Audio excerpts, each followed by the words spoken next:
What up, man? Yeah.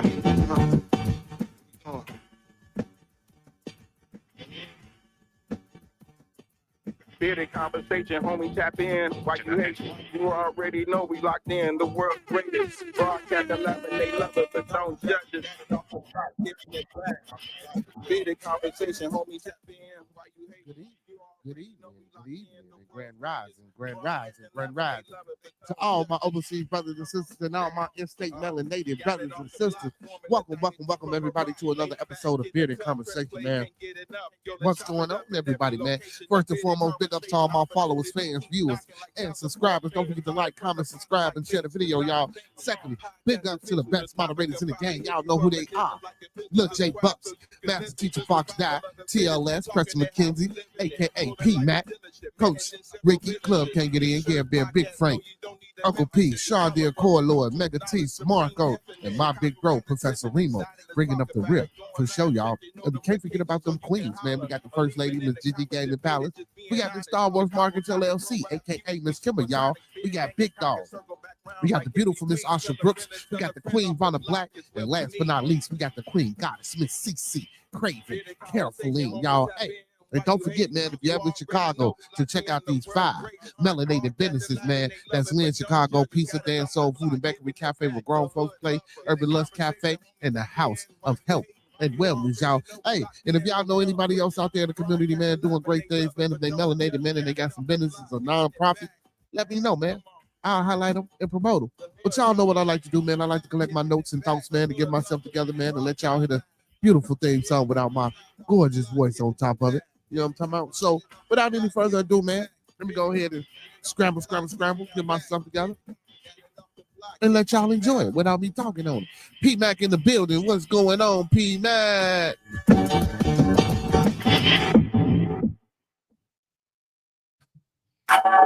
Yeah, we coming off the block with this one. Yes, sir. Yeah. What up, man? Yeah.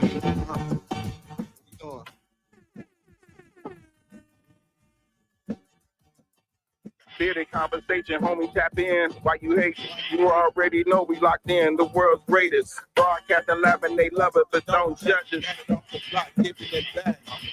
Bearded conversation, homie, tap in. Why you hating? You already know we locked in. The world's greatest. Broadcast 11, they love it, but don't judge us. Damn. Got it off the block, forming the dynasty from a rock, laid back in the cut, press play, can't get enough. Yo, let's chop it up in every location. A Bearded conversation, opportunity keep knocking like child support. Famous started from the bottom like baseless. Now we famous. Podcast official, the topic will probably hit you from a distance like a pistol. Subscribe so you can listen to survival of the fittest. We talking that how we living it. Moving like a dealership, managing simple businesses. T-shirts, podcast, no, you don't need a membership. Just follow us on YouTube, knowledge supreme, infinite. Chicago got a different exciting. Let's talk about it. Going live, check your notifications so you can holler or leave it in the comments. Debate it, just being honest. Chicago topics, roll ride views. We supersonic, big gang is conquer. Circle back round like every week. Tell a friend off the block. It's where we meet. Bearded conversation, homie, tap in. Why you hating? You already know we locked in the world's greatest. Broadcasting live and they love us, but don't judge us. Block giving it back the hood.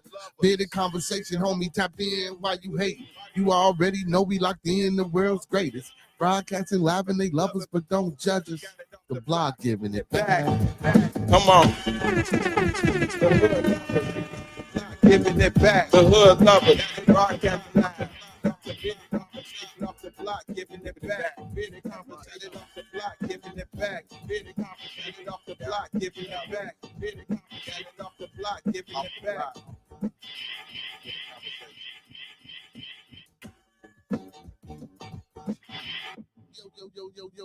Yo. Welcome to another episode of Bearded Conversation. I'm your host, Beard Genghis Khan, aka the Khan Man. BK. Yeah, we can wax one. For sure. I don't know what that is because that's coming straight out my soundboard. So it might be the cord. Because that's coming straight from the soundboard. That ain't from my phone. That ain't from nothing. So, but yeah, man, we gonna figure that out, man. I might have to give me a new cord or something, man. You know what I'm talking about. But anyway, man, you know what I'm talking about? Hey, Y'all know what it is, man. It's Thumpin Thursday. I'm a little under the weather, but we gonna keep it flowing and going, man. Y'all know how I like to start off every show, man. We got my blooder in the building, man. We got Brody for Show TV, the best TV in the building. My bag bearded, man. Let me and my partner, man. My bag, homie. But you over there doing some more deals? Nah, man. My partner just came home. Yeah, but it ain't nothing in it. Yeah, my partner just came home from jail from El Paso. So shit, we in there big, but I mean, my day one. You heard him on some of my songs.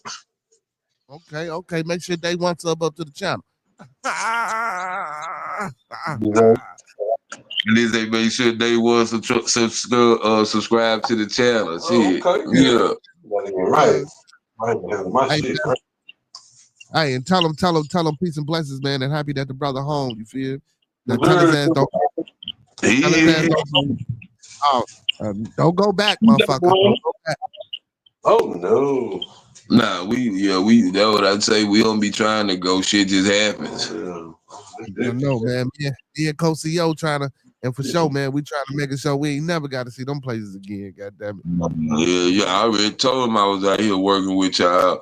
I ain't tell him about the Gas Chamber Records though. Yeah, we Gas Chamber Records on the side. No bullshit. Yeah, Gas Chamber Records / entertainment. All gas, no break. Nah, I ain't got no filters, bro. I be trying to make some. Right here, Nah, that's probably one that this thing got. Hey man, Monkey man, wow, y'all.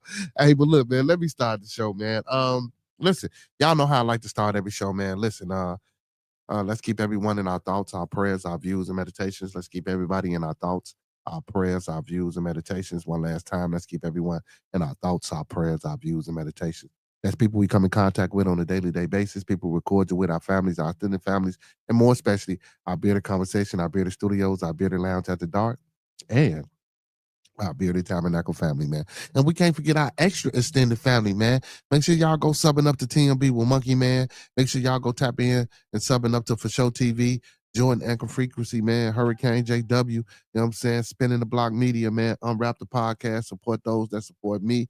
You feel me, man? We in the building tonight. And don't forget to master those 5 key components of life, y'all. That's love, peace, respect, motivation, and inspiration. One last time. Well, I ain't gonna say one last time. One more time. That's love, peace, respect, motivation, and inspiration. Now, one last time. That's love, peace, respect, motivation, and inspiration. And then we're gonna E40 that thing and sprinkle a little support on top. Because a little support go a long way. Yeah. You know what I'm talking about? So we need to do that. Try that. If it don't work, come on back, talk to me, and we'll figure it out, man. Let's get to it, man. Without any ado, let's get to it, man. Before we get to talking, you know what I'm saying? For Monkey Man pop back up. Hey man, the thoughts, views, and opinions of Bearded Conversations are the thoughts, views, and opinions of me tonight.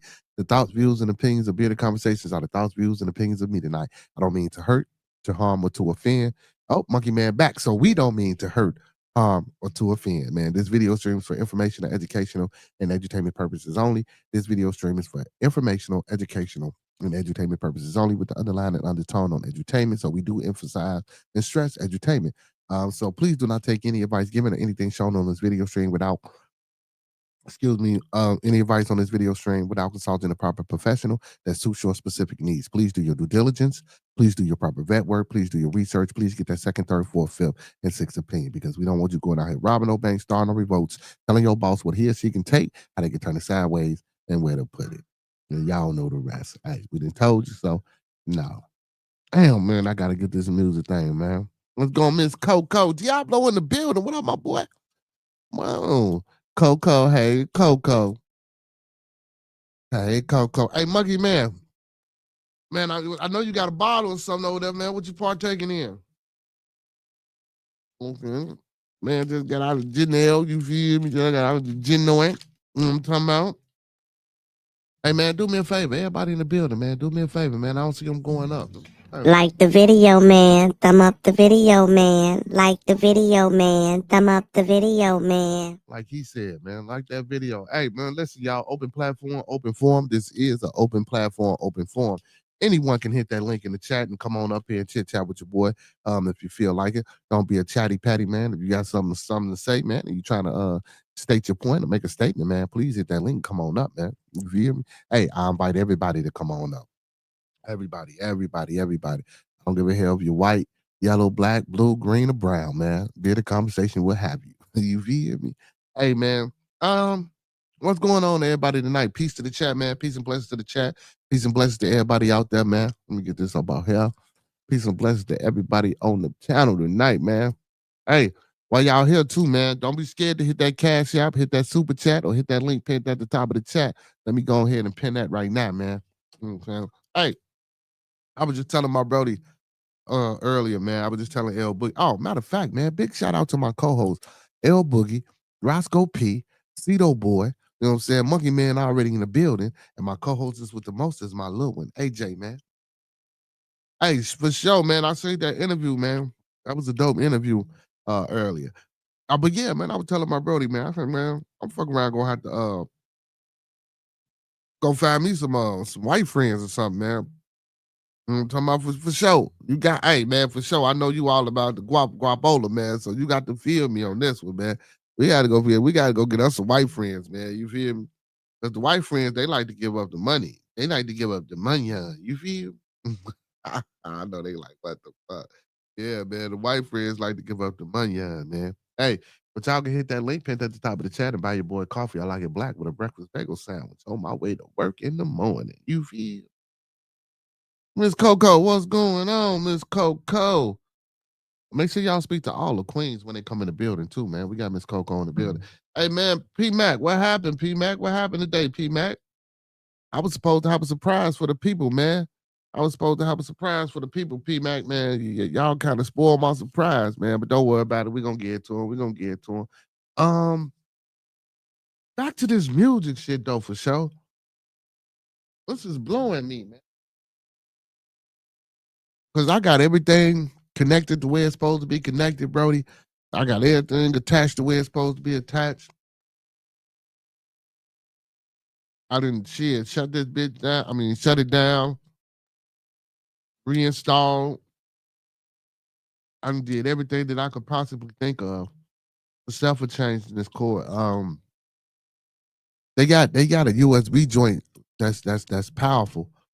I was looking it up with my brody Anthony Shaw, man. Big ups to Anthony Shaw too, man. He might be lurking somewhere in the chat. But yeah, man, I was looking up this cord, man. It's a cord that puts out a high volume you know what I'm saying, BPSs or whatever the hell that shit is. You know what I'm saying? So I might have to get a new cord and change this cord up. You know what I'm saying? All this pulling and all that extra shit that be going on around here. Yeah, I might have to just, you know what I'm saying, buy me another cord. I think I got one somewhere. I need to find it. And see it and hook that to the joint and see if that one. But yeah, I'm gonna get on top of that for sure, man, because we can't be having, you know what I'm saying? We can't be having the beard and lounge, man. I tried to go back and listen to a few episodes, man. And now the earlier joints, man, no problem. Yeah, no problem. But I listened to them last joints, man, and it was kind of, you know what I'm saying? It was a hard listen for me. Feel me?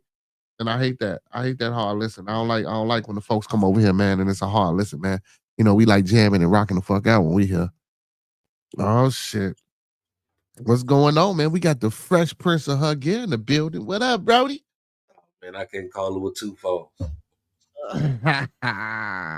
Shit, what you need, a third one?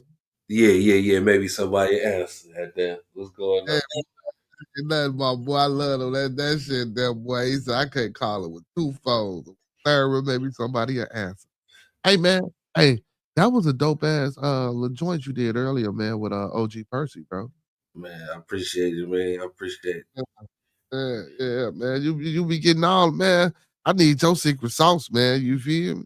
I need your secret sauce. Man, you got you part of the team, cuz I got you. I got you. I need your secret sauce, man. Hell yeah, man. Other than that, though, man, like I say, big ups on that interview with OG Percy, man. I was rocking with that bitch, man. I came on a little bit in the middle of that motherfucker, but I did go back and rewatch it. You feel me?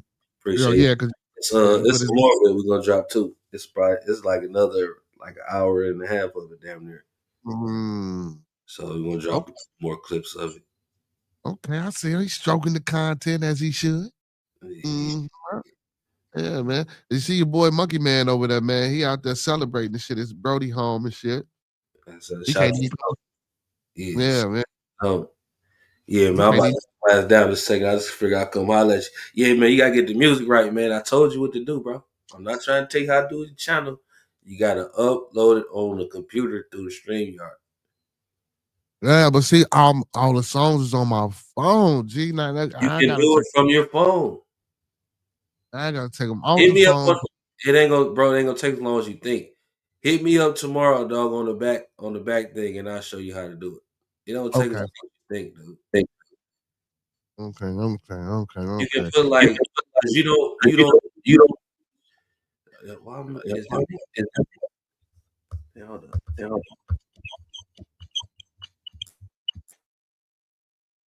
Yeah, that's gotta be you. Yeah, that's crazy. I don't know. See, because I just put I was can't even hear me. Yeah, I was on mute. There you go. It's better now. I don't know what they just What the fuck is doing this? You hear that squeaking? Yeah, I don't know what It be like that, man. Sometimes, man, I think it's just this technology, man, and what they shooting, bro. I don't know, man. I don't know. I think they trying to knock us down a little bit. That's all. But it ain't gonna stop shit. We gonna get it together. So now, when you say upload this shit to the StreamYard, so it's gonna knock out all them bullshit ass joints they got up there, or is it just gonna add to it?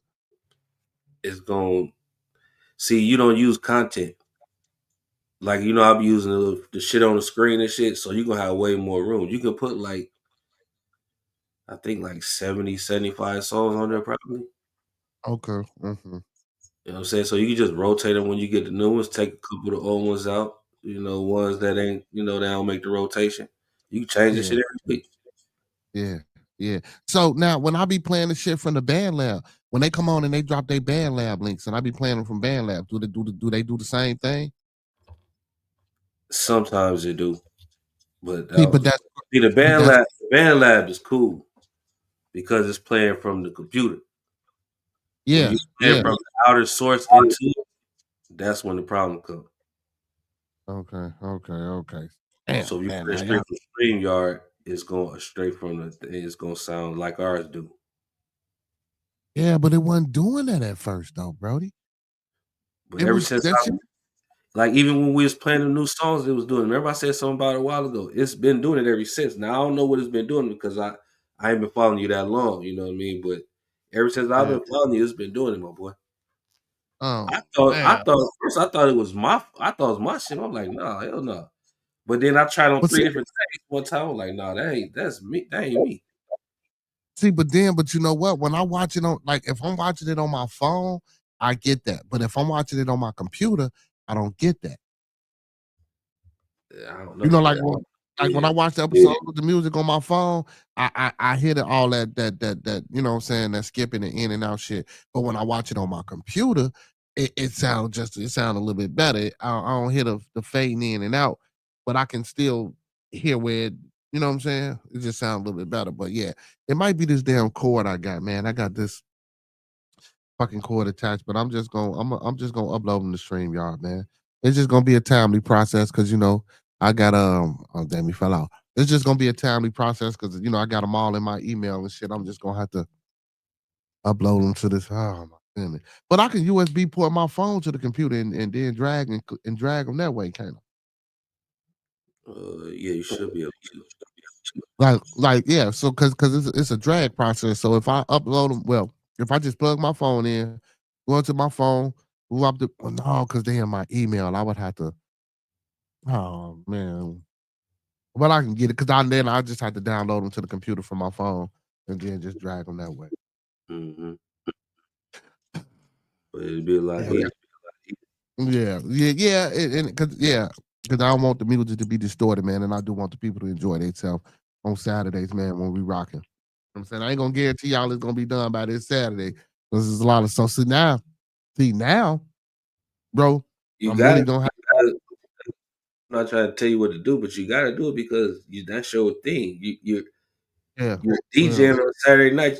That's like you going to the club and the motherfucking music ain't playing. Yeah. And then and then what's crazy, because now I'm gonna have to categorize them and separate them as well. Because when we get to that huggy hour, here you go. Oh, here you go. All right. But when we get to the huggy hour, you feel me? Yeah. That one I got I'm sending my invoice for that one. You know what I'm saying? God damn, man. Damn. Pastor Pippin ain't the only one that need his. Damn, man. Damn. But yeah, so you know what I'm saying? I'm just gonna have to categorize them and separate them. You know what I'm saying? When I get to them certain songs, so I know, all right, well, these songs gonna be played whoop the bam, and then all right, I got you.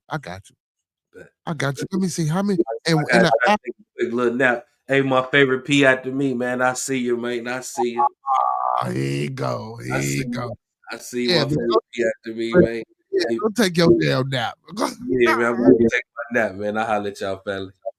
All right, man. They're good. And have a good night at work too, Brody. I appreciate it, bro. Yes, sir.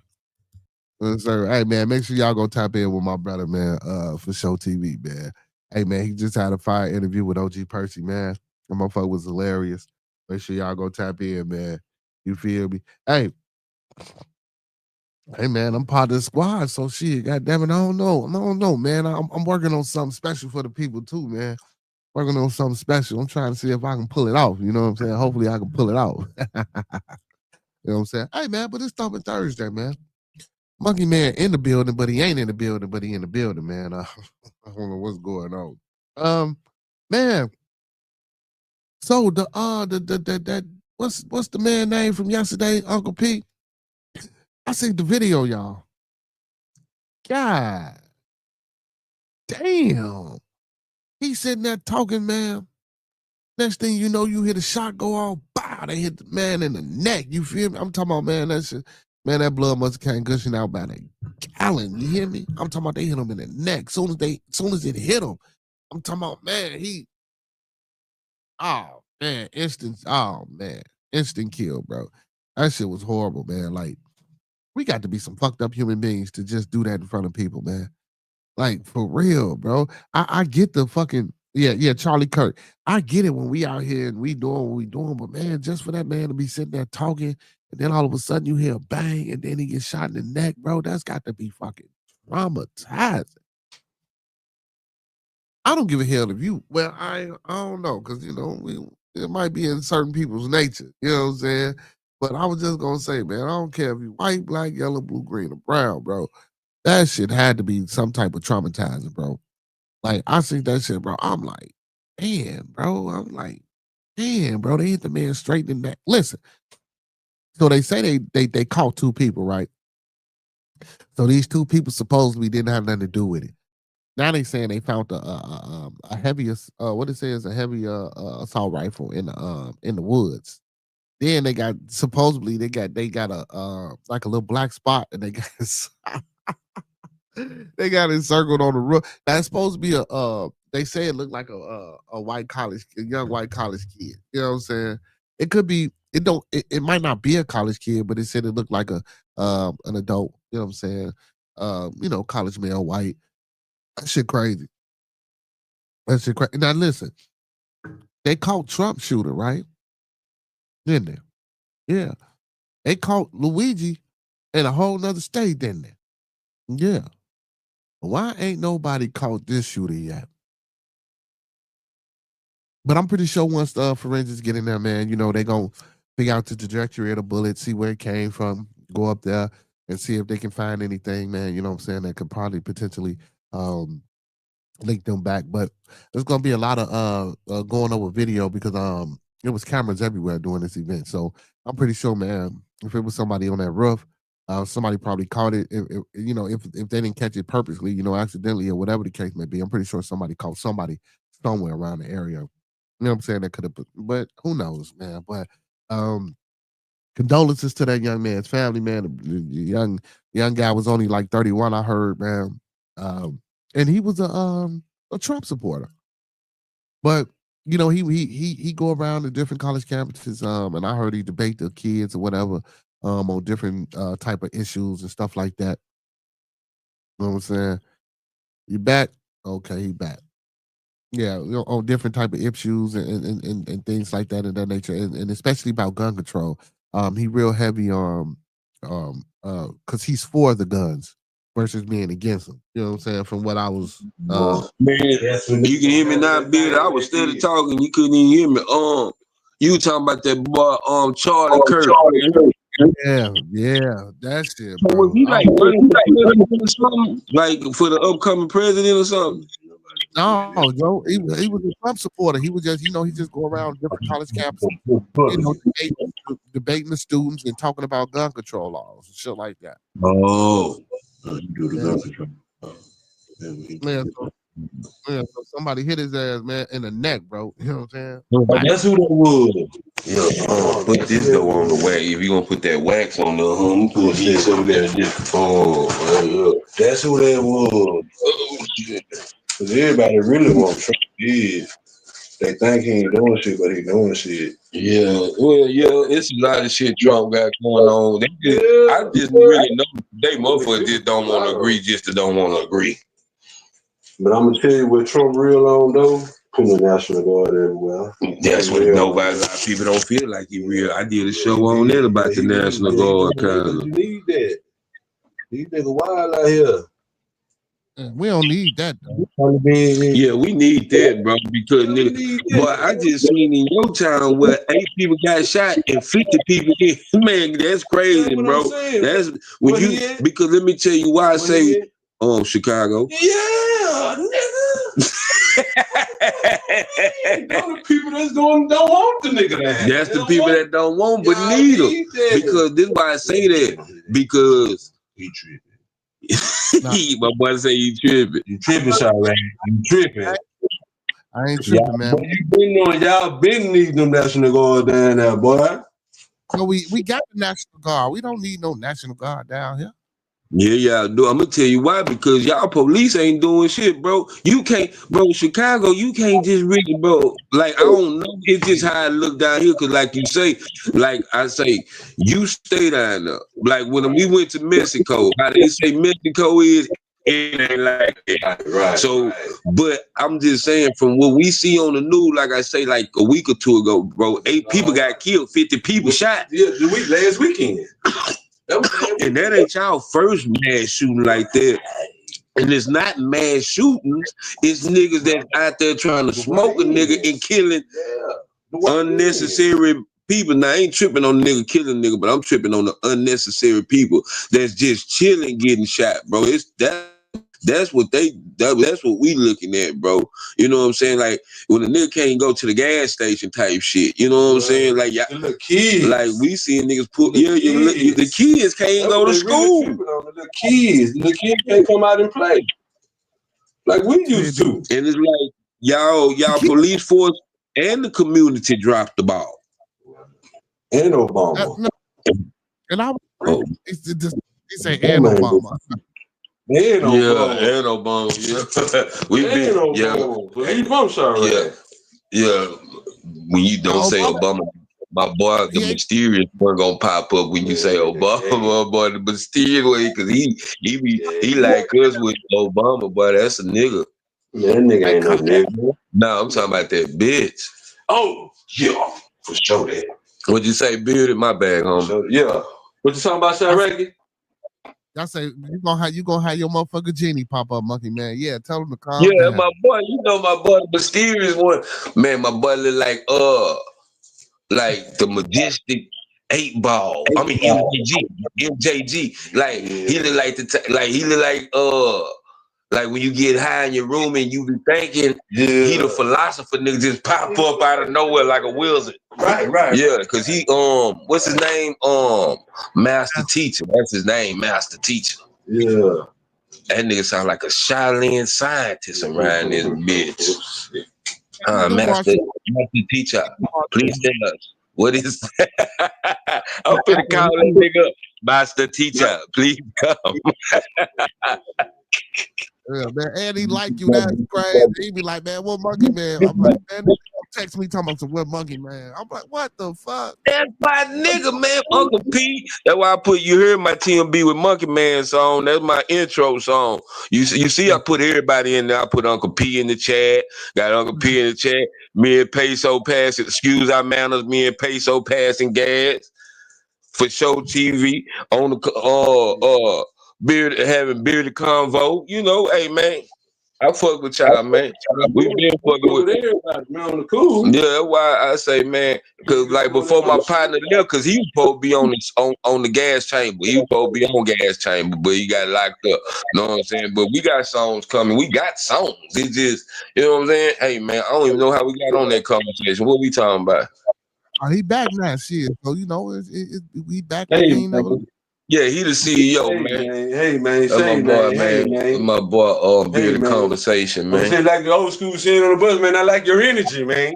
I like your energy. Yeah, he's back. We ain't worried about what the fuck what happened back then. We talking about now. And that nigga touched down with the Jordans on.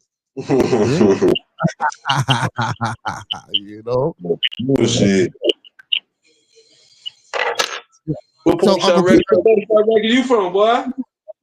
Shit, I'm on the east side, but I'm from the low end. Yeah, we don't know nothing about no low end. That's what y'all be saying up there, boy. Y'all talk different. What you mean? But I know one thing though. Like he ain't got no accent though. He be black in Chicago. Yeah, Chicago niggas really don't have no. You gotta catch them like saying "ka." They say "ka." They got slang. They got their word. They word. They get okay. You from Chicago? Like if a nigga tell me from Chicago, I'm gonna say, "What's a sawbuck then, nigga?" A dime bag, my boy. That's what I know. If a nigga from Chirac, he know what a sawbuck is. That's $10 or a dime. Yeah, or $10. That's what they call $10 bill too. Sawbuck. Yeah, man. I learned they slang. That's how I be trying to see if a nigga real. You know, I'm gonna go find any nigga I fuck with. I'm gonna find they slang. Yeah, the slang. That's how you gonna know the motherfucker from different states. I don't know where my other nigga shy at though. I hope that nigga ain't dead. I might not see. What if I ain't know that slang? Because I say car. I don't say car. Oh, you don't say? You know what though? I've been knowing to know you, Bearded. You just gonna be opposite of what everybody do anyway. Different. Yeah, he different. I know that that's what he do. See, he different. You the Chirac monkey man. Like nigga, like you just be like whatever you against, you ain't rocking with it. No, you know it, don't you? You know it. Hey man, Moni, what's going on? Moni in the building. She said, "What's good, Monkey Man?" Hey, shout out to Miss Moni. Shout out my girl Miss Moni in the building. Lady Moni, where she from? Lady Spark in the building. These your people, Monkey Man. You don't know where they at? Nah, I don't know what they is unless they tell me. You know, my chat don't be, you know, the chat really don't say what they be. I be seeing that shit on the side. They be seeing that message. Unless I just really ask them, you know, like I know, I know majority, you know what I come to realize though? Majority of my YouTube followers are from the Midwest. Like I got Milwaukee, I got St. Louis, I got my boy in Detroit. I got you in the shot. I got for sure in Indiana. Who else I got in the Midwest? That's about it. Cause I don't even know all the Midwest states. She in Florida down there with Uncle P at. Yeah, then I got Florida. We got Florida with my boy Sino boy. You feel me? Lady Sparkler, where you at? Lady Sparkler. Yeah, we in, hey man, but back to this motherfucking what you call it, man? We don't need the National Guard, bro. A lot of that shit be no, I don't, man. Listen, a lot of that shit that y'all think y'all be hearing, that shit be false, bro. They be false. They just showing us what they want us to hear and see. Yeah, I be believing that shit. Yo, nigga been coming to find that shit out too. Everybody news seem different. Like when you talk to a nigga from that time, they be like, man, hell nah, we chilling out here. Like they be on the block. No, I ain't gonna say shit don't happen. You know what I'm saying? We know shit happen. Come on, we know. Right. But like they be saying, hell no. Then you gotta think about a lot of them killings that you hear about them little niggas. I'm sorry, I apologize. A lot of those killings that you hear about those younger brothers, you got to understand when they getting into it, Brody, they literally next door to each other. You feel? Yeah, it's like it's the same shit, bro. I'm seeing this the same shit. Is like I say, that's why you gotta be careful with the media. That's why, like, okay, so this is what I'm starting to learn. The truth be in the beginning, anything after that is a lie. Like the title, The Truth. Anything after that is a lie. Yeah. Well, we see that when I be reading these fucking articles. I'll be like, how the hell? What the hell? And you know, it's all about perception and how they lay it out, man. And you know, we run with it and take it how we take it. Shit. You know, but yeah, but like I said, don't get me wrong. A lot of shit do happen out here, man. It ain't cream, man. The Tupac beat. Go ahead, I'm listening to you. Yeah, I ain't gonna say it's peaches of cream. Shit do happen. With But my boy, like, with my kid folk. Oh, I ain't like it. My bad. I tried to exit out mute. Yeah, but you know what I'm saying? It don't be that fucked up out here. But don't get me wrong, man. It's bad. And everybody got their own opinion. You know what I'm saying? But for me, I don't see it as being as bad as everybody say it is. Don't get me wrong. Yeah, it's fucked up, but it's not that bad, bro. You know what I'm saying? Like, I'm everywhere around this motherfucker. Downtown, east side, south side. Go everywhere, man. It depends on how you move, who you know, what you into. You feel me? Now, if you into that bullshit, yeah, guess what? That bullshit is gonna find you, bro. Don't get me wrong. I know we talking about like how y'all said, and I talk about it. Motherfuckers just shooting and they hitting their target. You know, a lot of, and we got to know this too. And not saying that I'm trying to perpetuate or push or encourage this. These motherfuckers ain't trained, bro. These motherfuckers, these little kids just go out here, bro, and do what they think is right and do what they think is cool, and they don't have no older person guiding or directing them. And the older people that they do got guiding and directing them shouldn't be guiding and directing them to do bullshit. But unfortunately, that's the cycle that we have. That's just how it is. Feel me? You know what I'm saying? I think, you know, a lot of these older brothers need to get on their ding, you know what I'm saying, and get on their business and stand 10 toes down, as the people say nowadays. You know what I'm saying? And start building back up their motherfucking communities and these young brothers and start being a little bit more mentors. And like my boy D Shep said yesterday, man, it's all about the approach. It's all about how you come through. Don't talk D Shep, man. Nigga D Shep, wise nigga, man. I'm talking about, bro. It's a lot. Like that's the nigga helped me the other night when we was on the panel on shit on when we doing the relationship shit. You know what I'm saying? Oh, huh. Weed on you, boy. We finna get full of that wax on that weed. We finna be shout out to the people who smoke that wax. Now, check this out. Go shut your boy out. Hey man, hey, support your local weed man and shout out to your real local weed man, especially if he got them good Scoobies. Guess what? When he say support your local weed man, nigga, that's the name of the dispensary. Yeah. That's the nigga dispensary name. Support your local weed man. Yeah, that's why and he say support your local weed man, like the nigga in the hood though. Right. You know what I'm saying? But that's his partner dispensary name down there, support your local weed man. He need to open a shop in Houston, let me work in that bitch. Oh, shit. We all need to work in that though. HPD gonna come right in that bitch though. But that's dope. That shit from El Paso smoking better than the shit down here. My boy brought some dispensary from El Paso. Yeah, New Mexico. Oh, New Mexico, real weed. Yeah, this the real deal. What I'm saying is legal. Oh, that ain't that THCA shit. Yeah, that ain't that THCA shit. Yeah, cause I'm high. Yeah, cause I'm high. The real weed. Oh yeah, we going to shoot that video there. Yeah, man, cause he won't let me work in there. Gelato, yeah, we got felonies. We can't work in there, but you know we're for around sell rocks out there. They say people who got felonies can do that shit. Oh. I need to get in. That's where I need to work at. But I be the best employee at the weed shop. Get in there. We can't be selling rocks out the weed shop, G. Nah, man, my partner was selling rocks and weed off the scale, nigga. Off the scale. Nigga, you gonna get you a powder on gas sack. Powder gas, fucking McGee. You know, there's still a family show, right, Negro? Oh yeah, I forgot. My bad. You know, hey, yeah, you know, it's a family show the other night, and I got the motherfucking sealer on that bit. Nigga, we was sealing up packs on this bit.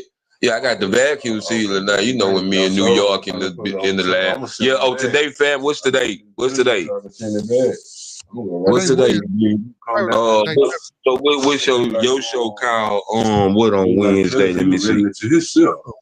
Cause you know you got Taco Tuesday. I mean, not Taco Tuesday. Toxic Tuesday. Wild ass Wednesday. Wow! Oh, it's wild ass Wednesday. Hey, it ain't. You know I'm wild. You know I get wild on Wednesdays with your kid. So let me watch. Oh, y'all just yeah, but today Thumpin Thursday. It's Thursday, so we gonna thump. Yeah, today Thursday. What you talking about? Then you throwing me off. No. You asked me what about it Thursday. Let's talk about it Thursday. That used to be my show. Let's talk about it on Thursday. Yeah. Yeah, I already know. I call it Thumpin Thursday because we find something to thump on Thursdays, man. We, you know what I'm saying? We take something out of the community or find a person who ain't doing But I'm gonna tell you something, bro. I think everybody should have a gun. That's what I'm saying. No bullshit. At least I don't give a damn. You got a one shooter right now. It's supposed to be like I don't know if it's true though, but I think they're trying to let to where they gonna give it a lot where fellas can start carrying guns. I heard, but I don't know if they gonna do it. Well, you like my case, you can have a gun, but you gotta have it in the house in Texas. Like, why I don't go out. They seem like you. They feel like you. Everybody need a gun because you never know. Yeah. Even though we hustling, what if a nigga want to come rob us? So look, Bearded, in Mexico, it's illegal to have a gun, but shit, when the bad guys got the gun, well, shit, and the cold part about it though, the bad guys is the police. It ain't even the cartel. Yeah, it's the governor. No, I'm lying because it's a female now. They ain't got that nigga no more. She trying to do right now because she fucking with Trump. She trying to stop that shit. That's why he got to walk with the cartels right now. Yeah, because he said he just bust.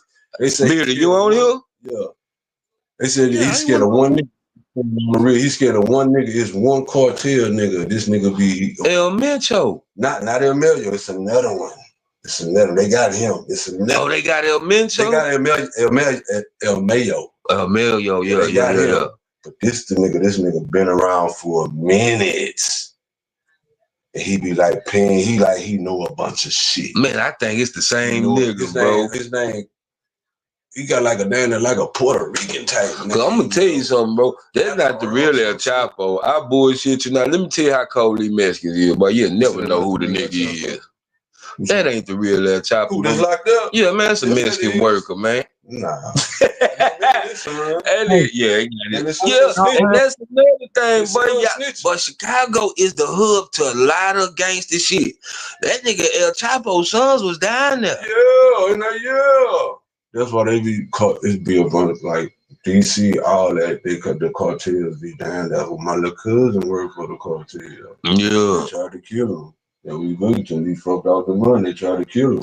Yeah, you can't. That's the only thing you can't do. Fuck out the money, boy. They start buying shit, buying cycles and lambs and shit. That's what niggas fuck up in any business. We used to get to seeing a bunch of money, just like the turkey leg. Cause that nigga seen a bunch of money. $2,000 for a pound. Shit. They said they found like a ton of cocaine floating in the ocean. Yeah, the boat. Yeah. They found all that. They about to have a war on the cool. Y'all tripping though. They about to have a war with Venezuela because the nigga in Venezuela, like, we fucking with their shit. Nah, bitch, the last time I was in Mexico, he can't get mad. Nigga, the whole Venezuela left walking. That's why when them immigrants was coming in, not this time. Not this time. Was you down there when we went there? That was good. When they was all at the bridge, when they was walking through Mexico, they were kidnapping them and all types of shit. That was the Biden thing. The Biden administration. That was their call.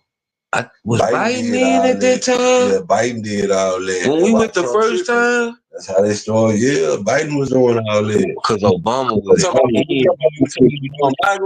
what you talking about? Yeah, but not this time.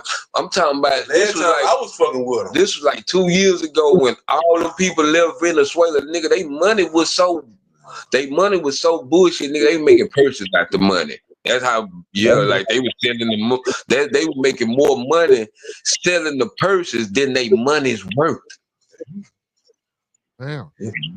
Yeah, for real, bro. Like when you in, this is why I like Mexico news. It's straight to the point. Yeah, they gonna tell the truth. They gonna tell the truth. Mexico, they don't lie on that. They'll come on there and bitch and say, man, the money fucked up. In Spanish. Gonna tell the truth. Yeah, man, I'm sitting in Mexico. You know, my partner go translate shit. You know, right. That's how my wife be doing me. Yeah, she be translating. Like in Mexico news, but they have dead bodies on the news. They ain't gonna even have them in the sheet. And everything. Roy go from the rob one nigga, but on some cartel shit, or kill one nigga. And then you know what's crazy too? Most of they news political than just crime. Like the crime with their show the cartel shit or whatever. Because most of that shit, cartels ain't nothing but gangs. That's all they is, bro. Killing over there though. Them niggas killing. Country. Nigga, the part of Mexico where I met nigga from El Paso, I'm on the west side of Juarez, nigga. Yeah, Juarez jumping. That's she say. My wife said. But when I be going to, I gotta come from my house to go to my town. I don't be seeing no cars though, cause I can look right at it. I don't be seeing no cars, and then I'm like, God damn, I don't see the niggas on the back of the trucks and nothing coming on the west side. Yeah, like they do, like when we ride through that bitch. This is my partner I was in Mexico with. I be telling you about. This is my right hand man. Yeah. Hey man, this man taught me everything. I taught him everything, man. Yeah. Then we just start making music together, so we know everything. Yeah, this the nigga that was. I told him for sure. I told one of y'all, but I was telling y'all tonight. This the nigga when I was fucked up out there. Nigga say, "Bitch, we gonna make a mixtape. Ho, you need to get your head together, bitch. When you rap like you got on my ass." And nigga ain't look back. I say about a year later, nigga, we down the sign to the label, nigga. We with Zoo High. I got my head right, bro. And we ain't start rapping and doing this shit. Zoo High.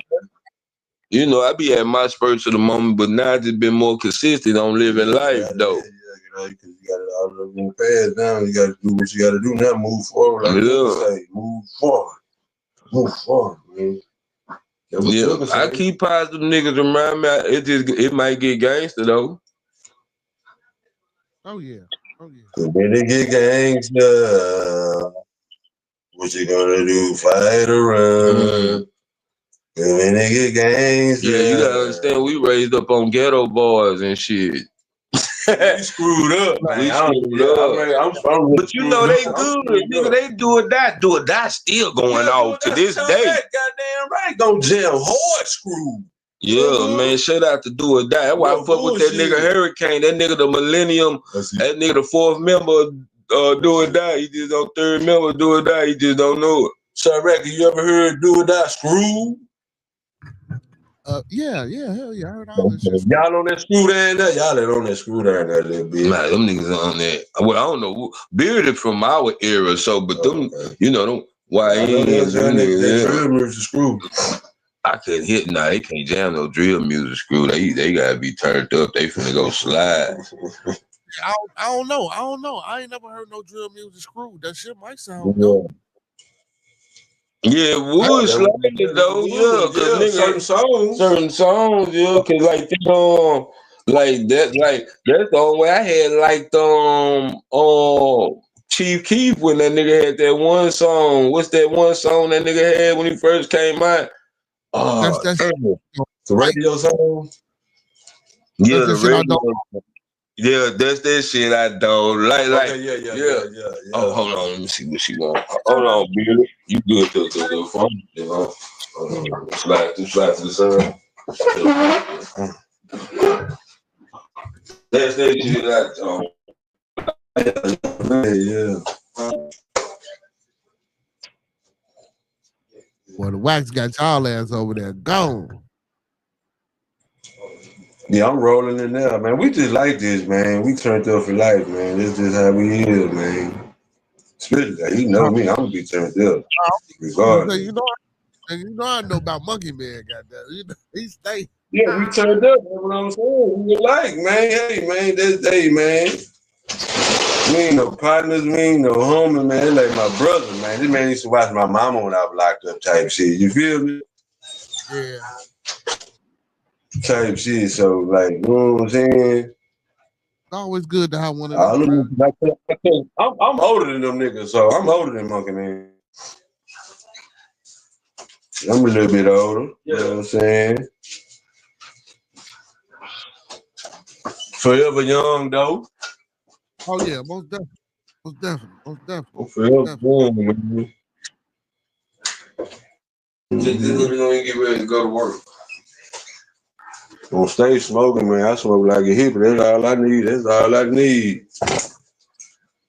But that ain't real mud no more, man. It ain't the real mud, man. Drinking that green lane. Big died, the mud died, the purple died, the bar died. So ain't none of that no more. I don't know what these niggas sipping on.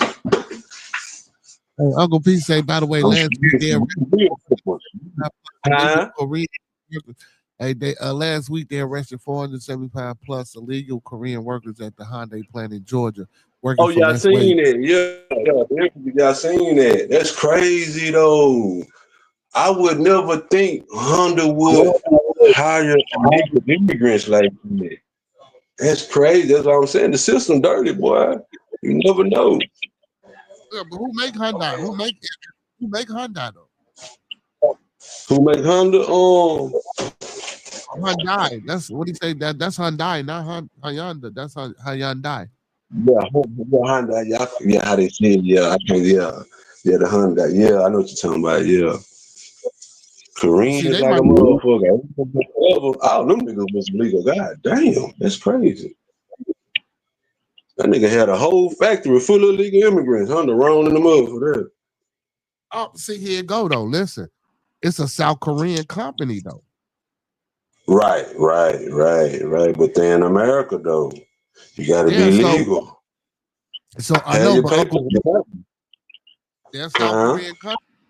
That's the South Korean company. So of course they had that many illegal Koreans working, sending their money back. So they over here in America, they gonna hire their people for less wages. That's what they do. Yeah, that's what they do. Send money back to their family, like the Hispanic people, the Hispanic culture.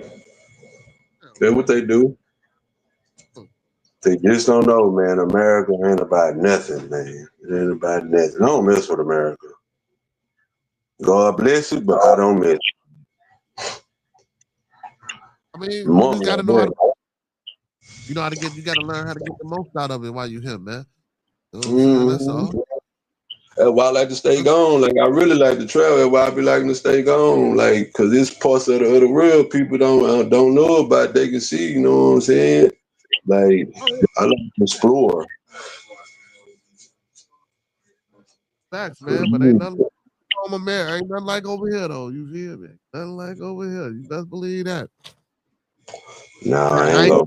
That's what everybody don't. Yeah, that's what I'm saying. In America, that's. Man, I'm gonna tell you how I feel. Really, I don't be want to do the podcast, but man, bloop, America. You know what I'm saying? That's how I feel about America. Yeah, we just America.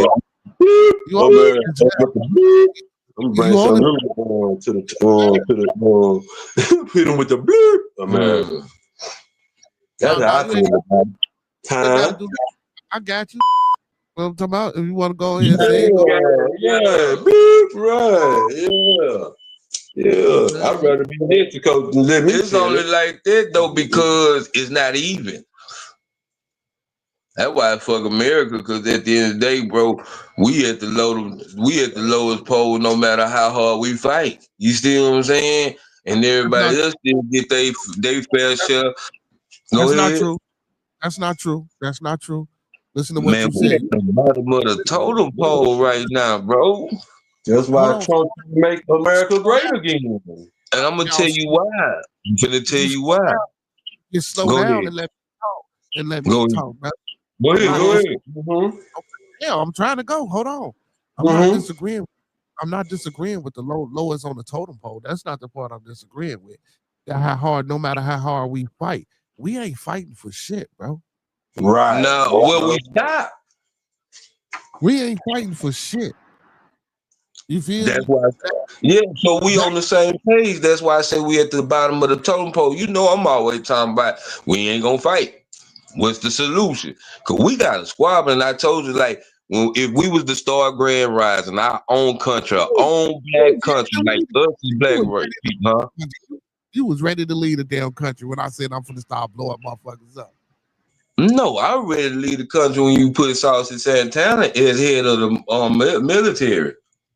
I didn't put him at the head of the military. All I was saying, if he qualified, you made me agree with you. Well, if the nigga qualified, I just said the other day, I just told my partner, show you love today. I say, man, I'm gonna tell you the real God is the truth, cause we were talking about how niggas. Cause I said it ain't the niggas a nigga just cause he gay don't mean he ain't gangster. It be the niggas that be acting like they ain't gangster. Mm-hmm. I smoked the wax like this still. I kind of fucked it up. The wax, yeah, just tear the paper up with it, like okay, like the Tonyte.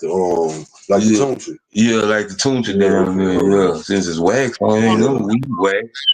If y'all were trying to put the wax on the blunt, you should have heated it up first, man. And then, we be doing we should have heated it up. And then I broke my little torch thing. That's what I should have did. Y'all should have heated it up first, spreaded it on the and left it. And then it's looking like this. It's cold. Like this. Yeah, the clutch shit went looking like this. Open up that little side patio door. You don't smoke in him. That shit went looking like this. Hey, don't fall out on that wax. That wax is strong, boy. Don't fall out. Yeah, that's what I say though. That's what I told him. I say we smoke wax. I ain't gonna be able to do nothing unless we beamed up. I smoke it. Yeah, we still. My boy gonna put a nigga on all the weed shit. I love flower. I smoke like a white boy. Yeah, we like flower. Oh no, but you enough of that wax on that flower will make it, boy. I'm trying to tell you. One thing about us, man, we've been doing this. We gonna do the whole. There go my boy. I told you he gonna mysteriously pop up. That's why I love this nigga right here, man. This is my homeboy. He done climbed through the window. The one and only master teacher, aka the mysterious MJG. You know what I'm saying? The mysterious MJG, nigga. Yeah. Well, how you say what you was gonna say? Master teacher. We have called upon you to give you the wisdom and knowledge. Like I'm in one of them old Japanese movies where the lips keep moving, but they talking in English. You talking about old Samurai Sundays. Monkey man, you a fool. Yeah. Please come, give us your knowledge and wisdom. I ain't got nothing, man. You probably older than me. Nigga, Bob just moving. Yeah, man. You older than Monkey Man, Master Teacher. You older than Monkey Man. We the same age. For real. Yeah, we the same age, man. Monkey Man, you sound older than me, bro. What's going on? Nah, we just talk slow and I mean, shit. My life been rough by choice. I can tell you talking like you 50 or something. I thought you. Yeah, man, my life been rough by choice, man. Well, you know what though? Let me tell you something though. I grew up on blues music, so I've been around old people all my life.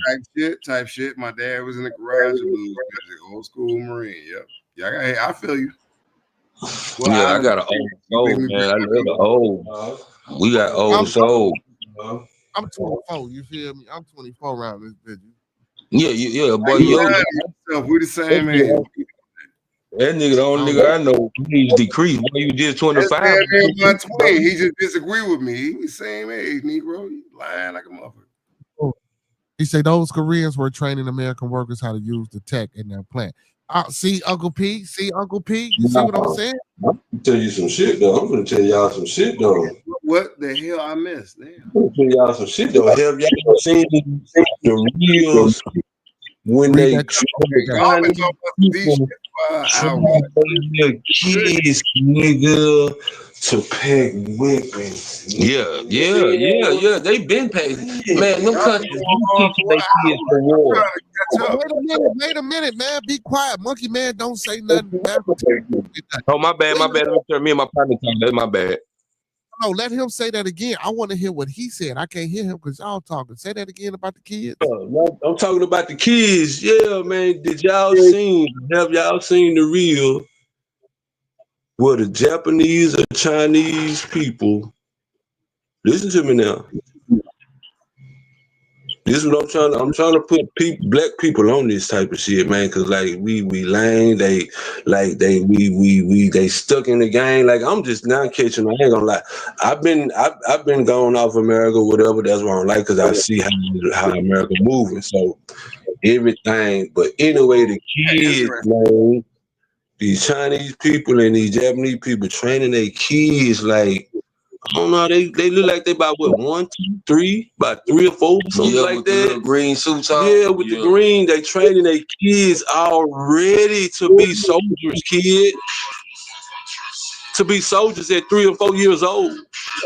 Most other coaches do that.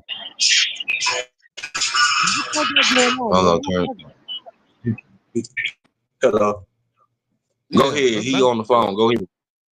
No, I said, yeah, man. You know, most other coaches do that, man. Most other coaches do that.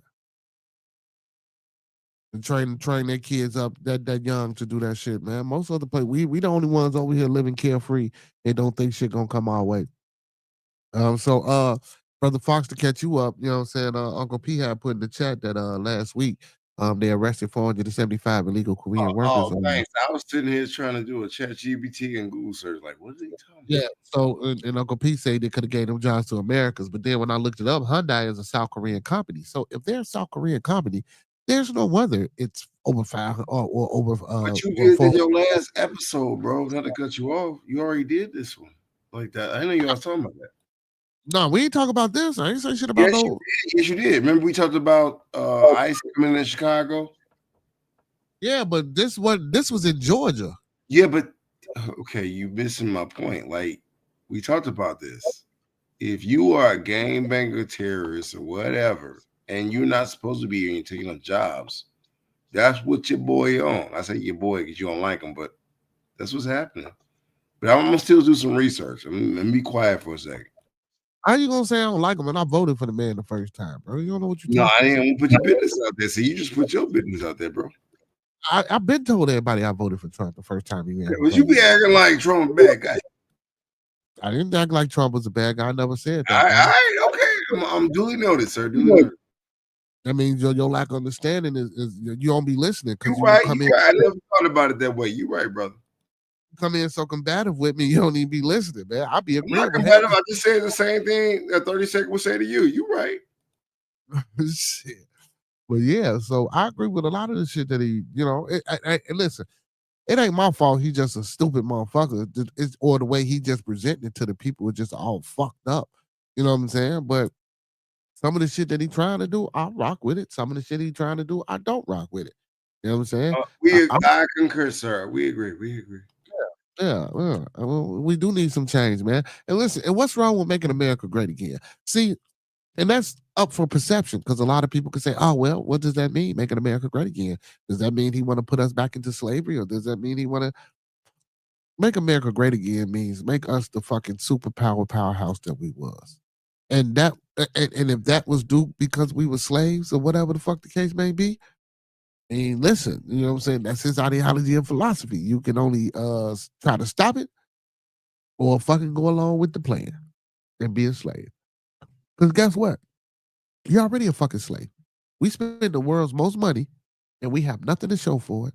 We steady killing each other. We steady fighting over bullshit. So why not go back to making America great again? Shit. Maybe to calm some of you motherfuckers down. You feel me? But maybe not. Because I still say we don't need the National Guard here.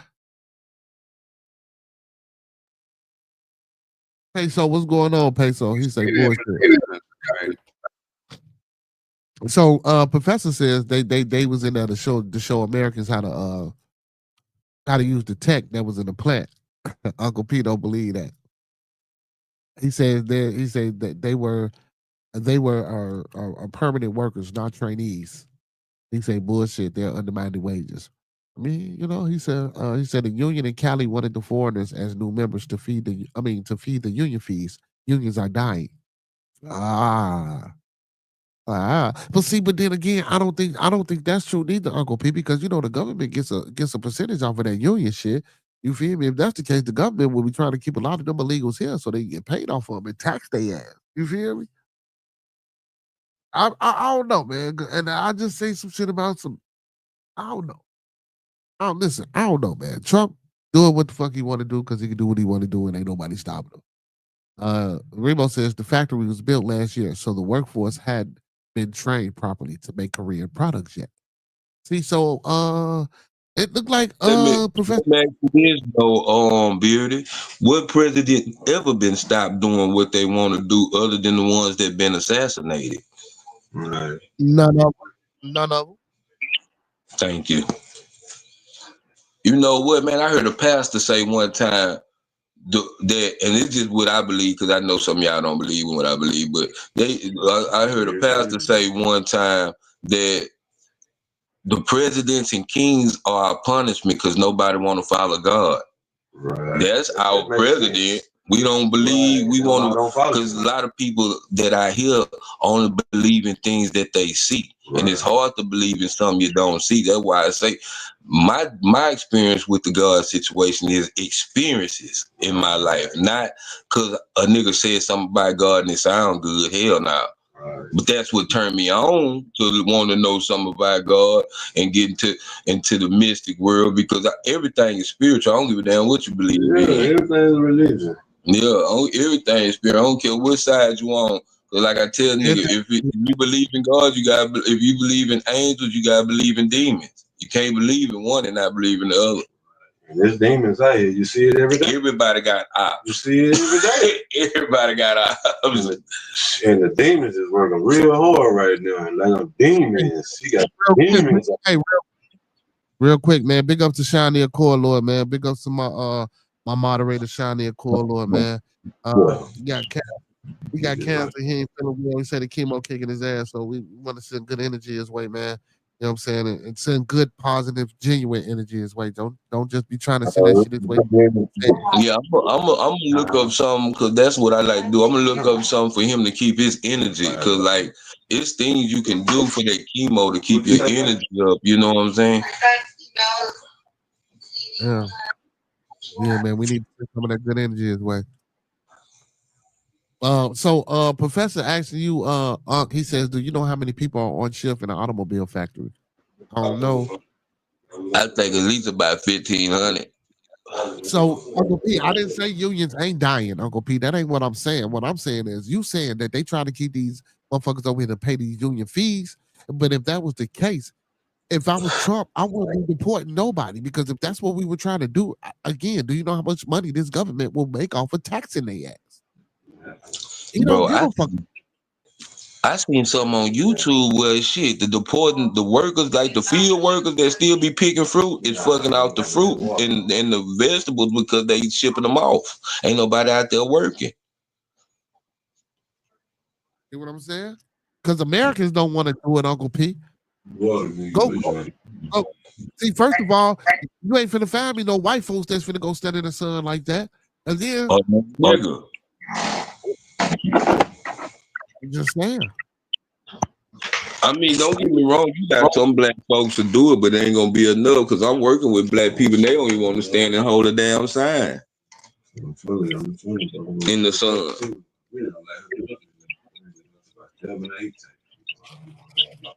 A lot of motherfuckers don't want to do all this shit in the sun. And we are tropical people. That's sad. That's a shame. Now we have been evolved into AC. I'm gonna tell you something, and I noticed this. Every time I get out of jail, or every time I like say I don't work for a while, I'm so used to AC. As soon as I go outside, I automatically get to sweating. Wow. Because our body's so adjusted to AC. Like I say, like Texas people, like we come to Chicago, bro. Like I couldn't play for the Chicago Bears. I don't know what snow is. I don't even know how to fuck with it like that. It's too cold for me. Below zero, nigga. 1 degree, never felt it. We used to that shit out here. We used to. Wind chill factor. So y'all wind chill factor is equivalent to our summer heat. Like, okay, maybe it might. So do it be like maybe it's like 30 degrees, but the wind chill factor make it feel like 0. Hey, Monkey, we called the Windy City for a reason, bro. Nah, no bullshit. I couldn't stay in Chicago. It's Windy City for real. Windy City, yeah.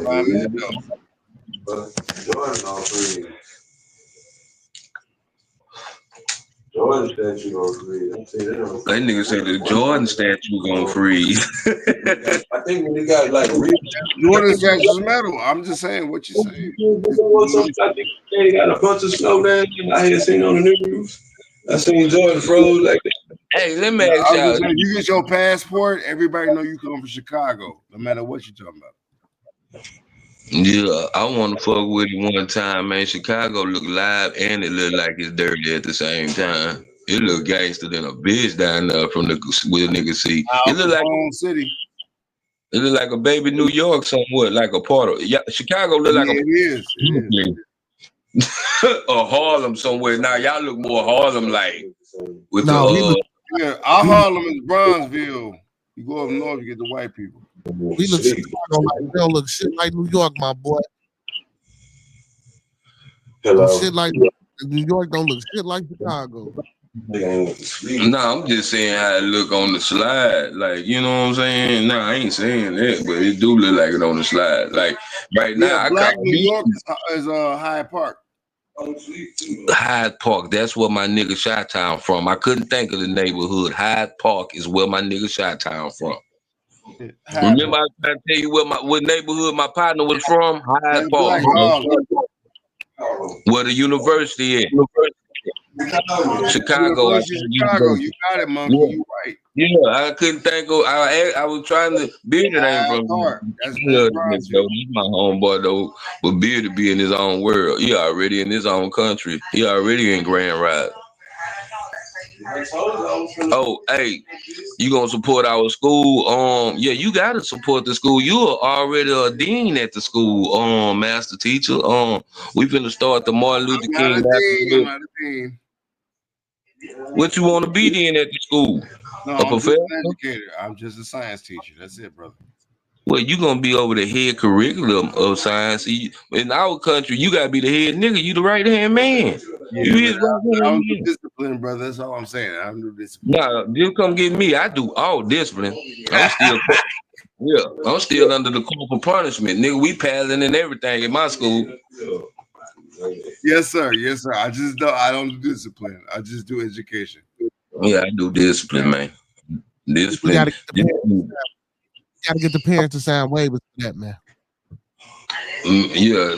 Thank you, be good. That's why I can't do it. That's our school motto: spare the rod, spoil the child. No, I'm Mission Impossible. I can't touch your child. That's up to you. Yeah, we already know you gonna throw the smoke bomb and disappear. Yeah, we got you.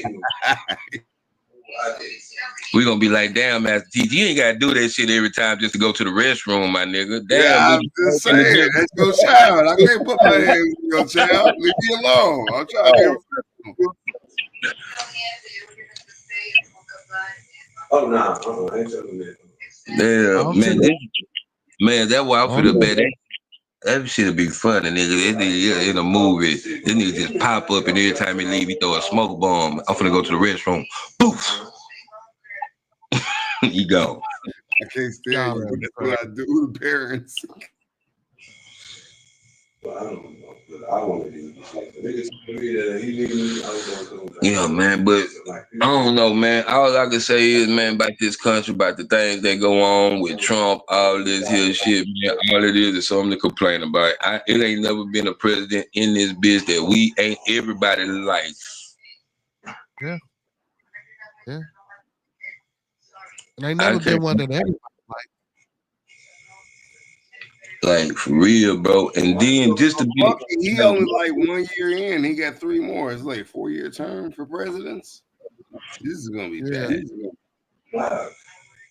And they don't start getting fucked up till about the 2nd or 3rd year, like that 3rd to the 4th ending year. That's when this is his first year. This is his first year he get it in. I read somewhere he might have had a stroke too, though, y'all. I can believe it, cause you know what, They he ain't got leg problems too. I don't know. but you gotta understand that nigga down there 80 years old, bro. You gotta understand Trump ain't that nigga no more, Right, man. you're right. I saw that. I was like, but he about like 100 almost. Cause I already see 100 days in the White House already add 5 years on your life. That nigga Obama was in that bitch for about 2 minutes, and that nigga hair was gray when he came back to the camera. Mom, have you ever told me when you need me to come? What? Just when you told me anything, when you told me to come, did I come? Yeah. Okay, thank you. Yeah. Hello. He's 79. Donald Trump 79. Yeah. I told you, you gotta understand. The nigga, that's why I laugh. Man, that nigga built the Trump Towers when I was a baby. Shit. Well, he a real entrepreneur, bro. I ain't gonna lie. Like, he good. You gotta understand this the nigga that drafted. Go ahead. But you gotta understand, this the nigga that drafted Herschel Walker. Was it Herschel Walker? What he had to use?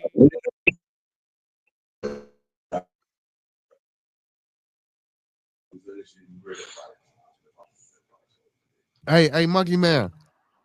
Hey, big shout out to Hurricane. Big shout out to Hurricane. Why Hurricane over there doing concerts, man? That's what he do. He over here shouting, hey man, he did a concert last night. He over there doing a concert tonight, man. That man over there's getting it, man. Yeah, that's what you gotta do. This is what these platforms are for, to promote yourself. Yeah. Hey, he over there doing a ladies' night concert, goddamn it. Hey man, that's what you supposed to do. Now let me see. I need to go. I ain't even know he was doing that. I'm finna go share it. Shit, that's my boy, Hurricane, man. That nigga jumped right on the track. I let my partner hear him soon as he came on. I say, man, fucking with you, Bearded. You got me networking. That's what I'm saying. I keep telling these niggas, man, I got one beat for free on me. Do what you like. Be good like networking. I'll say that. Yeah.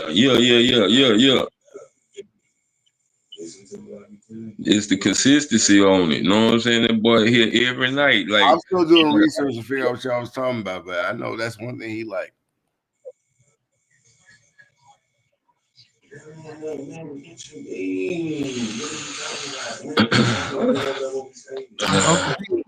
Uncle P and Professor get going at it in the chat about them Koreans and foreigners and shit.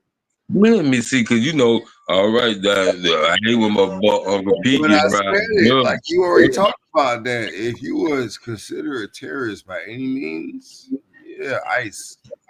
You're gonna be put on ICE.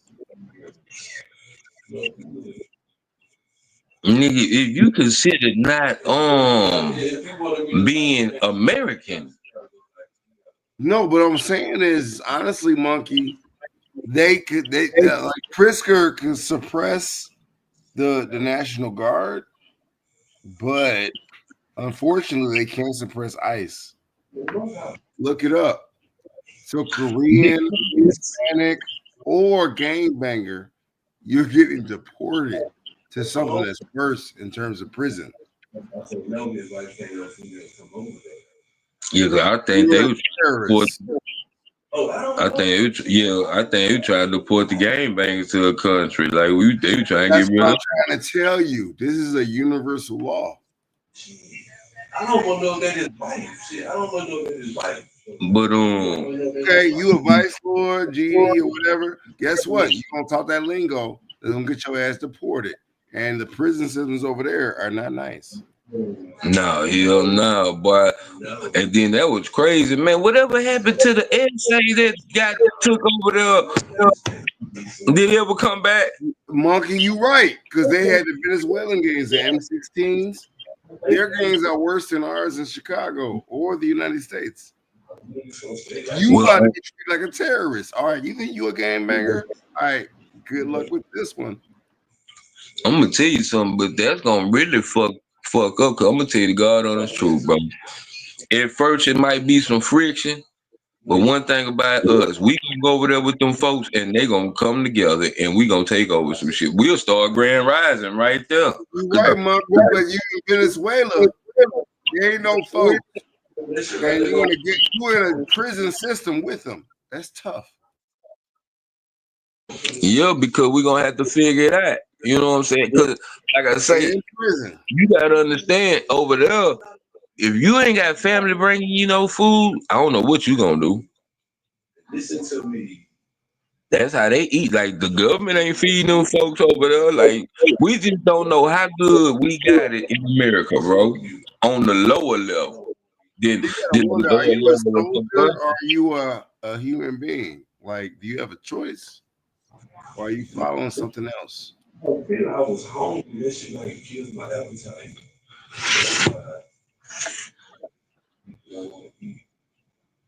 I think that was a question. I think that was a question, Monkey Man. Oh, what you say? What you say? You talking to me or Be Good?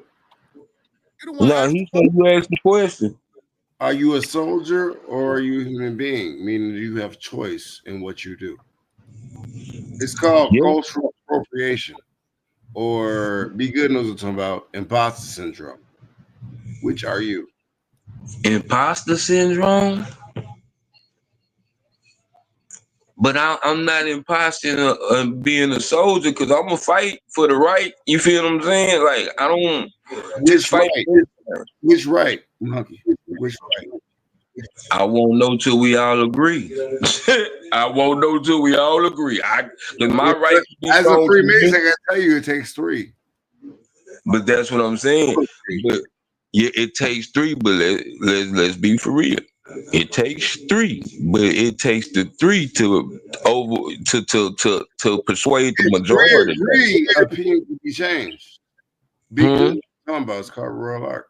It's called who? It's called who? Am I on this bitch? I'm sorry. Yeah, I thought Be Good was gonna answer.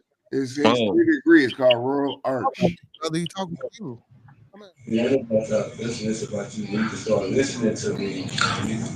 Be Good be enjoying the banter. He like to listen to the banter. That's my new word. Oh, yes, he does. We know what I'm saying to y'all. It's called Royal Arch. I'm listening to y'all. You feel? Oh well, you understand me because you don't feel me. Nah, I understand you and I feel you, kid. We ain't got no. No, he don't be feeling me, so he understands. So that's why I said that. I cannot go here. Okay, so I'm okay.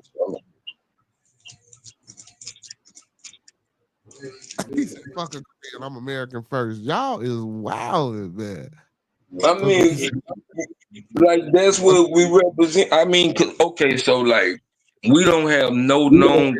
I don't feel like we have no culture to where as a unity, like Japan, like even the Caucasians, they tied to England, like they know where their ancient history come from, Europe or whatever the case may be. We kind of know where our ancient culture come from, but it's still shaky because we stuck on just Africa. But if that was the case, I think the whole world is built on Africa. If that was the case, you feel what I'm saying?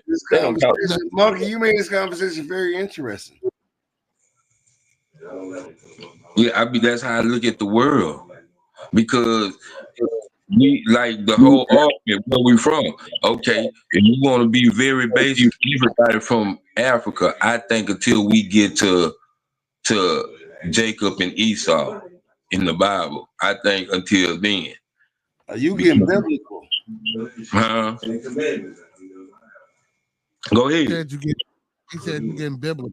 I'm getting. I did that on the basis of just to give us a understanding of where I'm looking at the time change. You feel what I'm saying? For on that, because that's how I look at history on the biblical. I never went too deep into the African history. I was just we still got off into. I'll send you. You can roll this, bitch. Okay. Oh, I forgot you got the roller right there. I know you a biblical historian. You want to chime in? Well, now I'm just saying. The only reason why I say Esau because Esau was different from what they said in the biblical book. You know what I'm saying? And that's the thing about it. I'm just using it for historical reference, not for. And that's why I feel like when whites came into play because Esau was everything's different. debatable. That's why it's gonna be good, but he's getting quiet. Well, they say white folks just came upon the planet 6,000 years ago. And that's the thing. Okay, and I can believe that because there'll be I'm not challenging you, but I'm challenging him to answer because I know him.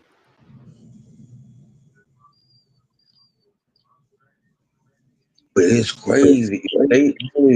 If we've been here, let's say we've been here 22,000 years. Let's just say that. If they took over in 6,000 years, that's crazy.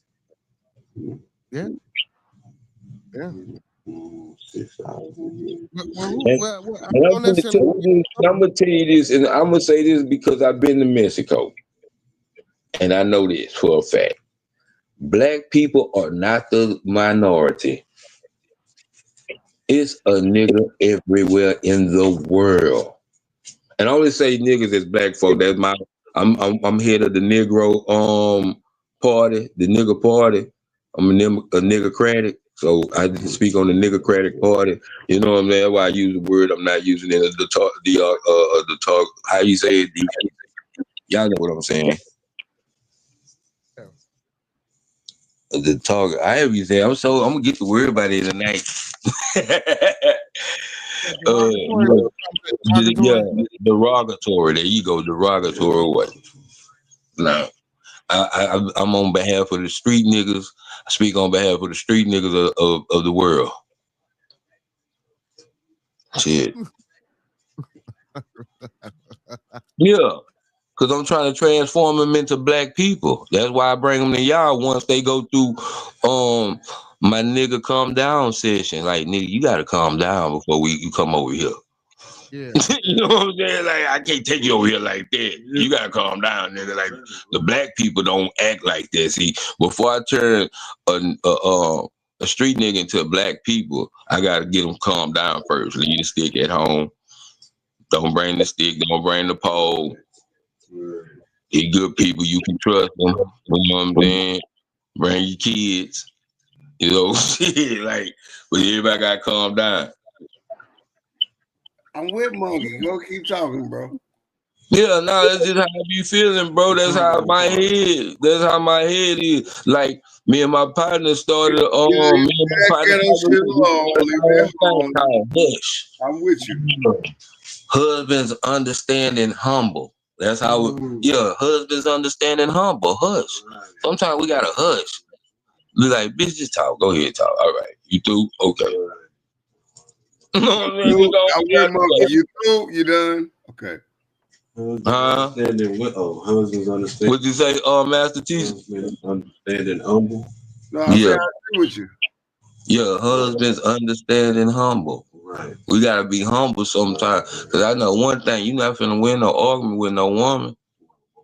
I've been losing them hoes since my mama. I've been losing arguments with women since my mama. You want two incomes. You get broad to help you out. I get it. I guess you get bills and everything. Let it go. But you got hush. Yeah, you gotta hush. Yeah, you gotta hush. Husbands understanding humble. You like that life. You can't live alone. I get it. I get it. You like the other income and she's helping you. I get it, but hush. Don't talk about it. No, we gotta hush though. You just let them talk. I never married, but hush. Yeah, but hush. But hush. You know what I'm saying? And hush could be homie understanding homie. Because sometimes you gotta but stay in your lane. That's all I'm saying, Monkey. Stay in your lane. If you want to be a married dude and you need a wife and you need somebody to take care of you, that's fine. You have mama syndrome. But hush. Oh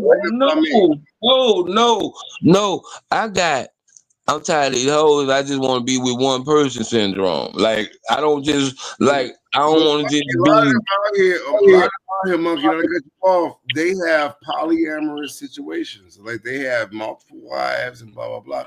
But hush, you not me. No, I'm not you, but I got a partner. See, that's what I'm saying. See, you got to go to my old shows. I got my partner on Mr. Boo. He talk about the pilot life. He live that pilot life. You feel what I'm saying? Like, and I'm giving you credit. I'm not knocking you. What be good policy. I've seen the pilot life, and I can't do it. I can't do it either. You somebody else's harem. You somebody else's Jezebel. Stop playing with me. But the teacher be slightly getting on the nigga ass in a cool way. I'm like, damn, but what I do wrong, master teacher, please do not be alarmed. You know what I'm saying? No, bro, I'm giving you credit. I said that like the run the tape back. I said that 4 times, 5 times. Hush. Yeah. I don't need a codependent. I don't need nobody to help me. I don't need breakfast in the morning. Hush. You need that. I am an old Marine brat. Nigga, knock it off. Hush. But see, military kids different anyway too. Like y'all, you're right. That's why I'm like, hush. You need that. You need to do date nights. You need it. Hush. Yeah, I need to do that. Yeah, you so right. See, that's why I fuck with you. Yeah, I need to do. I like doing things like that. Oh my goodness. Oh my. Man, I'm a sensitive nigga. I can't be a sensitive nigga sometimes. Nigga, you crying for pussy. Hush. I will. I will. I have. See, everybody got a little sensitive in them, man. But I'm not. Hush. Hush. Yeah, that's master teacher, man. That nigga up, man. He can't be sensitive. Yeah. We are not the same. Hush. We are not the same. This nigga gotta say the hood like that. Yeah, I'm finna sample him. He gonna be in the song, but master teacher might shoot me. I gotta ask him first. No, we good. I went to school with Be Good, and we good. I'm just saying. So he gave me the clearance. Yeah. You need that. I don't. Yeah, I would put that in your lane. You need a woman in your life. Yeah. Stay in your lane. You need a woman in your life. Hush. Yeah, you get it down long. You need a woman in your life. Hush, nigga. Ooh, that's gonna be the song with the skinny nigga complaining about his gas. Oh, samurai. But we all have done that shit. But hush. That man say hush. But hush. Mm-hmm. Husbands understand and humble. That's the first time I heard that one. Yeah, I just made it up today. Me and my partner was on the phone talking. You started all this shit, boy. You called us this morning talking about you home from jail. Shit. I then ain't talked to that man since you been gone. Other when we had the manhunt for your ass. He got us on everything. Fucking on the bus. Like this nigga did everything when I was gone. Nah, we did that today. Hey, yo. Cause I got that's my new way of directing my energy into the music, into the podcast, into the people. You ain't spoken what I'm spoken, so They going at it in the chat. They going at it in the chat. They going. Yeah, you know, we start a war of Uncle P getting that bitch to throw a chat bomb and blow that bitch up. Yeah, that's what he had doing. Him and Professor Remo and this motherfucker going, boy. I see him. Look. Let's go. People, bro. People who willing.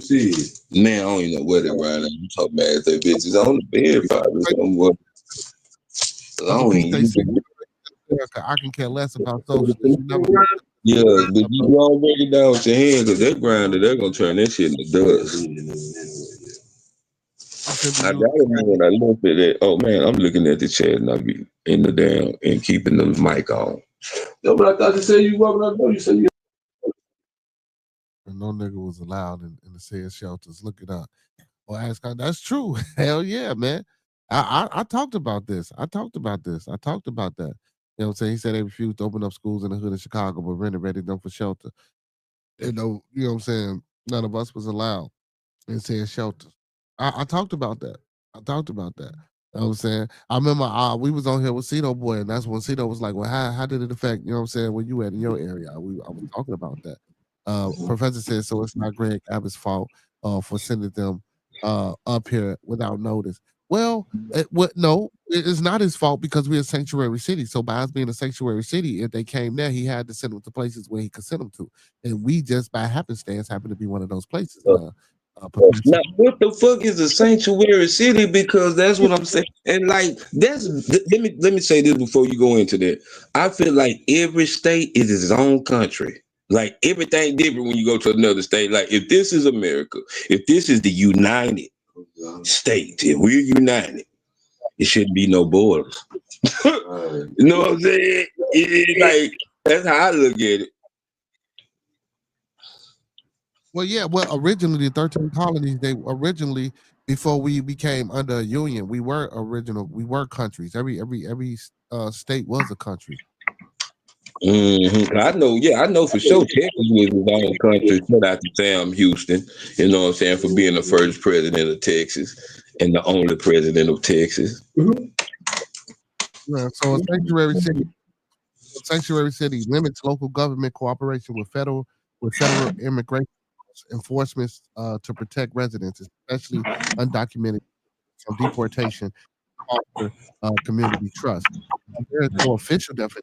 These cities restrict local police and other agencies from sharing immigration-related information or holding individuals in jail based on immigration warrants. Proponents argue it creates safer communities by encouraging immigrants to report crimes and access services, whereas opponents claim these policies undermine the law and order and constrain resources. And that's true because they provide shit for them that they ain't providing for the motherfuckers that's already here. So that's what they say about straining resources and how they giving them all this fucking money and ain't giving the money back to the people that's already here. But again, on top of that, it's like, yeah, why bring all the motherfuckers here to give them the money that you could be giving the people that's here? You feel me? So I get both sides of it. I get the help. If you're gonna help, just help. This ain't a help. It's like we raising them motherfuckers. You feel? So I agree with you, Uncle P. And I agree with Go ahead. There's no way in hell a motherfucker from another country can come over here and pass up the people that already been here. Yeah, I don't understand that. Right. Because that's the way America got us set up, man. You know, they got us set up like that, especially for us. You know what I'm saying? Because we don't know how to do shit. You feel me? We don't know how to get together. He said you're upset with the wrong people. He said people who will never make an impact on you, but keep rooting for the man, I'm this nigga.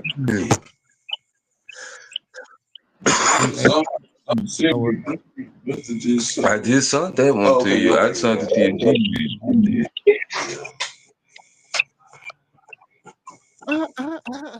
You ain't saving nobody. Stop it. That's why me and my mama got mad at me when she wanted to send me to the army when I got kicked out of job corps. I'm like, man, if I go to, because I know I would have been the next Frank Lucas if I would have went to job to the army. Think you would have been Frank Lucas? Shit, yeah, but I go anywhere I go, I'm gonna figure it out. Mm-hmm. And then everybody gonna be mad because I'm gonna be such a good worker. They ain't know I had all this organized crime going on behind the scenes. Good soldier. They doing it now. Yeah, because the National Guard. That's what I'm saying. Because I just like that shit with them bricks and all that shit, bro. That shit be just. But I'm gonna tell you, this why I think I would, and I know why they would do it. Cause the money, man. They not making no money. No, they ain't making no money. You already know that. Yeah. That's why. You gonna have to get a side hustle or something. Why you think the guards bring the dope in? Shit. You gonna have to get a side hustle. And trust me, they not living like they look. Trust me, they not. Oh, let me play that. You gotta be in this. Hold on, I'm finna play his kinfolk song I did right quick with his kinfolk so he can hear it real quick. Y'all go here and chop in. But now they I just seen on the what the was she put it on, but they arrest some of them on the army people, whatever, talking about they're not telling us the truth, which we already know. Man, they ain't never gonna tell us the truth. The government can't tell us the truth because they done lied too much. This the only place I know that tell a lie after another lie, and then when you question the lie, they like you even ask the question. That's why Trump be fucking me up every time we get on. I'm like, my nigga, you been in office 2 days and we already the greatest country. No. They supposed to make America great again. Yeah. They need to drop the stimulus checks, though. Bitch, drop the stimulus checks. Nah, we don't need no more money. Niggas ain't gonna act right. You just got to give them a certain amount. Nah, what they need to do is let them spend it on nothing but shit that necessary needs. Right, necessary needs. You can't go buy no clothes, like you can buy clothes, but you can't go to the Balenciaga. Right, even if you got kids. Yeah, and I'm not using Balenciaga in none of my songs no more after I found out what that mean in Latin. Anyway, we know designer. Yeah, we know designer. That's why my boy got no label. My boy Indiana, they got the clothes, no label. Yeah, we know designer. We know label. We know designer, man. No, order some of that shit. What they need to get this beer gang off the block apparel. That's what they need to do. Well, shit, give me some of that shit. We need all that shit. We need anything a nigga that man, look, this is my new thing with going into the 2025 and on that. I'm supporting everything black. Yeah, that's how we ride. That's what we know. Hey man, if it ain't black on, come back, hey man. You ain't made these. I don't care if you a white boy. If you ain't made these. If you made this, I won't be a white boy. If you made this on little homie or whatever, yeah, I want this. I support small business, man. Kids, whatever. I don't buy nothing out the mall. I don't do corporation because you gonna have to sell your soul for a corporation. I do small business. No, Jordan. My name was Toro Jordan. I changed my name from Toro Jordan. I don't do the Jordan. Well, who you is now? Gordon. Oh, Gordon. I'm Toro Gordon, man. Oh, I've been studying Gordon. My nigga, man. We Toro G. It was say Toro G. So Balenciaga mean in Latin, Monkey Man? Bill is king. Ball is king. BAAL. Ball is king. It ain't such thing as kings, man. What is some kings? Ain't such thing as kings, man. We ain't no kings. Balenciaga is not a Latin word. That's first. You know what I'm saying? Man, that's what they said. Translate to in Latin, though. Everybody got their own translation. We got English translation, Latin translation. No. The word Balenciaga, I looked it up. It says Balenciaga has no meaning in Latin, as it is a surname of Basque origin. The name Balenciaga, which is transliterated into Spanish as Balenciaga, is a toponymic name meaning house or place of the whaler.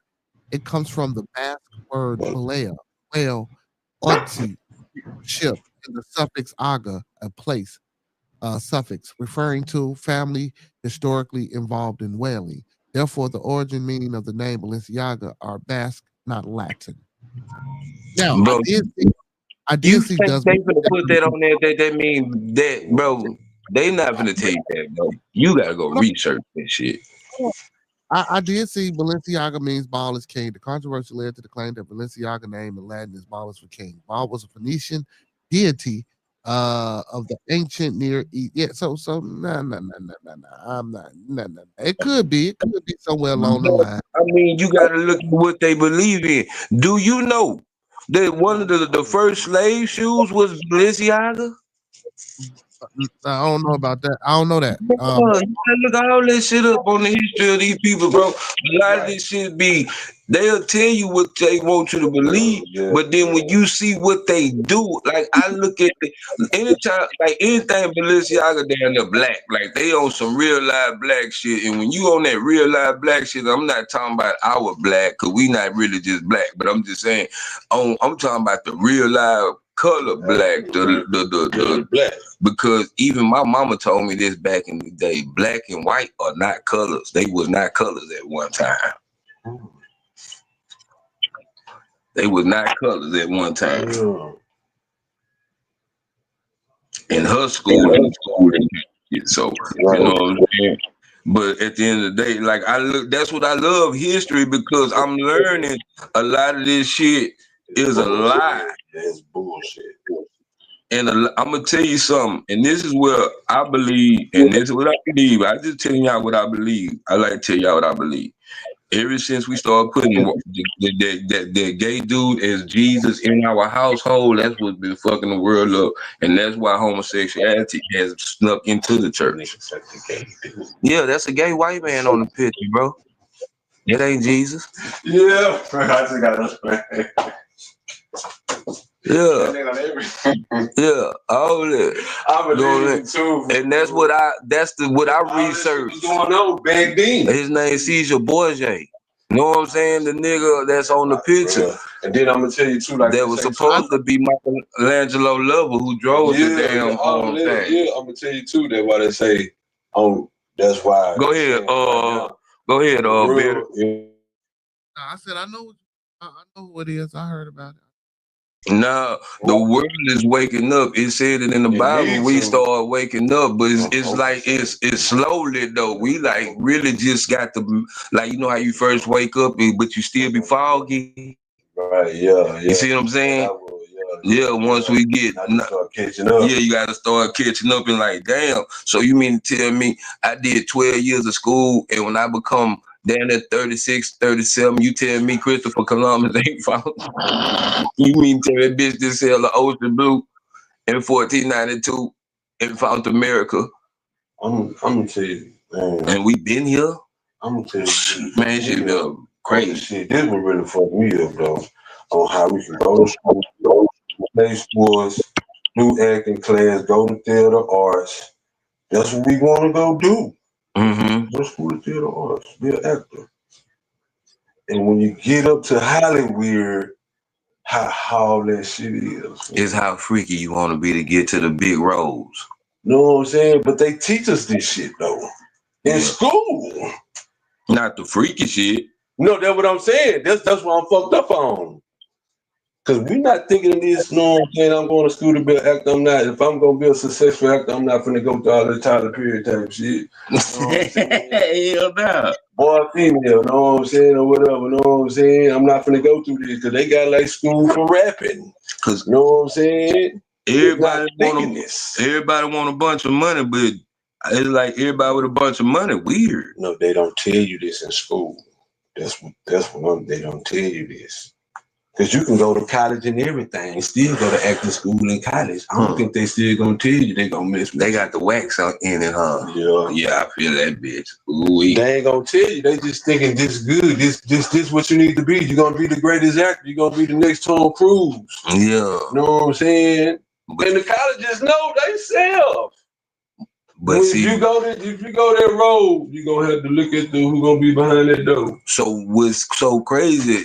That's where the fraternities and all that dumb ass shit. All that. Like, man, it's so much shit, and I don't. But the cold part about it is, we don't know if it's true, because that's why I be telling people, man, we don't have rich folks' problems, nigga, and rich folks don't have police problems. That's why I was like surprised that people been saying that. You're not a member, so you don't really know what's going on. You don't never really know. We only know what's reported, and then when it's reported, it's like playing the game. You can speculate, but you don't know. Yeah, because let me tell you, you know why? Remember we used to play that game, like, say I know something right now, whisper in your ear, then you whisper in this person, and by the time it get to the 15th person, this whole goddamn secret society is different now. When the 15th person tell what we're told about the secret society, when you supposed to be told that way, and we all in the same secret society. That's what I'm saying. So at the end of the day, it's like being like, even like, I'm gonna tell you something. To a certain extent, gangs not even supposed to be. That's a secret society. supposed to be, but niggas don't know how to be quiet. Young Thug, all these niggas is showing. I know one thing about us, we do not know how to hold our mouth. We don't know how to wait till the right time sometimes to execute our mouthpiece.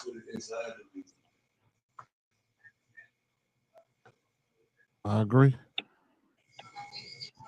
Because I'm going to tell you something. That George Floyd incident, that Tiana Taylor incident, that was the best time for us to cut the head off, and we didn't do it. When a motherfucker could come in this bitch with tiki torches, with Viking helmets, and tell y'all, hey, man, we want Trump to be president. We'll burn this bitch down. People lost their lives behind that shit, behind Trump being, bro. We got Sir Smoke in the building. Sir Smoke is in the building. What's going on? What it do? What it do? What it do? What's good, panel? Man, I'm just high running my mouth. Oh shit! Look, I just took a smoke and said I'm gonna come hang out with these cats for a second. Yeah, man. Yeah, but Sir Smoke, man, what it is, man? You be having some interesting cats, bro. What's an interesting Sir Smoke? What it do? Oh shit, bro. Same shit, different day. You know what I'm saying? More work, less pay, same grind. Same grind. You gotta be from Chicago. Nah, I'm from Louisiana. Oh, you from Louisiana? Okay. Yeah. Man, what happened to Bearded, man? His old lady punch him in the nose? No, I'm sick. That's why I ain't got the camera on, because I'm steady blowing my nose, and I got the tissue. Yeah, you got that from the other day. You got that C19. Yeah. That nigga say C19. Damn. No, I got allergies. I ain't sick like I got a cold. I got an allergy. Nah, I mean I fuck with it. I got a big ass nose, nigga. I don't like to go outside, nigga. I suffered for 3 days after I cut the grass. Nah, I don't think. Can you still? I want to speak on that C19 shit. This one, I know that shit got spooky. No. Okay, we can't. Yeah. You gotta tune into my channel, then we'll talk about it. I don't want to get flagged. I don't want to get flagged. Yeah, that's why I think we still talk about it. That's why I say at the end of the day. Hey, well, listen. Just don't say the word. Right. Yeah, we gonna say the jab. That's what we was calling it, the jab. Don't say the jab neither. Be a little bit more. That word too. Yeah, okay. Anyway, when they gave us G5, when they gave us the generation Wi-Fi, you feel what I'm saying? What was it? That G7 classified. Yeah. Well, they gave it the G5, man. When we upgraded our Wi-Fi, dog, it did get strange. You know what I'm saying? But it was crazy how they said that the black folks couldn't get the G5 Wi-Fi. Then they were talking about listen. That's that Tuskegee shit. That's what I'm saying. But look, that's what I'm talking about, homie. When we was talking like that amongst the hood, that's when we started getting the Wi-Fi. All of a sudden. Right. When we, because at one time I seen who was getting the Wi-Fi at the beginning. Well, at the beginning, boy, you turn on the TV, boy, you got a big Wi-Fi signal. You know what I'm saying? Yeah. I'm talking about Wi-Fi was everywhere, but it wasn't here. It wasn't wherever. It seemed like wherever people were, the people I knew, it wasn't there. You know, they couldn't get it. They couldn't get a signal. Yeah, that's what I'm saying. We got to go to the store. She gonna get. I know she finna get ready to go though.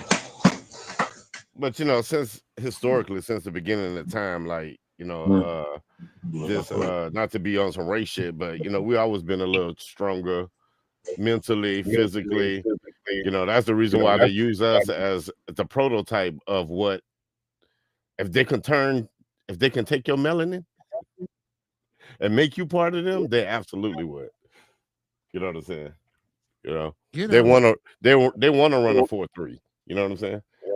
Yeah, they want to have a 50-inch vertical. You know? Yeah, I'll be. That's that get out shit, man. Yeah, absolutely.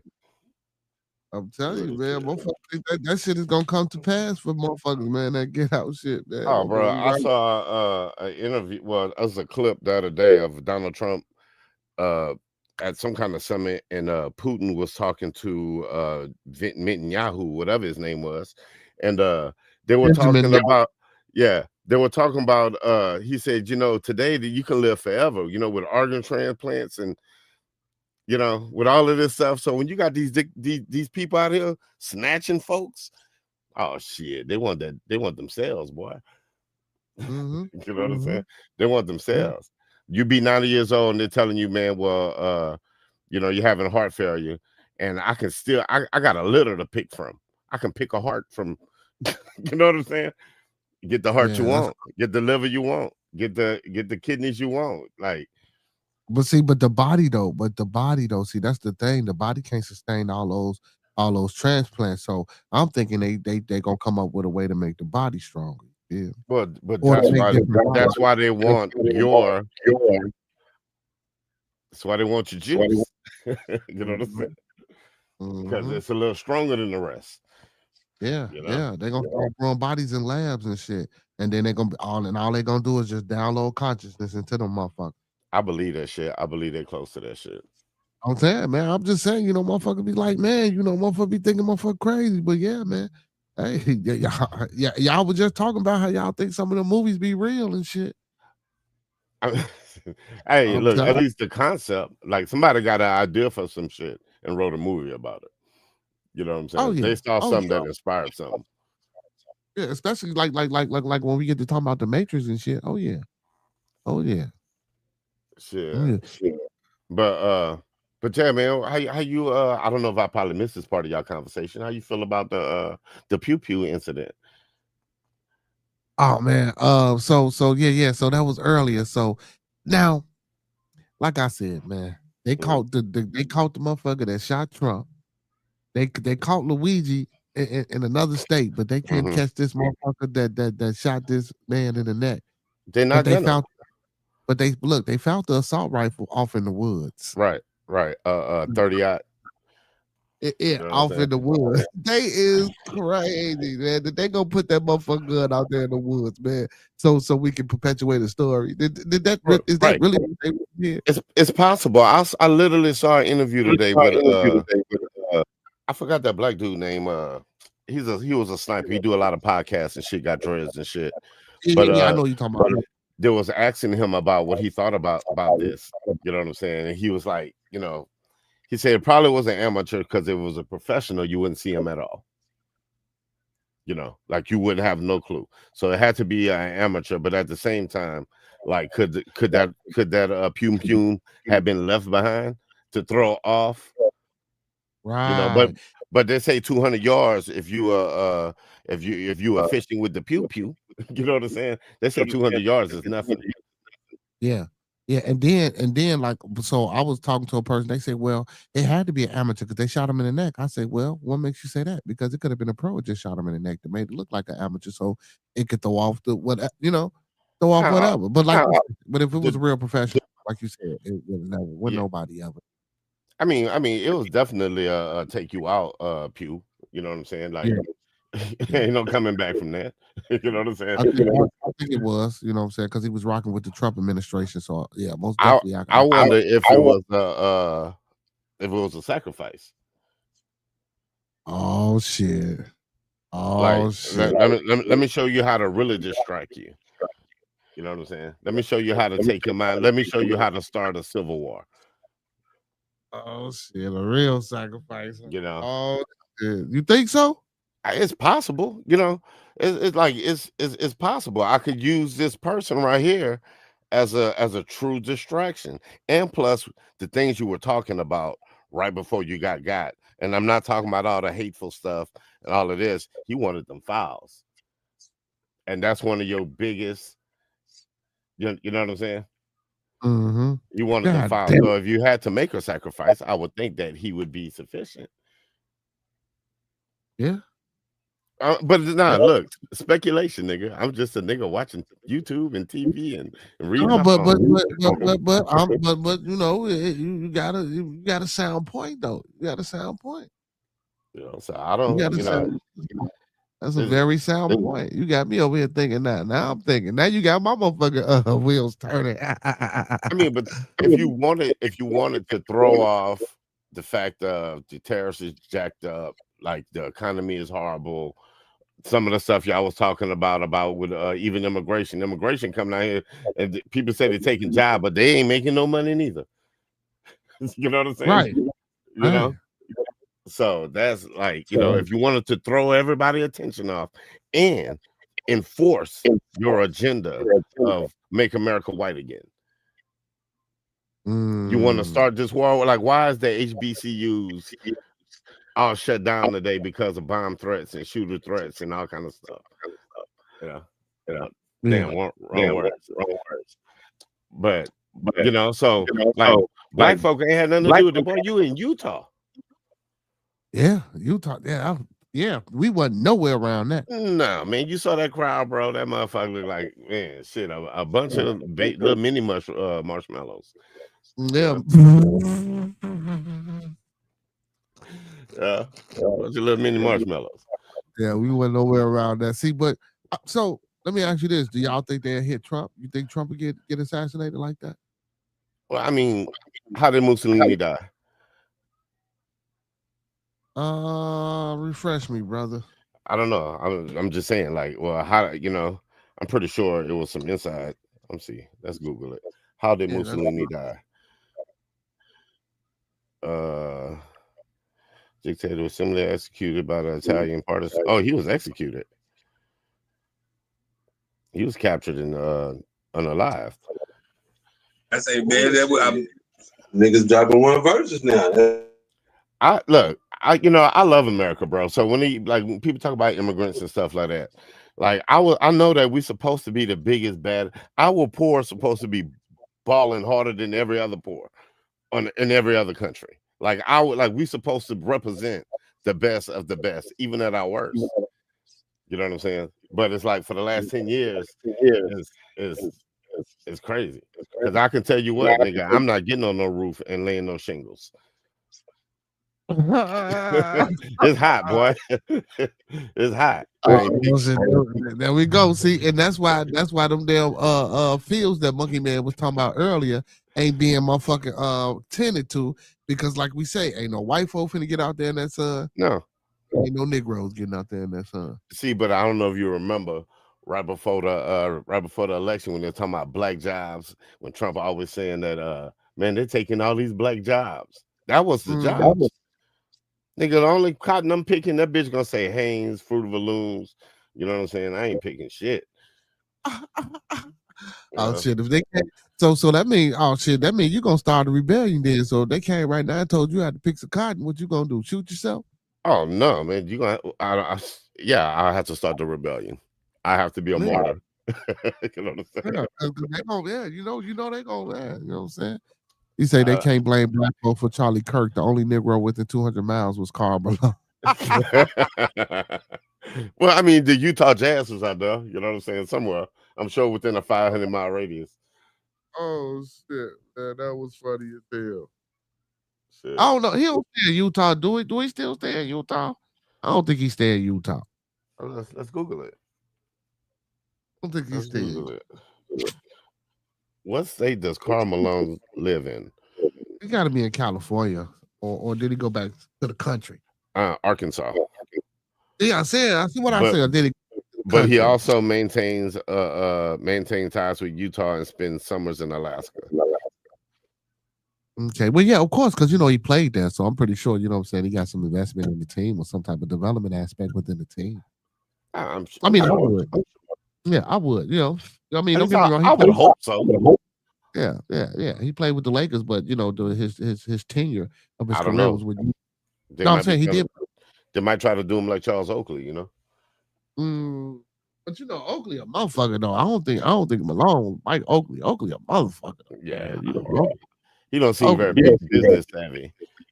Yeah, they putting him out of the stadium that he played. Like, yeah, Oakley a motherfucker, man. You know what I'm saying? He don't even give a fuck neither. He don't even care. Nah, he could have money like Mike. That nigga is what's his name? Played for the Warriors. Who?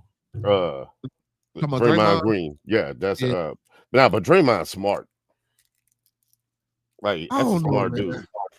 Yeah, man, but I think they should have been kicked that motherfucker out the league. He just got anger control issues. You know what I'm saying? But as far when he not mad, that nigga great. Yeah, but you gotta go through that. You gotta go through that shit though, man. Don't nobody want to go through that, bro. I ain't gonna lie. I wouldn't want to go through that constantly. GBA, what's going on, my boy? I'm mad, man. The Packers beat Washington, man. Thanks for that update, Professor Remo. The Packers. I thought, man. I thought that my man was gonna do it, man. I thought Jordan Daniels was gonna, Jay Daniels, was gonna pull it off, man. God damn. What was the score though? Did they put up points? Yeah, it was 27-18. 27-18. So it wasn't a bad loss, but it was a loss nonetheless. I was really looking forward to like I said, Jay Daniels getting over. If he'd have beat them, man, listen. Yeah, last year would have been completely solidified. Don't get me wrong, we still got a lot of season to go. You know what I'm saying? And this is what a second. Now listen, I don't even really I watch my Saints, and that's about it. I don't really know too much about, but I can tell you what, when I saw the highlight on them Bears, y'all gonna be a problem, huh? Hell no, not the way they folded in the motherfucking second half of that football. Look, but they was fighting for a minute. Hey, what's our quarterback name? The little rookie, Caleb Williams, man. Caleb Williams is nice, bro. Y'all gonna be all right. Man, he just he give you glimpse of being nice, and then he falls. Yeah, but y'all that line got to hold up. You know what I'm saying? I saw like they had him in some tight situations. That line got to hold up. But as far as a quarterback go, if you starting from the head down, y'all gonna be he decent, man. But y'all going to the playoffs. I hope so. Man, I'm hoping so like a motherfucker, man. I'm hoping so, man, like a motherfucker, man, because I think we can do it this year. You know what I'm saying? But we let Keenan Allen go back to the Chargers. We shouldn't have did that. You know what I'm saying? I know he got hurt. It don't matter. From what I saw on Sunday, y'all gonna be fine. And to the Bears' credit, that was second string defense. You know what I'm saying? For the majority of that game. You know what I'm saying? First string quarterback. We got a lot of injuries. So, you know what I'm saying? Our first string defense wasn't all the way, you know what I'm saying, strong as they should have been. So I mean, I know who ain't gonna make it. Who was that? New Orleans? My saying, bruh, Jesus. Yeah, like, they suck. They last year. But look, this is the crazy part. They don't suck. I like the little head coach. They scared of the little quarterback because every time he throw the ball deep, it's a pick. So the last game, everything was dunks, just dinks and dunks. Little 5-yard, 10-yard, 5-yard. You need 12 yards for a first down. You pick up 8. God damn it. You know what I'm saying? Like they're scared to let him throw the ball. But I think once it get a little comfortable, I don't think we're gonna make the playoffs. But I wish we would have went after Shador. Nigga, we needed a quarterback. Yeah. Baker Mayfield, we let Baker Mayfield pass. You know what I'm saying? Like, bruh. So what you think Cleveland should do? What you think should be done with Shador? You think, man, a team need to pick?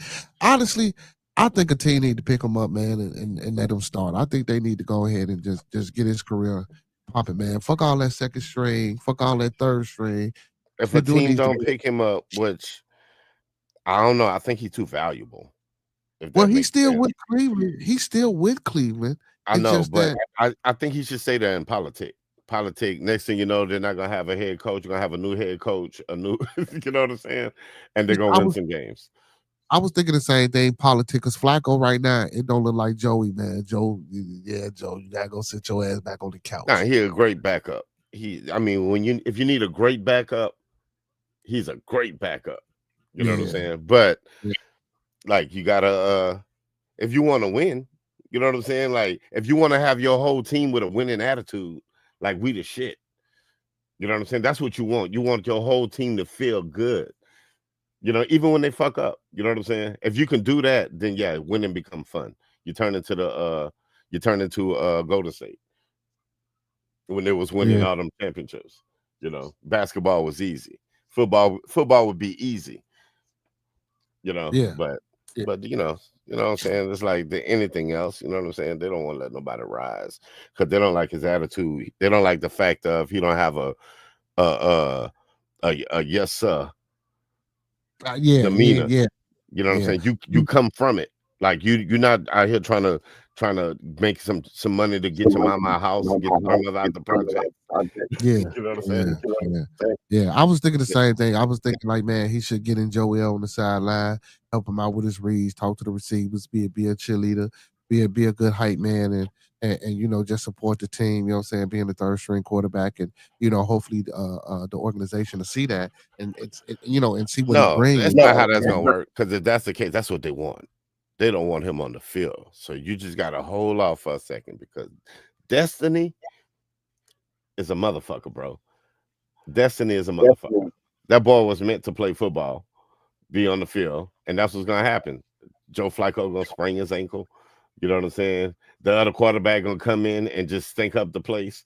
You know what I'm saying? He gonna look good and just won't get you across the finish line, and he gonna get a shot. I give him Honestly, I didn't even game 6. have you seen that the guy they picked over him in the draft. I ain't even seen them play a game in preseason. I ain't seen them throw a football. No, I seen him in the crazy part is he good too.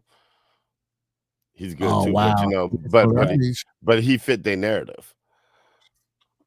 You know, that means he might have a problem then.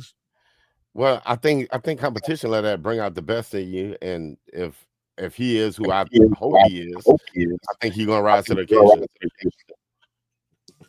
He will, but just not with Cleveland, bro. Just not with. Yeah, well, he's always welcome to come over to the Saints. Yeah. Well, y'all had a chance to pick him. Y'all didn't. Y'all passed on him. Well, Eric Dickerson did an interview where he said that the league called all the owners and told them, do not pick Shador. Yep. Because they wanted to make an example out of him. Yeah. You know, if you can't understand yes sir, master, and all of that, what you need, boss? if you ain't that, they don't want you. Yeah, that's true. Yeah. If you ain't that, they don't want you. That's true. Well, that's it. Well, it's gonna be hard then, because you know football ain't shit but a good old boys program. You feel me? So, but watching these goddamn, I mean, boy, I saw a lot of black quarterbacks when I was watching these highlights. Yeah, a lot of black quarterbacks. So I'm like, you know what? Oh yeah, last year, you know, it was 13. Yeah, I think it was like 13 starting black quarterbacks last year. Yeah. You know, so the game changing.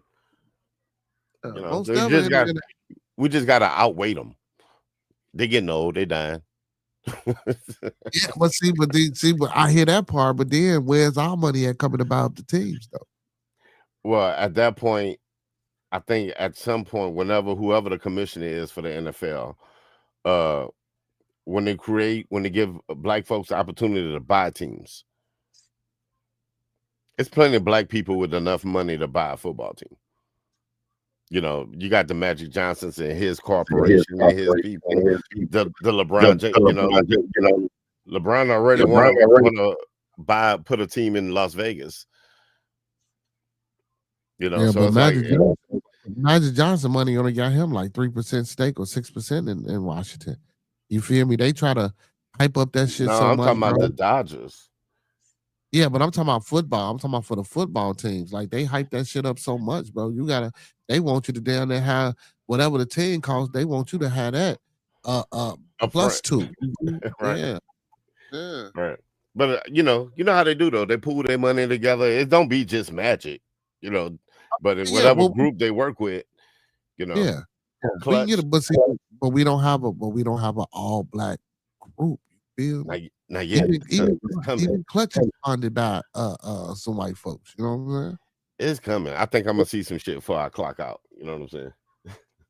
I hope so. I'm a very optimistic person. Oh yeah, me too. And I'm talking about majority owner, not just a minority owner. Yeah, the majority owner. When you own it, you making the moves and the calls for the team. Not you, you know what I'm saying, got a little vote and your little vote don't matter type shit. No, I'm talking about the majority owner in football, baseball, and basketball. Right. But you know, that's gonna be that's difficult, man. That's like we was talking about 2 weeks ago, a week ago, and we was talking about like that's the reason why it's so hard for a black person to even own a corner store in the hood.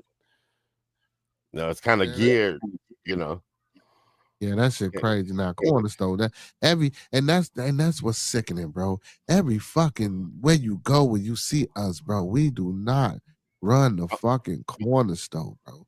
Everything that's the least, bro. That's the least, man. I remember I used to know some cats, man. I used to tell them cats all the time, boy. When I say them boy were making money, they're making money. I'm like, bro, man, go own something. Like, Like something that the hood can remember, kids can look up to. Yeah, such and such used to be out there on the corner getting it, but look what he turned his money into. You know what I'm saying? I've seen a lot of people fuck that shit up. Yeah. Look what he turned his money into. It's hard to own a fucking corner store, nigga. You know, you'll see a nigga with a car wash, a car lot selling cars. But as far as like a brick and mortar, yeah, that's true. Yeah, he said we had no corners. And that's the other part. We don't own shit. Like that's why we can't own shit, because you got to go to the white man to ask permission. Yeah, like it's not just about the money. Man, what the fuck is my ladder? But yeah, man, you know, so yeah, this whole shit that's going on with our establishment that we entrust to get shit right is crazy right now. It's crazy. I don't even know if we're gonna have a government and by the end of this dude's term. We will. We will, man. We will. I think we will. How you in the city? How you feel about them coming out there next week? They already out here. Yeah, they've been out here, man. They already out here, man. They ain't on the streets though.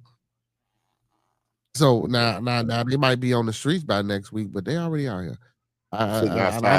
Smoking a cigarette, they want to ask you what you're doing. Yeah, I don't think it's gonna be no change. I don't think shit's gonna be no different, man. I honestly, in my honest opinion, man, I think this is just a power move, a force move to sway. You know what I'm saying? Motherfuckers to do what he want them to do. That's all it is, and he gonna try to put your foot on his neck. You know, and as he should, as a president, you know, with that power. Now, I ain't saying it like that, but you know, shit, if you're trying to make some, you know, make some move for you, shit, you got to come put your foot down. No, I feel you. I feel you. It's, you know, now I really wouldn't have an issue with it if he like did this shit like spread out and did this shit like all at the same time for like 6 months, all 50 states. Not even 6 months. Give them 30 days. All 50 states got all the little military people out there trying to round up people and looking for murderers and whatever the hell they be lying about. You know, but if you did it all at one time, but to just be selective, you know what I'm saying? We know Chicago gonna vote against you. But then we would have to see results too.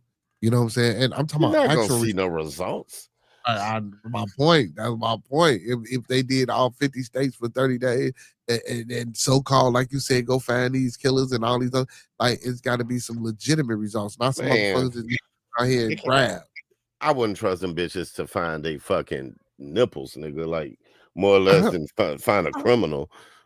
You know, shit. You know, they just smoke one of their little demigods and they don't have no clue. You know, they got an idea. You already caught 3 people. Those are the wrong people. Now you got the picture of the little skinny dude out there, but and the all black with the glasses and shit. Yeah, they might be him, and the other 2 that they caught said, they said it wasn't them. Yeah, so it's I don't think they. But this your FBI, not yours, but this his FBI. That's just a show. You fired everybody, huh? You need them now, don't you? Yeah, you know what I'm saying. Yeah. You need them now, don't you? You got rid of a lot of surveillance, and you know, but you need that shit. You need that shit. Yeah, especially if he gonna be doing what the hell he doing. Right. So I would think that as Americans, if we gonna even if we fuck shit up, we gonna fuck it up better than everybody else. You know what I'm saying? Like, nigga can't get it right. Yeah. Uncle Pete said the reason why they passed on Sanders was because of his contract demands that included to pay for his jerseys and marketing. I don't know. Now that one I ain't heard. That could be that. I mean, I never heard that either, but it's possible. Yeah. I was just saying, you feel me? Just like how Caleb Williams wanted the Bears to pay him. I mean, wanted to pay his LLC and not give him a check, but the Bears weren't going for that shit. Yeah, that shit was wild. So it's not like the NBA then, because I know the NBA, you get 50% of your jersey sales is yours. Well, so and they probably, in the NFL, probably keep all proceeds. Yeah, them boys don't make them, bro. And they look, boy, you talk about prone to get hurt, doing something that you know you're gonna get hurt. At some point, you're gonna get hurt. You know, NFL players don't have them LeBron James careers. Yeah. You know what I'm saying? Right. You'll be hot for 5-6 years at the most, you know, but you still done pull something, spring something, you know. Like they don't get that guaranteed. They don't get, but you know why? Yeah. Oh yeah. Them owners. Yeah.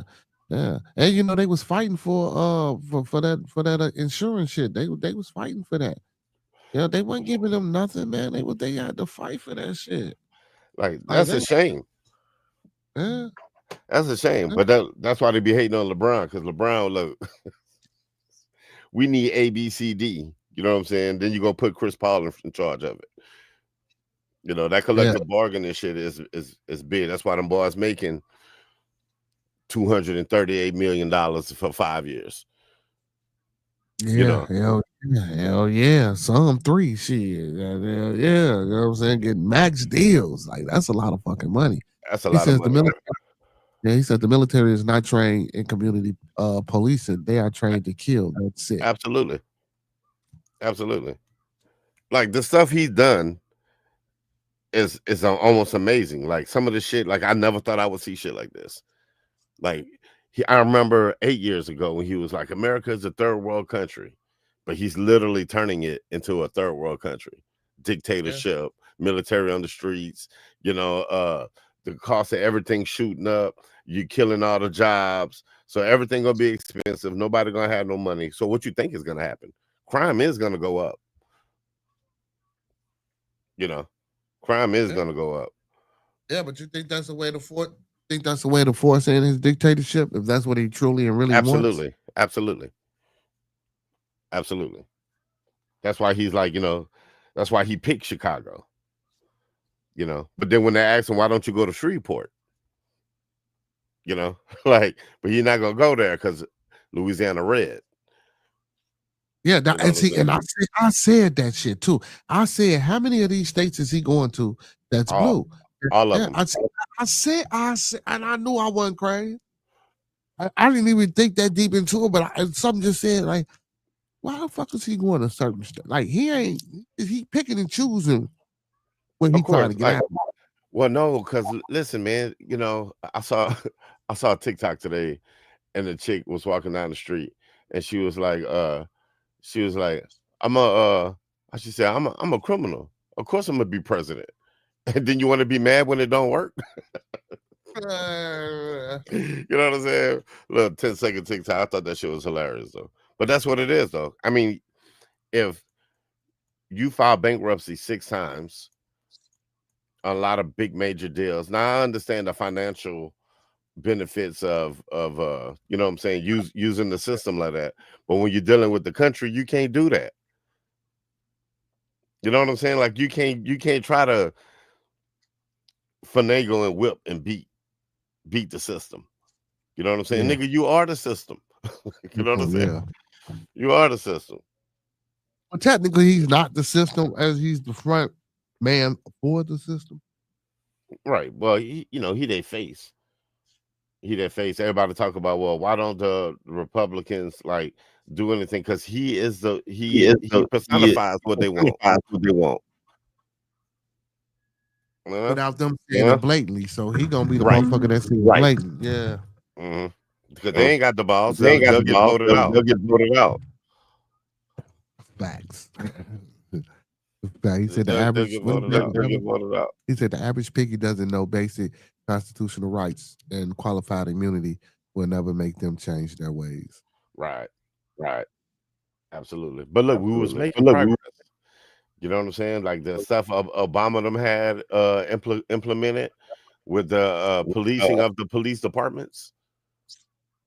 Okay. You know, y'all do what y'all do, and we'll fund y'all. But what you're not gonna do is be out here acting their ass, making us look bad as a country. You know what I'm saying? But man, I watched so many videos, bro, on like cops just being asses, just tyrants, like just bullies. You know. But Tell they you, I'm want not the gonna. respect. But they want the respect. I had a little my little nephew. He was a police officer for a couple of months, and I remember having a talk with him before he joined. And this is recent. I remember having a talk with him before he joined, and I'm like, look, do you understand that I don't have to respect you? Because he was like, well, you know, respect earns respect. And I'm like, bro, I don't have to respect you when you got that uniform on. You took an oath. You know what I'm saying? What do you mean? Write my ticket and leave me the fuck alone. You know what I'm saying? Like, I don't have to, but because I got an attitude, because I know you stopped me for no reason, you want to assert your authority. You know, I'm like, bro. And he was like, well, you know, well, I'm gonna do some good and blah blah blah. You can't change the system when you in the system. But you know, that's what they, because you are part of the system. But that's what they say. You got to get in to make a change. They always say that. Have you ever seen it done? No, I ain't never seen it done. But they always say, if you want to make a change, man, you got to get in the dope. You know, look how we view Jay-Z now. You know, when you was on the outside, you was making a change. When you became part of the system, now we just see you as part of the system. You know what I'm saying? You know, you don't let Lil Wayne perform at the goddamn Super Bowl in New Orleans? Boy, you crazy. Yeah. That was crazy. But see, but it was an agenda. They was pushing Kendrick Lamar, so yeah, I get it. Yeah, I get it. But it should have been but he should have been an appearance. Yeah. So Remo says, what I want to know is how do you make Oh, my bad. Oh, let me mute you. He said, what I want to know is how do you bankrupt a casino when the business model is people give you money for their chance to win more? Yeah. Hey, what y'all talking about? Oh shit. Shit, really? You know what I'm saying? Casinos talking about making money. So I knew these Indian people, right? And they owned a casino. And but when I say Indian, I mean like Native American. And they owned a casino. And like he was telling me the business model is the casino only make 3%. Like as far as the machines go. As far as the machines and the gambling table and all that shit go, the casino they only make 3%, but they 3% is so big. You know what I'm saying? Because the rest of the money circulate through the casino. So profit margin, they walk away with 3%. But if you making $50 million in a night, well, let's say $100 million, let's say $100 million in a week, right? You made $100 million in a week. That means you pocketing $300,000, but then that's not including food. That's not include, you know, like a lot of stuff. But it's not as much money as you think, right? But so the larger the scale, the bigger your 3% is. But he was telling me about state regulations is 3%. I'm sure they skimming off the top and shit, but but that's in Louisiana. I'm not sure about. That shit sound like a scam. Of course, it's a scam. It's money laundering. Yeah, that shit sound like a scam. How the fuck you only gonna give me 3%? I own a casino, man. Well, I mean, shit. Well, what happens if I walk in the casino, I put $10 in the machine and win 40? Yeah, but we ain't sure. Yeah, but we ain't sure for that shit. We ain't sure for that shit. No, I'm just saying, but you shouldn't need your insurance. You know what I'm saying? Like the casino got to make enough money to be able to pay that 40. They got to be able to pay this next man. Have somebody in the high limit room. You know what I'm saying? So they got to be able to make enough money to pay out. You know, but I'm sure there got to be times where it's just everybody losing. Shit calibrated fucked up. Man, you see what Uncle P say? He say the house always win, goddamn it. You know what I'm saying? Absolutely. They let you win. They let you win so you can come back and spend more of your money, man. That's all. That shit is a scam, man. Hey, I believe they got it red. This is the key to casino. You have to have enough money to keep playing to win. You know what I'm saying? If you go try to be Billy Badass and go, I'm walking in with 100.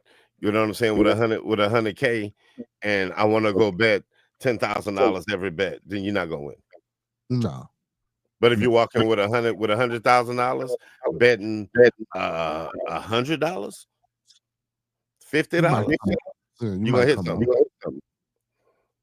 You know, so most people lose because they run out of money. You know what I'm saying? Yeah.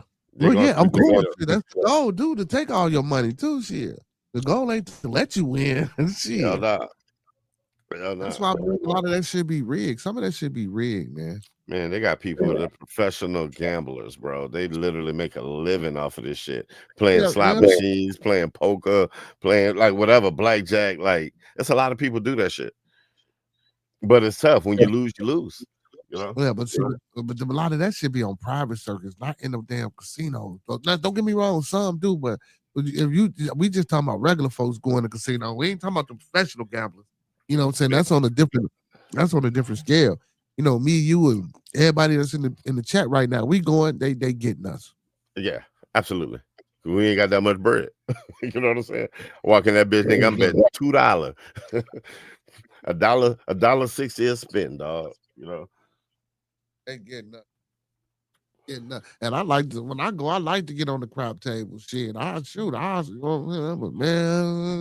to let that shit go. I'd rather stick the damn dice. What you said? I said I'd rather stick to playing dice with the homies and win they little money. I was just about to say that. Like, I ain't never no card games. I always play slots in the machine at a casino. You know, I was playing slots. I ain't never won shit off of no slots. I don't really like them. Shit, I know that. I would say I probably won more money than I lost. That's for sure. You know. Matter of fact, that's how I met my old lady, bro. In the casino? No, first day. I say, man, I got off of work, bro. I was working for this cat. You know what I'm saying? Cat paid cash, right? So I get off of work. I'm like, let's go to the casino. I got $500 in my pocket. She was driving a Taurus at the time. And I said, let's stop by the car dealership. Let's just stop. Man, we end up leaving out in a Toyota Camry hybrid. This was what, 2010? So we ended up leaving in 2008 Toyota Camry hybrid. Car note went up $45. Cool. You know what I'm saying? Right. Cool. Didn't put no money down. Nigga just drove off in a new car. Get to the casino. We gambling. Hey, bro, every time I stuck a 20 in, I'm pulling out 100. I left out of I walk in with like 500 and I left out with like 12. And she was like, First, let's rewind. So wait a minute. So you been knowing her before y'all went into this dealership and bought this car, right? No. What the fuck? I mean, maybe a month. I'm saying, how y'all wind up? Wait. Listen. People just are who they are. But I'm saying I'm blessed because this is the best I've never, you know what I'm saying? You know, to be loved is an awesome thing. But yeah, man, we stopped by the car dealership, drove off in a new car, got to the casino. I came home with 1,200. We've been together ever since. Hey, shit, she must be your good luck charm, then, my boy. Yeah, I'm just you heard.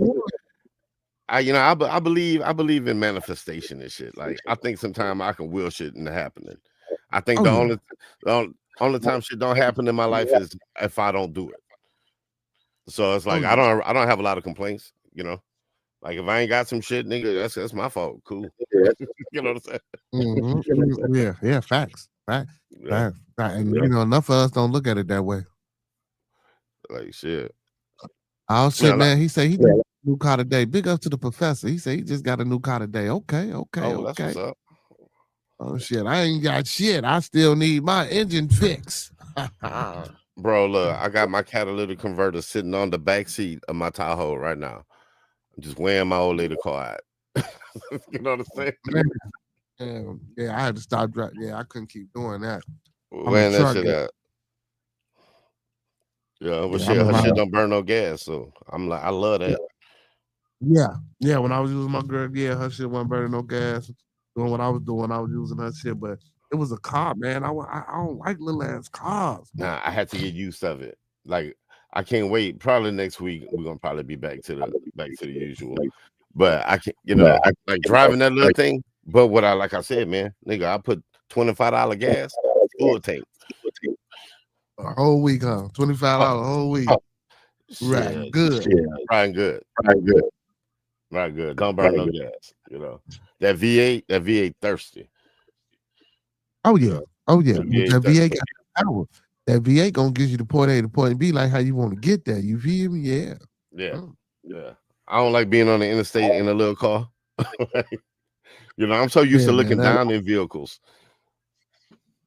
I'm so used to looking down on a car, but like to be feeling like, man, this 18-wheeler can crush my little ass. That's scary. That's scary. Shit, that 18-wheeler could take the truck out too, but goddamn it, you feel a little bit more secure in that truck, sitting up in that truck than you do them little cars, man. I can't do them little cars. Oh, absolutely. I feel like I can get in an accident and survive. Yeah. I can't do no little car, man. That's why I ain't too big on motorcycles like I used to be. You know what I'm saying? I fuck that. Nah. I rode a motorcycle one time, and the next day my little cousin wrecked that bitch, was in a coma for 3 months. To be like that shit. A little 72, like it wasn't nothing big, it wasn't nothing major, like a little dirt bike, But shit, you don't survive that shit. Yeah, man. Hell no, not no damn motorcycle. Woo. Hell no. Man, damn, man, we done ran Monkey Man away. Oh, you got a 2021 Buick LaCrosse. Hey, that's decent. Hell yeah. He floating. Yeah, man, that's decent. 2021, man, shit. Now I catch the bus. Shit, talk about some of his used, man. Hey, don't nobody care because it's 4 years old. Like, don't fuck about that, man. No. What's motherfuckers out there that wish they had a 1948 car? Shit, you know what I'm talking about? Bro, I kid you not. The other day I was telling my wife, I'm like, man, I need a truck with a bed on it. And I'm like, I'll take a 2012. Yeah. And and older cars are more reliable anyway. Older cars yeah. Well, anything under 93, and plus a lot of people don't know anything under 93, man, you ain't even gotta pay, you ain't even gotta go get no emission test on it. No. Yeah. No. I like cars. Yeah, as long as you upkeeping it right, that motherfucker gonna it's gonna get you where you need to get to. Unless they stop making the parts for it and you can't fix on it. Right. I'm trying to what the fuck is this chat button? Oh, there you go. Yeah, shit. I got a little partner, one of my little clients. He a nigga had a little Mustang, a little 4-cylinder Mustang, but it had a turbo on it, right? So he got hooked on the juice. You know what I'm saying? He flipped it. Come by my house the other day, trying to get a cut. Mr. Haven, come outside. I come outside, look, bro. He got a 370Z modified. I'm like, bro. I said, man, look, bring me by the store real quick. He brought me by the store. When I say that car is so fast, I told him, man, you're gonna die in there. This ain't no Mustang, bro. You're gonna die in there. Yeah. Like you flip this, that roof collapsing. Collapsing, man. Uncle P say the best time to buy a new car is the first week of January with the leftover cars that they didn't sell. They say now they can charge you a new car fee, although it's new. Okay. All right, shit. Hey, man, that's a little tip out there for everybody, man. Y'all first week in January, man. Y'all go get y'all one of them new joints, man. They can't charge you that new car fee. You feel? I mean, at that point, it's technically a year old. If it's a 2025 or 24, and you go get that bitch this year, they're gonna probably knock off 20 grand for something nice. Even if it ain't never been drove. Even if it's never been drove. Yeah. Yeah. Oh, yeah. I might have to go to a car lot in January. Shit. To see what I can do. You know what I'm talking about, Uncle B? Shit.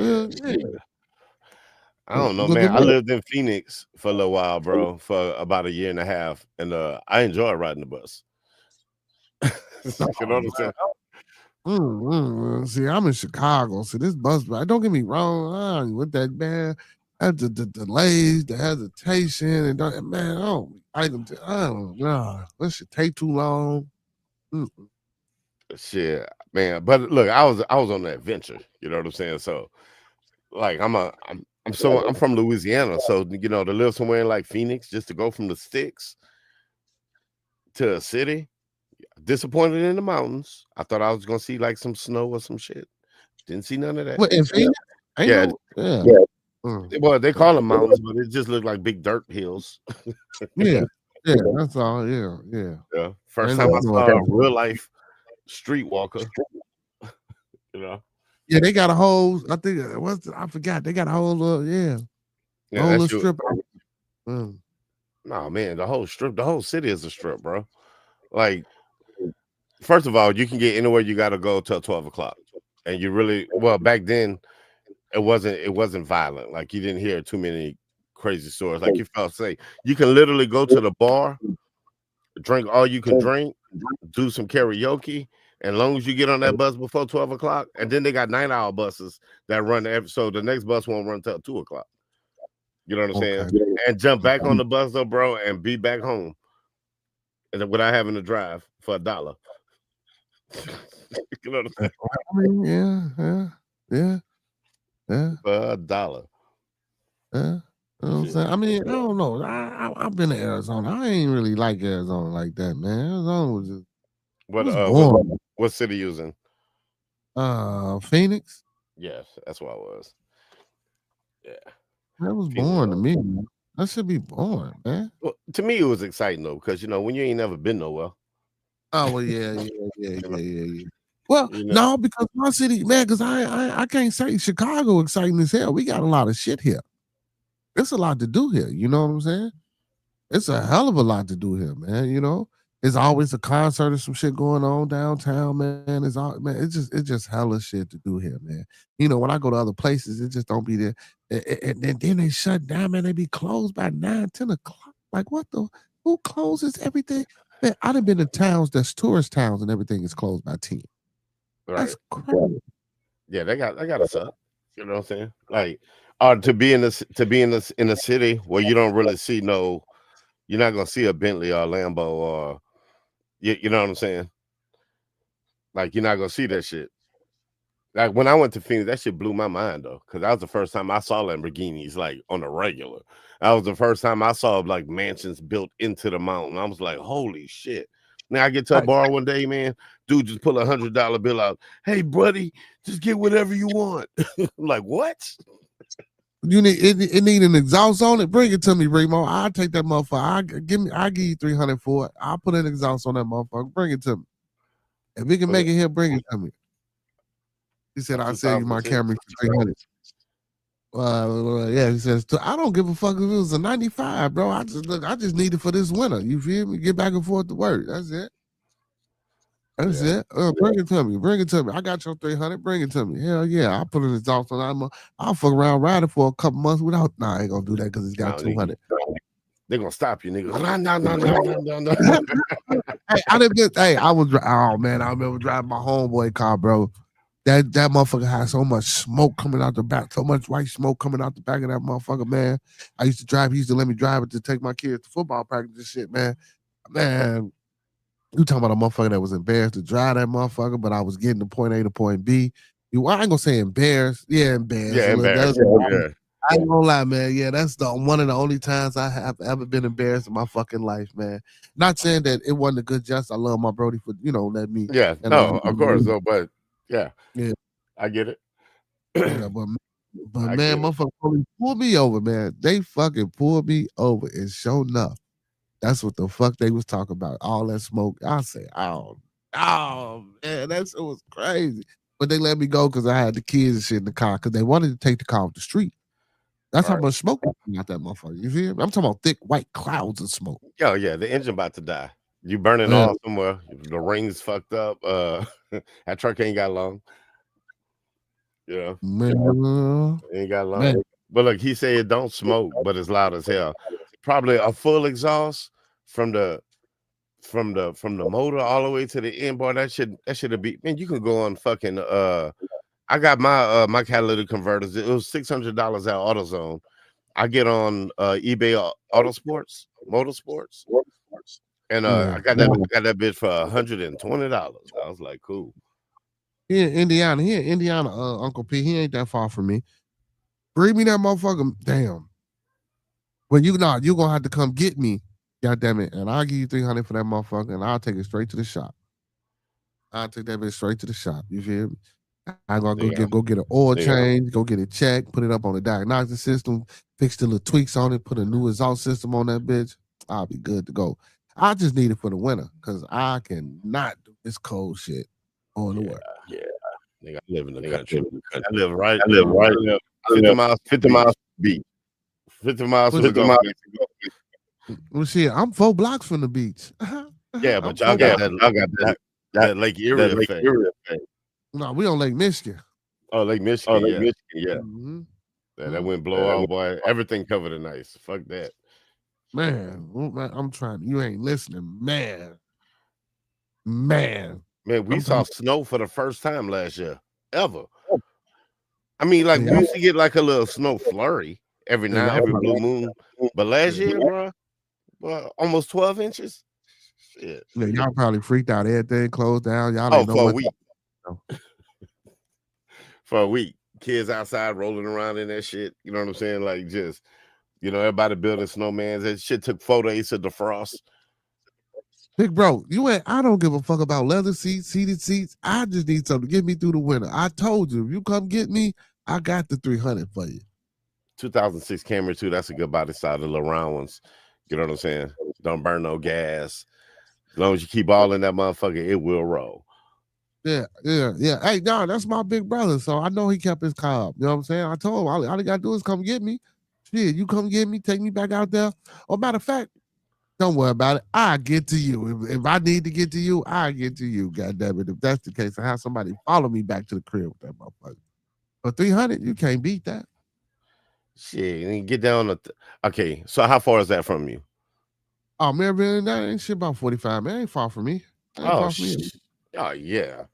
Yeah, man, he ain't far from me at all. He ain't deep in Indiana. Right. Yeah, he ain't deep in it.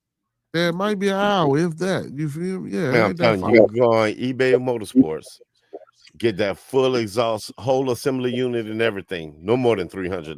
Nigga, I get down on Thursday, I would order that shit first, let that shit come in. Whenever you get it, and then pull up over there with it. Bring it straight, bro. It'll probably take a muffler shop an hour to pull the whole exhaust off and put a whole nother one on. Because they ain't got to cut shit. They ain't got to do shit. That shit just bolt on and bolt off. You say Motorsports? Yeah, eBay Motorsports. See, I don't be fucking with eBay. I be asking people how eBay be, man. I'm scared of Amazon. Because I was going to order it off of Amazon, but eBay just got a better... They got a better review thing. I watch a lot of car. I watch a lot of car videos, bro. A lot of them shit you be seeing on TV, man. Them boy be ordering all that shit. Build a whole fucking car off of eBay for cheap. Man, I get everything from Amazon, man. You know what though? I was never the online ordering type of person. I didn't trust none of that shit. Amazon, I didn't trust none of that shit. Then shit, well, yeah, man. But I started ordering shit, man, and shit. I can't stop. I get everything.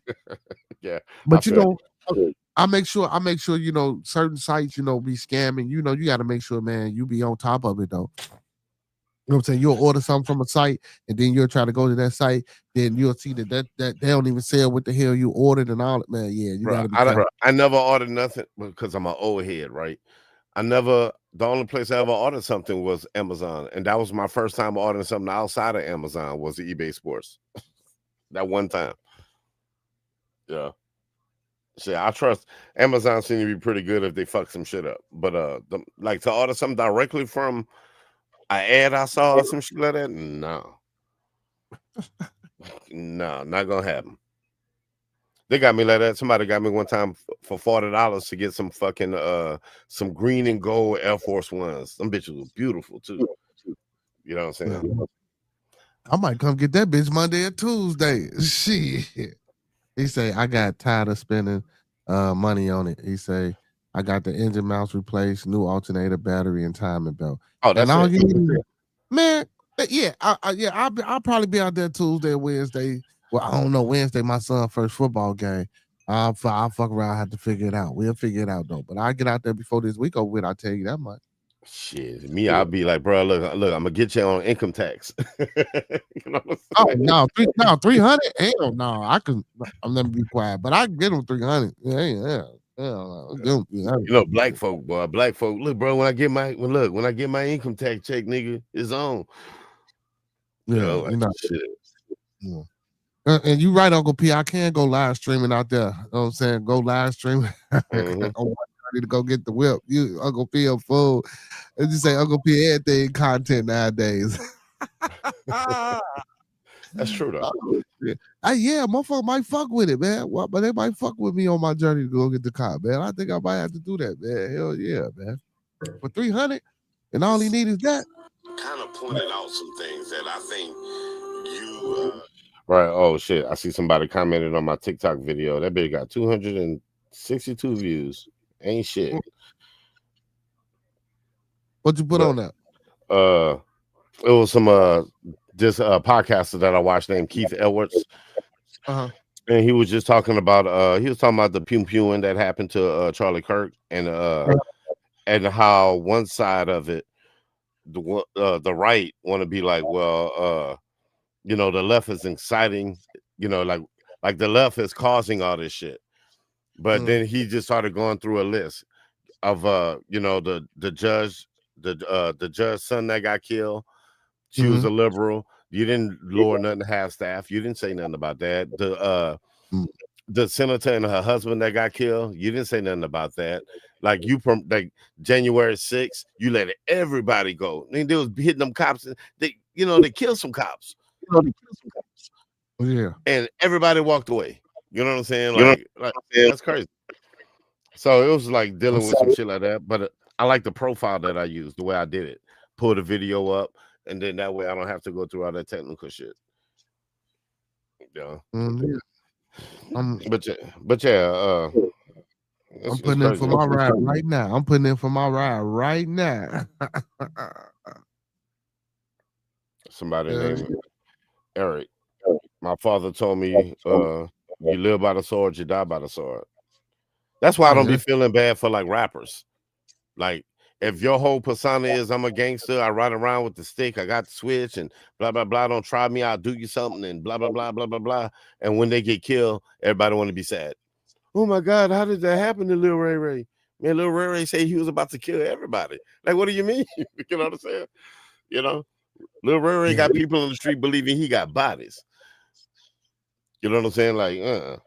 Like, so when shit happened, I don't feel bad all the time. You know what I'm saying? Yeah, I say it all the time, man. I say that shit all the time, man. What you watch their videos and they got the guns and shit all in the videos, and then that's the mama on TV talking about, my son wasn't that bad, and he didn't do this and he didn't do that. And you never seen the video?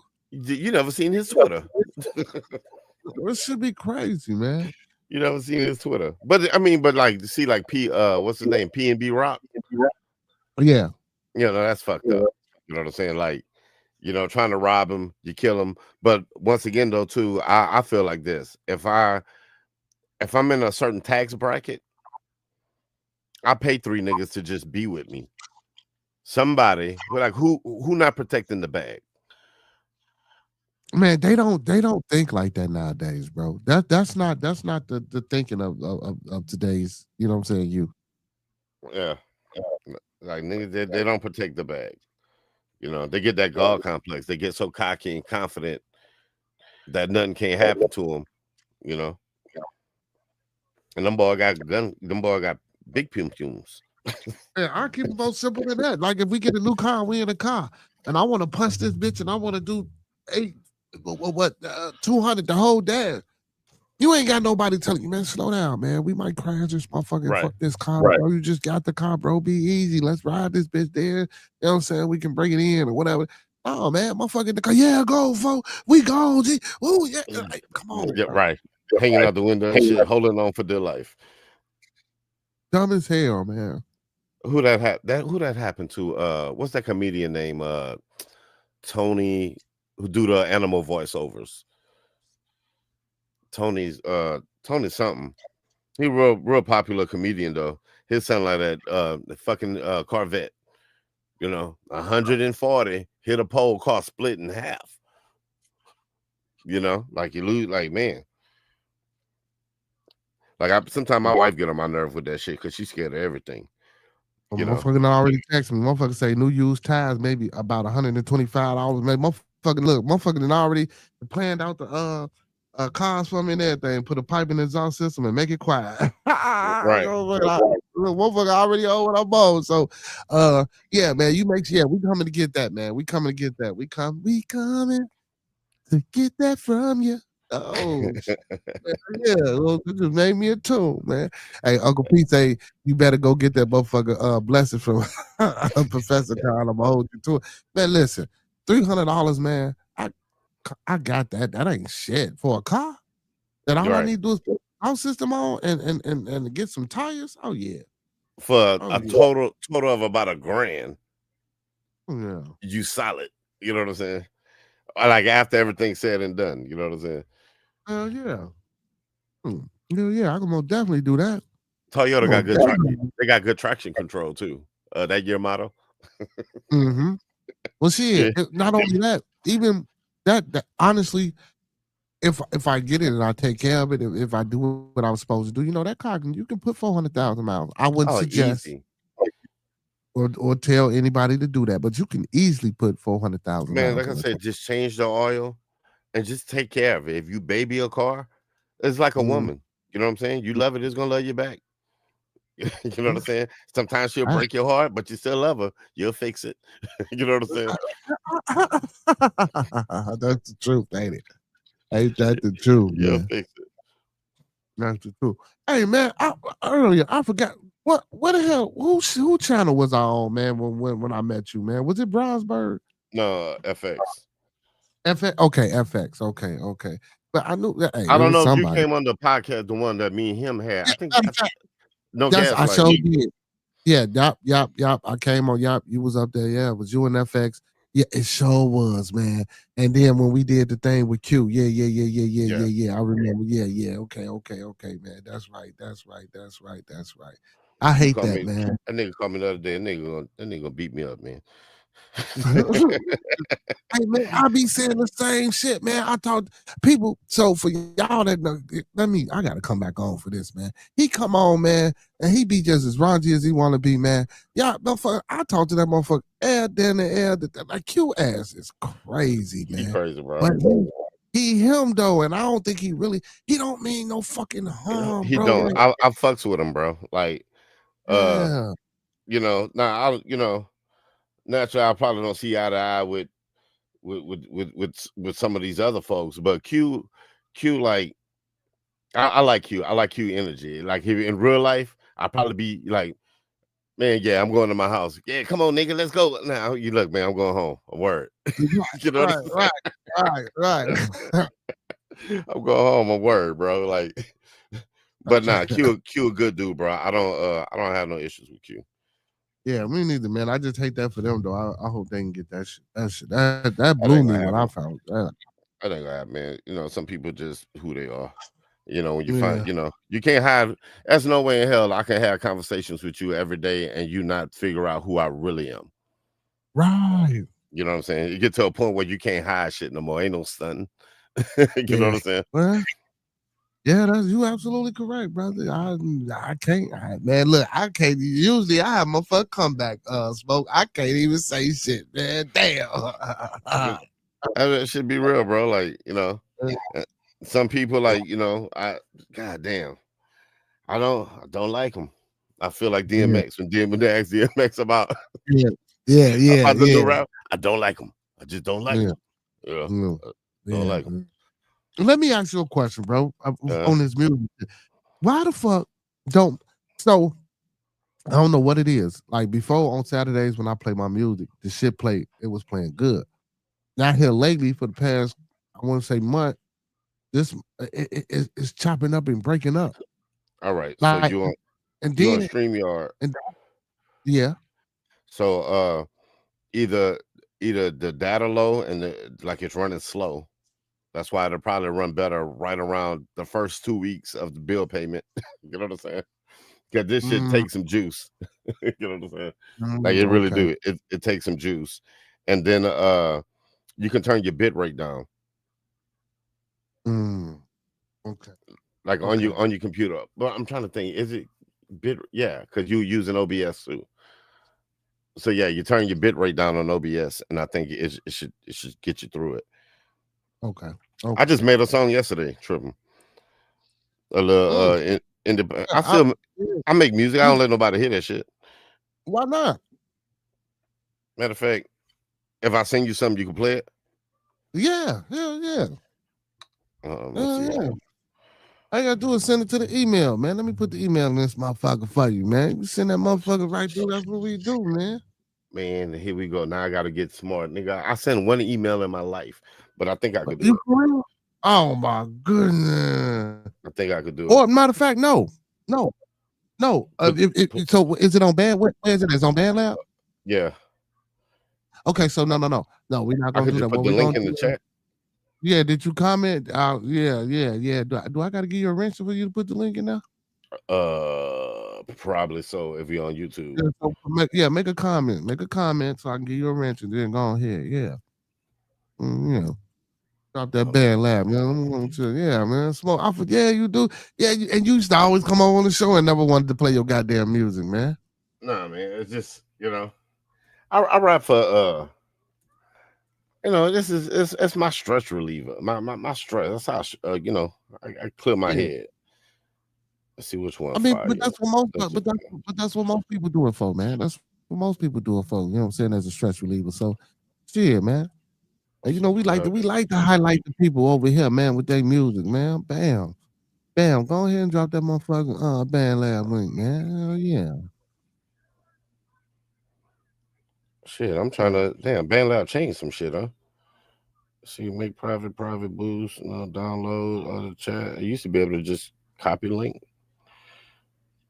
Let's see right here. But that's what everybody else do. Shit, they be sending that motherfucker.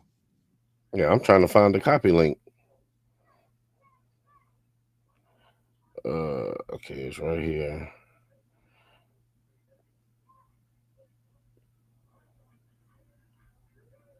Let's see, share this right here. Let's see, what if I'm gonna download it.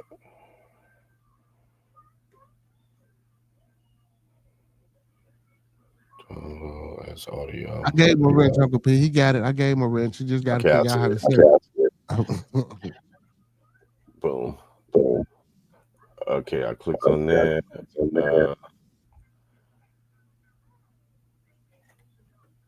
You don't give him the copy.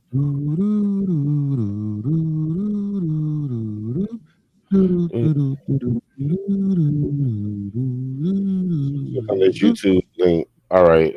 So I'm trying to figure out how to hold on, let's now once you copy it, you just come back to the chat and paste it in the chat.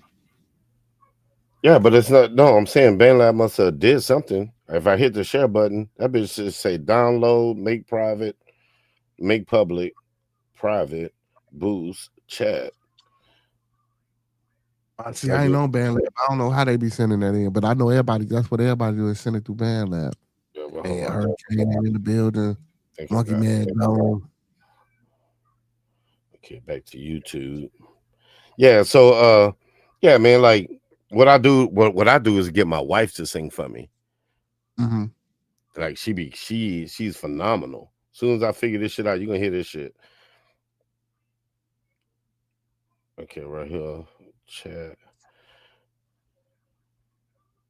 Club. Nope. BandLab. How the fuck? Only if I have to make it public.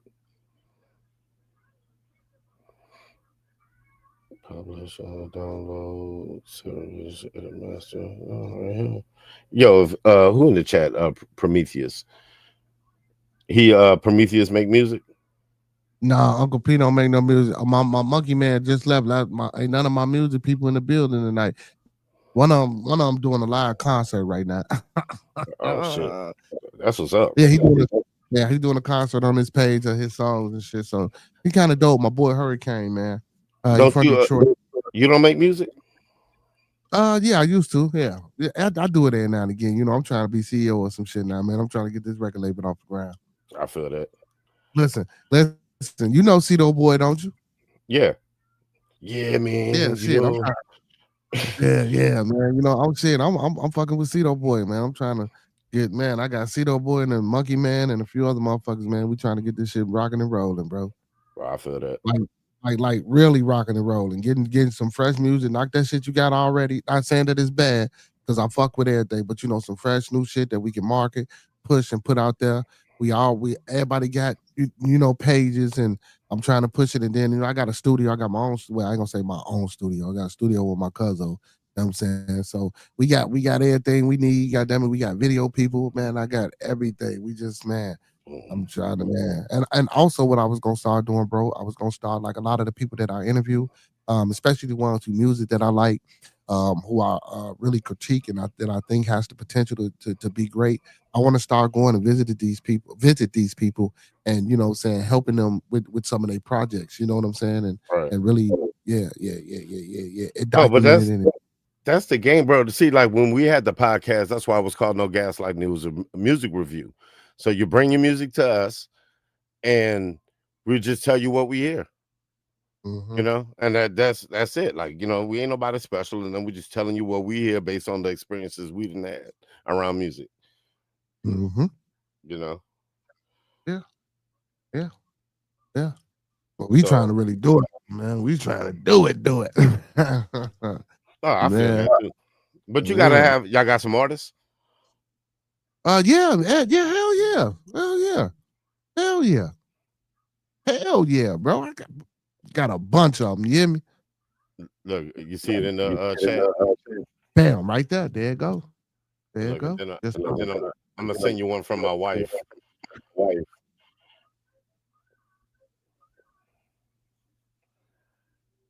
There it go. It's called Fire, y'all. Let's get to it. Hey, bro, I need you to get back in that mode again. That mode where nothing can take you off your pivot. You just putting in that work every single day. See, that version of you is different. You got to tap back into it. Don't be out here playing with your potential, because you one of them ones, bro. You special. And you weren't meant to be a person that could have been the one. You are the one. So I need you to get back moving like it before it's too late.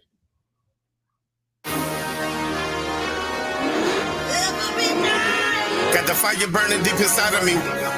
Got the fire burning deep inside of me.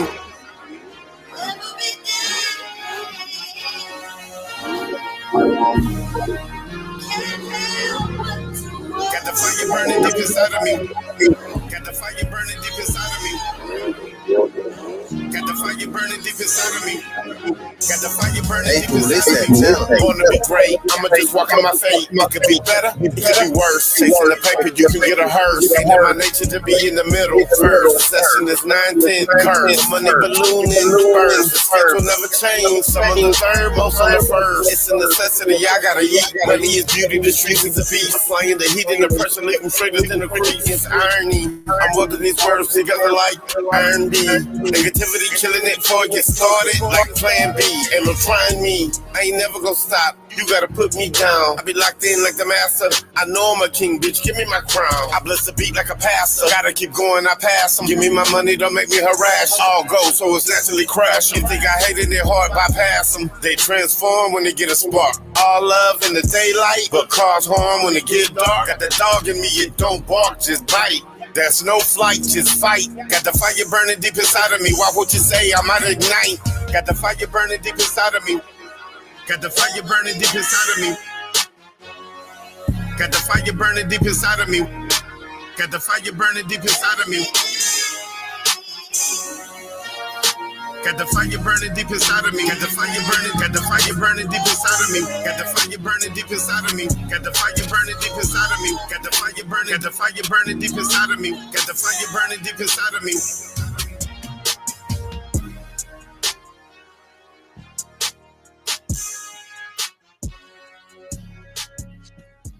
Yeah, I'm fucking with that, man.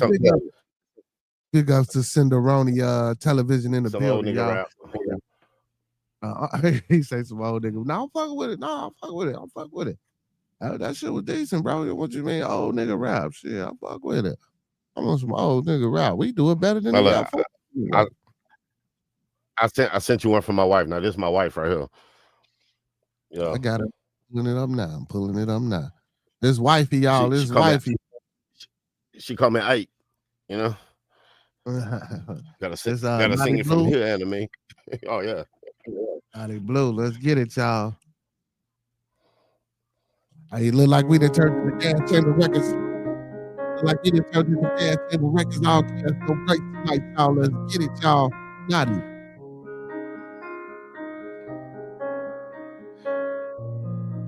What's up, Roni? You shouted out, but I can't hear a word.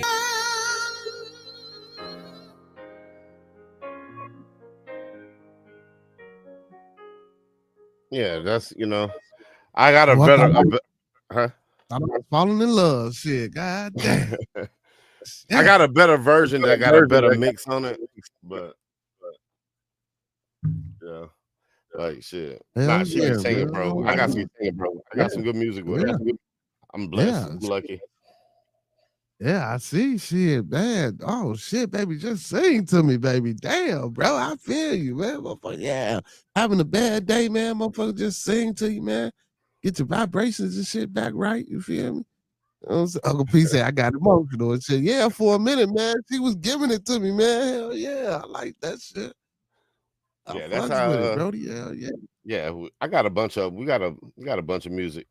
That's because that's what I do in my pastime. Like, if I'm a good boy, she'll sing for me. You know what I'm saying?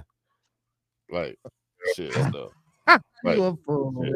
That's real shit though. Yeah, like shit. Man, I got a plan. Like, if I write a song, because what I do is I'll make the song first, and then let her hear it, and then I keep the house clean, keep the kids out of her face from like Tuesday to Friday night. And then Friday night, maybe for about 2 hours, you know what I'm saying? I can get her to sing my song. You know what I'm saying? Hey, whatever you got, whatever you got to do to make it work, you got to make it work. She got to be right. Whatever you got to do to make it work, man, you got to make it work. That's what's up. But yeah, she got a nice voice, man. Hey, and don't say old folks rap, man. We old folks, man. You know what I'm talking about, man. We still got a little bit in us. Yeah, a little something. It's like what I'm doing right now is I got a song that I did on a Big X the Plug beat, right? Okay.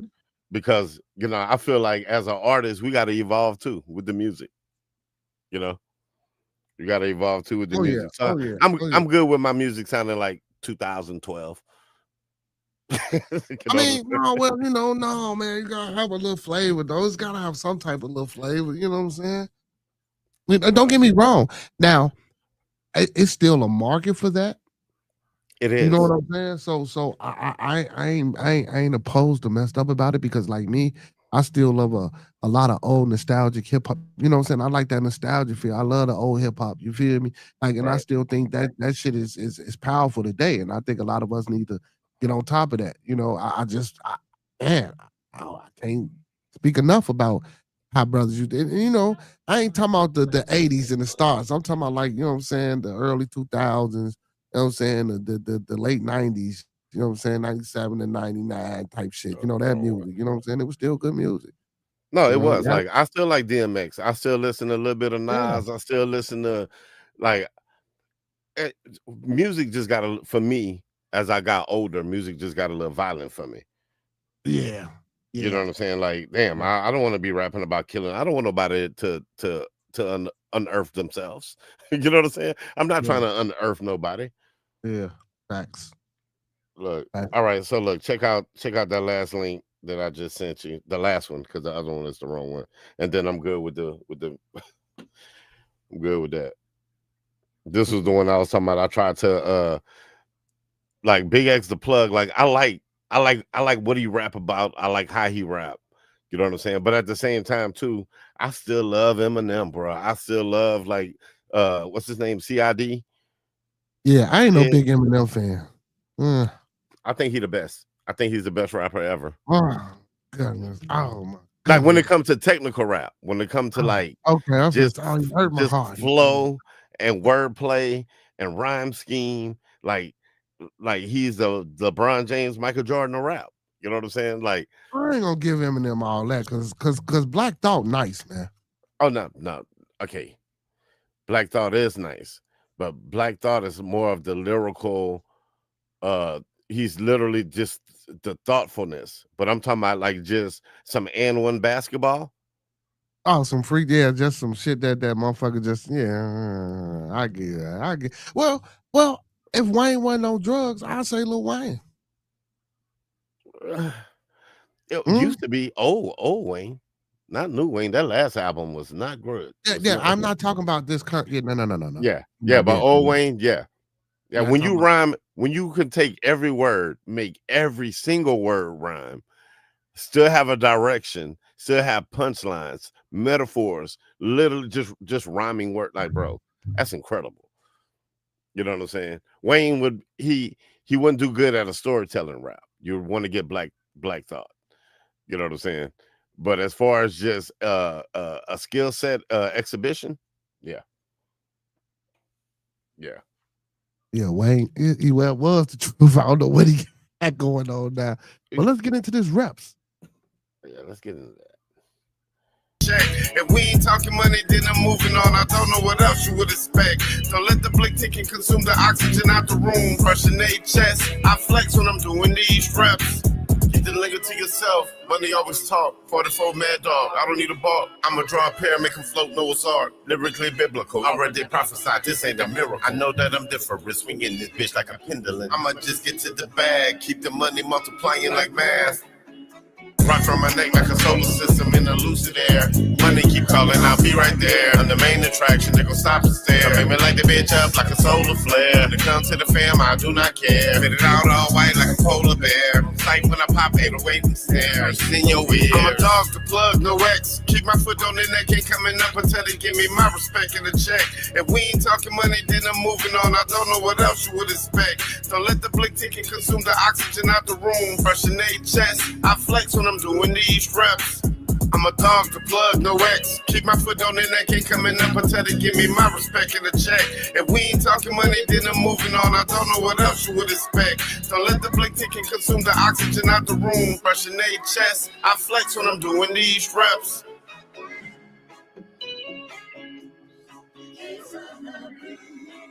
My song got 8 hearts. You know what I'm saying? That was dope, man. I'm fucking with that. What are you talking, man? You is crazy talking about something you don't want to put out no music. What's going on, Miss Kitty Sweet Sunshine? Kitty Divine Sweet Sunshine. Kitty Divine I Sweet like that Sunshine. name. Yes, I indeed. like that name, man. I like that name. Y'all make sure y'all speaking to the queens as the queens coming to the building, man. Yeah, I like that name. It's Kitty Divine, man. I love Divine Energy when Divine Energy come in the building anyway, man. You know, we got to give it up to the Divine. Yeah, got to give it up to the women. You know Miss Kitty? No. Mm-mm. Okay. No, sir. I'm gonna go check out. I'm gonna check her page out. I'm already on it, man. Miss Kitty, man. She got like 40 subscribers and shit. Yeah, she look nice. Yeah, hey, Miss Kitty, she ain't got no content, but you know what I'm saying? Hey, Miss Kitty, you don't have to fuck around. Come on here, we can hey, I need a woman too on the channel, man. I'm trying to find a woman who want to do something on the channel. Right. You need a diverse opinions. You know what I'm saying? Yeah. So, man, I've been trying to get some women on Wednesday. So I do a Wild Ass Wednesday, right? They get a little wild. But what I want to do, I want to change it and hold the Wild Ass Wednesday and get a panel of women, 4 women and 4 men if I can, or 5 women and 5 men, or shit, if it could be just whatever, you know what I'm saying? But at least a panel of 8 to, you know, to, like a lot of the things that we talk about, and we might be biased because, you know, we men, you know, it's always good to, especially when we're talking about women or things that pertain to women, you know, we never have a woman here when we having those conversations. They might be in the chat, but, you know, they ain't up here with us. it'll be nice to, you know what I'm saying? Right, gets a little female perspective, and plus that adds to conversation. Because now you can talk about some shit that you ain't gonna talk about with your niggas. Right. That's facts. Oh shit. Oh, my bad. No, so that ain't her page. She said my page is the Kitty Frappuccino Show. Okay. Okay. Hold on. Let me look that motherfucker up. Hold on, man. I don't like Frappuccino, but I like that name, Miss Kitty. Made my stomach bubble a little bit. You know what I'm saying? Yeah, I ain't no coffee fan. I don't drink that shit. I drink coffee, but I don't like sweet coffee. I like iced coffee. I'll drink a whole pot of coffee, boy, and 2 big cups. Okay, here we go. 479. Damn it, you know what I'm saying?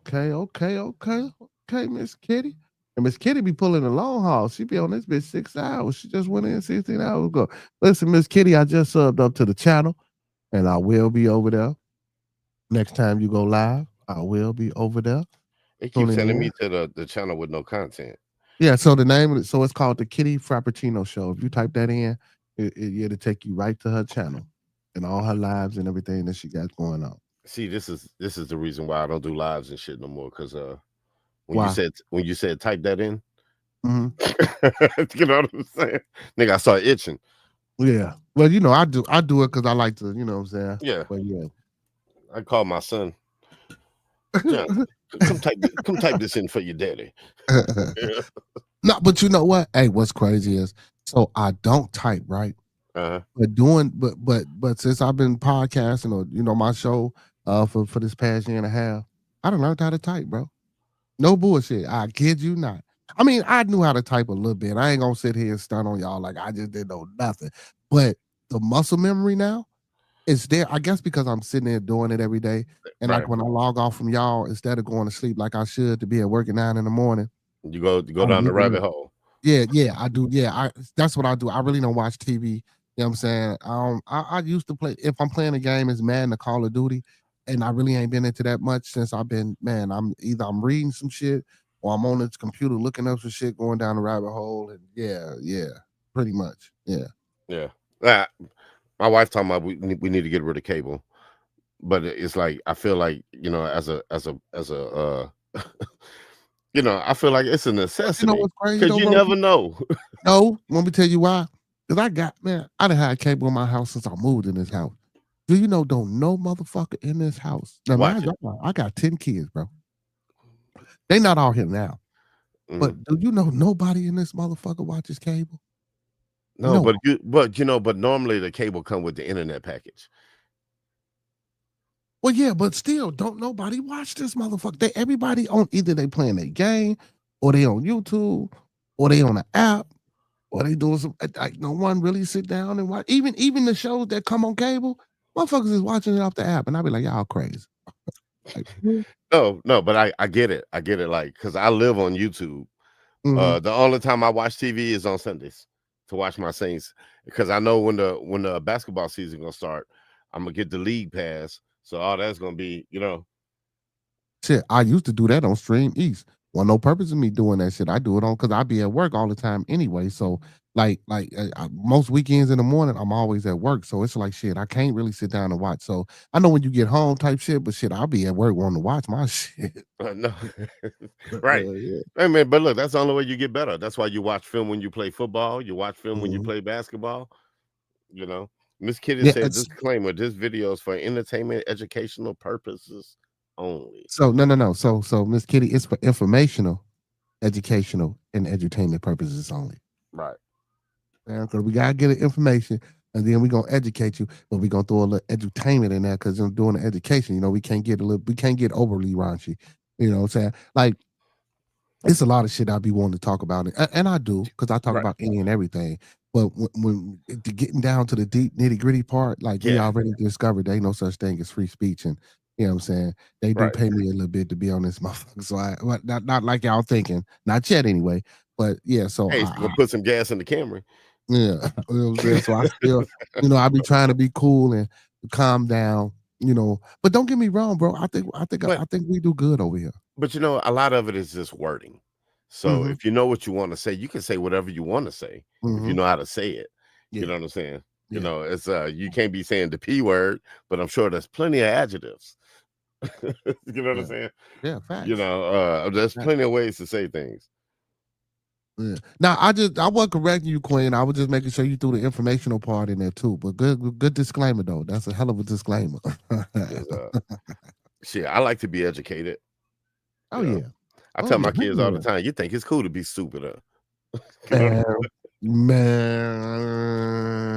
You think it's cool to be stupid. Actually, you know what though, Smoke? Honestly though, bro, these kids ain't as slow as these scores and shit is out here portraying. No.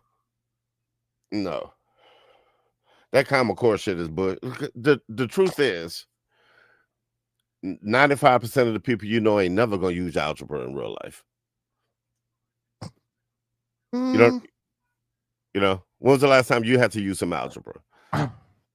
Actual mathematic algebra? It's been a while. You know. Well, maybe I just avoided it. You know what I'm saying? It's been a while. Maybe I just avoided it because I'm like, I don't see no need for a lot of this stuff. You know, you teach false history. You know, like if it was up to me, I would homeschool my kids, but I want them to know how to deal with how to be social. You know what I'm saying? Because if it was up to me, I'll just teach y'all. Because I can tell you the truth. You know, I can tell you the truth. Yeah, that's facts. That's facts. You know what I'm saying? Look, Uncle P said that he said America's dumb as fuck. Yeah. You know what I'm saying? Yeah. We can be, but on average now, but I'm not talking. Okay, well, bro, think about this. Think about this. If you lived in a neighborhood full of Mexicans, you're gonna be mad at them because they don't want to learn English instead of you maybe learning a little Mexican, a little Spanish. You know what I'm saying? Like, you know, like nah, man. Like when you go to other countries, they teach you more than one. I don't know a person. I never met a homeless person that can speak 2 languages. I've never met a homeless person that can speak 2 languages. I think it has something to do with your brain, your wiring. If you keep it simple, then you know how to say keep it simple, stupid. Yeah. You know what I'm saying? But it's like, but if you add some complications in there, you know, so your brain having to learn to hear something one way and interpret it and translate it back out. You know, you firing off shit that you don't use on the regular. Now your brain working a little different. Your whole method in life is a little different now. Yeah, well, you know, I encourage people to teach their kids to get their kids into learning 3 languages about, you know, and start them at an early age. Start them off at about 2 or 3. I guarantee you by the time they're 18, they can speak 3 languages fluently. Just one. You know what I'm saying? Like, you know, just any other outside language. I got a deaf nephew, so it's like my house, like my 8-year-old, like she pretty much knows sign language. I be looking at their ass thinking they throwing up gang signs, nigga. I be look, you know what I'm saying? What the fuck going on? You know, not gang signs, man. Oh man, listen, bro. They be laughing and shit too. You know what I'm saying? Like, it's like going to get your toes under the Chinese. They don't know what. They don't know what the hell they're saying. Yeah. Well, you can get your pair of these headphones, man. I got some headphones, man. That tell everything. Yeah, they tell everything. And they do be talking shit. I just turn it on randomly when I get around certain motherfuckers to just listen. They do be talking shit. Yeah. Hey, let me tell y'all what I seen today on the bus though, coming home from work. What you saw? And I thought this was spectacular, and because I don't see this with our kids. It was like 1, 2, 3. It was 4 little Mexican kids on the bus. Big sister, 3 little ones. Why was the 3 little ones talking about going to the damn Mexican Day parade and then going to protest? I'm talking about, man, and one of the little kids knew. Well, it was 26, and he was the youngest out of. Well, now the little girl was the youngest, and then him, and then the older boy, then the older girl. They couldn't have been the age range couldn't have been between the ages, I want to say 7 and maybe 10, if 11. Man, and they knew how many people got killed in this parade, and but they know what's going on with themselves, bro. Like that shit was. I'm like, damn, these some little ass kids, bro. Bro, the parents doing a great job preparing them for real life. I never see when I see us on the bus, bro. It's all type of cussing and just ignorance. What the fuck? Ignorance. Well, it's like we was talking to Lion the other day. And Lion was saying some things, but it's we're just conditioned to be a product of our environment. When in the 40s and the 50s and the 60s, even all the way up to like all the way up to the crack. All the way up to the crack epidemic. You know what I'm saying? Like that was heavily enforced. Yeah. But you broke the home up. So what that does, you break up the whole black family. You know what I'm saying? Now all of a sudden health ain't what it used to be. Like it just, they know how to ruin some shit. Yeah. Well, don't get me wrong. We know how to ruin some shit too, though, bro. Well, yeah, because we fall sucker to the shit. Like, man, we'll do anything for some money. Anything for some money, nigga. Any fucking thing. Shit. So, that's just like they say, that's the way the cookie crumbles, But yeah, they teach their kids shit. Like I teach my kids shit like that too. Like your job is to be better than me, and I think I'm a know-it-all. Me too. You know what I'm saying? So you outdo daddy, you in business. You know what I'm saying? Man, who you telling, man? Who you telling? You in business. But like one of my twins, man. Hey, and I encourage education and just learning. You say one of your twins? Yeah. How many sets you got? Well, now I only got one. I lost. Well, I suppose I had three, but I got one set. I lost a girl set and a boy and a girl set, so I only got one set. Yeah, I got twins too. Yeah, that made it. So when we be talking, man, sometimes he shocks and amazes me with the conversation. Not saying that he's slow or nothing like that, but just when I'm trying to get him to get into these things, the discussion ain't there. But then just out of the blue, you know what I'm saying? He'll watch the show and call me and be like, man, in the other room, like a dingbat, and be like, yeah, man, woo, this, that, and the third, woo, or come home from school and be like, man, I did that. I'm like, okay. I'm like, well, shit. I say, man, when I be trying to talk to your punk ass about this shit, you act like, goddamn it, you don't even want to talk. Because it's you. Bro, look, man, I fuss my kids all the time, bro. Like, nigga, you respect your teacher more than you respect me, and I take care of you. That's crazy, man. You'll tell me, yeah. You'll tell your teacher, yes, ma'am. You know what I'm saying? See, but what's crazy is, bro, they go to he'll go to school with some shit that I done told him, combating with the teacher to come back telling me what the hell I say, boy, but you won't talk to me. What's going on there, Tears and Dialogues? Peace to you, brother. Peace to you. Absolutely. Yeah. But most definitely, like, man, bro, I'm like, man, how you gonna go back to the teacher? Well, with my conversation, he say, man, he say, man, it be working. But I be like, yeah, I know. I say, well, shit, that means you need to talk to me more often, motherfucker. Right. You just get to smiling and walk off and shit out. But man, it is what it is, Yeah. So how old is he? 19. 19. Okay, look, I got 2 14-year-olds and an 8-year-old, my twins, boy, girl, twin. And when I say they completely opposite, yeah, completely. My little girl is so superficial. Well, she a woman. I know, but I don't like that. I mean, no, we don't do what society do. We gonna do stuff, and society gonna do what we do. We don't follow. We don't. We set trends. We don't follow trends. And then my son, first of all, at 14, he almost 6 foot tall, about 190 pounds now. Wear a size 12 shoe or a size 40 pants. I'm like, bruh, I don't know how I'm gonna feed you next year, man. I'm gonna just put you in the backyard. Look, you can graze. You know what I'm saying? Man, so I got a 14-year-old. Shit, I got a 14 fit, man. Shit, all right, man. Shit, 14, 15, 16, 22, 20, 2 19-year-olds. I got a 5-year-old. Man, you got to keep your legs closed, bro. You got to keep your legs closed, man.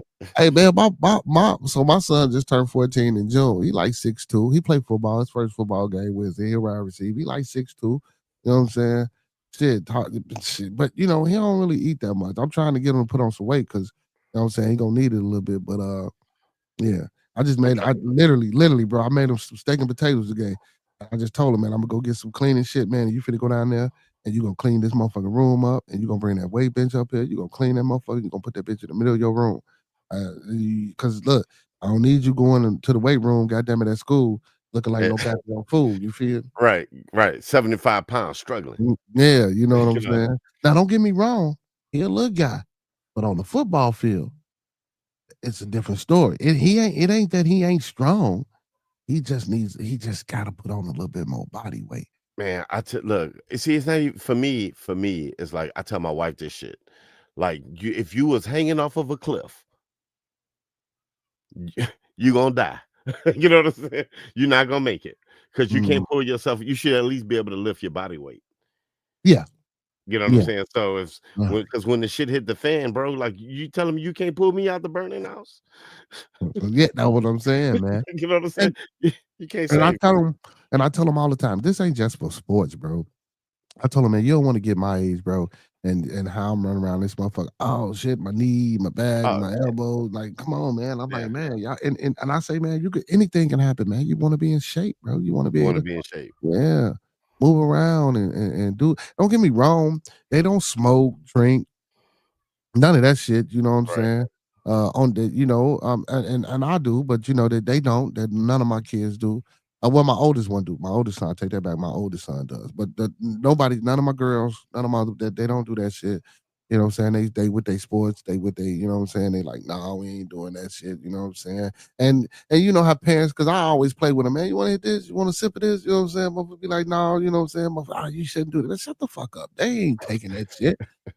Hey, you see Miss Divine in the chat? Yeah, what she say? She say, is this an only men show? No, baby, come on up. Listen, no, hold on. I'm sorry, mama. Yeah. Hell no. Right there. Come on up here and talk to her. She must have hit me when we said we love when the divine feminine coming in, man, to getting a different. Yeah, come on up here. There go the link in the chat. No. Trust me, this ain't no. What? No, this ain't no only men show, baby. This is an open show. I have an open platform, open forum. My show is open to any and everybody. I don't give a hell if you white, yellow, blue, green, or brown. I don't give a hell if you're Christian, Baptist, atheist, Lutheran, Satanist, or whatever the hell you want to be. You can come up here and absolutely and tell us about it. You know what I'm saying? That's what. Hey, but I get a lot of women that say that because it's bearded conversation. In my early beginnings, because it's named Bearded Conversation. And I used to explain all the time. Now, me and my homeboy, we both had beards, so we used to always talk, and we was like, shit, we do this in the car all the time. So originally, this was supposed to take place in a car. I was going to rent a different car, and we was going to do the show in a different car. You know what I'm saying? Every day. But I'm like, nah, fuck that. You know what I'm saying? That's going to be too much. And shit, we was like, nah, we ain't got to do that. You know what I'm saying? Shit, we just in our car. They don't know who out the bed. He was like, but you know what? Ah, fuck it. Let's do it for real. And shit, here we are. Bro, look how I started. I had a vision one day. I'm like, shit, nigga, I'm sitting at home, pockets dry. I'm like, man, I think I'm about to go live. This is when you could go live on BandLab. I said, man, I think I'm gonna go live on BandLab and charge people $3 to skip the line. Right? You know what I'm saying? Bring your music, play your music. We're gonna talk crazy, and and that's how I started it. Because I started pretty much out of not to say a necessity, but just my wheels is always turning, bro. Like, you know what I'm saying? If it ain't making, like, I'm trying to, like, if I dedicate my time to something, my time is money. You know what I'm saying? That's time I'm not spending with my kids. That's time that my wife let me be great, and I got to show something for it. Yeah. You know what I'm saying? I got to show something for it. So that's how I started off. Like, and then, bro, we had the livest shit on BandLab. I ain't gonna lie to you. Everybody else getting 60 views, but we had that bitch at 1K every show. You know what I'm saying? 1K every show. When it was hot, I was like, bro, we gotta go to YouTube. And nigga, we gotta do the analytics. Man, fuck them analytics, nigga. We there right now. Let's just go there and figure that shit out. We're gonna figure it out there. You know what I'm saying? By then, but hey, you say you can lead a horse to water, but dehydration is imminent. Yeah, you can't make them drink. That'd be the crazy part. But now, Miss Divine, this is not no, I don't do sectors. I don't get into that sector action, man. Narratives and dialogues will tell you, man. My brody will tell you, man, this what is is the that? only show. He told me, man, he said, bro, you the only brother on YouTube that I know will come up here and talk about any and everything. And I will. It's not cool to be stupid. You know what I'm You saying? know what I'm saying? Hey, I tell my kids that, like, you might not can get into depth about shit, but you should be absorbing shit all day, every day, so that if you had a conversation, you know something. You know enough to ask a question about it. Mm-hmm. You know what I'm saying? It ain't cool to be dumb, bro. Yeah, it But ain't cool. what is a sector? What is that? What does that mean? So a sector is like a certain section that where people predominantly be at. So you have your manosphere on YouTube. I'm pretty sure you have a woman sphere on YouTube. You know what I'm saying? And then you got you know, your conscious community on YouTube. You know what I'm saying? Different sectors with they just Right. cater to specific things. I try to cater to everyone because I believe in order to be empowered, in order to grow and build, you have to be not. I don't want to say inclusive in a way that everybody is welcome, but every idea and philosophy is welcome. That person might not because he might project that philosophy and ideology in a malicious way, and we have to weed them out. You feel me? Right. Yeah. Usually, when I run across people like that, I tend to want to get in their head. Like, I want to understand I do too. how is this? I do too. So everybody be talking about, oh, you just love this. Yeah, I love the banter. I love that. Listen, bro, my thing is, because now don't get me wrong, Smoke, I can come on this motherfucker and don't need nobody and don't have to have nobody watching me, and I will talk my point for 5-6 hours. They would tell, man, me and Uncle, I would be on here by myself. Or me and my uncle, and I would talk for 5 to 6 hours. I don't give a fuck how you feel, what you feel. If I'm gone. But I like it when other people come up here. Like when I get y'all to come up here. I don't know if you noticed from the time you came on, I let y'all talk, and I might throw a question or something there. And you know what I'm saying? Yeah, what they call it, moderator. mediating. Yeah, moderator. Yeah, you know what I'm saying? That's what I like to do. You know what I'm saying? That's what I like to do. But that's how it should be, though. I mean, look, man, I was explaining to some people because some people were trying to follow our blueprint, and I'm like, cool. I said, but what you got to understand, to me, is like this is like music. Mm-hmm. You got to have a rhythm. You gotta anticipate dry time. Like, you don't never want to have a blank where ain't nobody saying nothing. Shit, nigga, you might well go to bed. You know what I'm saying? Like, it's like it's an art to this. It's an art to this. Not everybody built for it, though. A lot of people, I want it to be in the league. People are telling me not everybody built for it. But I didn't get better at it. I could see the progression and the growth in what I've been doing. And so that's why I work at it, man. And then like when I read some of these articles, man, I go do the research. I go, what I'm saying, like I really dig down. Even on Sundays when we talk about theology and the different religions and things of that nature and the different spirituality systems, man. When I say, like you said, bro, when I say I'll be up all night to damn near 7 in the morning, got to be at work at 9, going down the rabbit hole, just looking up shit. So when I come on, and don't get me wrong, I'm well versed anyway, but just to back up or reinforce the things that I already, because sometimes when your mind going like that, bro, I be having so many thoughts. Sometimes I'll be crossing them up and yeah, but man, I go down that rabbit hole so I can bring the people good understanding, good content, and especially when we talking about theology. So I'll be wanting people to get a good contextual overview of what they doing and what they studying and what their faith is. Big words. Yeah.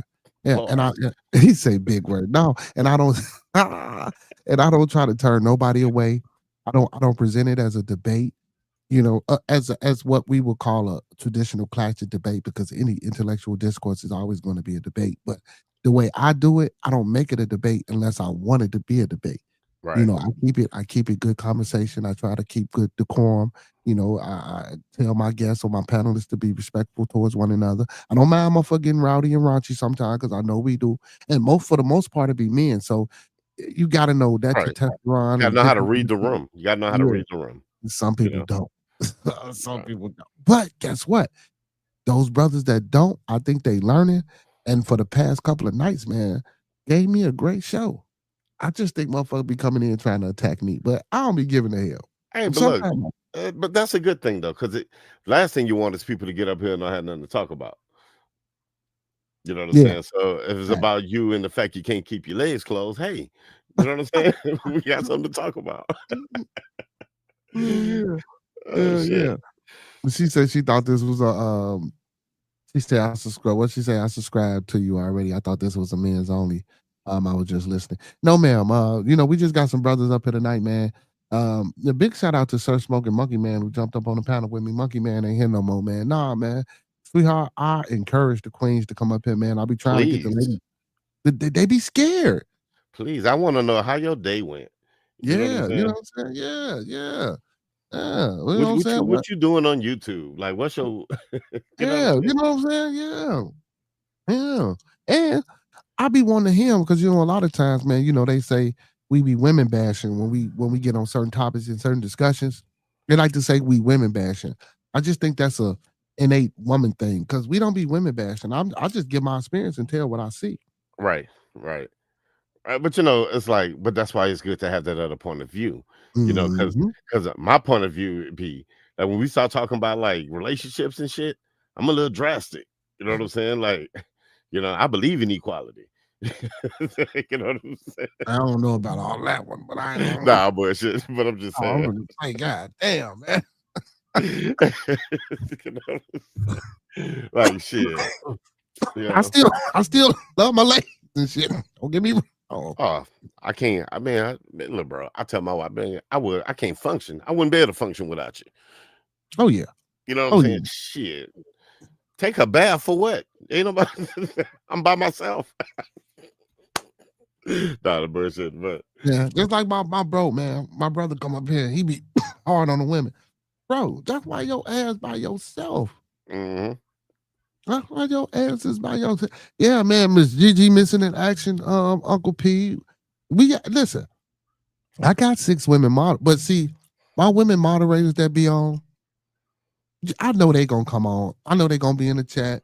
Well, Miss Vanna probably at work right now, getting ready for work. But I know they gonna come on and be in the chat. But I'm talking about just other women, not my moderator women. Right. Of course, I know I can get aroused out of them or get them to come on and get them to speak and go against the grain. You know what I'm saying? I'm trying to get a show with one of my woman moderators. She's not in the building tonight, but she need to hurry up and get her stuff together. You know what I'm saying? Man, one night, bro, she been my moderator for over a year, Smoke. You feel me? I'm talking about since I started, she been my moderator. Do you know I'm just not seeing this woman on camera? I swear. And when I say she bad, bro, she bad. You hear me? Not being a chauvinist, ladies, but I'm just saying, like, why the hell you ain't never been? Ain't like you look like a horse or nothing like that. You know what I'm saying? But she say, man, she had a lot going on her background. She had to get her equipment working right and all that. So I'm like, okay, cool. But yeah, but I be wanting other women. I'm a moderator. I be wanting other women to come up here, man, because I know my moderators, they kind of gonna agree with what we got going on, because a lot of my moderator, they older women, they know a little bit better, they're a little bit coaching. Not saying that women can't be that way, but I know them and I know how they are for most of them anyway. You know what I'm saying? Right. And I know what they will take and what they won't take. But I'm talking about the women that I don't know. Yeah, I want the woman that's going to disagree with us. Right. That part right there. That part right there. Can I get cussed out one good time? Yeah. You know what I'm saying? I don't mind. You can hit me. Yeah. Yeah. Shit. I be on that part, man. And don't get me wrong. Big shout out to Monkey Man, bro. He sent me to an all ladies channel. I got on the panel. So what they was doing, even though it was an all ladies channel, they dedicated a night for the men to come on up and speak and talk and hash out problems and talk about the ladies on their channel for one time. Man, they actually came over, man. They came and we had a good show, man. They came over to the channel, man, and got up on the panel and they got to talking and shit. I'm like, okay, all right, we can rock with that. Right. Yeah, we can rock with that. But it's good because it's like sometimes because I be having questions and I can't ask a nigga these questions. You know what I'm saying? Right. Like, do autumn nails really a problem? You know what I'm saying? Like I don't know how old you are, but after you reach a certain age, like when you gotta go pee, like, do you gotta go pee?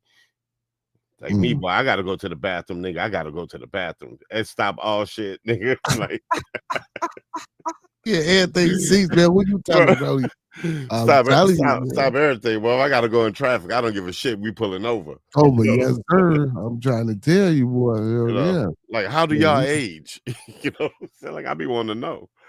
Like, yeah. shit. Hey, yeah, man. The other day, he said, bro, I'm so happy you're on your own vibe. He said, it's been so much shit going on in these YouTube streets. It's best to stay grounded. Trust me, bro. I done been on some of these channels. He said, you know what we went. Yeah, I done been. And, bro, to hear some of the shit that these men say about the youth and about just being together, you'll be surprised. Like, we fucked. We fucked, bro. Like, my kid, all we can hope is that we give our kids all the knowledge and the tools needed to sift through this bullshit. Because y'all kids, my grandkids, woo, man, woo. Hopefully they keep the tradition going. Because man, it's gonna be tough out there, bro. Man, it's gonna be tough. Yeah, especially with this participation trophy era, man. Motherfucking, we not competitive no more, bro. Man, bro, I remember when I was in school, teacher used to read the grades out. Man, you better not read I got a D. Man, you crazy as hell. What, I got a D? Oh no, I ain't going, man, bro. I wouldn't even try to take that home. Man, look, bro. So I got a report card one time. My sister still has this. She still has the paper, like the original report card. Nigga, I had a 12 in math. I think I had a 8 in English. I had a B in science, but my grades was like crazy, like single digits. And the only single digits. And but I know I always had like a BRC in science and and for some that and social studies. Science and social studies was the only two that I found interesting. Everything else, man. Oh, my Brody, man. I ain't seen my Brody, man, in a minute, man. Listen, big ups to home of the official YouTube purge, man. My Brody in the building, man. I ain't seen you in a minute, man. How you doing, Brody? How you doing, man? We still going strong, as you can see, man. I ain't stopping. Man, I met this man. Good official. Man, I met this man on another brother channel, man. I've been rocking with the brother ever since. You hear me? I've been rocking with him ever since. Rocking with him ever since. Right. And he got a good show. Make sure y'all check that out. Matter of fact, let me follow him right now. Yeah, he got hey man, yeah, he yeah. It'd be a little wild over there, but he narrated shit, but it's wild with structure. And it's set up that way. No, it's set up that way. I mean, it should be entertaining. Like, yeah. You want to be on the bitch and don't be entertaining. So, like shit. It's set up that way. I have a lot of questions for men. Well, feel free. Go ahead, ask. Look. You see, narrative dialogue gonna say home of the fish you do. I ain't know you knew be the conversation. Yeah, man. You listen, I ain't been in these YouTube streets, but when I resonate with people that I feel that's decent and good, you know what I'm saying? That's what I do. I stick and I support. That's why I always shout out certain people, man. And I tell everybody, man, go support those that support me because I support them. You feel me? Right. Facts. That's right. That's how it's supposed to be. You know what I'm saying? One hand wash the other. Ain't nobody did shit by themselves in life ever. You know. So you say you got a lot of questions. Yeah, ask away. Like the brother said. Go ahead and ask away.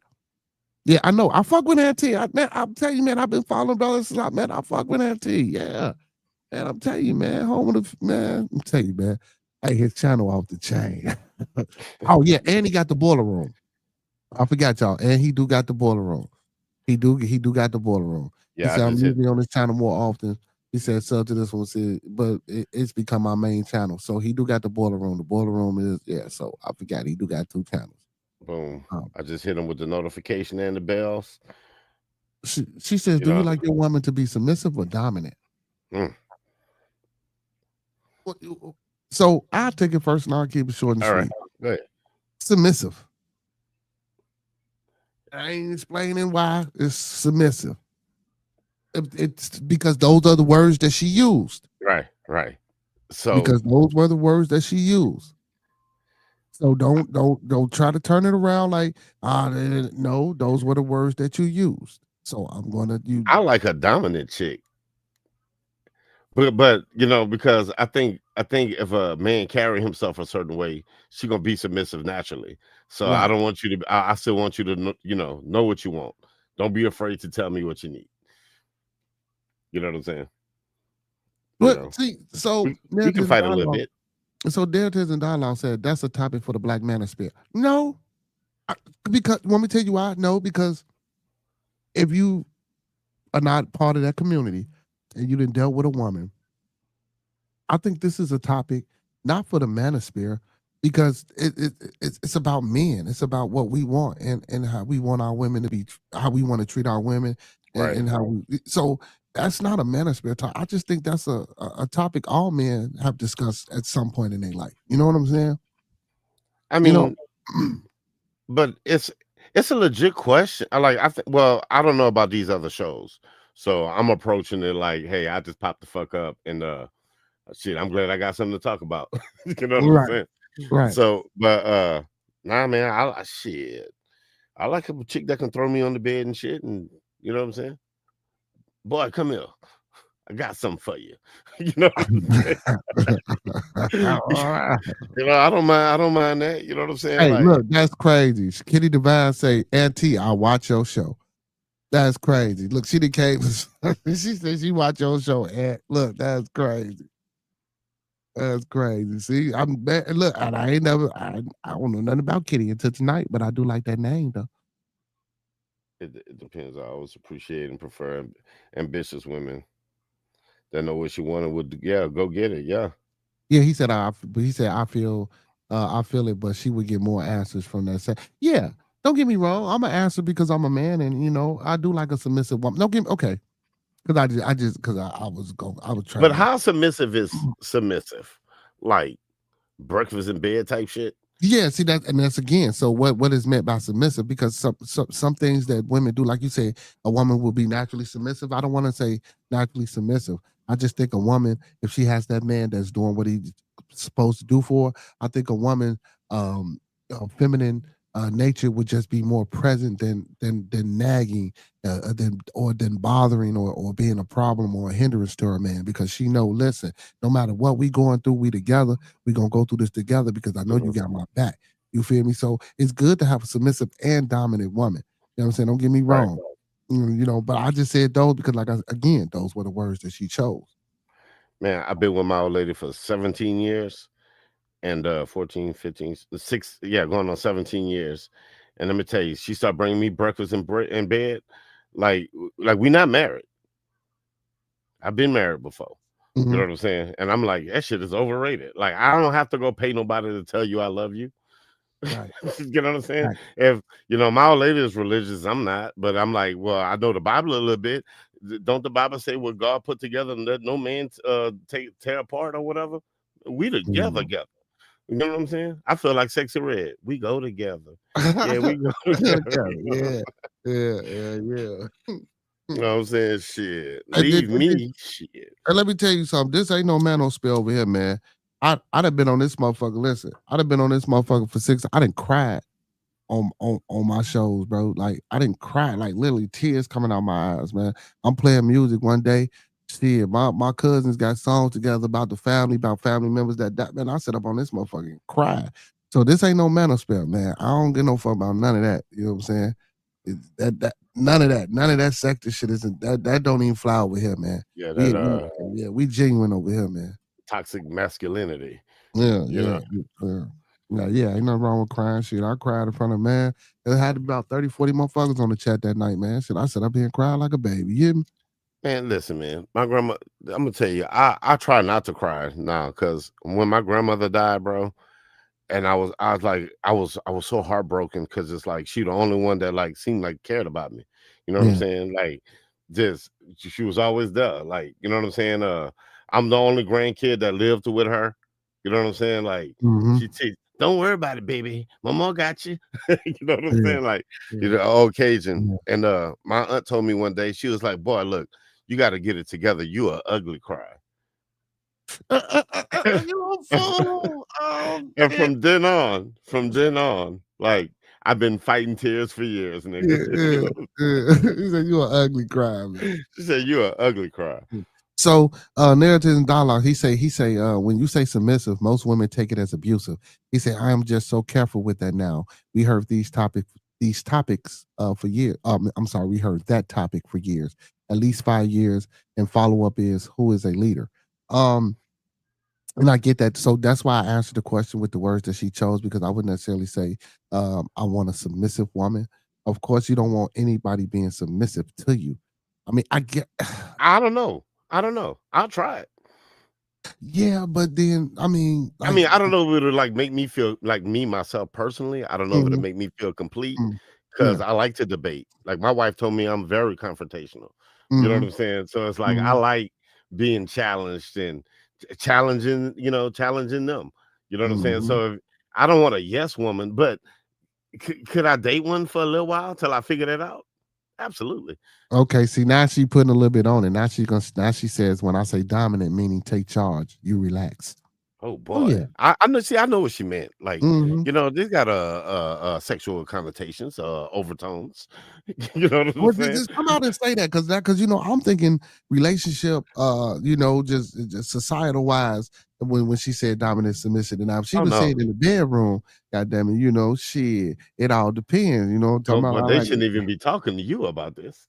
Here you go. Yeah. Whatever you want, baby. Whatever you want. Man, this is a whole different type of show. Goddamn it, we had to pre-record this motherfucker, then upload it. Goddamn it, y'all want to know some real shit. Well, I'm trying to tell you.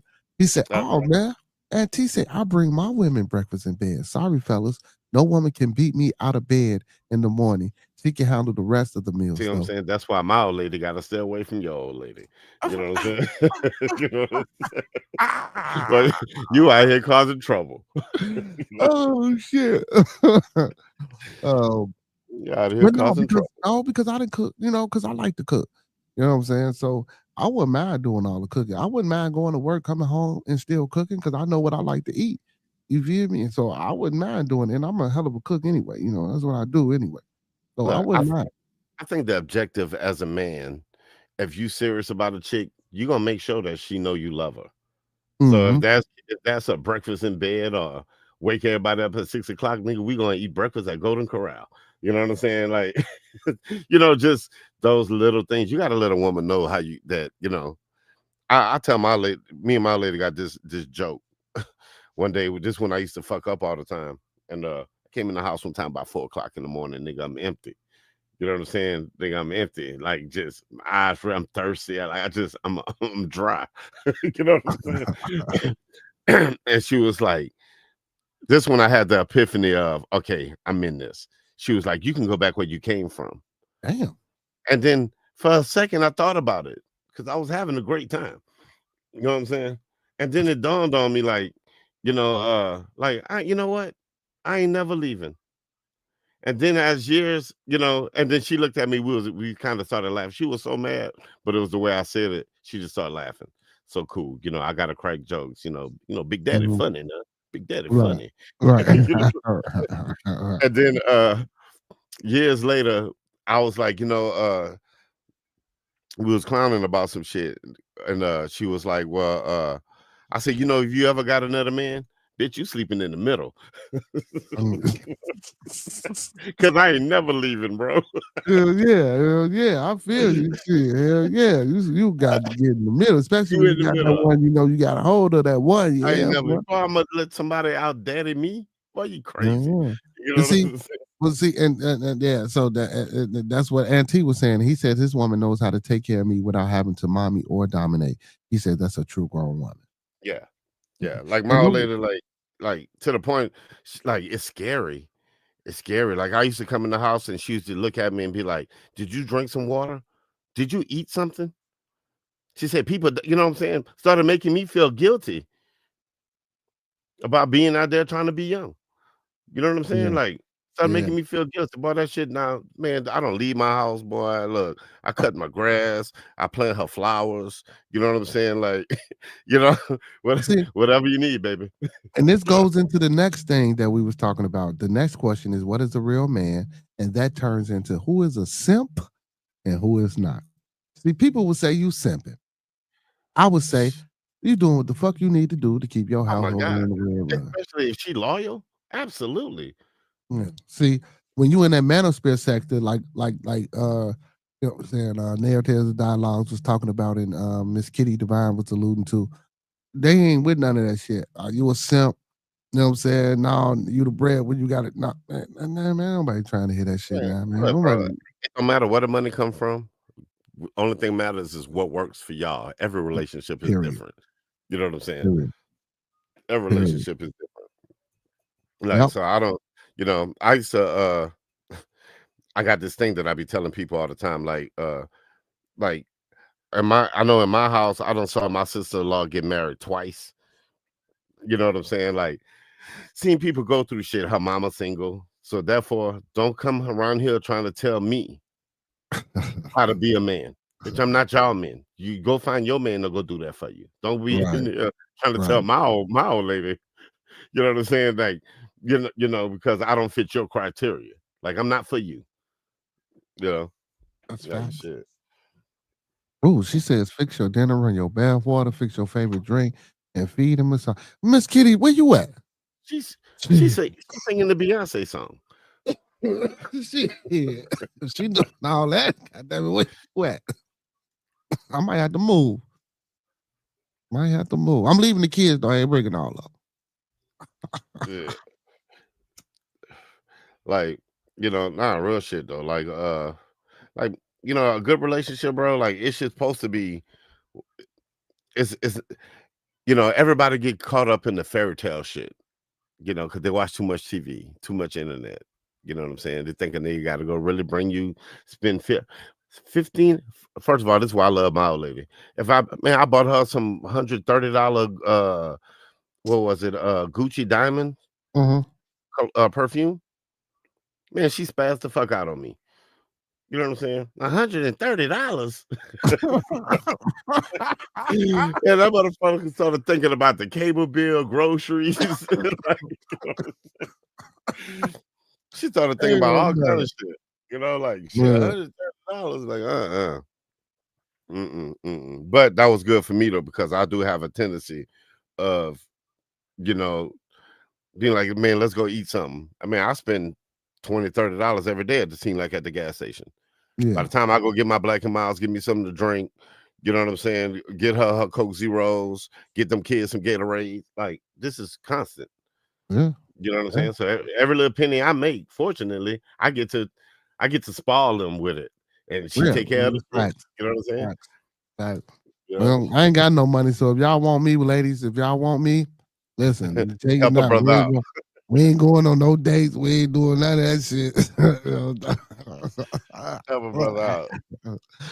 Hey, but what? That's crazy. But look, the crazy part, look, most people don't really have money. Like, you know, I'm a barber, so if I cut me 2-3 hairs, nigga, I'm broke by tomorrow. You know what I'm saying? Like, the fuck, you know what I'm saying? I gotta redo it again. You can always cut some heads, though, my boy. You know, you can always cut some heads, man. And T in the building.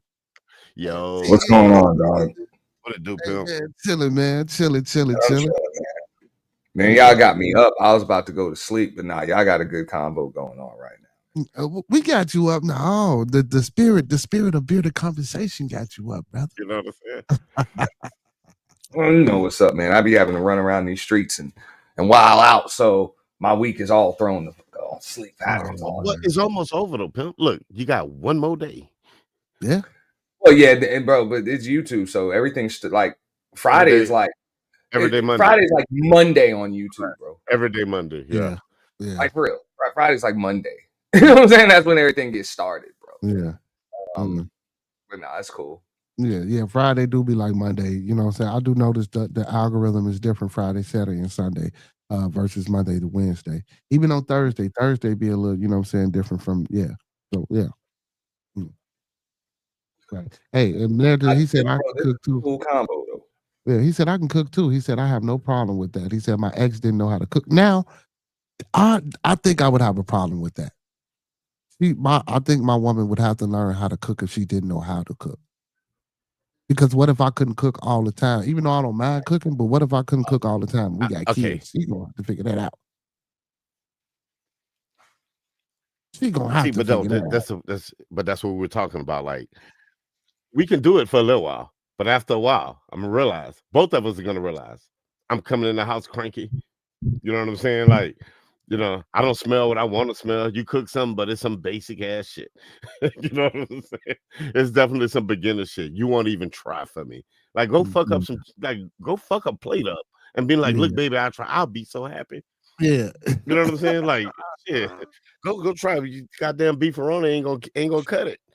Oh shit, he said go fuck a plate. You put some mushrooms in it. You know? I want to know what Auntie cooking for breakfast for his lady when he get up in the morning. I want to know what he cooking for breakfast. Is you going all out, or you just scrambling some eggs? There is nothing that you'll eat for breakfast that I won't cook or figure it out. Like, bro, it's YouTube. I got a TV in the kitchen for a reason. So you got YouTube now. I can see everything. There's nothing that I can't do. But I'll do French toast, grits, all of that. You know what I'm saying? Waffles from scratch, everything. Bro, that's something that I learned. I'm from New York, but that's something I learned as a kid, bro. I'm always the first one up, so I would always cook breakfast for the whole fam. I didn't know they eat grits in New York. Yeah, bro, I'm from New York, but you know what's up, bro. We grew up in a day and age where, you know, like our grandmothers, our great grandmothers taught our grandmothers that taught our mothers and shit. So, you know what I'm saying? That generation was from the South. So they cooked all of that, though. You know what I'm saying? So that ain't nothing. So that was something that was passed down. So I made sure of that. But also, you know, like growing up, mom's, grandma, they don't let you, like, they ain't let us in they ain't let the men, the boys in their kitchen when they cooking. So they handle all the lunch and the dinner and all of that other shit. So, hey, she can make sure she cook all of that other stuff, but, you know, we the first ones up. The men are the first ones up in the morning. So ain't no chick beating me out of bed. Ain't nobody beating me out of bed in my house. I'm the first one up. That's a great mentality, because I'm going to tell you something now. I be mad because I wake up, the whole house gone. Well, I'll be real. The only person that beat me up in the morning was my son. Right, my son. Right. He the only one, and I was like, I'll eat that. I'll eat that. You got, you know what I'm saying? That's how I raised them. That's how I raised them. So I gotta eat that because my son gotta be in football practice at about 6 o'clock. You feel me? So he got to get up at 5 any motherfucking way, and in the shower and all that shit, and to get dropped off by 6, or you know, or maybe up earlier than that if he got to catch the bus. You feel me? Man, I'd be mad, man. I'd be fussing at my kids when they come home, talking about, you nigga, I didn't even get a goodbye kiss. Going to school, daddy, bye. You know what I can remember when my son was younger, right around his teenage years is when he started living with me. Right around the time when he was about 10, 11 years old, that's when he lived with me, and I made sure I had him up in the morning. You know what I'm saying? Made sure his breakfast was cooked. Ain't nothing out, because you know they used to, with mom and everything, they used to eating Pop-Tarts and cold cereal, and I'm like, I ain't got none of that in the house. Like, those are snacks. So you're a grown boy, you got to have protein, carbs first thing in the morning, and that sun really shouldn't even beat you up in the morning. Like, if the sun getting up before you late. So I would always make all of that stuff is done. So when he started coming with me, he started beating me up in the morning. You know what I'm saying? Like, him being in the shower would wake me up in the morning. I'm like, okay, that's the way it should be. So ever since then, him coming up, and then even out of school, when he was transitioning to go to college and all that other stuff, he had a little job, he was still beating me up in the morning. First thing, boom. You know, nigga, so I'm spoiled. I'm proud of that. See what I'm saying? And I told you was about to come in here and just see, can't nobody I know talk to you. Because look, first of all, that nigga get up before 6, your ass still be asleep at 9. You know what I'm saying? Oh, he bringing her food in bed? Like, you know what I'm saying, bro? Don't have her around when No, not for real, dog. Well, bro, because I'm like, as a man, I'm like, bro, it gotta come a time when you don't need an alarm clock to get out of bed in the morning. Just as a man, like, you should be trying to attack your day. You shouldn't be dragging yourself out of bed. Like, you're supposed to be. You do what you love what you do, and you never have to work a day in your life. So You know what I'm saying? Like I haven't needed an alarm clock to get out of bed in years. I'm just wired to get up like that because I enjoy going through the day, you know, and like sometimes hell I won't even go to sleep. You know what I'm saying? I won't even go to sleep.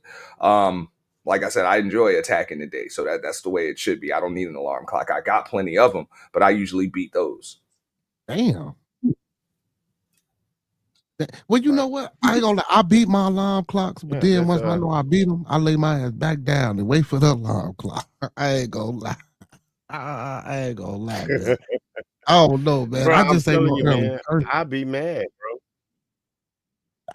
I'd be mad, bro. Like I really be feeling some kind of way, boy. I get up at 8:30. I wake up like nobody said bye. I didn't hear nobody, and then my wife, even my little Are you serious? As a heart, bro, man, and be back asleep by 11.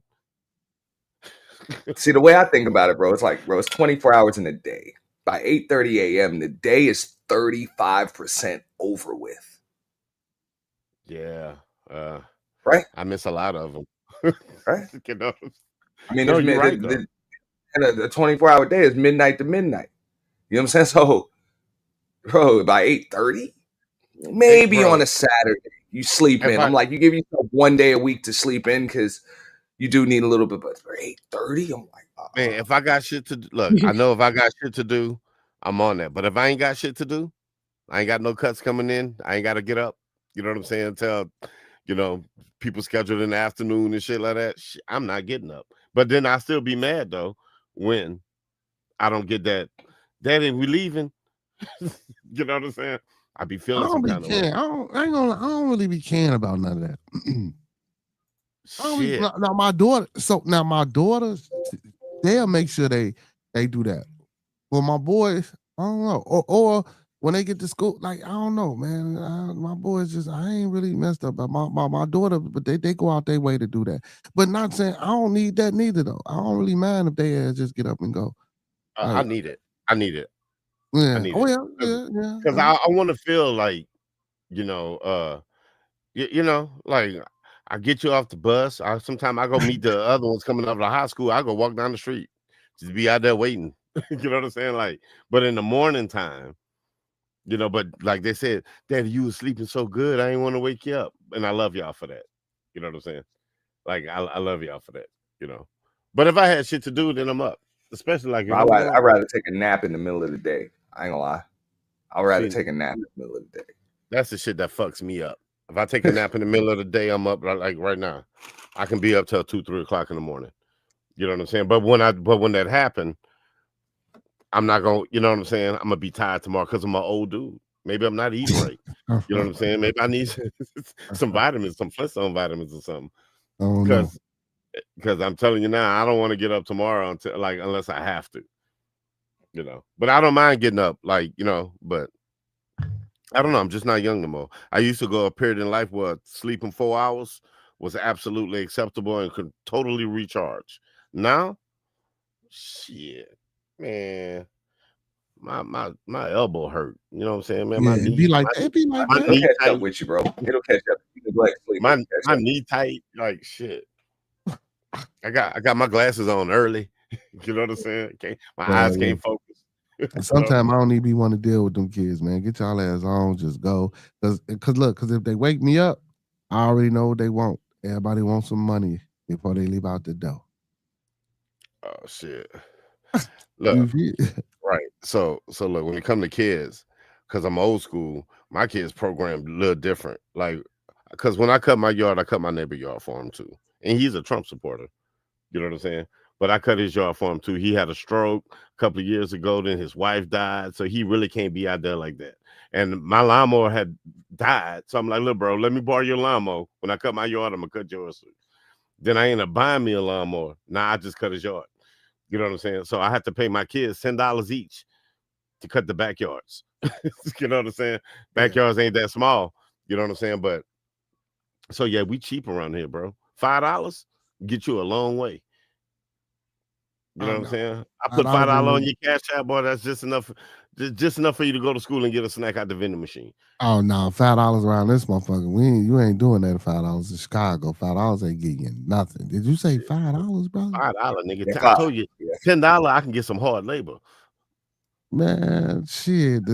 What's in the store? Them days are over, bro. Yeah, no, they're not, bro, because I'm still living it. But see, he in Louisiana though. See, he down south, so it might be a little different. I'm in South Florida, but I get it. It's a different type of South over there. I get it. Yeah. Well, it's not even that. I just got them programmed. Not to say program, but you know, the value.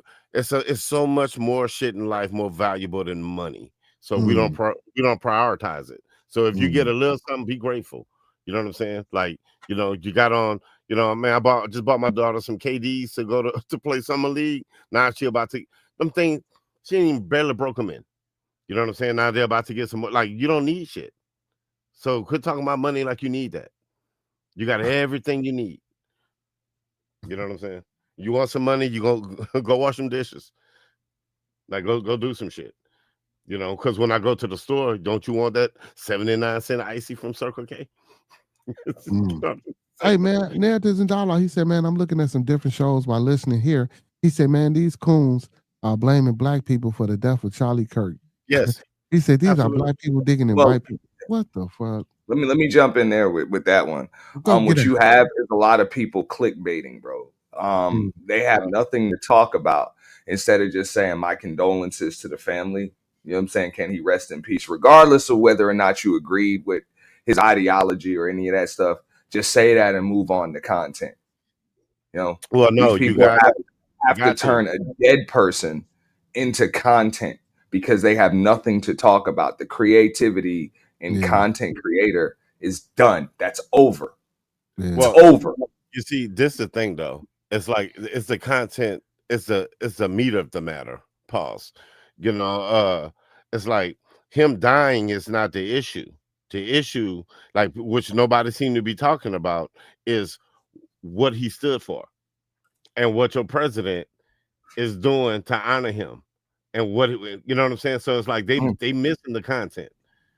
Like hey, but that's the problem though. All right, so and this is probably where we're gonna bump heads like right now. But I think we can. I still think we can have a discussion as men. Oh, absolutely. I'm like, the dude's dead, so it really doesn't matter what he stood for at this point. Just like when anybody dies, their friends, their loved ones are gonna remember them one way, and you know what I'm saying, their enemies, their detractors are gonna remember them another way. That's how history works. You know what I'm saying? That's just how the timeline works. So it is what it is. What I'm saying, as far as content is concerned, they want to turn a dead person into discussion because they really have nothing else to talk about. They lack creativity. Well, okay. So I used to have this little thing. You know, you got to strike while the iron is hot. You know what I'm saying? Like, you know. If you are a streamer and this subject matter gets you more views, more because this is the hot topic, unfortunately, it's the hot topic, then you got to tap in with it too. Now, if you avoid it just on a moral standpoint, you know, that's great for your spirit and for your soul. But for a monetary standpoint, it's like you got so much to talk about that, yeah. So it's there. It done fell in their lap. You know, it done fell in their lap. Now look, down the part about him being dead, it's more than that to me, because it's like it's the amount of people he infected with his thoughts and his views. So it's almost like he's dead. He's physically dead, but what he stands for isn't. Now, if he died and what he represent died with him, that's a whole totally different thing. You know, but what he stands for is you know, and that's out there. Like, that's why they want. What the hell black people have to do with this shit? They shut down all the HBCUs today. Bomb threats. And like they blaming us. Like the dude stabbed the girl on the goddamn subway. It's like one crazy dude did something. All black people did it. You know what I'm saying? You know, so when it comes to stuff like this, it's, you know, it's shit. And it wasn't even a black dude that murked them. No, it's never a black dude, bro. It wasn't even a black dude that murked them. I mean, look, the issue is this. as an American, as somebody on the internet that talks hella shit too, I would defend anybody's right to be able to just talk shit, even if they say the opposite of what I was saying. So whatever his views were, I'm saying I could agree with him, not agree with him, or whatever, but I would still defend and respect his right. I don't think that dude deserved to get his damn carotid artery punctured by a damn because of you know what I'm saying, because of his views, especially what was that dude? What 31 years old. Like, even if you did disagree with him, and this is just my opinion, you disagree with him, that man didn't even have an opportunity to really evolve in his way of thinking. You know, I'm 42 now. I don't think the same way that I did when I was 31. Yeah. And most people don't. So this dude didn't even really have a chance to maybe even evolve in his way of thinking. Right. You don't know. Like, he took his life. No, we so don't I'm know. not cool with that. We don't. No, I get that. That's totally understandable. But like I said, it's like a virus. So it's like it's kind of like it's like a boil. You know what I'm saying? Just because you bust it and you get some of the pus out, you know what I'm saying? The sack is still there, and that shit gonna come back. You know what I'm saying? So it's not like when they took him out, they took out white supremacy, xenophobia, racism. Like you didn't wipe that out. You know what I'm saying? Like I was telling Bearded today, like, you know, it's so many conspiracies behind it. It's like, could it have been an inside job? Could it have been to create this narrative to where we feel like black folks ain't had nothing to do with it, but it's to start that civil war? Like, could he have been sacrificed? I mean, I believe it was more to it personally. I mean, it's clear it's a professional hit. It was a professional hit. You talking about 200 yards away, right in the carotid, bro. Like that. That's a professional hit, man. Look, I saw a thing today with a professional sniper from the military, got 130 kills. Right? He said that his wife could have made that shot from 200 yards. So she's still trained though. No, but I'm just saying. He said, like, if you shoot rifles, that's not as far as you would think that it is. Like, it was anybody could, not to say anybody, but if you are pure, you know what I'm saying? You can make that happen. Like, it wouldn't be that difficult. Yeah, I don't mean to jump in and cut you out, but the rifle is made for distance. That's what they made for. Right. So and big shout out to Next Level. Big shout out to Next Level, man. Next Level. He said Auntie over here. Auntie was one of my first fucking subscribers when I came on YouTube. I've been I don't know him personally, but I've been, it's been a long time. Yeah, man. Yeah. Damn, why everybody can't believe you over here, man? What's going on, Ant? Bro, I make it so many different places that people don't expect to see me. Some of the places I go, bro. I don't know. I don't get over here very often either. Yeah, I catch you with them in the clouds and stuff, but sometimes I might be live or I might be on another panel or whatever, and I'll be surfing. Or I watch a lot of stuff from my TV in my bed. And I purposely do that so that I can't comment. I can't come out the cloud. So trust me, Next Level, no. I clip so much shit from people. It's better that they don't know I'm there. Trust me. It's better that they don't know I'm there, bro. Oh, shit. Right. All right, well, make sure you clip some of my shit. That's why I always tell people, just because you don't see me don't mean I ain't there. Yeah, make sure you clip and remix some of my shit. All y'all, make sure y'all clip and remix. Clip and remix. God damn it, clip and remix. I don't even care. So, all right. So Ant. So you do you feel like that about every death? For the most part, I'm not cool with assassinations. I'm not cool with that at all. I mean, I get it. Where there's smoke, there's fire. So, when it comes to actual political leaders and the military and all of that stuff, like that's strategic warfare, military warfare. Right. This dude, whether you want to call him an activist, an influencer, a public speaker, whatever, or all of the above, that don't fall into that category. I felt like he fell into the same category that me, you, or anybody else up here fall into. Right. He just had a different view. So He's just another side. I'm not. I mean, if so, it'd be pretty fucked up, bro. If somebody shoots my damn head off, bro, because of some shit that I sent on the damn live stream. No, you know? You're correct. You know what I'm saying? Correct. But I'm gonna say, like, this is what I tell all the rap cats. You know what I'm saying? If every song you make is I'm out there riding around in the Hellcat, pum puming people, and I keep that pum pum on me, when something happened to you, I'm not trying to hear. My empathy level would be to have dropped significantly. You know what I'm saying? Like, I'd be to lost sympathy for you. You know what I'm saying? Because this is what you promoted. You know what I'm saying? This is who you said you were. You know, so I don't have sympathy. Like, for me, it's weird that even right before he was impacted, that they asked him about mass shootings, and the next phrase out his mouth was, are you talking about you talking about gang shootings? Yeah, like you talking about gang violence, and then they got him. You know what I'm saying? Like, this is the same person who said that sometimes sometimes they got to be these shootings so that we can keep our Second Amendment. This is literally what he said. He also said that the word empathy, that is, he don't believe in that word empathy. Now, it just so happened that when the chicken come home to roost, people don't have no empathy for you. Why? Because you didn't have no empathy for people when they need it.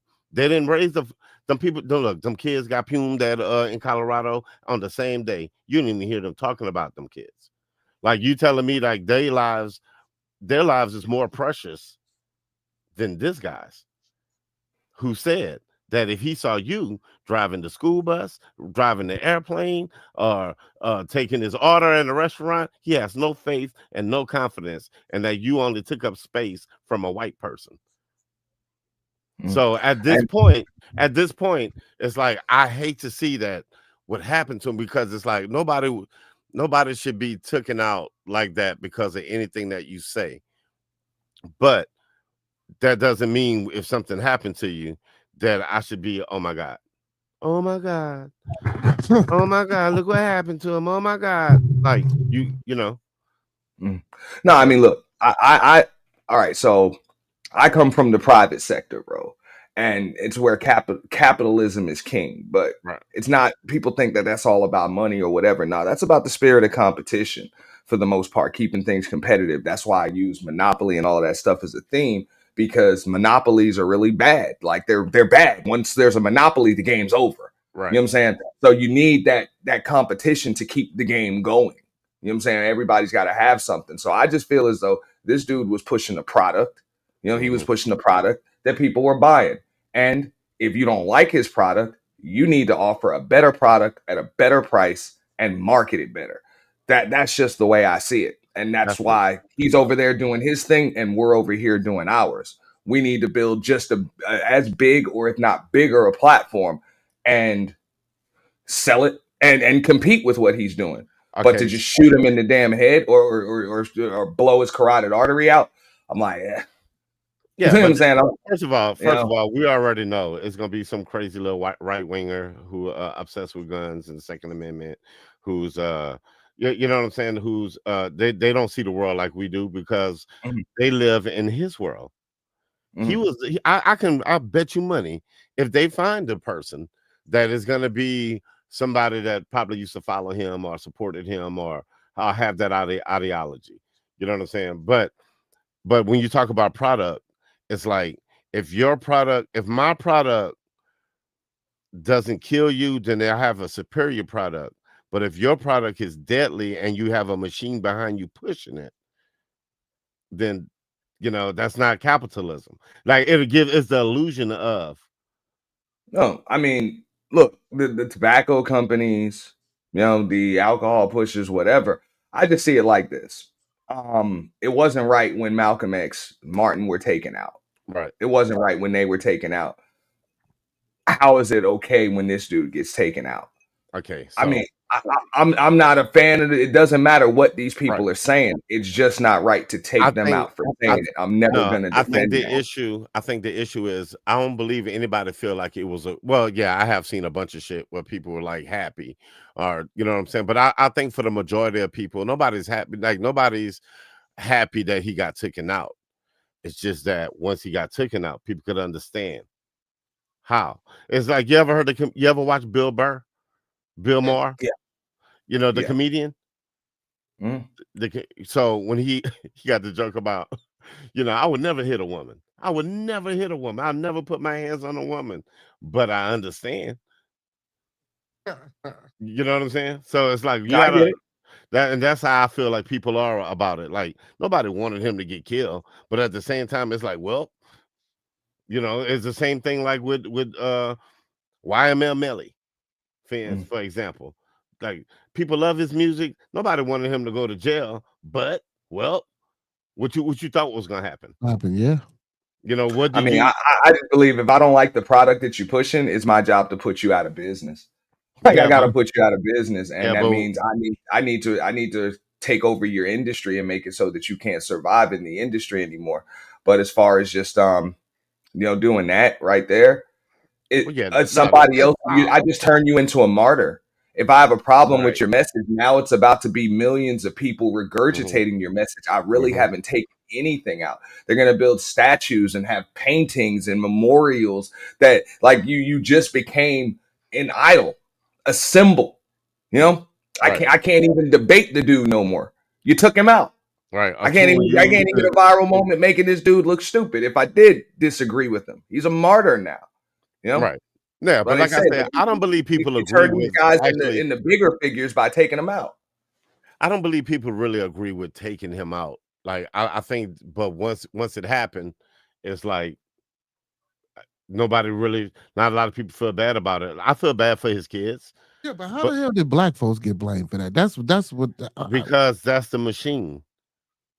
That's the machine that I talk about. So when you say when damn it, I forgot your name or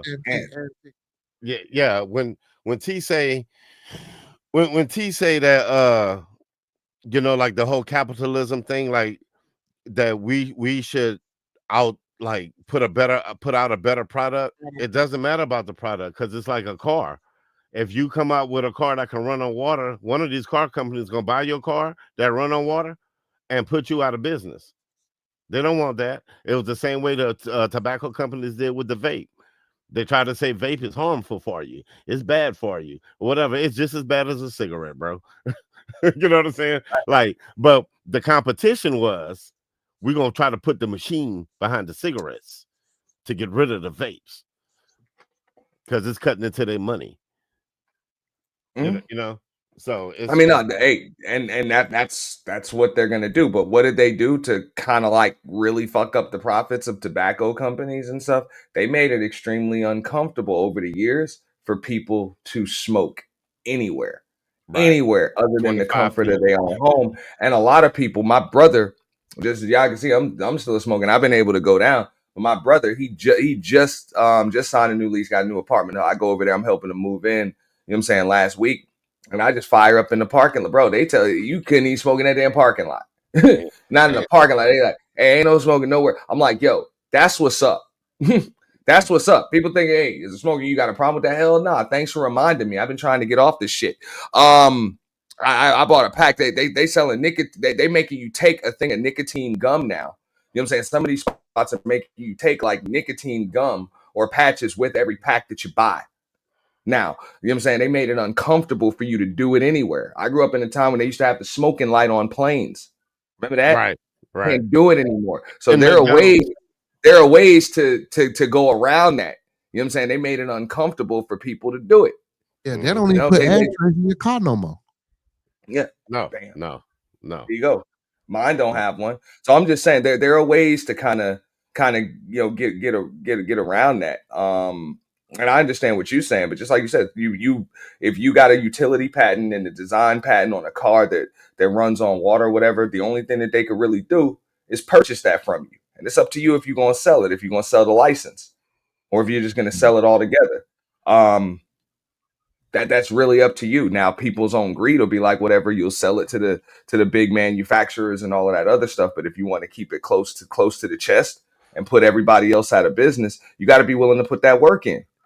You got to be willing to turn down that 2, 3, 4 billion, right now, to be able to take over an industry. And most people aren't willing to do that. Right. Or to just if they don't even offer to buy you out, what they do is they make it impossible for you to continue going. You're not going to find the funding you need. You're not going to be able to find the materials you need to build this. You're not, you know what I'm saying? Like, because that's what the machine does. Like the machine. No, that's a fact. No, that's a fact. And I feel like this, and this is just from the perspective of Black folks. And I've had this, not just argument, but debate. A lot of people just don't want to accept that, look, whatever issues that Black folks in America have, they didn't come up overnight and they're not going to go away overnight. So if there is going to be real change, you're just going to have to start it now, do your part, and accept the fact that you probably will not live to see the fruits of your labor. Right. You probably won't. But if you do the right shit, start now, your grandchildren and great-grandchildren might be able to deal with that. And that's what it is to have that F word. Do you really have faith? Like, if you have faith is about just doing the right thing and just knowing things will work out the way they should. But I think everybody wants that instant gratification that they're like, I want it now. And that's not how real change happens. No. Especially that you're trying to change hundreds of years of shit. And if you really expect to change that over the course of like 4 years, it ain't gonna happen in a lifetime. Right. Yeah. It's probably, I mean, I'm in my 40s. I think y'all are around that age, maybe a little older, whatever. Bro, we probably ain't gonna live to see it. You know what I'm saying? Like that, let's keep it real. I'm 24, man. I'm 24. Okay, you 20, even at 24, you probably will, if you're lucky, bro, your grandchildren will live to see that change that we really want to see. Yeah. Right. That's if we that's with great installation. Like, we got to install that into ours. But if we don't set the foundation, if we don't set the groundwork, then, because I was having a discussion with somebody about this one time, and I was like, most Black people that I know, especially around here, every time the parents die, kids start over. You know what I'm saying? Like, kids pretty much start over. Kids like mama house, unless we paying them bills, unless we paying that mortgage, unless we paying you know what I'm saying? Like, most of the time it's like you start over. So, and that's what gives a lot of them European people that leg up, because them children are starting off with something already. When their parents die, the only thing you got is that insurance policy. You know what I'm saying? And you better hope it's a good one. You know what I'm saying? Because most of the time it's just enough to put them in the ground. You know what I'm saying? Huh? Like, so and a lot of people got hit a few years back. I know one of my grandmothers, she got hit with the reverse mortgage, bro. So her property was gone as soon as she passed. But the other grandmother I had, she made sure those were her dying wishes. Her property is not to be sold. Right. Under any circumstances. It was not to be sold. It was supposed to be kept in the family. That was supposed to be the post for, you know what I'm saying, for the family to always be able to get together, whether we're having birthday parties, we need to talk about whatever. Yeah, just because everybody can always come here for whatever. You can be going through transition, going through a divorce, going through, you know what I'm saying, kid might be in transition from college or school or whatever. You need a place to stay, but everything, that house was always going to stay in the family. So we did what the hell we had to do. But I mean, before she passed, she took out a second mortgage a few years before she passed. So whatever, we still got a mortgage on it. And this is after it was there over the course of 40 years. Like, she had the house for almost 30 years before she passed, and now we're approaching 40. But whatever, we all got together, and it's like 6 of us to make sure, hey man, that mortgage get paid every damn month. I mean, nothing, but that house will stay in the family along with everything else, and the insurance policies were straight. So that's really up to us of what we instill. You know what I'm saying? Our children with the main reason why I think. Well, I think a lot of the reason why we got to start over, even when that happens, where there's either a few years left on the mortgage or it's paid off or whatever, people start fighting over money. People start fighting over it. As soon as somebody's in the ground, they're like, look, let's just sell it and split it up. Or somebody tries to take all of it. Yeah. It's bad, bro. People get greedy. My mother-in-law, they got over 100,000 acres. 100,000 acres. They grow sugar cane. Some white people grow sugar cane on That's that what's shit. up. Now, but this is my old lady family. Now, but when the great grandmother passed, what you think happened? They lost Sold. it. No, everybody fighting over it. Whoever was the attorney, power of attorney, like it just got all. Yeah. And I sit here sometime and just be thinking, like, damn. Yeah. Like, Well, I'll be real. In my family, we had to do that too. Of course, there's always one. You know what I'm saying? There's always one that kind of got on some paperwork somehow, some way, pull some slimy stuff to get on some paperwork. Man. The rest of us had not. I mean, the other parties involved, who was actually, the power of attorney from when she was sound mind and body before she got, the stages of dementia and all that other stuff. You know what I'm saying? We had to hire the trust attorney, state attorney, and make sure, hey man, we got all that the mother names off. And that's it. It's in the family, and it'll keep getting passed down from generation to generation. We ain't doing this for profit. This is for the sake of the family staying together. Because when you're talking about the family business, the family is the business. So it's all about keeping the family together. Our children, our siblings, our cousins.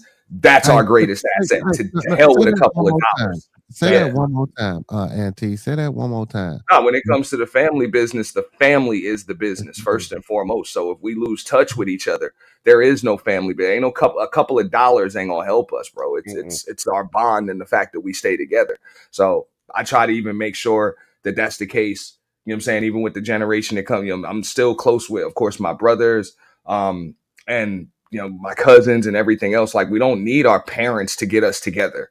We make sure that we stay in touch the same way our children. Now that they're grown now, you know what I'm saying? Grown. So they don't need us to stay in touch. Even when they're 18, 19, 20, 21 years old, they link up with each other on their own. That's because we made sure that they stay together. And I hope it stays like that. You know what I'm saying? For their children when they have them. I hope so. That's beautiful. Because my grandmother taught us that sometimes you got to feed family with a long handle spoon. You know what I'm saying? Like, because we all got them people, but, back to when we was talking about houses, see in Louisiana, I was telling my wife this shit. I was like, in the United States, you don't really own anything. A lot of people don't be realizing that shit. Like, you don't own nothing. Don't pay them property taxes and see what the fuck happened to this. They coming to get your family. But if you put it in a trust. No, you don't pay them property taxes, my nigga. That's going back to the state. No, that's the no truth, matter bro. how much money you welch on taxes, bro. It ain't yours no more. For real, they'll take it. No matter how much time and money y'all done put into this, how many generations it was in the family, the first generation don't pay them taxes. That's out of there. But I mean, he is right to a degree, though. If you have your trust set up properly, it'll pay the taxes for you if it's set up properly. But those taxes still have to be paid. They do. Yeah. Yeah, they have to be paid. If for whatever reason you welch on the taxes, bro, they will come get it. It's just that's America. Yep. Don't own shit. Can't own shit. Even your car, man. Think about it. You buy your car, but you still got to pay insurance. You still got to pay tax, title, and registration. You got to pay registration every year, every 2 years, whenever that damn license plate. No, I mean, yeah, you can do it for I think up to 2 years. They might let you do it for 3. I know you can do it for at least 2, but you still got to pay both of them. So every year, I hear that they're about to move it to 4 years. Inspection stickers and registration is about to have to be done every 4 years. But I think right now is every. It depends on what state you're in. I think in Louisiana, I think it's every 2 years. Where I am in Florida, they got rid of inspections. Shit, 25 years ago, bro. Or about 25 years ago, 25, 30 years ago, no inspections, bro. You don't have to have it. Yeah, that's crazy. Gotta register. Yeah, you gotta register. Gotta have, the necessary insurance. If you know your laws and you're sovereign, you ain't gotta do none of that. I be hearing that a lot. Shit, yeah, you gonna try that with them people and see what the fuck they do to you. Well, you're going straight to jail. I don't have a contract with the state. Bye. You know I'm just telling you, man. But, hey, you know, the people be pushing that, man. You feel me? It worked for some people, I guess. I don't know. They still push. You might can get away with it once or twice, but you're gonna run across Officer Debo who ain't trying to hit none of that. Yeah. Where that license at? Oh, you drive without a license? You know what I'm saying? No registration. Well, you know what? No No. insurance. So my homie don't have his car registered at all. Every time I'm with him, we always get pulled over. Always. Now he got a license, no insurance, and no registered plates. So they but they always give him his license. Yeah. Yeah, but I mean, because he's a licensed driver. Right. He's just operating an unregistered vehicle. Now, if he don't pay them tickets, guess what? He don't get no, they don't ticket him. That nigga's just blessed. And they'll take the vehicle. They ain't never took. Suspend the license. Get your license. I'm telling y'all, man, and I'm in Chicago, bro. I'll be shocked. They let him drive away with no plates. Man, bro, I'm on TikTok when we get pulled. Yes. You know, yeah, that's crazy to me, bro. That's blessed. That's crazy to me. Because one of them days, nigga, that's go crazy bind that nigga out. You know what I'm saying? I mean, I bond him out if I had to. Most definitely, I would. But man, they always let him go. And I ain't talking about no 1 or 2 times. I can understand not taking him to jail, but just letting him drive away without registered plates. Right. Bro, they let him keep the car and drive away and everything. You hear me? I'm talking about we drive off. I know where I'm at though. I can understand even why he don't get his license suspended because the car is not registered. Like here, they will suspend your license if you have a registered vehicle that's not insured. Right. You know what I'm saying? The insurance company has to report you. You know, and unless you can prove that you are insured, like by another insurance company at the time, they will suspend your damn license. What part of Florida are you in? I'm in South Florida. I'm in Palm Beach County. All right. Okay. Yeah. Palm Beach County. Uncle P in Central Florida. My uncle down there in Central Florida. Yeah. He in Central Florida. But yeah, man, like, bro, no insurance, no nothing, bro. And he gets away with it. He gets away with it. I'm telling you, bro. He gets away with it. No insurance, bro. All he give him is a license. He say, man, listen. He said, and this is what he tell you, he say, man, as soon as you go down there and you let them people in your life, he said, yeah, I got a license. This is before I, started doing what I'm doing. But he said, man, I don't have to register my vehicle. You know what I'm saying? He got a hold of the script and spit. I'm talking about, man, no insurance.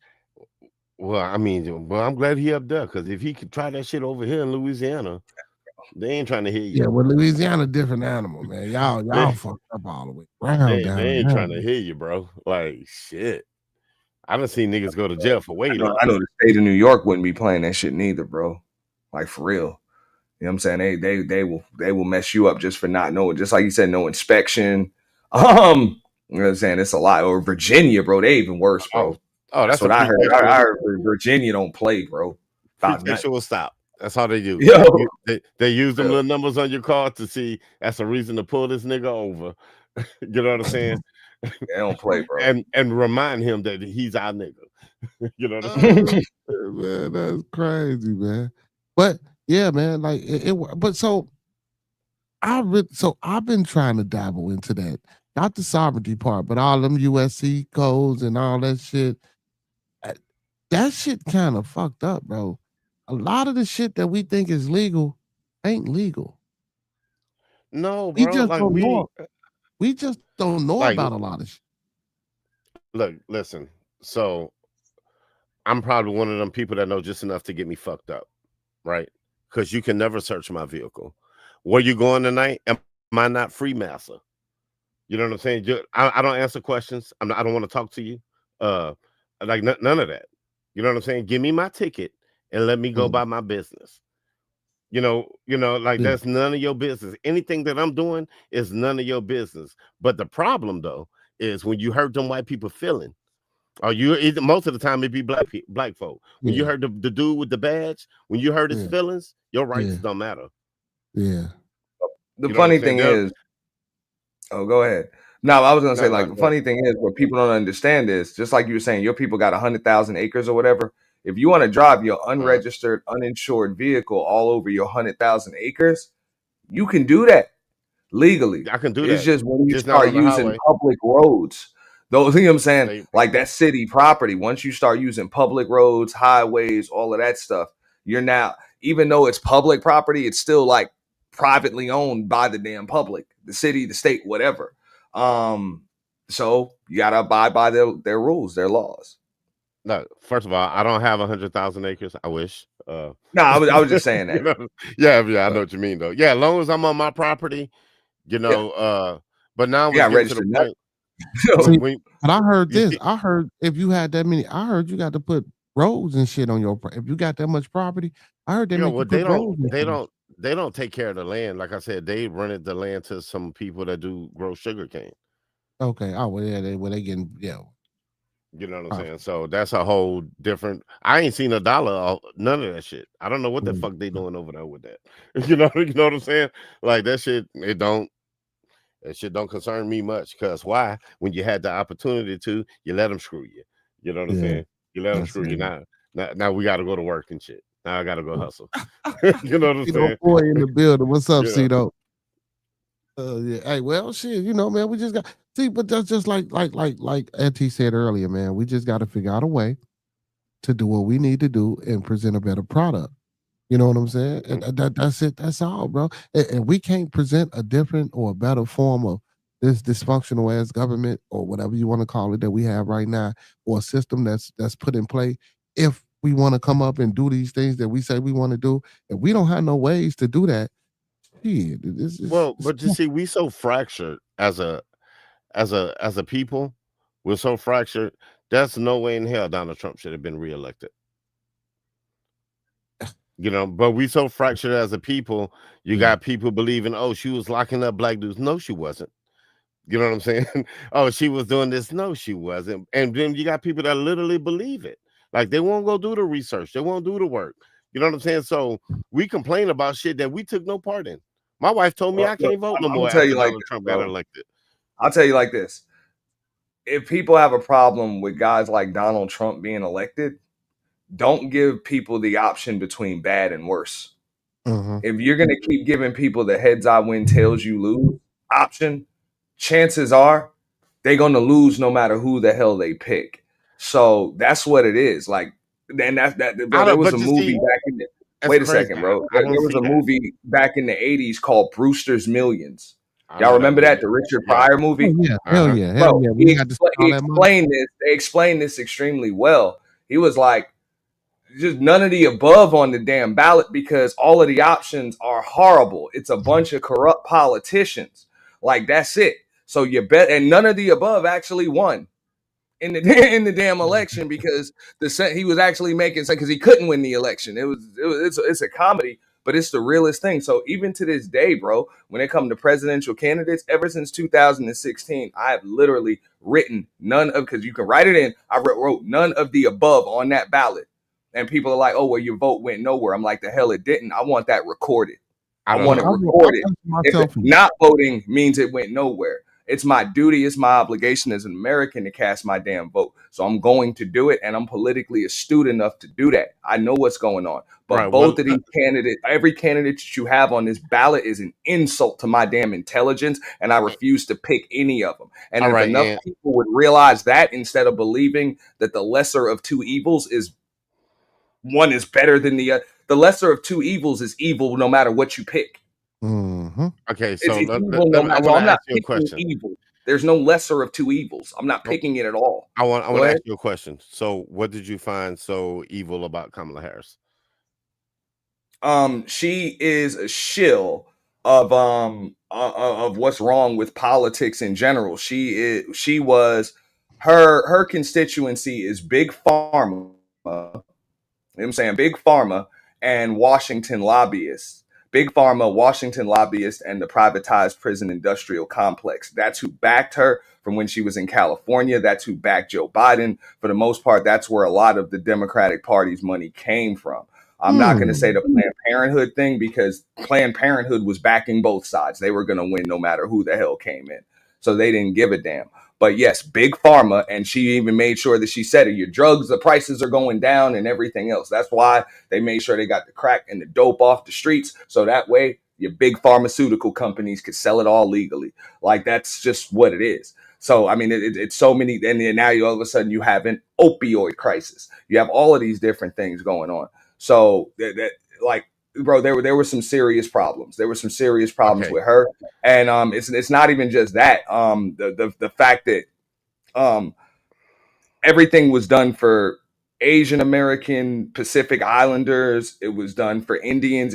People worried about what's going on south of the border in Mexico. People ain't talk about all them damn extra visas that was just given out to them damn Indians on Biden's way out. And I'm talking about them people from over there. I'm talking about just giving out so they can come over here and get all types of grants and loans to buy your businesses, whether it be food trucks, whether it be mom and pop little restaurants that you kicked off, but you can't afford to keep going. Yeah, they got grants and loans to kick it all off and get straight. And it ain't just Mexicans and illegals. You got people coming over here actually legally because they was granted visas under the Biden administration for doing it. They was granted visas and they got grants to do all of that stuff. So it's a lot of sleight of hand going on. And I'm not going to say that's on her, but she's just another dirty politician in Washington, just like Biden was, just like Obama was, just like most of them are. And I'm not going to say Trump is clean. His constituency is just a little different. You know what I'm saying? He making his bread off insider trading. You know what I'm saying? That's just what I believe. You know what I'm saying? His bread is coming from elsewhere. His bread is getting buttered elsewhere. It don't make it any better. So trust me, I'm not saying that Donald Trump is any better than the Kamala Harris or any of that stuff. But that's why I said none of the above. I ain't taking any of them. All right. So I ain't taking any of them. Let me give a rebuttal. Let me give a rebuttal. What's up? What's that? Who's that? Cupid? What's up, bro? Hey, what's going on? How y'all? All right, so let me give this rebuttal.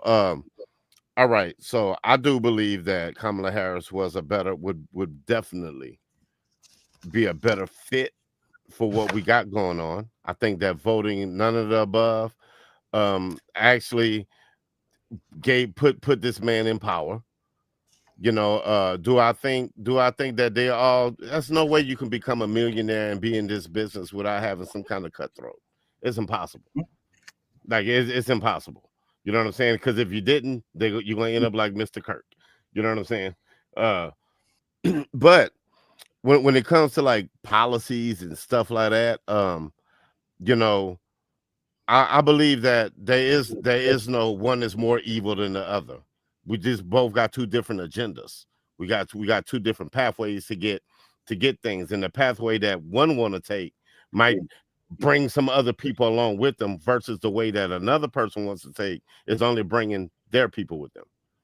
You know, so you know, it's important to me to vote, that my voice be heard, because we fought for them rights. My people fought for them rights. People went to the military, killed pum people for these rights. You know what I'm saying? So it's like, to say that they're all corrupt, they all might be, nobody's perfect. But to say that, hey, I trust you in my house, I trust her in my house. I don't think she would screw me over. I think she would care about what the hell is really going on in my real life versus the other person. Because the other person never been there. They ain't experienced nothing. They don't know. They ain't on the streets. Okay. You know, they're not trying to put you, man, listen, man, them $30,000 to buy me a house right now would do great, because I've been paying rent for fucking 8 years. Understandable. Like, hey, understandable with that. But with the rise of inflation and everything, everybody know the American dollar ain't worth a damn thing. So that $30,000, it really means nothing in the grand scheme of things, because it was just gonna, you know what I'm saying? People was just gonna tack $30,000 onto the price of a house. So it really didn't mean nothing. Well, no, you know I get that. I mean, that's the banana in the tailpipe. No, but I get that. But it's like is either have no house or pay that extra 30 that I don't have to pay up front. So I might have a shot. So when I die, my kids own a house. Like, at least I got a shot at it. At least I you know, that's the only thing you could ask for, is just a chance. No matter how uphill it is, all we could ask for is a chance. You know. Hey, and I know he want to get in a second. I'm gonna just say this real quick. Yeah, and I understand what you said in the beginning. It's like one group versus the other. That's the point. That's the purpose of a democratic republic where the majority is going to rule. You know what I'm saying? At least the majority is going to vote, or everybody's going to vote, and the majority is going to rule. You know what I'm saying? As far as that's concerned. Now, as far as Trump was concerned, just with the industry that I am in marketing and doing business with businesses, I'm in better shape with a Trump in office. I am. Even though I didn't vote for him, I am in better shape with him in office because the people that you're talking about that are being left behind or whatever with him in office are not the people that literally sign my checks. They're not. You know what I'm saying? They're the ones that are benefiting from capitalism, that are actually doing business with other businesses and all of that. So as long as that's flourishing and the market is based on speculation, people like me are going to be straight. You know what I'm saying? Because if these businesses don't have enough money to hire a marketing consultant, I ain't got no work. You know? Right. I ain't got none. You know what I'm saying? So like I say, if you work in W-2 and all of that, I get it, man. You was probably better off with Kamala. I don't. I'm independently contracted, and them people that sign my checks and hire me, they trying to beat them damn taxes. Like for real. They trying to beat them. No, you know what I'm saying? They employ people. They do all of that stuff. But so that's the point. I ain't no billionaire, but the people I work for are. So as long as they straight, usually I'm gonna be straight. But if you make their day tough, chances are my day gonna get tough too. No, I understand that point of view, but just not everybody in your position. And I agree with that. That's what I always said. I'm like, that's why we have the vote. Right. You know what I'm saying? That's why we have the vote. Not that, but I truly understand. We was talking about that shit earlier about protecting the bag. Mm-hmm. You know what I'm saying? Yeah. Like, you know, I get your point of view. Like, I get it, but you know, the people I know, like, and then my background come from a totally different place. So it's, you know, nigga, I'm not far from the struggle. I'm not far from the real struggle. You know what I'm saying? Well, I feel you. But let me get in and let me get in and make an opening statement. All right. I get where you're coming from, brother. But the thing is, you know, we are better than ever as Black people to get up and get out, not depend on the government. And I don't think that should be shamed either, because you got a lot of white radicalists who are running with that thing to think that every Black person's on welfare. And I'm going to debunk that next week on a new documentary that I'm working on, because I went and filmed a lot of them motherfuckers over there going into the welfare office. You know, but I can go 40%. 40%. But I'm saying, listen, Auntie is crazy. Indian people, Black people who are ashamed of being on welfare, they go into the rich neighborhoods, because you know, in every county they have to have a welfare office. You see what I'm saying? They on welfare, but they just not seen, and that's the problem. So you'll see a lot of that. You'll see it's just all these lies, man. You know, and like I've said before, if you continue to parrot something that's not true, people will start to believe it, and you'll see this on both the right and the left. None of them motherfuckers is good for you as a Black man. Well, I ain't never had. We know that part. I've been saying that. No, we know that part. But what I'm saying is, if there's no option, I know. But let me finish my statement. Though. All right. Yeah. Hey, it's always an option. I'm a man I've been a business owner since 19. Right. You know what I'm saying? So my thing is, I never had to depend on anything, but if I needed to depend on the government, guess what? I don't think I should be shamed, because right now you got these motherfuckers out here, they're shaming veterans, they're shaming people who really need the welfare, that's never been on welfare, that really, really need it. They're trying to make sure that people don't get, they're just doing Social Security. I'm against that, because that's important, you know, because trust me, all these years they've been getting it. Why can't you get it? Same thing with the veteran benefits. A Black veteran, and I'm not trying to put it on race, because I'm not a victim. But it's racist. But there are a lot of things they don't tell Black veterans. You know, and some of these dudes ain't never went to war, never fought or nothing, and they sit up there on canes and shit at the VA. I go to the VA, so I know what they do. So my thing is, Black people, I'm gonna concentrate on us. For one, we need to Stop thinking that putting our faith in a president, thinking that a president is going to change things for us, especially black men. That has been the weakest thing I have seen this whole new presidency. Now, some of the things that Trump has done has been great, but some of the shit he's done been awful. I'm not going to lie. You know, same thing. It just seems that, you know, all the parroting saying that black people this, black people bad. Why can't they highlight the good black people?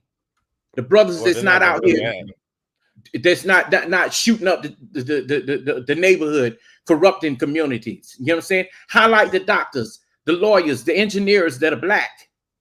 It's a lot of them out there, but they don't don't highlight that. You know, right? They don't highlight the person that's on that's making their day go. The maid in the household, the Uber, the Lyft driver, the person that's a waitress, the bartender. You know what I'm saying? These are the people that make your life much easier. So Okay, I'll be highlighting those people. No, all right. So when it comes to this whole presidency thing, I do believe black folks should stick together or whatever. But I'm looking at the grand scheme of things. I'm like, I would say this. I think that was Sunday we was on. I said, you know, I just feel like because I love my country, and we the richest, most powerful country on the planet, right? I think why you keep saying we? Who is we? That's not true. That would probably be China right now. Well, probably China. But I'm just saying, like, with the amount of resources that this country does have, our poor should be better than their poor. Our struggles should be better than their struggles. Whatever the complication is, as a person who I love my country, I just feel like we should be better, regardless of what. So when we're talking about the presidency, I just don't think old Trumpy Trump is a great representation of what I thought I voted, what I thought that I should believe in as a, you know, because every generation is supposed to get better. So to watch shit go backwards is, you know, and it's more than just Social Security and all. It's more than that. I mean, as a hustler, bro, listen, man, money come, money go. You go get your own money. Like no president can stop. That's why black people don't know the struggle. Like, you know what I'm saying? Like, we don't know. You know, you're not gonna hear too many people talking about you know, they're gonna take the Social Security. Most people never even really anticipated getting that shit. You know what I'm saying? Like them little couple of $100, most black people know how to get it from the dirt. No, but what I was saying was for the people who really need it, that's not abusing the system. See, even if you're not abusing the system, check this out, right? Now let me jump in real quick. And I mean, I can agree that just what he said is why I could care less who the president is. Right. It really doesn't make me a difference because I'm gonna find a way to get it no matter who's in there. But if I do want to see real change, this is something that even Malcolm X said in the damn 60s. If they really need your vote, which they claim that they do, they need to earn it. So that's what I said every time I got a damn phone call, you know, from Kamala's people. Yo, if you want it, come get it. It's up. It's for sale. It's up for auction. You give me something better than the other dude giving me, I have no problem giving you the damn vote. But as black people, we're at that damn strategic position. And if you're just gonna vote for them because the other one's bad, or you're just gonna vote for, or you're not gonna vote for him because you like the other one, why would anybody give you a damn thing? Like this is politics. This is a strategy. I don't need that symbolism, what somebody symbolizes. Damn all that. All that. The office of the presidency is a symbol, but here's the deal. What are you going to, because look, you need trust, you need leverage, you need the ability to negotiate in any business dealing. So unless you can walk away from the table and say no deal, you ain't no player in that game.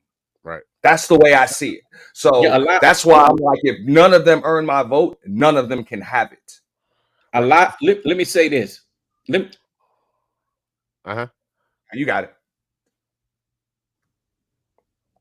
A lot of black men, they did sit on the couch this term because they did vote for either or last time, and they did not have an agenda for the working class black man in mind. And I don't blame some of the black men who sat on the couch, because trust me, Kamala did do a lot, and she thought she was going to slide past the things that she did to black men out here in California, and I witnessed it. You know what I'm saying? It's a lot. And she wanted to keep it quiet during her campaign. But those black men in California, they didn't vote at all for nobody. You know, and I don't blame them. You know what I'm saying? They voted local. I would have voted local. I did that last term, you know, voted local. You know what I'm saying? But when I look at a person like Gavin Newsom, he's not a good person. He could care less. He's just like the people on the right. They don't give a damn about you as a black person. How many black people you know, even in that camp with the red hats, are going to their rallies? You don't see any of them, but you see these coons online talking about what MAGA doing for them. They ain't doing nothing. If you're a true conservative black man, you'll be really, you'll know what you're fighting for. You'll know what you're voting for. A lot of these cats don't know what they're voting for. You know what they voting for? To repeal the 19th so that women can't work again. Stupid shit. Right. To make women obey. Right. You know, crazy stuff. And they ain't got a dime in their pocket to be a leader. You know, like those things are not gonna happen. The reason why I just say that is because, all right, if you'd have took 40 million extra votes, because that's what you got about 40 million black folks in America, 45 million. If you'd have took if black folks are truly in solidarity, you take 40 million, you tack them on either of them damn parties, chances are that party is going to win. So I know I see that comment right there. You know what I'm saying? Yeah, you got a bunch of other ones, but you add 40 million on any one side. So with that type of leverage, why don't you have a list of demands? Ain't none of that you give me, like, you're going to tell me what you're going to give me. Nah, I'm going to tell you what you're going to give me. That's it. And you can either accommodate me or negotiate with me, or there is no deal. There you go. That's all I'm saying. Right. So nobody's coming with a list of demands. Everybody's just like, well, this person said this and this person said that. And then what that causes is like me and you arguing right now, and nothing gets done. That's crazy. That's crazy. We need to come together and be like, look, man, we need to go to each damn party or every party and be like, look, this is what we want. And if nobody wants to give it to us, or at least come to the table and negotiate, then none of them got a damn thing. They need, like, bro, they work for us. We don't work for them. As I said, I ain't no Trump supporter. I ain't no Kamala supporter. I ain't no politician supporter. Y'all work for me. We tired of them. We tired of both y'all start supporting me all our goddamn lives, and we tired of them. And that's just point blank. Y'all start supporting me, and I know where their butter is bread. I know where their bread is buttered. It's buttered by them damn lobbyists. You know what I'm saying? So I mean, I know. Look, the liberal media, they're bashing Donald Trump for the simple fact that he cut them lobbyists out of the damn game. Which, don't get me wrong, it was still out of greed for him and his constituency. But they sick of paying lobbyist fees to get lobbyist retainers to get politicians to do what they want. Now they got their boy in there, so they don't have to pay lobbyists no more to get what they want. Nothing changed. All they did was cut out the middleman and go straight to the plug. That's all they did. They get what they want. But so that's what drained the swamp, man. So all you did was just get a new school type of politician, but he's still a politician. So I'm not just going to be like, well, I want the old school politician. I don't, just like Coffee said, I don't want none of them no more. If you truly going to drain the swamp, you got to get rid of all their asses, man. Let me tell you something. As a black man, a black boy growing up, we've all had to fend for our damn selves. Our sisters had more than what we had. We even with no record, not being convicted or anything, it's so hard in the South for a black man to get anywhere. That's why I'm not in the South. I'm not in the South. I'm originally from San Francisco. I came back out here hitting the ground running, and my life been working ever since. That shit in the South don't work for black folks. I'm serious. It don't. Like in the southern part of the country? Oh, yeah. Yeah, that's where I'm at. I'm in Louisiana. You take them motherfuckers still on race. They talk about race all the time. Mm-hmm. You got the white people underhanded doing some underhanded shit. They, you know, you got give us a reason to talk about it. Yeah, you got black people who are in law enforcement that's just a warm body that won't take control, will see a white person doing some shit that they know ain't got no business doing, but because they're afraid of losing their job, they be quiet, quid pro quo. So, and I'm ex-law enforcement myself. Okay. I'm so over that. So I don't know. I just, regardless of the the impact on the community, as far if I know for me, if I'd rather take the one that I can go eat dinner with. You know what I'm saying? At least lie to me. It's nothing personal. You will never eat dinner with her or her husband. No, I'm just or saying. her husband Doug, and I doubt you would want to eat collard greens that were cleaned in a bathtub. Like really, bro? They ain't cleaning the collard greens, man. What are you talking about? Collard greens that were cleaned in a bathtub with her and her white husband Doug. I'm sorry, y'all got it, man. Bro, this is what we talking about. We take it too personal. These people are not your friends. They all lied during they give you fake handshakes and fake smiles during election time. I get that. But what I'm saying is, regardless, there has to be. In her Tupac album, listening to her Tupac album that was cut in damn 1987. Regardless if they do anything for the community, if I had to weigh one or the other, I know which way I will go. That's all I'm saying. It's I don't know. What I won't have, what I will never be comfortable with. Do I think she's a racist? No, I don't. You know what I'm saying? But all that ain't even important, whether she is or not. No. What are politics about? You think Bill Clinton was a racist? Hell no, he'll take that thing. How about Joe Biden? I think he might have used to be. Because Bill Clinton's crime bill and Joe Biden's crime bill put more black people in prison, and led to the gentrification of more black neighborhoods than ever in the history of America. And you know who was in his ear? Hillary was in his ear. And I'm just saying, and Joe Biden actually got the comment saying he don't want his kids living in the jungle. You know what I'm saying? Living in the jungle. That's what he called it, a jungle. Bill Clinton's wife called black folks savage predators and beasts and all of that. Now, I personally don't care if they racist or not. But if we're going to talk about the policies that those people enacted, those did more harm to black folks in a black community than any damn conservative or right wings did ever. I'm not defending no conservative or right wing. I'm just saying that's what it is. And even Bill Clinton came on the record and said that. You know what I'm saying? He was like, yo, I made the problem worse. I signed things that made the problem worse. Yeah, well, especially when he was talking about excuse me, fellas. Hey, shout out to my TV. Shout out to y'all, man. Hey, I'm working, man. I got about 2 minutes, man. I just want to say this real quick and I'll be listening. At the end of the day, man, I feel like they got to earn our vote. If they don't earn our vote, we shouldn't vote shit. Because at the end of the day, it's like this. We're flying on the plane. The plane gonna crash. You just fighting to sit on the left side or the right side, but at the end of the day, the plane gonna crash. Facts. I get behind that. So that's all I want to say. Shout out to you, brothers, man. I'm listening.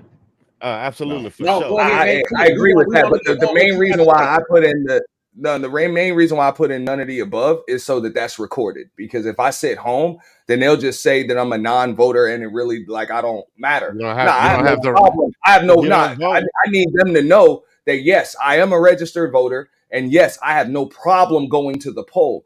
But unless you should be giving me better and best as options, not bad and worse. But that's it. So if you want my vote, give me better options, or none of you can have it. But if I show that I'm not even going to go to the polls anyway, why would they do anything for me? Okay, so that's why I write none of the above on that ballot. But that's a good idea, Dan T. And I think next term, when black men vote, I think we need to tell them to show where they showed that they hey man, we all went to vote, but we put in the slot neither. If enough people write the same thing in, it will be recorded. That's what I'm saying. If you got 30 million motherfuckers that write the same thing in, you will actually see that pop up on the damn when they do the when they count up every damn thing. You know, even though it's not going to win, so they're going to try to cater to that damn demographic because they have no choice. Trust me, I study charts and graphs and all of that stuff for a living. I know how this works. You know what I'm saying? But if you don't cast it anyway, that's why you fill out the census and everything else. There's no reason because they just see you as a non-voter. Like you ain't gonna vote either way, so they ain't gonna cater to you. You know, they're not even going to try to appease you at all. They're not even going to give you. Let me tell you what I saw this term. Let me tell you what I saw this term. Auntie, I saw them, the same homeless people in San Francisco, Sacramento, Vallejo, Berkeley, on the streets. They cared nothing about these people all 4 years. And guess what? They cared about they came out there with the voting pads saying, you know, hey, who do you vote for? This will help you if you do this, that, and the other. And they still sitting there. Okay, you give them a little bit of food stamp. So what is that? But they're still living in tents. And we talking about people who are mentally ill. We talking about people who are veterans. Right. Now, but if you vote against funding, able-bodied people, I don't have no love for you. I'm sorry. Right. That's just it. Now, but you see, okay, so even with the drugs, the mentally ill, and all of these things, if we vote against the funding, if we vote against the possibility, not saying it's going to happen, but the possibility of something could be done to help something. If we vote against it or don't vote at all, then nothing really happens. We'll be fine because, you know, our mentality may be different, but we're not helping the situation. Okay, but let me say something to that, brother. Let me say something to that. My thing is, I think everybody wants the best. We all want the best for each other. I get that. I know I do. Sincerely, I do, because I've been feet on the ground, been an activist with these people. But the thing is, when you vote for that, they put in the money in the wrong people's hands who distribute it. I agree. And that's the problem. They need to get rid of some of these people who into old politics and that been there like 30 years in office. I'm talking about even on a term limit. Yeah. Right, definitely. No, I mean, I'm in favor of that too. But just like, and even what you just said, Coffee, that's what I mean. Like, you want the drugs off the street, but I'm not gonna vote for the Biden administration or a lot of them other people over on that side, just for the simple fact that I know that takes the drugs off the street and puts them in your medicine cabinets. Okay, I understand. Illegal immigrants. That's what I'm saying. I got a problem with the fact that you got this percentage of black women and children on antidepressant damn meds and all types of damn ADHD medication, and they thinking that that's not that's not slinging drugs. Like, they are some of your biggest damn targets. Adderall is one ingredient from meth. Kids. I mean, bro. When I was younger, they said it was like children with autism was like a 1 in 150 or something like that. Now it's like 1 in every 15 children has it or something like that. You know, or don't quote me. It might be like 1 in 35 or something. Right. It's something like that. But it keeps on getting worse. You got young boys that were on Risperdal or whatever, and now they're developing breasts and all types of other stuff.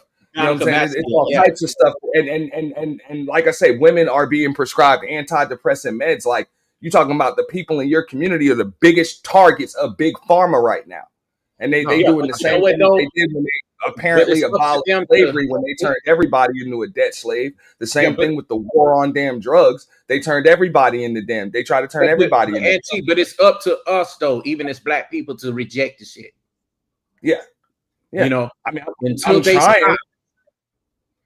they stop, it's going to continue to keep on. When black people set out and don't do nothing with these people, it'll all work out.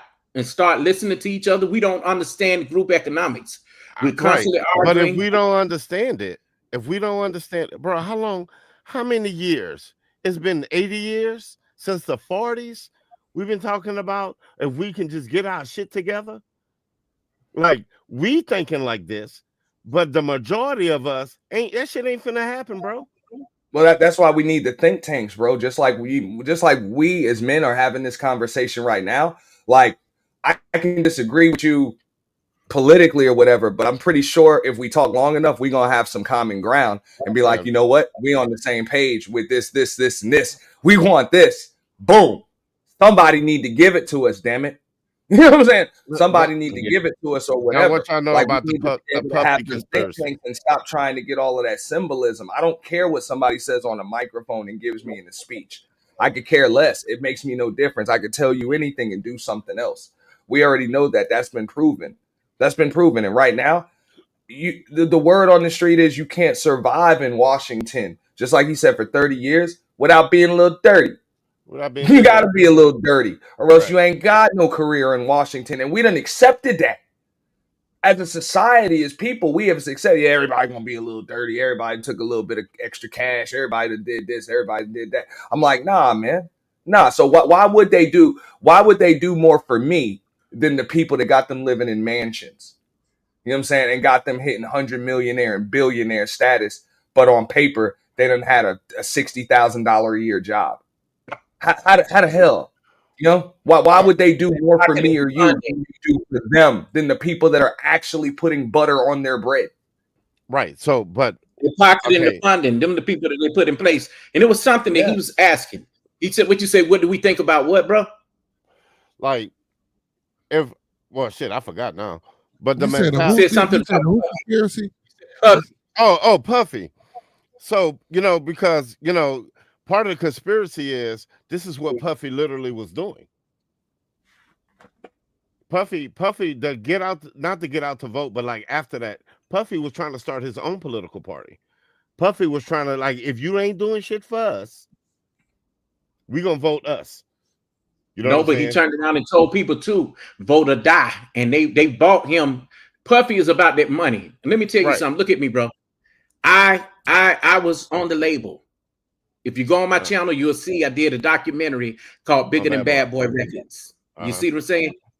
And I talked about it. I talked about my part. But because I talked about it, half of the content creators, these motherfuckers who don't know nothing about the music industry, the only thing they were concerned about was what kind of goddamn booty grease the nigga used or the goddamn Diddy or I don't care nothing about that. I was worried about the victims. Right. And this is the whole thing. And now because I did a documentary and the motherfucker shot up in views, they are upset and saying, oh, he went to a Diddy party. See, this is the shit I have to deal with daily around here. So that's why I said it's been a long week. But like I said, yes, the powers that be was using Diddy. I think they were. So, but okay, do you believe a person could be Diddy and still have good intentions to do right? Yeah, if it didn't involve I just use Diddy for an example. I use him for an example. I know, but what I'm saying is doing things against people will. I have a problem with that. Well, yeah. I mean, I have a problem with that. Epstein shit. No, but what I'm saying is, like Kamala Harris, for instance, do you believe that she had good intentions? No. No? Let me answer that. Look at the woman's face. No. No. Hey, look, I just asked the question, bro. That's it. No. Yeah, and I would say no. And I don't think she had any intentions at all, but to do as she was told. Like, that's it, bro. She's a puppet. She's a puppet. Just like the Obama dude was a puppet, just like Joe Biden was a puppet, and just like Bush was a puppet, you know what I'm saying? And Clinton was a puppet, you know what I'm saying? And whatever. What do you do then? Foundations and grease some palms to make sure you straight when you get out. But in the meantime, you're gonna do as you told while you in there, so that way you got those connects when you get out. That's the game that they're playing. And I refuse then what do you do on in their game that literally has nothing to do with me. Right. So, then what does the average American do to get a good president? Because it sounds like to me, coming from you, and damn, I can't see your name, bro. See, Coffee. Oh, that's Coffee. So, how do we get there? Put fire to their ass. That's what you do. Don't. Yeah, I mean, I would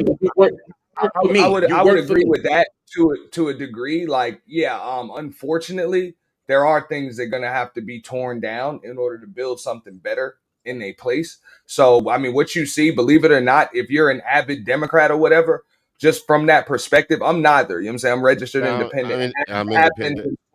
Have been since 2013. But if you're a I Democrat, do believe one is better than the other. Yeah, you should be glad about what happened in that damn last election, because that forces the Democratic Party to go back to the damn drawing board, see where they fucked up, and ask the same damn question that you just asked. How the hell did this crazy motherfucker just get elected over us? What did we miss? And then go back to the ground level and start talking to them people that chose to vote the other damn way. But what if everybody has your mindset?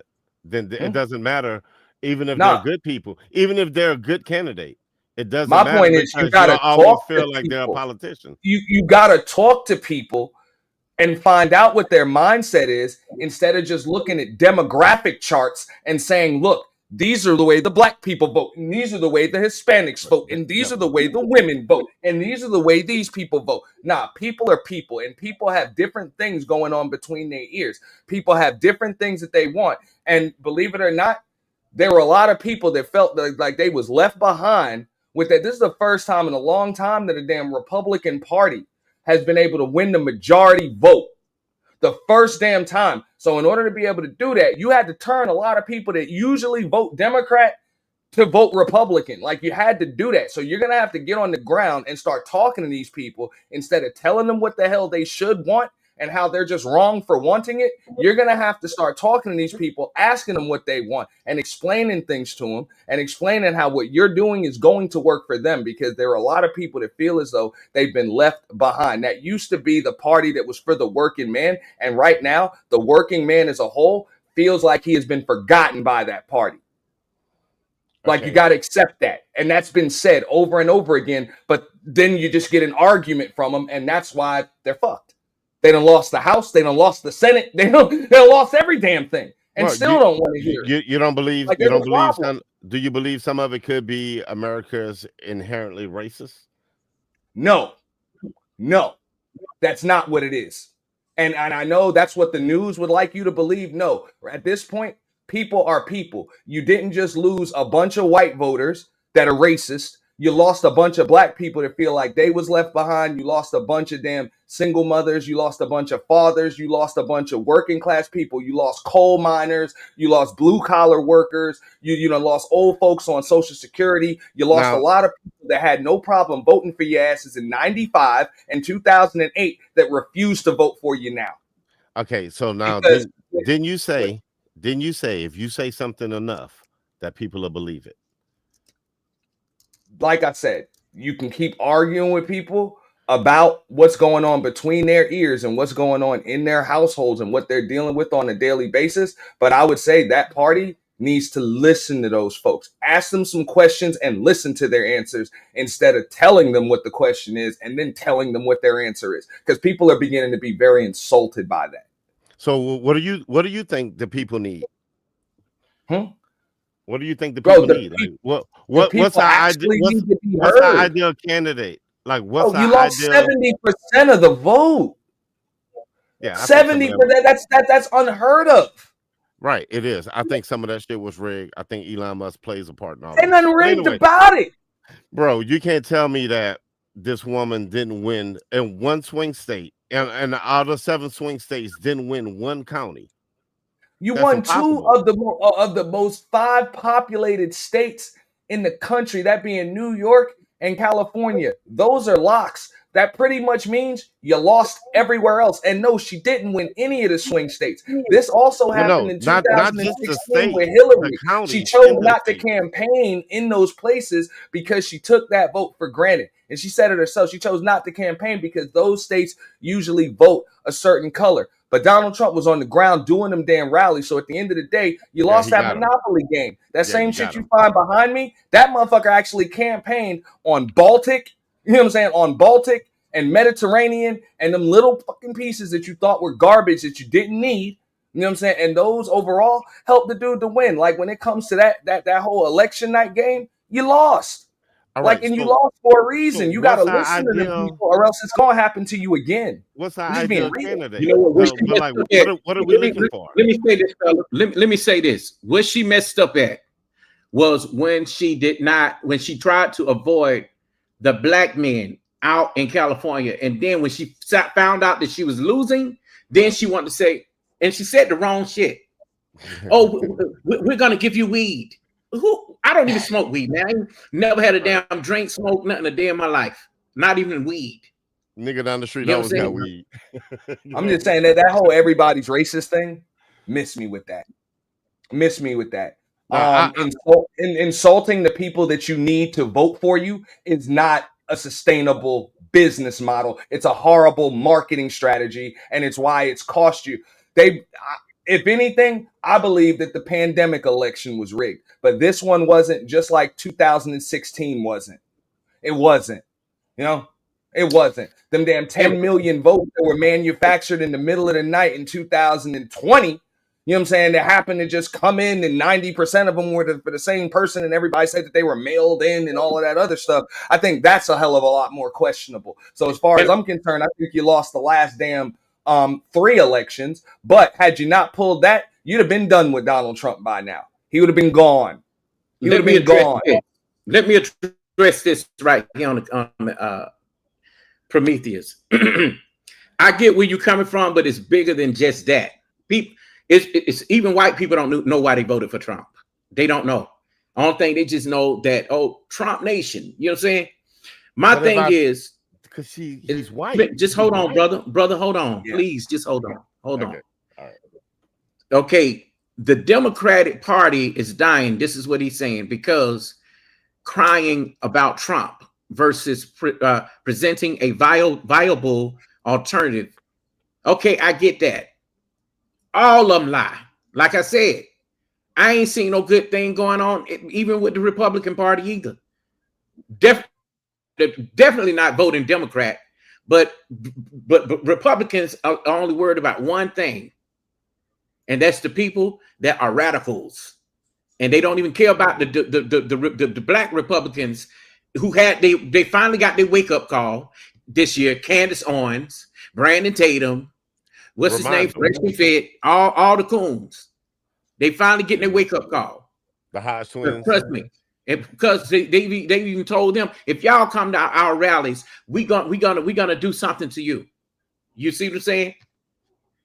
Well, hey, Coffee, let me explain this. First of all, them people are done because Trump can't run no more, and they built all of their platforms off of Donald Trump. So they're done. They don't have nothing anymore. That's why I keep saying all of the anti-Trump stuff is a waste of time, because people are still acting like they running against him. He's not running no more campaigns. He's done. Like you stuck with him for the next X amount of years. What you need to be doing is being worried about who the hell you are going to put up against either Vance or whoever else is going to come up. So my point is just this. Instead of just saying that everybody that didn't vote your way is racist, why not ask those people why they didn't vote your way and why they voted the other way? So you might get a consensus. Might get a consensus of answers. Enough people will tell you the same thing, and then you'll realize what the hell to give them. But if McDonald's strategy was like, yo, come to us because Burger King's food sucks, even though their food sucks too, I don't think they're going to be able to keep you as a customer. Yeah, but okay, but so the Donald Trump is bad strategy didn't work for Hillary. So why did you think it was going to work for her? And as far as candidates are concerned, Hillary Clinton was the most qualified candidate in history, with the exception of Joe Biden. The most qualified candidate in history to run.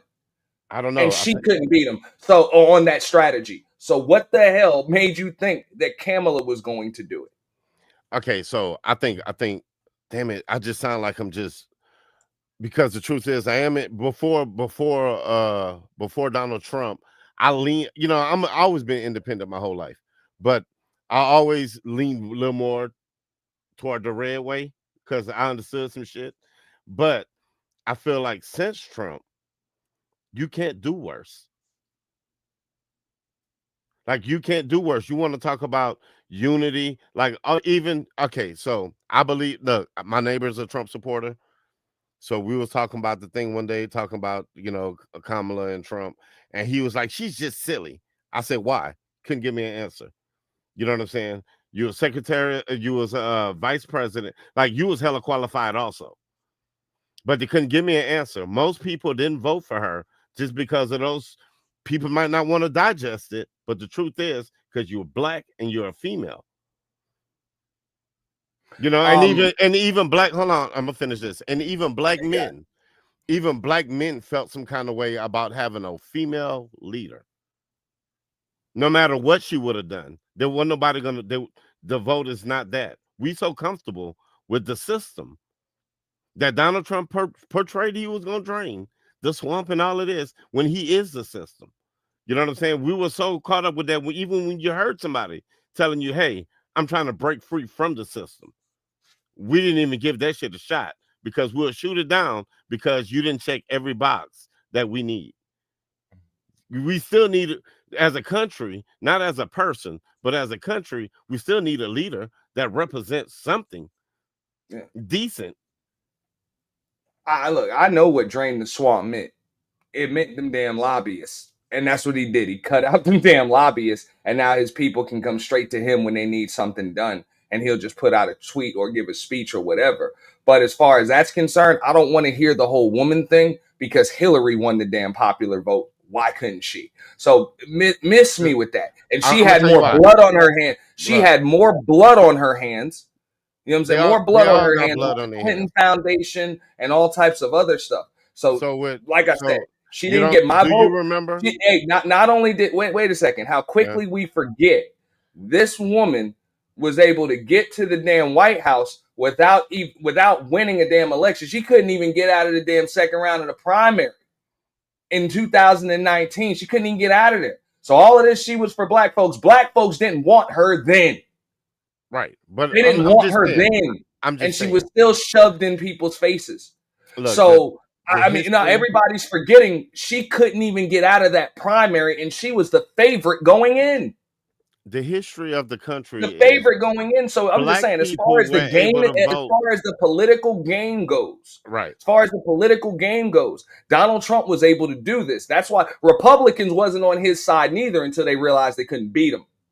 Till he got on that primary stage, they tried to make a joke out of him, and he smoked them. Just came with a whole unorthodox strategy on the debate stage against all of them and called them all out about the corruption that he helped them to fund. Set them. Not you guys they told Rand Paul, you took money from me to do all that great crazy stuff you doing. You know what I'm saying? Right. Told them all, told Jeb Bush all of that. We remember that. They was all down his damn throat until they realized they couldn't beat him. But when they realized they couldn't beat him, they banned behind him. And now all of a sudden, Donald Trump is a Republican.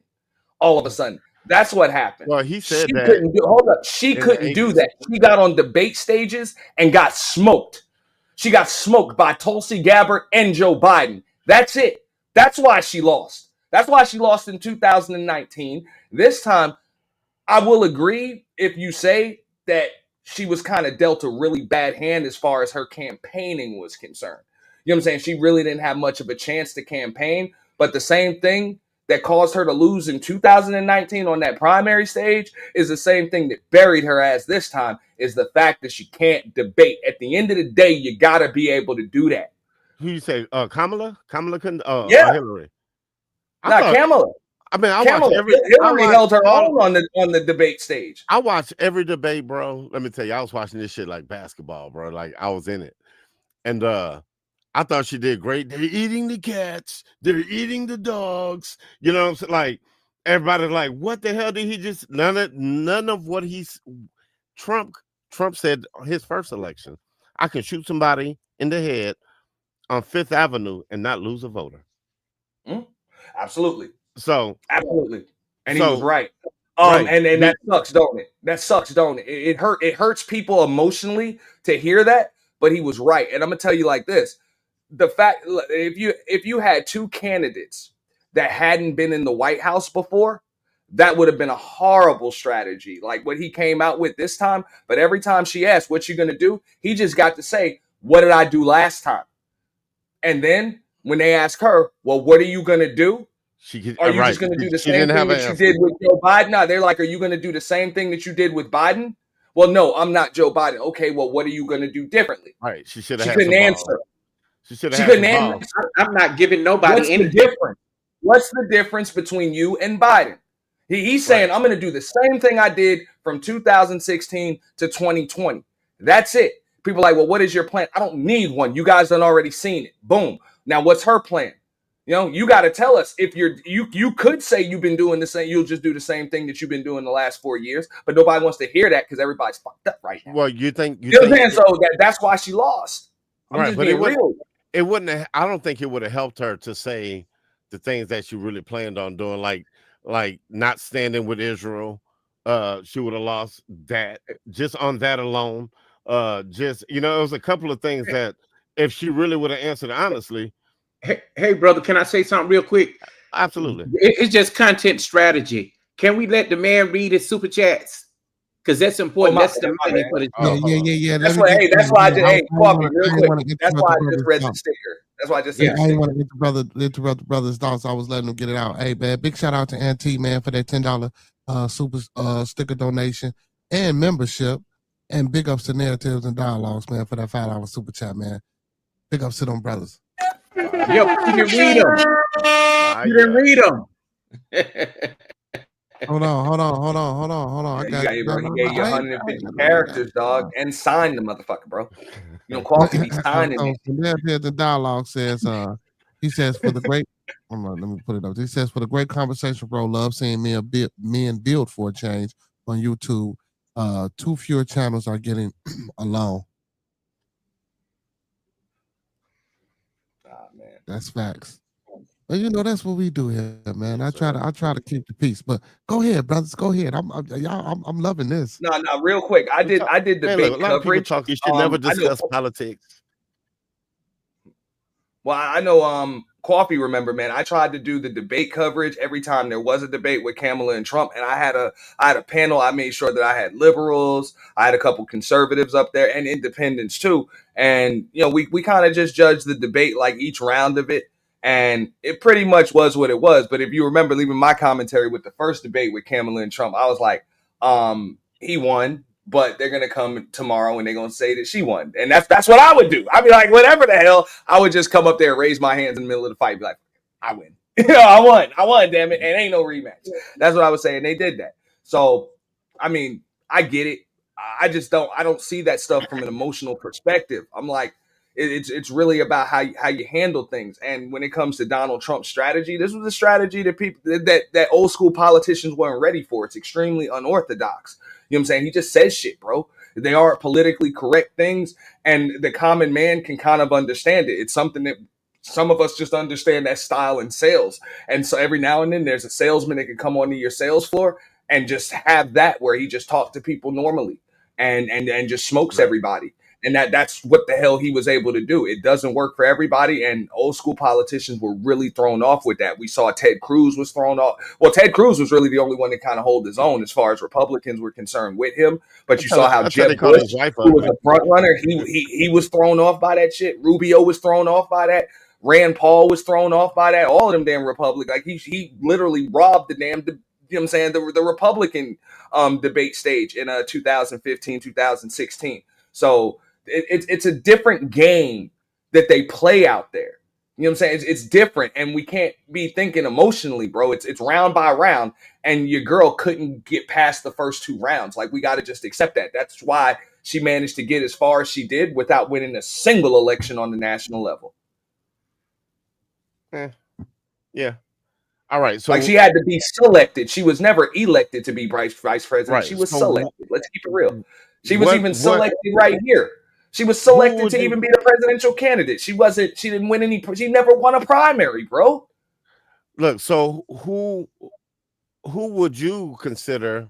And Coffee, like, who are y'all consider to make a good president? Like, who makes nobody in this lifetime? Not in this generation.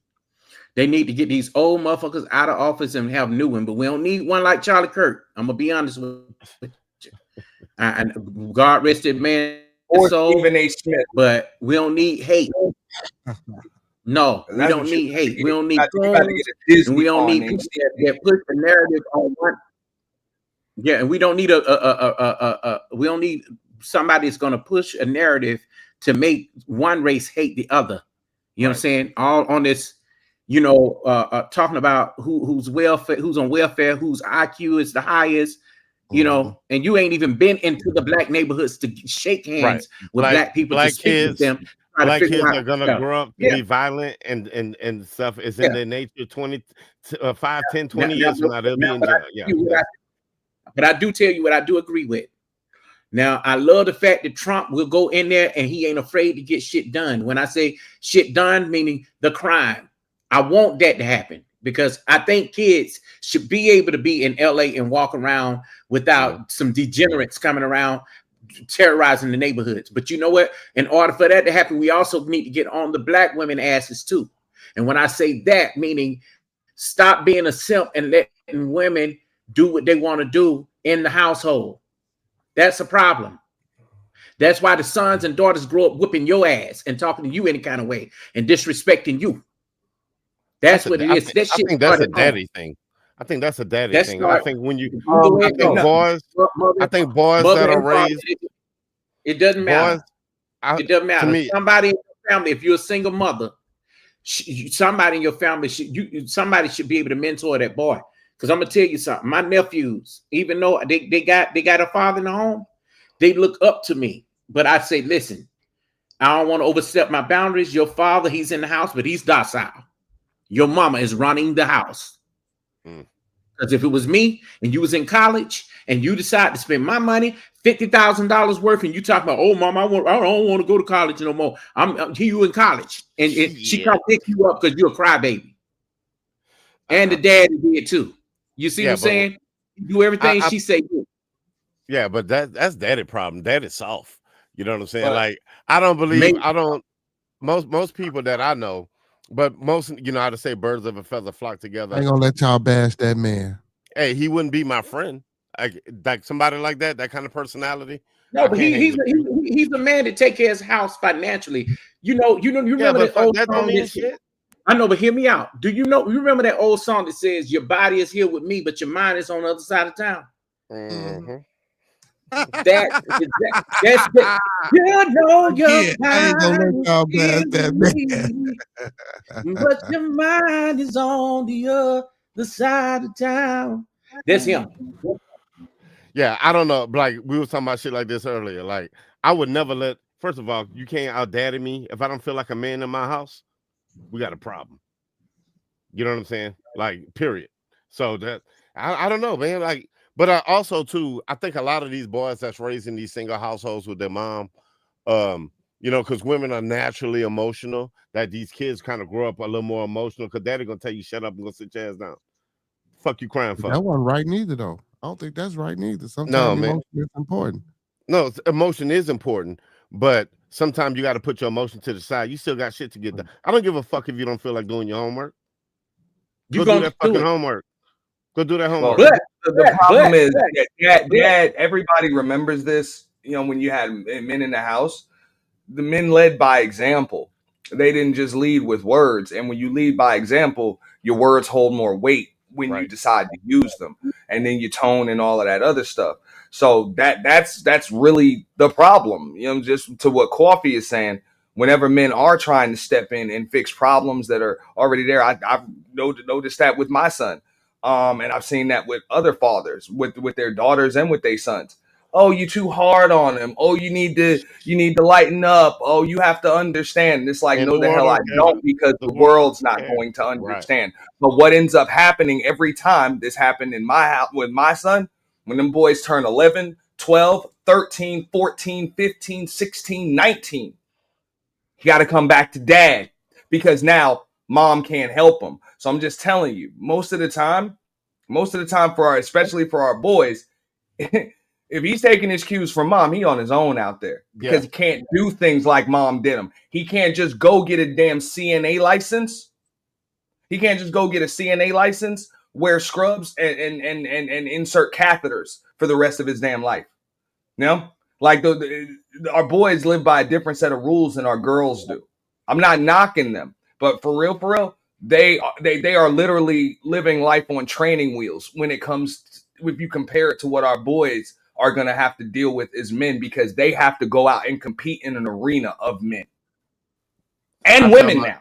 Look, I tell my kids You that know, so if they're taking their cue, I'm just saying if they're taking their cues from women and all of this other stuff, because here's the deal: when his grades are bad or there's a problem with the teacher and everything else, here's I used to go through this with my son's mother all of the time.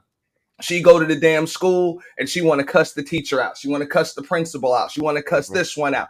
And I'm at the school too. Like, hold up, let's listen for a second. Oh, but they don't understand how to deal with them. And I'm like, look, that's the school. They ain't gonna look. We can take them out of the school. We can change the school or whatever. I ain't trying to change their rules. We better off having an agreement with our son about how the hell he's supposed to conduct himself. And if he doesn't conduct himself the way that I tell him he's supposed to conduct himself, the way we demand that he conduct himself in here, that's it. You know what I'm saying? There are going to be consequences. He's got to deal with us. Damn the consequences from the school. The consequences with us are the worst. But I'm not going to go here and cuss out these damn teachers. That's the problem. They live by a different set of rules. They can throw a temper tantrum, get their way, or just feel a certain way and things are good. Our boys throw a temper tantrum like that in the streets, they're going to get picked up and dropped. Yeah.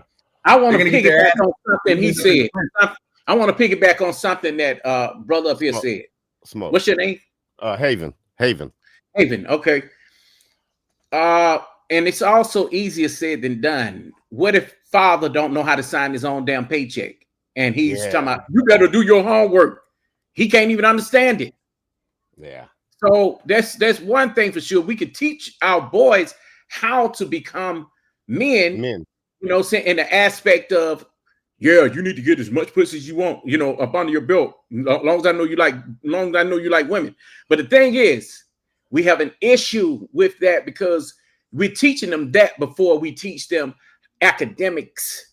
Mm-hmm. And that's so important. You know what I'm saying? So, you know what? And it's so weird because it's like, as crazy as my house was, my mama made sure that, man, I write my spelling words 20 times each. You know what I'm saying? Like, no, real shit, man. My timetables and shit. Why? Because the world don't give. Look, what I'm not gonna have is a dumb child. Yeah, but you said your mama, not your daddy. Well, my bad. At this point, it was my stepdad, and he was, but it was my mom. My mom. Like, I always had a male figure in the house, and it's crazy because I had two different types. My real daddy don't give a fuck and will hit you in your mouth. You know what I'm saying? My stepdad was a minister, and he was more humble and a little more docile. Like, he was more caring and nurturing. You know what I'm saying? My mama is hard, bro. Like, my mama is a hard woman. Like, she's hard. She grew up the hard way. Like, you know what I'm saying? Like, so, but she made sure that we didn't need nobody. She taught us how to cook.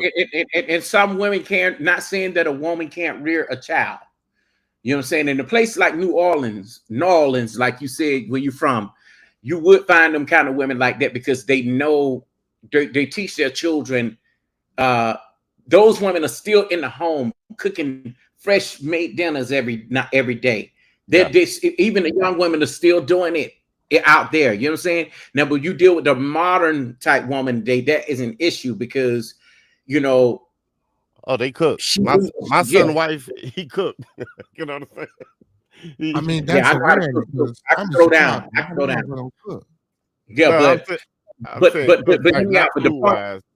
Yeah, but the point I'm making is, a woman can raise her child, raise her son. You know what I'm saying? But I'm quite sure there were other men around. Like an uncle, a brother. You know what I'm saying? Like me, I was that uncle. You know what I'm saying? When they saw me, they straightened up. Mm-hmm. Or they just respected me because they said, even though, they saw me, they said, hey man, don't do that around him. He don't go for that. They put their shit up, everything. My brother do that for me now. My brother. Like Ant was saying though, so imagine your child cutting up in school and then mama show up and she cutting up too. Ain't no imagine. I dealt with it, bro.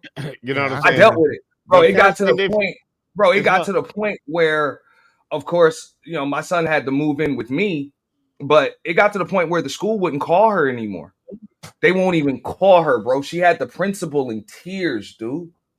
Like the school principal in tears. And I'm like, I know that might have made you feel good, but that didn't solve nothing.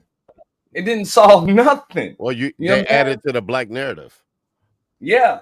So no, they call me because I'm actually going to get things done. Like my agreement is with my son. It's not really with the school. They got their curriculum, they got their structure. It's set. If we want to change things, we're gonna have to go to them damn school board meetings and all of that, which I'm like, I had to tell her, like, you don't attend none of those. You don't even go to the damn, when I go to the parent teacher conferences, you ain't even there. Like I didn't miss any of them. So when they realize it's always dad there, even this got to the point where they got to be school I got to have meetings with the school therapist and all of that other stuff for them. She ain't there. I am every time. So yeah, they communicated with me. You know, I was more active when it came to that stuff. But yeah, when she showed herself, she cussing somebody the fuck out, bro. You know what I'm saying? And when she felt like they weren't listening, she brought her damn sister with her. Bro, it was wild. And I'm like, look, I get it. I can't really tell y'all how to do what the hell y'all do, but that's not y'all know up.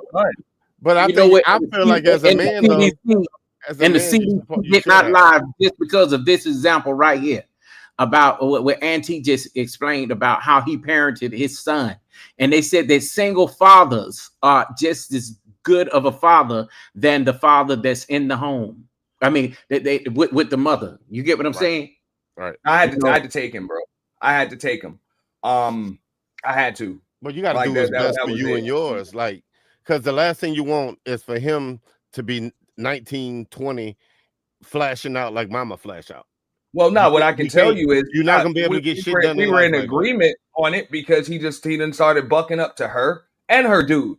That's what that attitude that she got. That's what it's gonna instill in boys. Yeah. When you don't have respect for authority, your kids ain't gonna have respect for authority, not even yours. And we even see that same reflection on these panels on YouTube for some of the dudes that are a little bit younger than us, you know, and I'm talking like from 25 to 35. And they are so feminine, man. You know, I felt like you said something about me, you know, my mama. I'm like, oh my God, man, these niggas, they get on my nerves. I swear they do. Right. No, man, but that's why I think being a simp for the wrong women. And it's half of them trying to get the damn women on the panels and shit. And these women ain't no good. Bro, my son turned 19 or 8 when he graduated high school, everything, and you know, started working and stuff, and he's 19 now.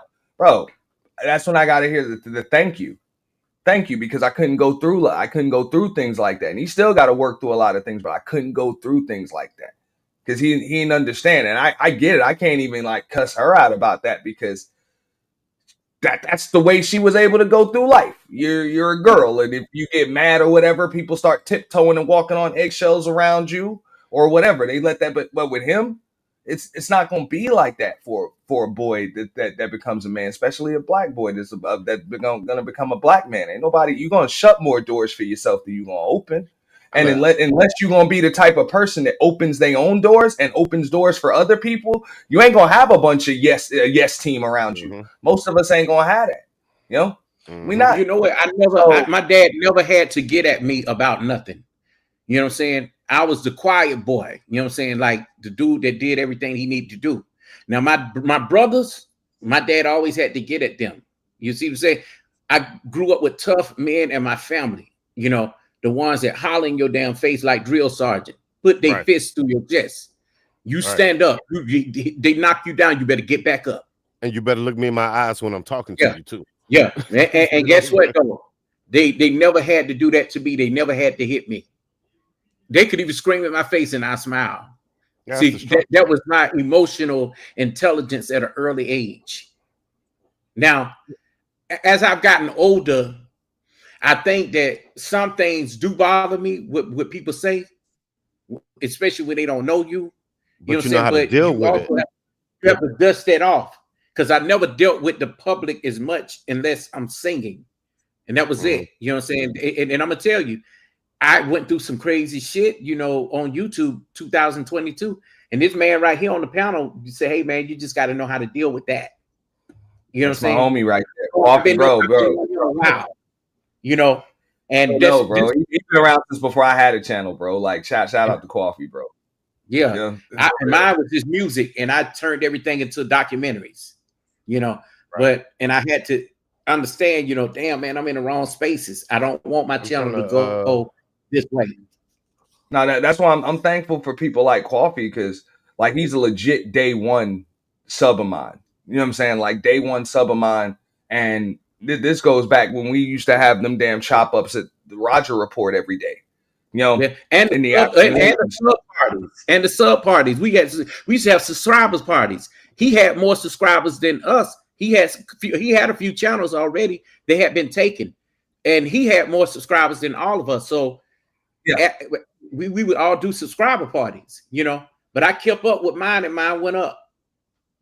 That's why you can't. The goal was always to help men be better men, and even in those spaces, me and Coffee don't really frequent those as much anymore because it done turned into, well, women are doing this and women are doing that. It's like y'all done kind of lost touch with things, so we didn't really want to be in them spaces no more, man. This was supposed to be about men being better men, and yeah, we can disagree, we can agree to disagree or whatever, but if the topic of conversation is women, that ain't gonna help men, and that ain't gonna help women. That ain't gonna help children. That ain't gonna help nothing. Well, so that's them same dudes we were just talking about. When you start learning, hey, look, a man, bro, a woman know a man. Period.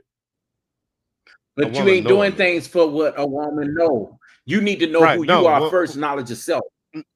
No, what I'm saying, you ain't doing it for no woman. If a man say ABCD because of a woman, then that's, to me, that's not manly. Like, you know what I'm saying? Like, as a man, you respect me as a man, period. I don't give a fuck who you are. You know what I'm saying? Like, period. And a woman, a real woman, respect that because she want to be protected. She wants to be, you know what I'm saying? So it's like once you start getting these dudes start pointing the finger and blaming shit on other people and not taking responsibility for being a man, because if you was a real man, you wouldn't even have this conversation. Oh, yeah, but I tell you this though, bro. One thing I don't do, I don't shit on other black men when it comes to certain things, because I'm not, so many men, we have been told to go to work, take care of the family, have this little bit of clothes in your closet, stay on the porch and drink a beer and die in your uniform. Mm-hmm. You see what I'm saying? I know too many stepfathers and fathers who have went through that, and the woman is leading the home. Now we all play our part. You play your part as the man, and she play your part as the helpmeet. You get what I'm saying? Yeah. So it ain't about. And this is what a lot of men mess up too. When they taking a woman on the first date. Hey, baby, where you want to go? I want to go to Ruth Chris. What if she decides she ain't even into you like that? You know what I'm saying? Yeah. And you just another name on the list. See, and that Ruth Chris is a test. And I don't want to go too deep into that. But, if I do something for you, I'm doing it because I want to do it. Not because and I'm telling you where we going. But that's my point. That right there. That's that right there. You come and hang out with me, you come and hang out with me. You know what I'm saying? I don't give a fuck. We go to Checkers or we go to Ruth Chris. You know what I'm saying? It don't fucking matter. You know what I'm saying? Now, if you want to go, you go to Ruth Chris. I'm gonna cook for you. Come over. I'll cook for you. See, they don't want to come to y'all cribs, man, because they think y'all creeps. You feel me? So first dates can't be at the crib. Nah, believe it or not, the pandemic kind of showed me that that's a little different. We had no choice, so I met a few that we had to have the indoor dates, and I either went to hers or she went to mine, whatever. And hey, man, we just cook something together. We gonna cook something together. Ain't none of that just I cook for you. We'll go shopping. That'll be part of it. We'll go to the supermarket together. You know what I'm saying? And we'll cook some new stuff. No, you go shopping for the food. I'm not talking about taking nobody shop. I'm talking about I'm just saying, if you're gonna have a cooking date, you got to go get the ingredients and everything together. Right. You know what I'm saying? That's the shopping. You ain't taking nobody shopping on the first date. Now that's some simp sucker shit. You know what I'm saying? But as far as just going and picking up the food that you're gonna cook, you about to cook 3 courses and we're about to get straight, whatever. So you learn a little bit more about people. I mean, there's a bunch of different things, but even at my age now, like I just started seeing somebody that like I didn't, all of this shit that these dudes is complaining about women, I do understand to an extent, because I'd have met somebody that it's not like that.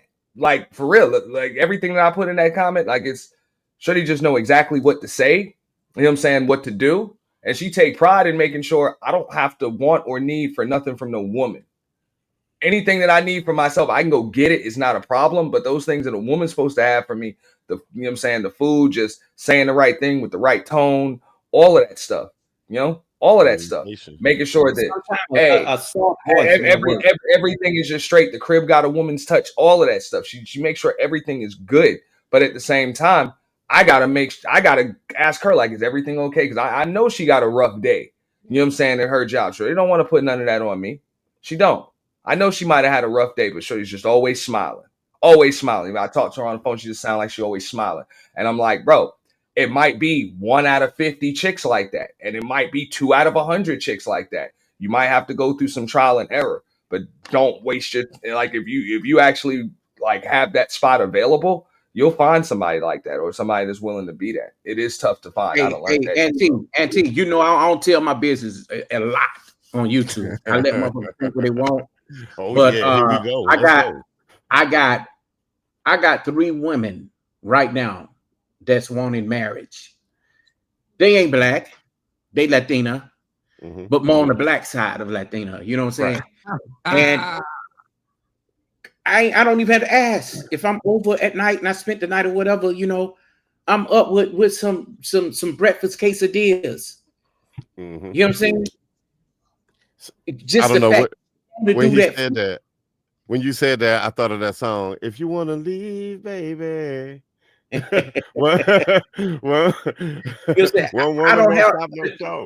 So I don't have those problems either, because and not saying I don't love black women. You know what I'm saying?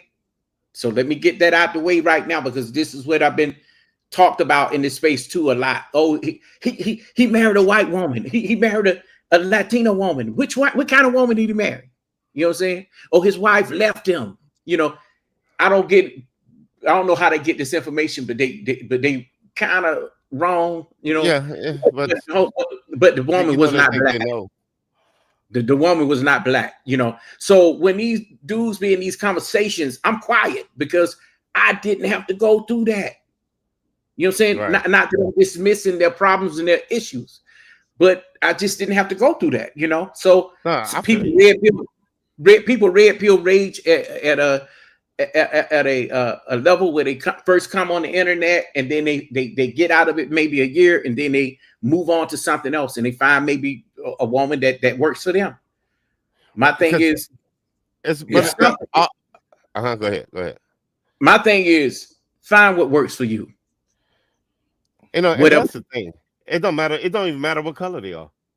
You know what I'm saying? If you the kind of person that, hey, but you don't, because it's some of these fools around here, brother. They dating a white woman because she white.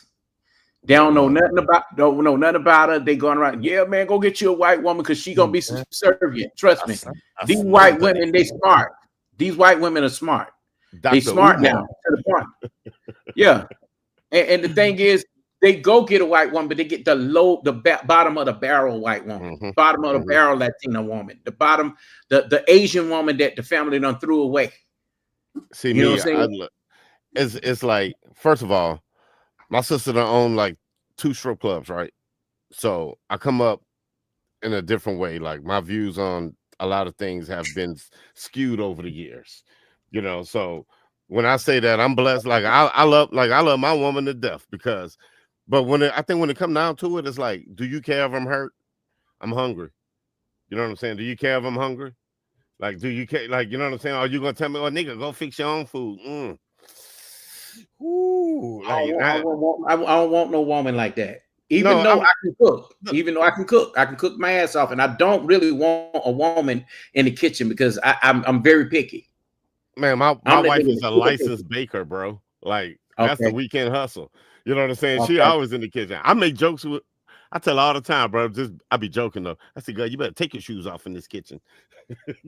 You know what, man? When are we gonna let the host talk? Come on, host. Speak. Say something. No. I'm letting you brothers do y'all thing, man. I'm doing what I'm supposed to do, and that's facilitating and let it I'm go. gonna jump in there for a second, bro. My mouse done died. I hate when that shit happened. And then I went and got damn double A. I went and got triple A's and found out that motherfucker needed double A's, bro. Ain't that about a bitch? I'm gonna jump in a second. No, but I don't have those type of women problems, bro. Yeah, what do you put all your files on? Do you got a solid state drive that you like a portable? What do you mean? What'd you say? Can you hear me? I said, you got cut out. Do you keep? I said, do you keep your files on a solid state drive like a portable one? No. I'm wireless. Oh shit! No. I'm saying like all your files. Your hard. Oh yeah, no. I got an external. Yeah. So I keep it there. So everything I got 3 PCs in this bitch, bro. So I can move around. You know what I'm saying? Yeah, I got one. I got 4. Yeah. I got 4 in different areas. Yeah. I got one over here that I do for, you know what I'm saying, my graphics, my downloading and shit like that. Me too. This is my big station, and I got another one outside. I only got 2 computers. All right, I only got 2. God damn. All right, I know. I wanted that when I set it up. Coffee know what's up. I wanted that. That was Ism's idea. He told me, he was like, well, when I went live from my patio and everything, people saw the water and shit like that, and they like, yo, you should go live from out there more often. I'm like, you know what? I think I need an outdoor studio too. So I was like, I got an indoor and an outdoor studio. Okay. I gotta invest in that external though. I do need to do that. Yeah, that's important, man, because it makes your computer lag, you know, and because I'm gonna tell you, as a content creator, you have ideas on top of ideas. You know, I got backlog things that I'm filming that I have not put out simply because of all the news, the stuff that's been coming out. But I don't jump on the first thing that I see like everybody else. I can't do that. You know, that be people who really ain't got talent. They jump on that. You know, it's not organic. Yeah, I try to stay away from those type of talks and discussion as well, because I don't think it adds value. Don't get me wrong. I know we got our people and, you know, some of our audiences, they like that shit. You feel me? But I try not. Sometimes now. Sometimes I will do go that way. I don't do it. I don't do it like other content creators. You know what I'm saying? It ain't a mockery. It ain't a cone show. It ain't, you know what I'm saying, all that foolery, you know? You know what though? What I'm working on now, I'll ruffle some feathers here and there. I make some niggas mad, you know, they get upset with me. I don't care. You know, I'm not, my thing is I'm a free thinker. And I'm not gonna blow whichever the way the wind blows. I'm always been this person. This is who I am. If I'm cool with you, and if you got a problem with me and I don't know nothing about it, that's a you problem. Yeah, that's on you. So if anybody don't see me in a space that they normally used to seeing me in, that means that person got a problem. You know what I'm saying? So my thing is, when I do content, it don't be on the most popular thing. It would be more on, like, say for instance, you may cover the day Charlie Kirk a different way than I may do it. I may do it a different way, and I'll get so many hate emails, man. In my, you know, say it's just like that. Even with the Diddy video, I had problems with that. Niggas stopped talking to me because of that video. They was, you know, because they saw the numbers go up. It wasn't the message. It was the numbers. And they start talking about, oh, you got the main characters in syndrome. No, nigga, this is who I've been all my life. I've been the main fucking character. You know what I'm saying? Like, what do you mean? I was raised to be this. Like, you know, and then you got your motherfuckers around here waving the Bible, thumping it in your face, and you telling them, look, man, you know, I grew up Islam. They don't want to hear that. So they go into it, man. I'll make them hear that shit. I'll make them hear. You know, I'll make them hear. I'll make them hear. I invite everybody to come in and talk about what they do, man. I'll make them hear. Hey, I used to be like that too, where I invited everybody, and then I realized that everybody is not gonna respect what the fuck you got going on, unfortunately. So So everybody, not only is everybody not welcome, I purposely, try to switch it up. I tell them, I'm like, one day it'll be super litty.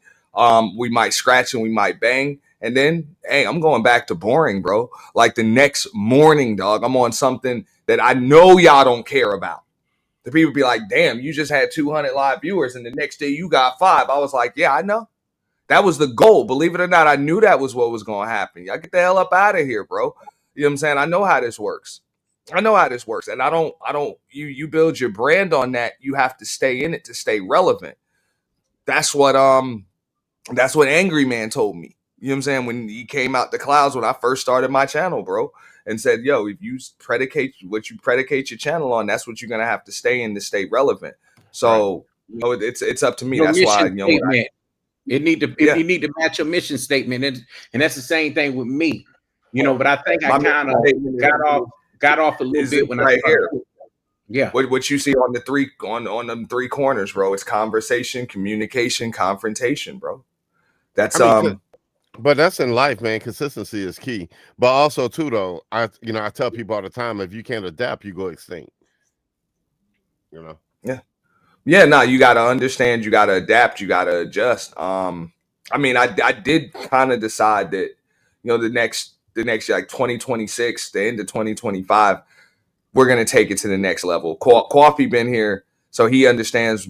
I really am done with the BS in the space. I don't mind coming to other channels and coming on panels as long as the conversation like tonight. You know what I'm saying? This was a cool combo to have, but the messery, the effery, the mess, or even having the same conversation every single day, I'm not doing it anymore. So if we're even going to spend this amount of time on here, we're going to do it right. You know what I'm saying? And we're going to grow the right way. And unfortunately, in order to do that, I can't deal with a lot of these people. I really can't. And everybody don't deserve a voice. So you said it. You said it best, Auntie. And I agree with you. Everybody don't deserve a voice. Mm-hmm. But the people you fuck when you think you cool with, they don't get that because they'll sell themselves out for any amount of change. And I'm not speaking on a specific person. I've seen it in several people. You can. You can. Because I'm sure I made sure they're all at a certain arm's length. Trust that. You know how I move. No, because I'm cool. I'm cool with both of them. But at the same time, because it did not happen to me, it doesn't mean that I'm going to, deal with the foolery. My thing is, I'll cut somebody off if I see them doing something they did. They say, and I'm not the type person. Well, they need to do it to me. No, you did something wrong, bro. You need to be called out for it. You're wrong, and that's just it. Bro, I was watching who was it?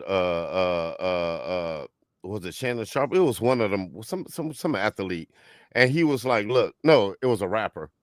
Was it Busta Rhymes? Not Busta Rhymes. It was somebody though." And there was like, "If you the kind of cat that'll cheat on your wife, I can't even do business with you. Because if you fuck over the one that you love, for damn sure you'll fuck over me." You know, that's what I've been trying to tell these people, bro. You can tell a lot about somebody by not just the company they keep, but even how they move. I remember I said this, Coffee, and I even got pushed back for saying this. I'm like, bro, I don't judge people by how they treat their enemies. You know what I'm saying? We all got different strategies on how the hell we gonna treat our enemies. Some people keep their friends close, their enemies closer. Some people just crush their enemies. You know what I'm saying? You know what I'm saying? Some people, might handle it a different way. You know what I'm saying? They might infiltrate whatever. I don't really care how you deal with your enemies, whether it works for you or it doesn't. Hopefully you'll learn a lesson from it, or it does work. I don't know. I judge people by how they treat their friends. Right. And you know what? How do you treat those close to you? How do you treat? Yeah. I judge people by how they treat their friends, not by how they treat their enemies. Especially your supporters, your day ones.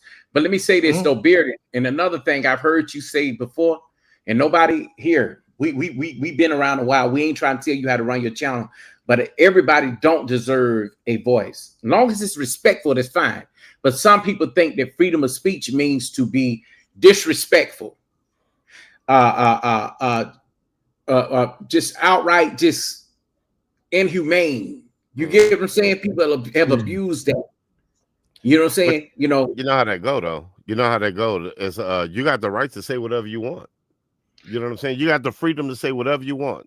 Just and then there are consequences for it too.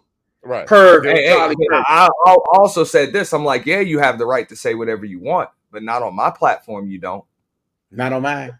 Well, no, I'm not on my I'm platform. just saying, You like, don't. even You if can say whatever you want, but you will show a certain level of respect for what I've built. In the same way, I'm going to do the same for this host and everybody else here. You know, I wouldn't do that to anybody else, but yeah, you got a right to say what you want. After that, block, but you will show whatever. And some people would get up on the panel just to confront you and to say what they want, what they've always wanted to say to you. They'll come and fuck somebody else's shit up.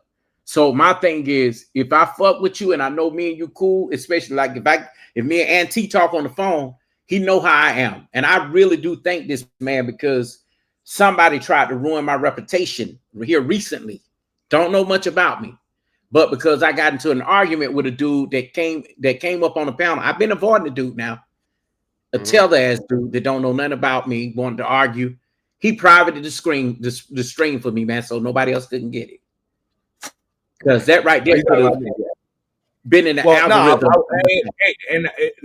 That was people requested that access to that so they could clip it and shit like that. Right. I said, nah, bro. Number Thank one, you. I don't. Number one, rarely, if ever, has anybody known me to refuse an accommodation, bro. Yeah. You know what I'm saying? Like, if you ask me for anything, if I can accommodate you, bro, I'm gonna do that. That's just professional integrity around these spaces.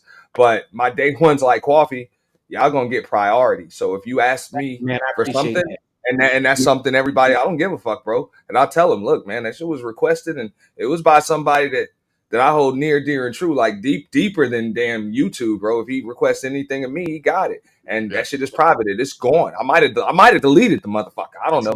Or I might have privated it just in case you want it. But that's you know it. That's the only way. You know what I won't do though? I won't never put myself in that situation. And this is why I tell people, I could be an uppity ass nigga because I got 79,000 subscribers. I could. And say nobody should have access to me, but I love going to small spaces where there's no chaos. And big up that person. And even when you have, I value your conversation more than anything. So when I tell people, hey, bro, you know, let's work together. Let me promote you and bring you up. You know what I'm saying? So people know who you are. Just by you speaking in my shit, people are going to subscribe to your channel. In my documentaries. You get what I'm saying? So, and some dudes that I did value what they had to say, they took it as, oh, nigga, I know you got money. You need to pay me. And I'm talking about these are dudes that ain't even got a good 1,000 subscribers. Yeah. A lot of people, you know how, man, we've been talking, bro. I'm like, a lot of these new cats. Shout out to you, Bearded, bro. You doing your thing, bro. And I'm not saying fellas need to be humble or nothing like that, because I get it. People be like, oh, that's glazing. Remember, I tried to tell these dudes a while ago, you know what I'm saying? You might want to try to just learn a little bit about the history, or else you doomed to repeat it. Now that a lot of the history done popped up over the last week and don't nobody know what the hell's going on. And it's like, yo, hey, every now and then, you know, the earth gonna cleanse itself. All means. You know what I'm saying? Hey, you know what I'm saying? Like the earth gonna cleanse itself with a hurricane or a tsunami or an earthquake or something like that, bro. You know what I'm saying? Something gonna come I am a prime example of what you just said. Protect your channel by all means. Because we had the no gaslighting shit on YouTube. Nigga, we're up to 800 subscribers. Me and the nigga that we doing the show with Fallout. You know what I'm saying? He got access to everything. You know what I'm saying? I went on the channel yesterday to show somebody what we used to do. You know what I'm saying? Shit still sitting at 800 subscribers. You know what I'm saying? I don't, you know, so it's like, protect your shit at all fucking costs. Now you have to, and work with people you know that you can trust. Work with people you know that don't have too many character flaws. Nobody's perfect. You know what I'm saying? Nobody's perfect, but a true person exists out there somewhere. You know, so it's like, you know, nobody's I learned that shit the hard way. Man, I ain't been on the internet probably at least 6 months since Sunday. But also, bro, wait until you hit 2,000, 3,000, 5,000, 10,000. You're gonna be even more committed to protecting it. Oh, you know I'm not internet no more, nigga. I got some other shit popping. No, I'm just saying though, like, because I can remember that. And those are milestones to hit. You should be proud of them. Right. But you even got to do even more to protect it, because growth means more eyes. And more eyes just mean more haters. You get more supporters, but you also get more haters too. So it's very important that you protect it. And haters come in many forms, bro. People will come in and try to disguise themselves as supporters. People will come in and maybe even kick out a couple of dollars to think that they can control, run your stuff, tell you what to do, all of that stuff, man. Just so they can get a wrench. Supporter, yeah, just so they can get a wrench. I had to check some people the other day, like, yo, like, y'all got a wrench for a reason, dog. Like, moderate the damn channel or I'm taking it. Like, that's what it is. Like, I don't just give it to you for the hell of it, just so you can say, just so I can say, yeah, we're cool and all of that other stuff. I gave it to you, so the least you can do is moderate the channel. I had to check your boy that you got into it with. We're dropping his link in my damn chat for his channel, and I'm like, I usually don't mind doing that, but you gonna drop my links first. Like, I got an IG, I got a damn buymeacoffee.com, I got another channel that we ain't even on right now, I got a damn Twitter, I got the Rumble, I got a bunch of different things that you can be dropping, and you gonna drop yours before you even drop mine, and I done gave you the ability to drop links, and that's all you can do? Nah, bro, I'm taking it. You know? Like, that's disrespectful. And people, I don't know, it's almost like, who raised you? My boy, for real, it's like, who raised you? Like, somebody gives you something. We was talking about that yesterday on my show. I'm like, it's like kids that steal candy on Halloween. Right. Like, what's the purpose? To get excited. You see, it's like some people don't know how to handle any amount of success. Not everybody should be a cop. Not everybody should be. not everybody is meant to be in a position of authority. You know what I'm saying? Because, you know, that should get to their head. The littlest thing get to their head. Then all of a sudden it's them. You know what I'm saying? You I gave my best friend my meatloaf recipe. That nigga took that recipe and was like, in front of everybody, oh man, I can make meatloaf better than him now. You know, on my recipe. hey, bro. Hey, don't go taste that nigga meatloaf. That should be good, nigga. Yeah. And I'm like, I think it doctored it up. I think it used yours as a base. No, he didn't doctor it up. It was the same ingredients. Now that because he done made it really nice, a nice loaf. And I'm like, okay, man, why would you do that? It is only gonna be one coffee, man. One. Right, nigga trying to win, man. You're trying to win. You're trying to win. That's real, like, bro, I done had even them dudes in the other spaces, like, bro, like why? So you can throw them in gender war debates and shit like that, and then you check my channel and they see the amount of women that just come through, or the ones that I work with or whatever, and they're like, damn, how you get all them damn women to do whatever? I was like, because I'm not working with them just because they women. I'm working with them because they about business, you know, and they see I'm about business.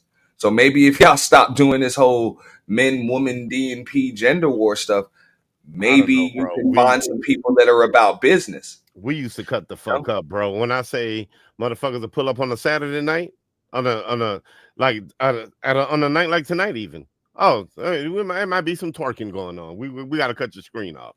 You know what I'm saying? Like, we trying to have fun, bro. If you killing the vibe and killing the energy, you got negativity, you just, and all of that shit, no negativity in my circle. No negativity in my circle. I can't tolerate that shit. You know what I'm saying? But, you know, life be lifing. Life be lifing. You know, you go through shit and you learn shit. And if you ain't learn shit, then I got to call you a dummy. Well, bro, I couldn't even do that no more, bro. I used to do that at the parties and having to private it and chicks doing all types of crazy stuff. And, you know, Coffee will tell you, bro, my shit used to be like a hole in the wall club, bro. So everybody fall through at some point. You remember how Kudas used to be like, you know what I'm saying? And no, for real, that's what they used to call it. No, but I mean, don't get me wrong, that shit was great to grow it. It was great to grow it, but once once the monetization comes and all of that other stuff, like growing the channel is fun. That's why I did the second channel, you know, and I'm gonna do another one and another one and another. Like, growing the channel is fun, so I don't mind doing it. You know, I don't mind doing it. Money. Like, we used to do music reviews and shit. That shit used to be so fire. I used to love that shit. But then that's when you start realizing how sensitive people are. You know what I'm saying? You know, like I ain't the greatest musician. I ain't great at shit, but I know music. You know what I'm saying? I know what my ears say. You know what I'm saying? Like anybody could do that part. You know what your ears tell you. You know, but yeah, that's when you start realizing how people really are. Like, talk to. Let me tell Coffee. Hey, bro, yeah, man, on your show, bro, maybe you should try ABCD, and you already established what you do. Either a person could be like, maybe I don't agree with you, but I heard you. Or the next person to be like, nigga, don't be telling me what to fucking do about my shit. And blah, blah, blah, blah. You know what I'm saying? But if it's a good idea, if it's good, I'll listen. Right. No, but that's what I'm saying. Like a secure person will. Yeah, but if your person is just if you're another content creator, I'll look at you and I say, are you done? But maybe an audience member, I'll listen to them because those are the contributors. See, because there are certain things about me that I'm not going to change. I have a trademark about me, and T has a trademark about him, and our trademarks are our looks, our mission statements. You get what I'm saying? Right. You know, my trademark is my shades, my pith helmet hats. Right. I wear real crazy shit. You know what I'm saying? You got to look. Yeah, I got to look. My graphics is a certain way. I film a certain way. I do interviews a certain way. I don't ask questions. I give people a whole syllabus to go by, and it's like they're answering. It's just like I do it like a panel. Like you see Bearded Conversations, his topic, and you just come on the panel and contribute to it. And I do my documentaries the same way. Well, really bonus exclusives, because some things in my lineup are not in the actual lineup. Because over the past 3 years, I only did 3 long documentaries, and everything else has been bonus exclusive, no more than 25 to 30 minutes. Yo, Coffee, you got music on your page, bro? Yeah, man, but it's old. Like 1996, 1998, when I was dealing with Bad Boy. And these are the raw vocals, just raw. So I got a whole album, but I just haven't put it out there.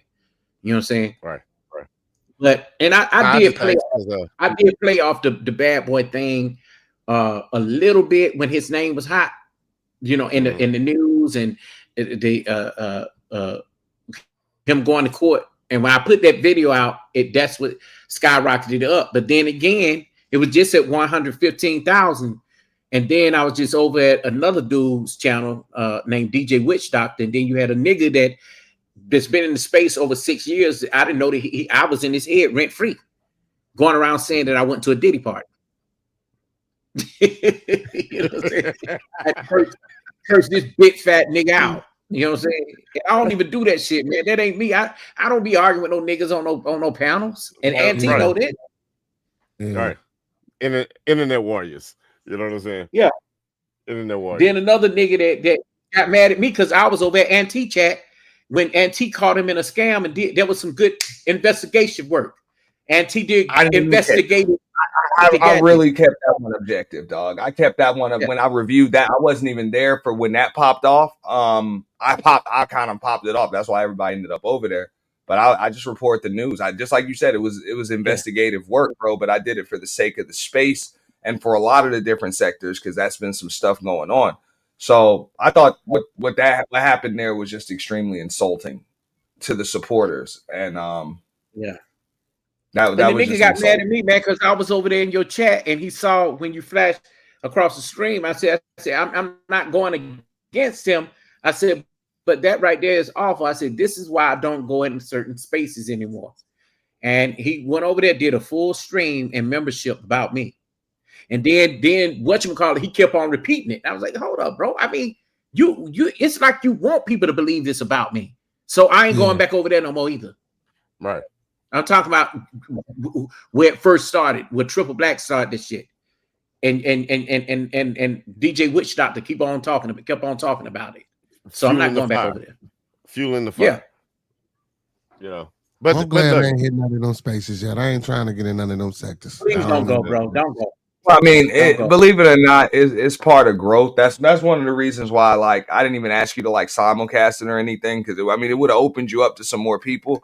But the question is, do you really Do you even want some of them people? Because I get it. You know what I'm saying? A lot of us have a lot of just, I know I got a bunch of people that just want the drama and the mess. How do I know that? Because when I'm not doing drama and mess, they don't come over there. Right. Nowhere to be You know, found. yeah. I mean, if I got drama and mess and I got it on subs only mode, I got 100 people in the damn chat, 200 people in the damn chat. And look, if we were to simulcast this right now, oh, trolls that cannot stand me, them niggas who came up here, they would have been ready to argue with me and fight. Y'all would have saw a different Kwafi. I'm telling you, man. Hey, I mean, man, it's been crazy, man. It's been crazy. Well, look, I mean, shit. I don't know. I'm the kind of nigga like if I'm in the car with you, nigga, your battle, my battle for that one moment. You know what I'm saying? For that one fucking moment. I used to be like that too when I got in these spaces. I used to be like that. I'd be like, "Fuck it, bro. If I'm rocking with you, bro, let's bang."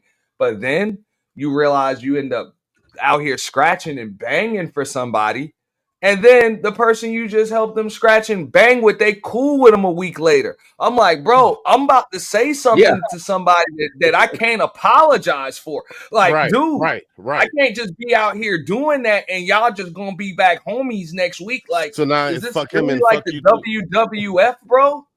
Yeah, fuck both of y'all now.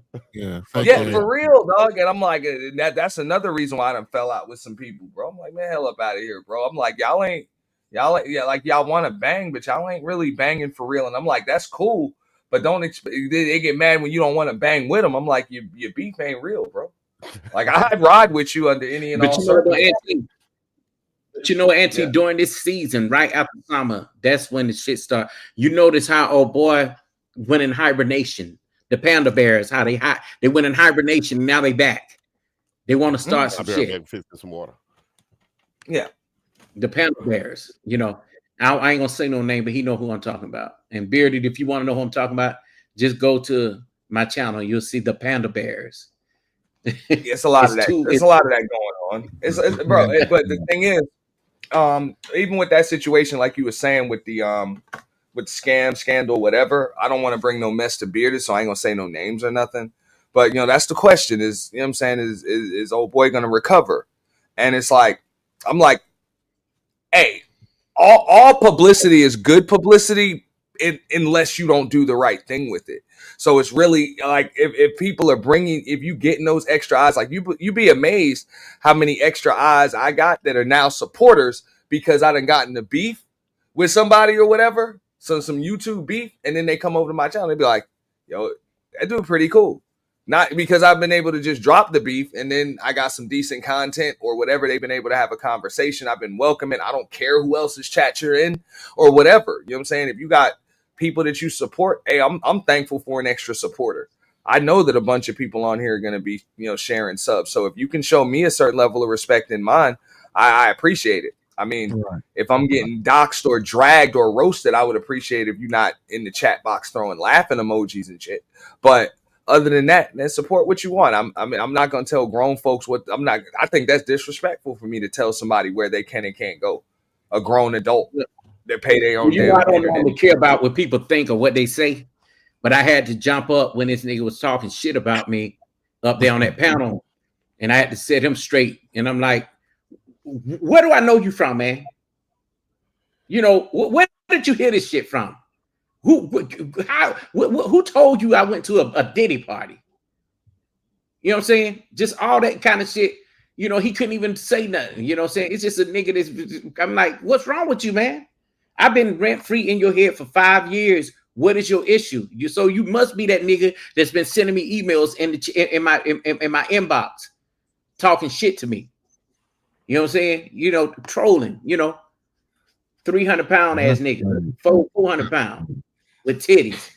That's crazy. Oh shit! Now I hope you gonna be able to see. Oh shit! He done put on the shade. Yeah, look, boy, I don't tell you, I've been inspired. You know what I'm saying? yeah. Probably, why the hell you in the house with shades on anyway, brother? That nigga cool like that. I'm cool like that. You know? I have my eyes are they squinty, man. I you know. Yeah, but that you're gonna leave it at squinty. Yeah. Yeah, real talk. Because when I'm talking, man, people think I'm sleeping shit. Yeah. Real talk. When they think I'm asleep. So I got somewhat like the same thing with what your old boy that you got into an argument with. I got the same thing going on one eye. I'm talking about Auntie. Oh, okay. You heard me. I don't care what anybody said, bro. That shit was funny, bro. That was so bad. That motherfucker had to do a stream, and he showed us all that shit on Canal Street that he just pulled out of plastic bags, dog. He showed us about $500 worth of shit off Canal Street. I'm like, the hell up out of here, bro. Shit Canal ain't real. Street in New Orleans? Cool. I ain't mad at you.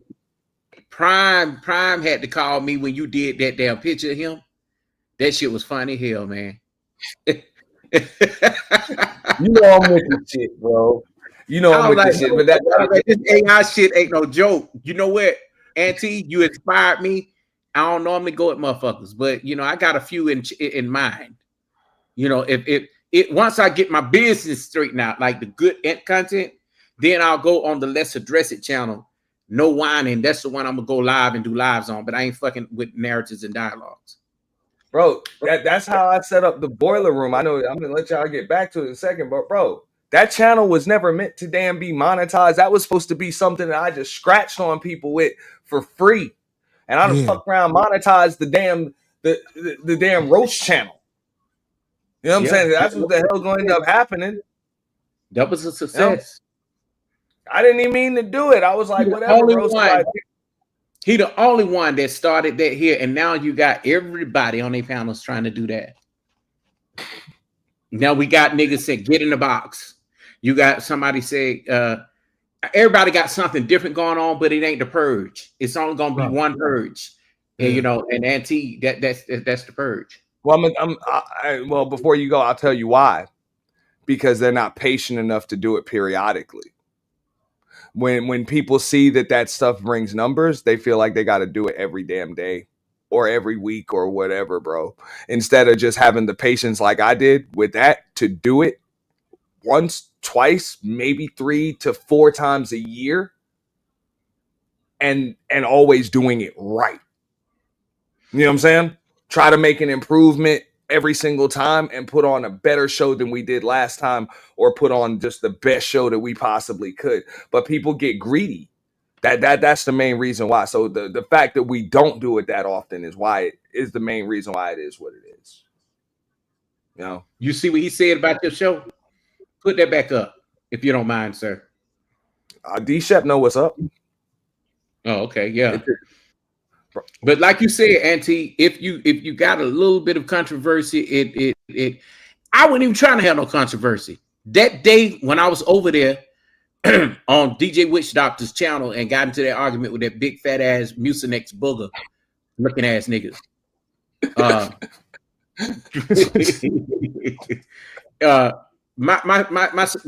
My views went up on that video because I was only at 115,000. Now it's at 162. Go look. All because he talked about. But that's the way you gotta do it. Say what?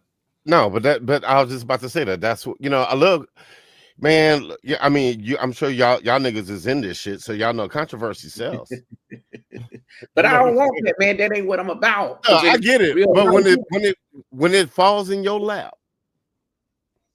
you're supposed to make the best of it.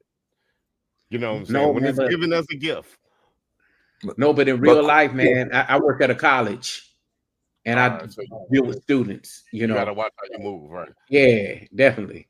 That's what I do in the daytime. And at night I film and I do other shit. You know what I'm saying? Right. I get it. And so you still got a little something that you gotta uphold, and you know what I'm saying?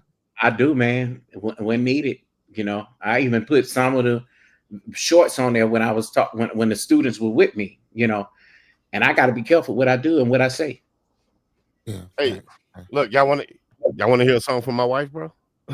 Yeah, let me hear it. Let me ask Bearded One. Oh no, I got you. I'm finna cue it up now, man. Hey, I love promotion, man. Listen, I promote everybody, man.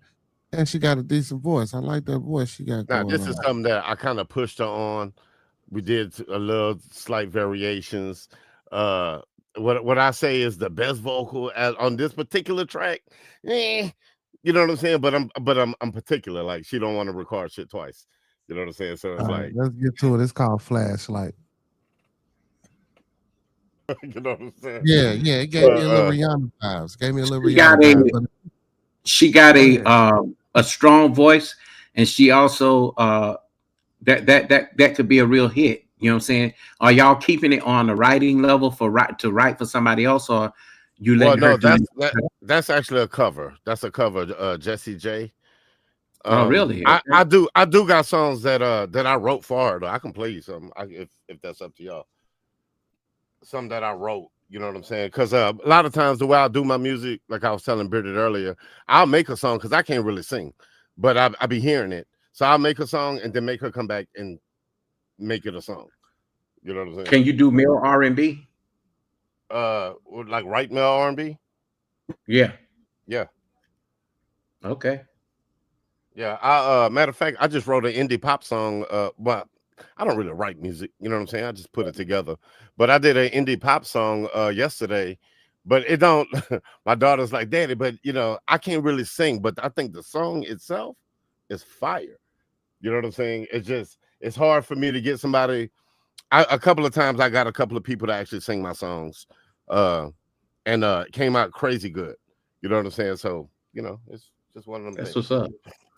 So what do you work on? What do you work with? What kind of machine do you use? Bro, I have none of that. You know what I'm saying? I record all this shit literally on my phone from BandLab. Okay, that's what's up. I have a MPC Gold 1. The MPC, the Akai. Okay. Yeah, Akai, he got a cowboy. See, but a lot of people not, you know, it's the internet system. The internet. No, but I'm talking about the latest one, the gold one that you use to really do the new albums, do new music with. I know what you're saying. It's other programs that you could do. You can even do AI. See, that's what I got Sono, but Suno, whatever, however you pronounce that. But I don't know. For me, it's kind of one of them things. Like I like the raw element of stuff. You know what I'm saying? Me too. That's me. Because I'm a musician too. I play keys. I play acoustic guitar, trumpet, saxophone. Yeah. Okay. Wow. So you one-man band. Yes, sir. Now this one I wrote. I don't know if y'all know Yana from BandLab. I don't know if y'all even fuck with BandLab. I know who you talking about. But yeah, I got Yana to do the background vocals for me, and she killed that shit. Yeah, no, she dope. She dope. Yeah, so this is one I actually wrote. This this your wife singing the song that you wrote and Yana doing the background? Right. Let's get to it. Check it out.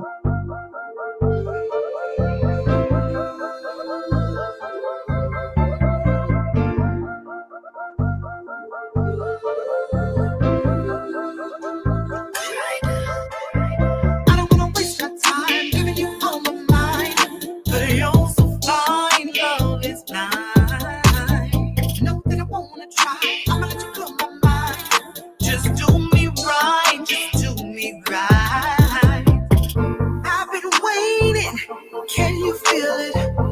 Tension building, can't conceal it. Your touch electric, running through my veins. Take it slow, but don't play no games. Let it flow, let it ride. You're what I need in my life. Let me handle it, just relax, it's fine. I'm so glad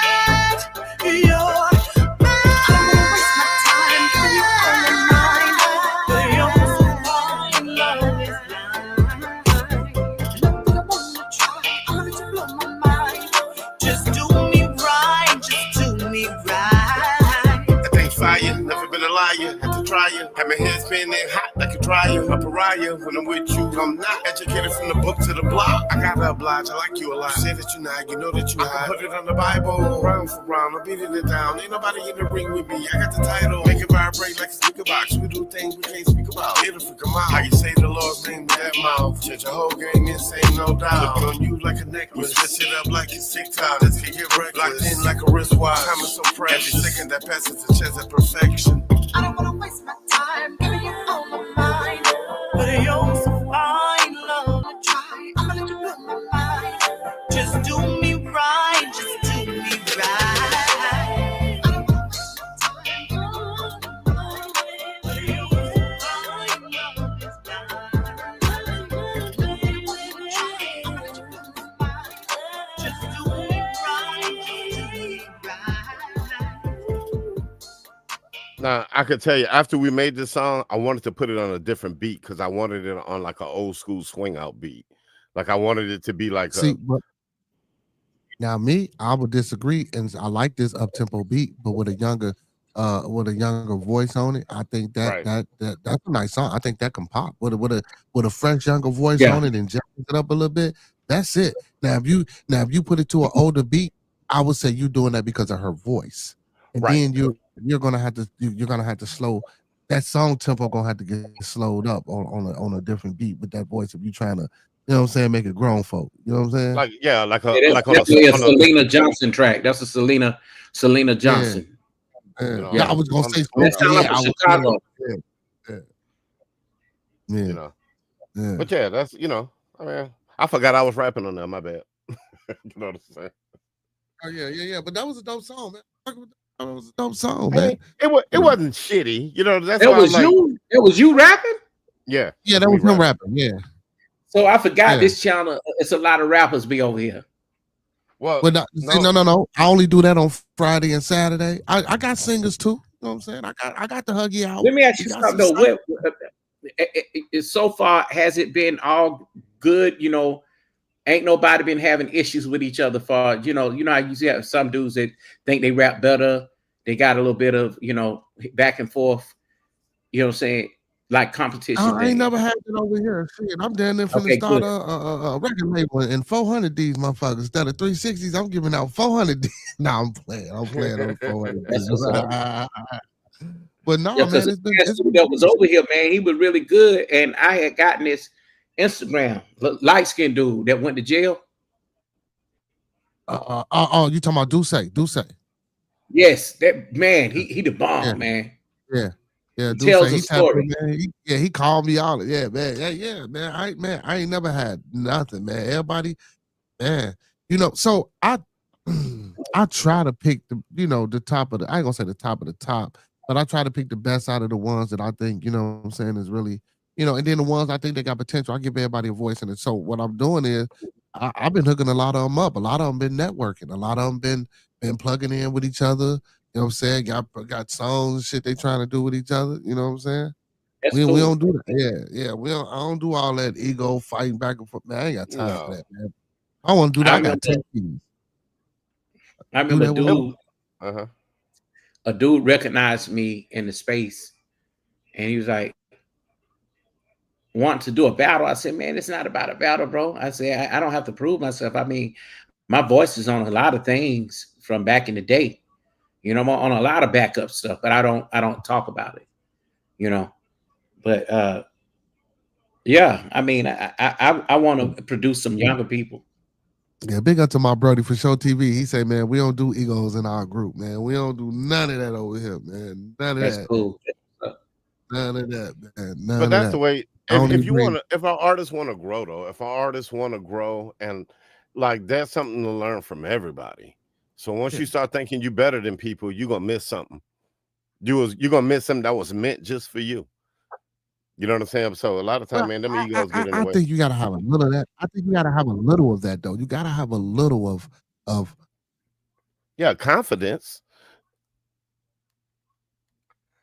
I always say the spirit of competition. I mean, competition can be healthy. No, I mean, you're supposed to think. Yeah. Yeah, you're supposed to think that, you know, you got a nice little flow about yourself. You know what I'm saying? Hey, speaking of my record label, man, he got my co-CEO right here. Co-CEO in the building, man. Oh, shit. What's going on, co-CEO? How you feeling? Hold on, my Come up bad. here and don't You say niggas nothing, man. still up. You niggas is still rocking. Yeah, you know, I'm still rocking. And, you know, and I got to be at work in a couple hours. And, you know, I get that. Shit, you know, how I be. I'm a night owl, Hey, man. you know, I'll be up yeah, all I night. already know. I ain't gonna listen. I can lay down at it's 4 o'clock. I can lay down in about 5:30, man, and be up at 7 o'clock to get ready for work. Just how I work. My body like that. You know, I don't know why it's like that. Damn, look, when I get off football practice, come back, go live, and do it all over again, man. Yeah. Yeah, shit, man. My partner about to doing music and all type of shit. I come back, I hear y'all talking about music. Oh yeah, man. You know, Sir Smoke, man. That was his wife. We was listening to his wife, man. You know what I'm saying? She got a nice voice. Okay. And then, you know, we got Narrative and Dialogues in the building, Monkey Man. I don't know if you had the pleasure of meeting that brother. That brother do music as well, but he also do other things, you know, documentaries and small little stuff like that. You know what I'm saying? Commentary. So yeah, man. You know. Look, and I know this one gonna set you off. He used to be with P. Diddy. I had to say it. You can't help it. Yeah, everybody doing what for P. Diddy, man? Let me find out you the nigga, you the baby or nigga. You told him about the baby or. Let me find out, man. Nah, he was on the label. He was on the label. Oh, he was on the label? Oh, that's what's up. Shit. Yeah. Man, but I mean, you know. I know a few people, man. You know what I'm saying? You know wrong with it, man. Yeah, man. You say, man, hey, shit, won't stop, can't stop. Nah. Yeah, take that. Take that, yeah. But nah, man. So how many people up here do music? Well, shit. Everybody except I don't know if Auntie. I don't think Auntie do no music. music. I personally don't make music anymore. But I'm on the other side of it when it comes to marketing and promotion. Right. That's what I do. Yeah. Oh yes, so we gonna need you when Gas Chamber Records come out. So don't even worry about it. Don't go nowhere too far. You know what I'm talking about? Bro, trust me. We giving out 400 deals. We giving out 400 deals. I understand what my talents are and where they're necessary and where I can be useful. You know, I'm not trying to step on folks' toes. I just try to add what I can, but that's what I do: marketing and promotion. Right. Yeah, marketing and promotion. See, hey, my artist development department in the building / contract. So that way, all the artist has to do is focus on the art. That's it. Man. Hey, we got it all over here. We got it all over here at Gas Chamber. We got artist development. We got CEOs that produce. You know, talk about. We got a conversationalist radio host. And we got it all over here at Gas. You know what I'm saying? All gas, no brakes. Right. And ain't no hate going on. Yeah, man. We don't do that. We don't do that. Well, how long you been on, man? Though, man? Oh shit, who me? I've been on about 7 hours, boy. Yeah, I done went to sleep, woke up, and did my whole route. You still on this? No. I'll be up. Look, Monkey Man must have noticed that I was still on his stream, and he like, what the hell? Nah, I just powered back up and shit. Cause like I say, man, my partner watching YouTube and shit. I said he was still. I said, man, let me go see what they talking about. Yeah, man. You know, man, we didn't talk about Trump, Kirk, music, shit, relationships. Man, we didn't talk about everything tonight, man. No good ass niggas, no good ass women, kids. All right. Hey, life, man. We talked about life. Hey, real quick. Hey, real quick, bro. I cut you off, man. Hey, I want to say to you fellas, man, because I've been listening to you boys. I never had an encounter with you fellas, man. I like y'all topic. You know what I mean? Y'all was respectable. That's what we try to do when we have these conversations, man. Everybody get their point across. Nobody get offended. You know what I mean? So I want to salute you brothers. You know, having that conversation, with it being a conversation, people can learn from Well, shit, I thank Bearded for just letting me come hang out with the niggas. You know what I'm saying? Like I feel young again. You know what I'm saying? Well, I personally don't like the N word, but yeah. Oh, I'm sorry. We come hang out with the fellas, with the brothers, with. No, my bad. Oh shit! He go Monkey Man. Go ahead, Monkey Man. I mean, he a part of nigga nation, man. Look, man, he rocking with the niggas odds, man. We the niggas odds, man. Yeah. Like shit.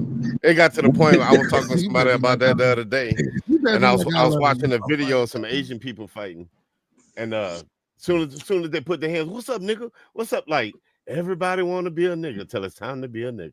You know what I'm saying? Yeah, that's bullshit. But it's a shame that they only affiliated with like, you know. You know what? No, we do have that out here. We have that out here in California. What they call them, the Asian Crips. They think they black, so they use the N-word loosely. These were the same ones that got into it with Charleston White. You said Asian Crip. Yeah, they got the Asian boy Crips. The Asian boy Crips. Yeah. Elk Grove, Sacramento. I'm trying to think. What's that boy from California? He a rapper. Yeah, Asian rapper. He a Crip. Hey man, big up to Miss Kitty Divine. Nah, he from New York. Hold on, y'all. Hold on, man. Hold on. 1 second. Big up to Miss Kitty Divine. She says prayers to everyone that lost their lives and passed away 9/11. Today is 9/11. You know what I'm saying? Condolences to all the family members. I know that happened some years ago, but I guess that was a tragic event for America. But yeah, man, big ups to all those families, man, that lost their loved ones during that time. Hey, y'all remember what y'all were doing when that happened? Oh man, honestly, I was in Argyle Gardens. I had just moved in with this chick. I was in college. I had just moved in with this chick. She had a daughter. I ain't gonna even say her name. You know what I'm saying? In the grave. I remember when I woke up. I was actually on my way to school. I woke up to see the shit on TV. I didn't even think it was real. Next thing I know, man, I get to school closed, it's canceled, they shutting down. I'm like, damn. The hell? Yep, I woke up on my way to school. Shit. My ex-wife had woke me up. Like she was leaving to go to work, and she was like, they just had a plane, and she was worried because her daddy worked in one of the trade centers, but he wouldn't at work that day. You know what I'm saying? Prudential. And when I saw the tower fall, nigga, I don't know what it was in me. I just started crying, bro. Like I felt hurt, like, you know, like people, like they didn't have a chance. You know, that shit broke my heart. You know what I'm saying? But I'm an emotional cat, so yeah. I ain't say I was crying. Nigga, I cried. Trust me, bro. It hit me hard too. I remember. I mean, I was at work that day, and I was 18 years old, and I was working in a call center, and I guess management didn't want to tell us what was going on, but the customers are telling us what the hell is going on. So I was in Boston. My bad. Sorry. No, I left and went home and checked it out on the news, and that's something that hit me from being a kid, because I can remember, you know, my mother used to take me to the World Trade Center a couple times a month. We would go all the way to the top floor on the gift shop, you know what I'm saying, to have lunch. And that was just part of me. I always thought, like, this is the place where I'm going to work. Just like he said, his people was working at Prudential or whatever. I always knew growing up, like, this is part of what I'm going to do as a New York kid. And bro, that hurt. And to this day, I was saying this on Grinder's channel earlier. I'm like, there's a part of the city that just it's gone. You know what I'm saying? Like, it's just like, right. That took something out of it. And I mean, it took something out of me just seeing that vulnerability from just the city of New York. 5,000 people. That's a lot of people at one time. 5,000, like, it hurt. You know, like I couldn't believe it.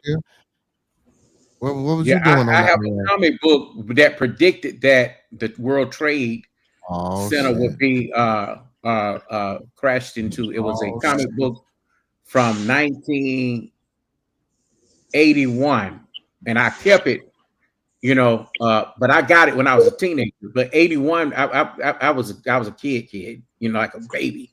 But I have a comic book though where the Mad TV comic books, right? Where he's on a carpet and with a damn turban on his head, and he had a toy plane, and it was crashing into the damn World Trade Center. Yeah. But what I do recall during that time, I was at the studio in Boston. As a matter of fact, New Edition studio in Roxbury, Boston. I keep forgetting New Edition from Maine. I keep forgetting that shit. Yeah, and where was you at, Monkey Man, on 9/11? Shit, I was in state jail. I was in state jail. Oh, okay. In GD class, terrified, because they made everybody leave. And when you seen the shit on the news, because that's when Good Morning America was on, and shit, when you seen the news, that shit looked, like you said, looked fake. You know what I'm saying? But hell, I was more worried about is they finna leave us in this bitch. With no movement, no guards moving, you know what I'm saying? Like shit. Was you in state or federal? State or federal? State jail. It's so in Texas we got TDC and TDCJ. It's like penitentiary, but it's in between. It's like the junior varsity penitentiary. Right. You can do 5 over there without going to prison. Yeah, you gonna go home from that bit. Hey, what part of Texas you in, pimp? I'm in Houston. All right, you right around the corner from me. Then. Oh shit. Yeah. Where you from? I'm in Lafayette, Louisiana. Oh, you in Lafayette, man? Yeah. Yeah. Shout out to Louisiana. But you know we all over the world, man. Shout out to Louisiana. Shout out to you in Southern Florida, in New York. Hey, Auntie, man, you look like you sleep, boy. Go to sleep. California. Nah, bro, I'm actually playing spades on my other monitor right now. Oh, you are. Oh, okay, okay. I'm multitasking too. I'm listening to these niggas argue in the background on another stream about the damn Charlie Kirk situation. You checking out Freezy? Yeah, I know. I don't go with that. My bad. That ain't my. I got it on another monitor. It's all good. You don't fuck with. Yeah, I'm crazy, my man. No, I swear I just went over there and said. I just renewed my damn membership because I realized I guess I didn't renew it or some shit. I just renewed it and said what's up, and I'm over here. I don't go nowhere when nobody don't want me. You know what I'm saying? Oh, and man. Even if I super chat you and you don't say hello, I should probably put this damn spade game on this monitor. Yeah. Well, shit. Next level always come through and show me some love, man. So I always slide over there on Freezy, man. Yeah, Freezy come through to my channel and he say what's up when what I'm saying, when he got time. I know, bro. I don't trip when I don't see people because I know people will come through when they got time. Yeah, people doing sometimes what they do. They just doing their stuff in the clouds, but a lot of folks are focusing on their own stuff as they should be. So handle what you got to handle. But you know what's up. Like just like old girl mentioned in the chat, when I do that event, I shut the city down. So that's how I do things. So that's it, man. I'm like, yeah, y'all do whatever you want for all that other time. That's I just want my what one. What is there to argue about? I just want my what is one there to weekend argue out. about, Charlie Kirk? Oh, my bad, bro. Everything. Everything from also what now go ahead, explain it to him, Auntie. Go ahead, explain it to him. Now you said with Charlie Kirk. Yeah, I agree with her. I agree with him on that. What the hell is there to argue about? But ain't nothing really to argue about. But you do have a lot of black dudes that's over there on that panel right now that want to argue that they saying that black people are celebrating this man's death. I ain't seen that. Honestly, I ain't seen it. I never seen that black people, but I've seen some. I've seen a lot of Europeans, bro.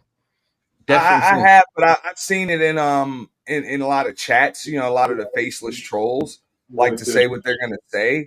But look, I'm just like this. I'm not going to sit here and argue over talking points with somebody in death, because none of these people have the heart to show up to a funeral. Anybody's, not a social media figure, not even their enemy from they used to bully them in school. Show up to that person's services and say some fucked up shit at their eulogy. Give a fucked up eulogy. You don't have the heart to do it. So you ain't that outraged by like all them people that had all that stuff to say about, let's say, Hulk Hogan, for example. I'm like, how come nobody showed up to his damn services and gave a fucked up eulogy since you so outraged by it? Yeah. Just go up there with anybody got anything to say, and you say, you know what, this person was a fucked up individual. You don't have the heart to do that, but you'll do it all on the internet. That means your words. And then you got those that think that you should agree with them, you know, about like they was acting like this man was an angel, and he wasn't. And people get mad because you're not agreeing that, you know, that he had done some fucked up shit, but it don't warrant for anybody to be murdered. You get what I'm saying? But still, I ain't gonna sit around and act like this man was an angel just because of freedom of speech. I don't care nothing about. Go ahead. No. The other part about that too is a person can be fucked up and still be a decent person. Hey. Yeah, you got good hoe ass niggas. You got some good niggas that's hoe ass niggas. You know what I'm saying? They still good niggas, man. Right. You know what I'm saying? Like, it's just, you know, they on their shit. Hulk Hogan didn't want his wife. He didn't want his daughter dating a regular black dude. You know what I'm saying? He got to be 6'8". I just people got on my case because I didn't disparage people in death, and I'm like, that's the key word, that he wasn't a good person or he was a good person. It was. You nothing now but a memory. So out of respect and condolences to your family, your friends, the people that did love you, I ain't gonna say no fucked up shit about you in death. I'm just not gonna say anything at all. You know, that's for the most part. That's me right there. I didn't say nothing. That's what I mean. If it's that bad, I'm just not gonna say anything at all. But just like anybody else's funeral services, if you can't say something good about somebody, you don't give the damn eulogy. Right. Like, and that goes for anybody. You either don't show up to the services or you show up and you don't give the eulogy. But I've never seen anybody go to a funeral and give a fucked up eulogy. My mama this did. Is the thing. They want to argue with you because you're not saying nothing about it. I mean, I'm not gonna lie. The man was not my fucking hero. I mean, I didn't. So I just shut up. I ain't said nothing. Evil will devour itself. The end. That's just it. Look, so he said that look, my mama went to my aunt died from COVID, and my mama was at the funeral, and she was like, yeah, I know my sister was an alcoholic and she was promiscuous. She said this shit at the eulogy. Damn. Like, I'm saying, I'm like, now I know where I get it from. You know what I'm saying? You but you don't do that at no eulogy, though, bro. Hey, listen, man, I grew up different. Do that That's her sister, though, bro. Yes, look, man, had my cousins them in there about to fight each other. Like, I wouldn't do that at the funeral, bro. Listen, man, they went put some beer in her casket. But that's, you know, that's my mama. Well, you did say your mama was a hard woman, though. She hard, bro. You did say that. She hard. I'm gonna talk shit after the funeral, man. I can't do it at the eulogy. Man, listen. Hey, y'all, do y'all remember that woman before your funeral? That's what I'm saying. If I more than likely, bro, if I didn't like you that much, I talk shit to you while you were alive. Right. That's I think that's the golden rule. No, I talk. My golden rule is you'll never hear me say something. That who? Do y'all remember that woman that went viral for somebody showed up at her mama funeral? She was like, I don't know why you here. You did this, you did that, and I don't know why y'all acting like y'all liked her. Yeah, I seen that shit. I like that though. I like that. That was on point. I'm not too fond of that right there. I mean, because I don't like you, I don't respect you. No, you can dislike people, but still have respect for them, right? And respect for their memory. So. I mean, it's one thing if you know somebody's literally coming to a funeral to like spit on someone's grave or memory, but all of that, I get it. You know what I'm saying? That sounds like the daughter mourning, but you know, if you came to pay your respects, because I got enemies that not necessarily enemies, but people I didn't agree with, get along with, but I still have a certain level of respect for them to the point where I would send a flower arrangement if I found out they were gone. You know, ex friends, you know what I'm saying, friends of the family, or just people that I competed with and debated with in different arenas. You know, I would send a flower arrangement or a card, or if somebody asked me, I wouldn't have anything bad to say about them. I would find something good to say, you know, because the respect was there, even though we didn't agree on some things or whatever. You know, I wouldn't have anything bad to say about them. We just, their interests just might have conflicted with mine at a certain time. Yeah, but shit happens. And do you remember when Kevin Samuels died? They were talking mad shit about that man before he died. And guess what? Everybody, oh man, I was on the panel with him. We were friends. We were this, we were that. And everybody that was talking, everybody that was saying that were people who did streams about this man. Mm-hmm. Remember that? Now all of a sudden, he's their hero. I say now all of a sudden he's their hero. And even in depth, if I addressed anything with Kevin, I addressed his talking points, like things that he might have said. But him as a person, I don't care. Like, you're dead, you know. Like that's what I'm saying. When somebody's dead, what the hell, bro? It don't make no sense to stomp on their grave or on them as a person, because they still got family and loved ones that are left. But if their legacy is talking points or something that they did or whatever the case may be, I can critique that. But if I can't critique it and challenge it, I'm not gonna have all of this outrage over somebody that's not even on Earth anymore. Look, man, we had a Yarkie. One day I opened the sliding door. That motherfucker ran outside. They had this chick. She had a pit bull husky mix. The dog make around the corner. All I hear, oh! I turn the corner. All I see is my little 4-pound Yorkie. All I see is legs hanging out his mouth. You know what I'm saying? Let me tell you, I hated this dog. You know what I'm saying? When I'm cutting, bro, when I'm cutting hair and shit like that, all that dog would bark, would not shut up till my house empty. You know what I'm saying? When he died, bro, I cried. You know, and that's kind of like, it's that respect thing. Like, I got people I don't see eye to eye with, and that personally, maybe if I seen them physically, it might be an altercation, but I don't want nothing. I need you here on the planet. You know what I'm saying? Like, I need you here on the planet. If I can't say nothing, if I can't tell you I'm not gonna say nothing behind your back that I ain't gonna tell you to your face. You know what I'm saying? Like, you got to stand on 10 toes. You know, but yeah, man, like, you know, it's crazy. Just that whole thing though is just crazy, like crazy. But that's where America has come to. You know what I'm saying? And they're gonna blame somebody. They're not gonna blame themselves. Nobody ever sit back and really evaluate themselves. Did I perpetuate this? Did I bring some of this on myself? You know what I'm saying? Like, nobody does that. You know, so I think that's why they have a hard time like dealing with this. This is gonna be ongoing for at least a month.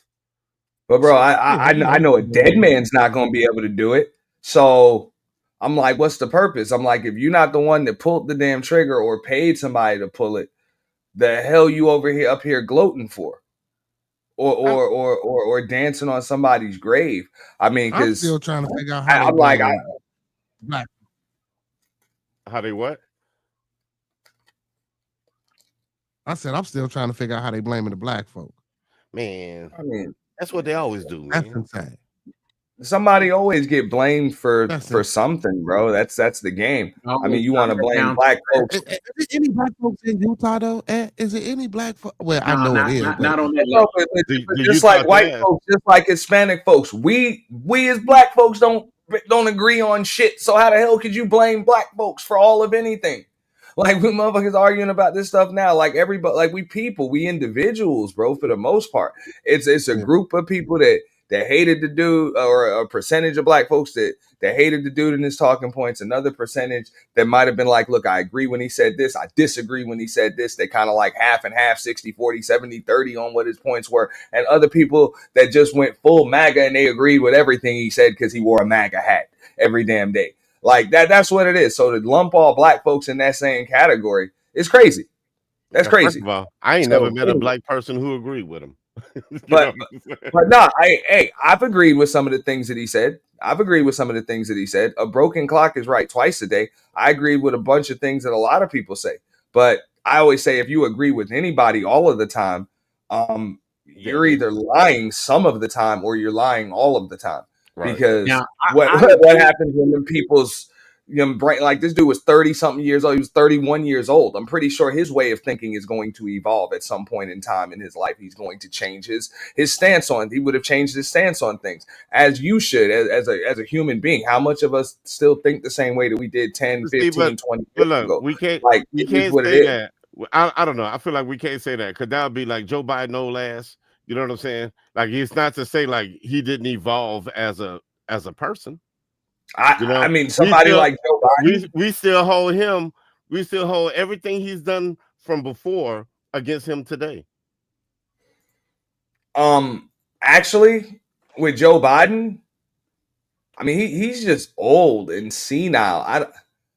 I personally don't really care. I mean, as far as just what he represented, I mean, it's corrupt politics. So he's been a corrupt politician for a while. You know what I'm saying? That's what he is. And I mean, he's not anymore. So that is what it is. But if somebody were to blast this carotid artery, I wouldn't be cool with that. Just like I wasn't cool with it when they attempted it on Trump twice. I wasn't cool with that at all. And that's just from the symbol of the office of president of the United States or anybody else. Like if you held it, that should be protected. That's the way I've always felt. That office should be protected. I don't care if it were Bush. I don't care if it were Clinton, Obama, whatever, bro. If you can take out one of our presidents, bro, that's an indictment on America. You know what I'm saying? Right there. Like I'm sorry, that's an attack on America. Straight up. Let me say something real quick though. My thing is, I'm not emotional about what the things that the man said, but what I'm saying is that karma, when that karma come back around, is hell. You know, I don't think nobody should be beaten, nobody should be murdered or any of that. You know, it's just that, you know, when you do the things like that, even as a publicist, even as a YouTuber, you know, you just can't do things to people and not watch your back when you know it ain't been right. You know you ain't been right. You get what I'm saying? Right. You can't be out here trying to be Debo, and then when you get hit in the face with the brick by Craig. Yeah. Or there's and these are the other talking points you hear. Oh man, it's freedom of speech. Okay, yes, it's freedom of speech, but freedom of speech shouldn't be used as hate speech. You get what I'm saying? Or to spew a rhetoric, or to incite a riot of cultural people of KKK, you know what I'm saying? To while you saying that, you know, you want to help the black community, but at the same time you up in Utah holding damn near a KKK rally where no black people are to get them. And it's like a coded language, man. That's what it was. At the same time, hey, Coffee, I'm not going to sit here and defend Charlie Kirk, but that dude, let's keep it real. That dude wasn't on that KKK white nationalist side. Yeah, was he a right-wing You don't think conservative? So? I believe so. Yeah, I believe that wholeheartedly. But you would have to. That's an opinion. I'm not even going to argue with you, right? Because you're entitled to it. But it's still an opinion. That dude did not. He was not a white. Like he did not present himself as a white nationalist, a Klansman, or even like that. Now, did he do that behind the scenes? Maybe. I don't know. But as far as I know, the dude was spewing conservative talking points, no different than what the hell Candace Owens does, what Ben Shapiro does, what a bunch of other people are doing on the internet. Like, and a bunch, unfortunately, I mean, a lot of black folks are doing it too because it helped them to grow platforms and make a bunch of money to say it and get you know what I'm saying, just get a lot of exposure. So I'm not going to just label somebody I'm not going to just put them in that category because those are the people that supported them. Because I get it. A lot of those folks probably did, definitely did support a Charlie Kirk or support, a Ben Shapiro or support a Donald Trump and all of that. But does that make you a racist because people that support you are racist? I would think so. No. I see that. So. I would say this, fellas. My thing is, they've said some awful things to the point of murdering black people. Now, my thing is, should I feel bad about what happened? No, nobody should be murdered. But guess what? These people on record saying these things about black people to murder black people. Right. So, I mean, I'm not the we shall overcome Dr. King turn of the cheek type motherfucker. I'm more like Farrakhan. Yeah. Lift every fist and swing. That's what I am. Not lift every voice and sing. No, sir, not me. But hey, and I understand it. And there are some people on the right that believe that they happen to be right wing, you know, and they're like, look, murk black people, and other folks are just like, look, it's our Second Amendment right, and murk anybody that comes and tries to take yours. If they black, murk them. If they another white person, murk them. If it is what it is. And will a bunch of them be lumped in together? Absolutely. I'm just saying, just because somebody's an asshole and they don't agree with you doesn't mean that you're racist. I can want to beat the shit out of somebody that happens to be white, but that doesn't mean that I just want to beat the shit out of white people. But that's the thing too. Like, not all white people are racist.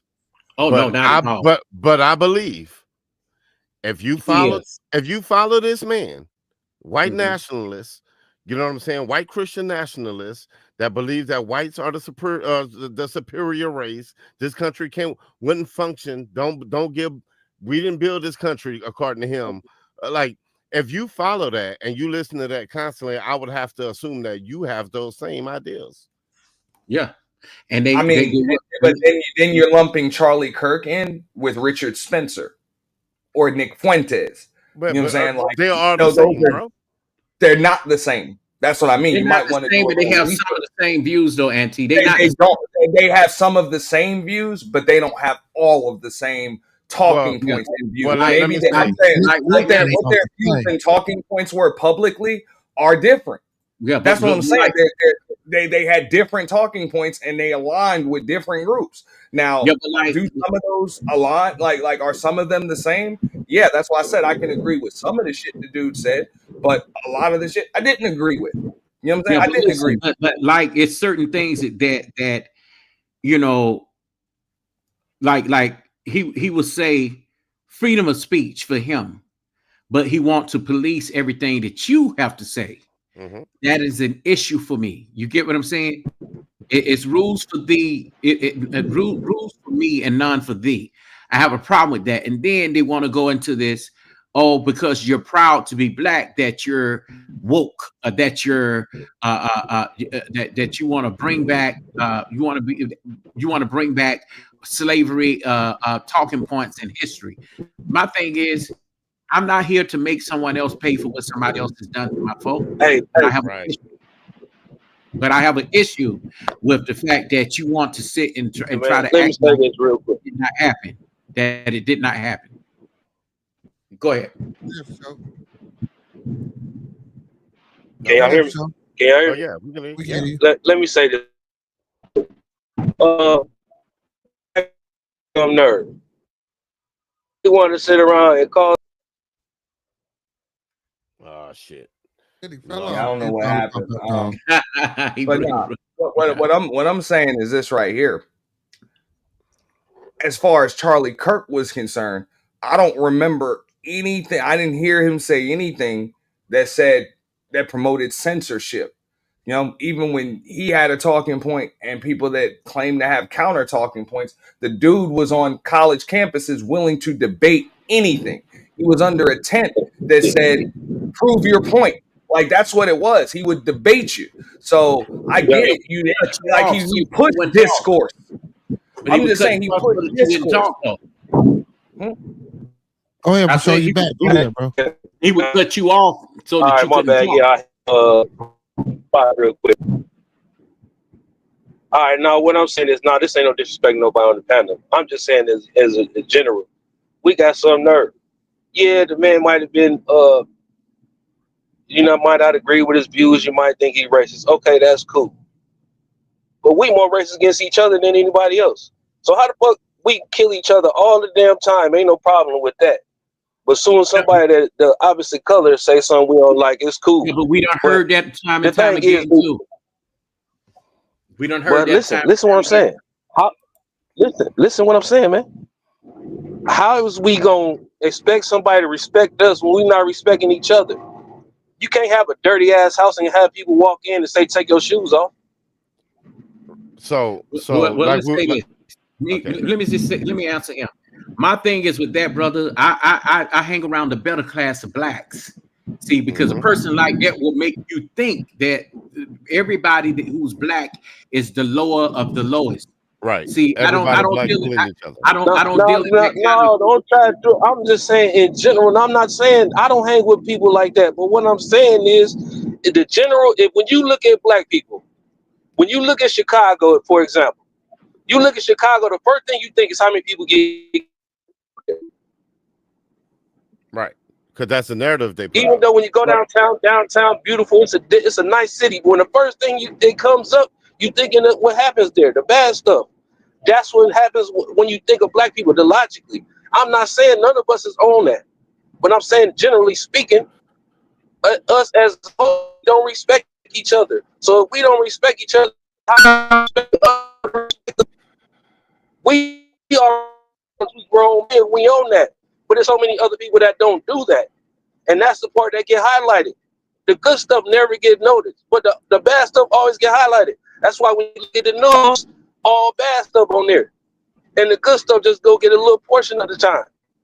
Well, one thing about me, I would never uphold degeneracy, but at the same time, I'm for us, and I'm for uplifting black people. I would never go into somebody. Well, we do it to each other, so that means that they could do it to us too. No, sir, not at all.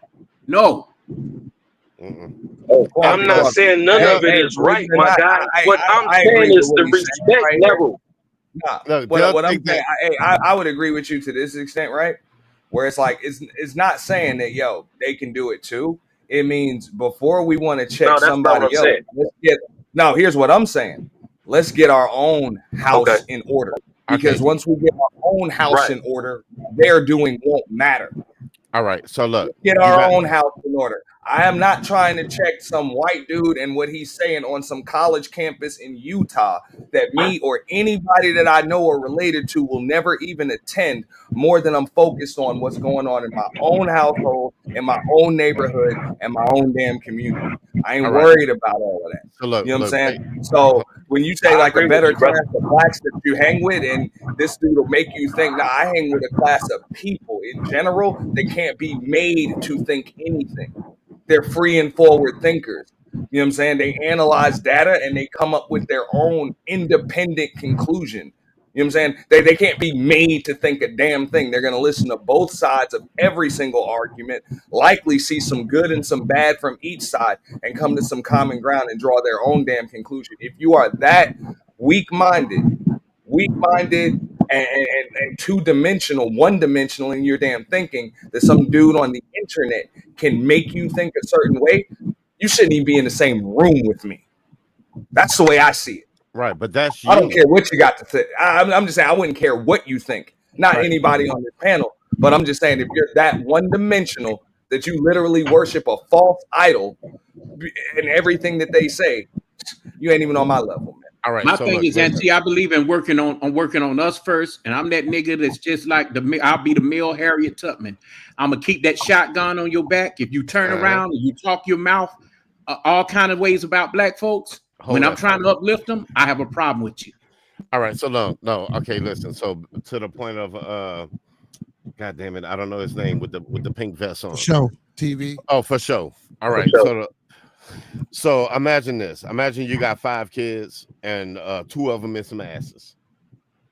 Right? 2 of them is some asses. That don't mean that all your kids are asses. Right? So when a person say that well, we got to get our house in order first. House might be in order.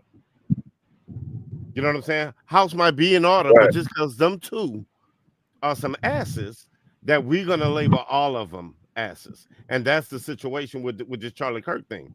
Like, just because this YN shit, like, you want to label the YNs, they not us. They're not my children. Matter of fact, they're not even most of the niggas I know. I mean, excuse my language. They're not even most of the people that I know. But they're like these people, like the Kirks, like the Fuenteses and some of these Candace other cats. Owens, Brandon Candace Tatum, Owens. Hodge Right, twins, Fresh and Fit. They'll take that little selected handful and label us all that, but exclude themselves. And that's what I'm saying. And that's what I was saying about the generalization. I wasn't calling us that, but I'm saying that's the way we get looked at. So I'm saying if we show them more respect for what's going on, but that still don't mean we can't criticize. That still don't mean we can't criticize wrong, because wrong is wrong. Yeah. No, I'm not saying what's wrong is wrong. I'm not saying that. But I'm just saying the outrage of what we be doing. Yeah, we got a right to feel some type of way because a lot of stuff that happened to us. But I'm saying we be having selective outrage about. But brother, it's not about feeling. It's not about feeling. It's about what you're trying to do now in your community to make it better. But at the same time, when you know for a fact that you're in the community and you're dealing with people who are just spewing out information that's misinformation that haven't even been in your community, that's a problem. That's your job to say, okay, well, look, I don't know what you're saying. You know, you may see some numbers that you put out. And the thing is, half of these people that spewing, they parroting this information, man, they have never been inside of a black community to shake a hand, to say, okay, well, I see that you're trying to make this better. What can we do to help out? Right. You know So this is a point that I try to make. Okay, that's why I say this is the difference between the white nationalists, the white supremacists, and just the damn far right or right wing conservative or whatever. Like, and granted, yeah, there are going to be some viewpoints, you know, that align or whatever with them, but most of that stuff that I heard him saying was about feminists. It was about damn illegal immigration. It was about crime and a bunch of other things. Now, granted, what was he doing behind the scenes? Who's buttering his bread? Who's paying him? Yeah, that's a different conversation for a different day. Okay, so did you ever hear him or make anything? this statement? he got some clips out there. He got some clips out there. Make this statement about if I see a black airplane pilot? Yeah, he did. He said, I'm gonna wonder, is that DEI? That's why, believe it or not, I'm not in favor of DEI for that reason, because I don't want every damn black airline pilot or every black doctor to be questioned about whether or not they're qualified. But do you know what? You know what? Hold you know up, why I want DEI people to was know implemented, that when they see him or her, they are qualified. That's why they have it. But DEI, who are they? But Auntie, who are they to prove that to, though? But who are they to prove that to? That man is nobody to prove anything to. No, I'm just saying that's why I agree. Get rid of that DEI shit. Because I think the DEI stuff sets everybody back. It just did. I wish a black person would come to me telling me, "Hey, can you show me your credentials?" I don't like when I have a high position. Wait a second, Coffee. When I have a high position in a company, I'm automatically looked at like I'm some token black, when I know damn well it's the numbers and the productivity that put me there. It's not just because they had to put a black guy there, because there wasn't no black guy there, and there were plenty of black people here before I even got to this damn company. The reason why I ascended to the top was because of what's between my ears and how much money I put in them damn people's pockets. That's why. I know that. But when people just assume shit because there are certain things and rules in place, oh, they had to put a black guy in there. Now, all of a sudden, I got to deal with that shit, and other people that are qualified get questioned. So I understood what I believe was the context in what he said. Like, you shouldn't, if you see a black pilot, it shouldn't be, damn, I hope he's qualified. You should know every black pilot is qualified. And get rid of that DEI. Get rid of it. Auntie, man, we get that. We get. It's not saying I don't want black pilots. It's not saying I don't think any black pilots qualified. But if DEI exists, if it exists, it might make you wonder if you see an Indian pilot, if you see an Asian pilot, a female pilot, if you see any pilot that's not of the majority of people in America, which are white or whatever, you're gonna question it, and that's not right. We get that, Auntie. But what I'm saying is, why can't a black person be something without a person having to question it or think that they got it easy? I'll tell you why. Because there are DEI policies. Right. Okay. That's Now why. hold on. You know, Wait. and if you get rid of them, Wait. So the purpose of DEI is so that you could have a black pilot, because if it was up to them, they would all be white men. who is them? No, I don't Number believe one, that. and that's a rhetorical question. No, But I to be believe honest with DEI is you, there to make sure that you can have a black pilot. Because I mean, hey, if it's up to the I've been industry, saying that. You know what, and this is my point right here. All right, and no, DEI is not there to make sure you have a black pilot, to be honest, and that's why I'm like, look, if that motherfucker is not as qualified or not a better pilot than a white dude, I don't want him as a pilot. That's DEI is an enabler to me. But at the same time, I would say this to black folks: if you really have a problem with that, why ain't there more black airlines? Get your own black airline and hire nothing but black pilots. That's what I'm down for. I'm actually down with empowering black folks.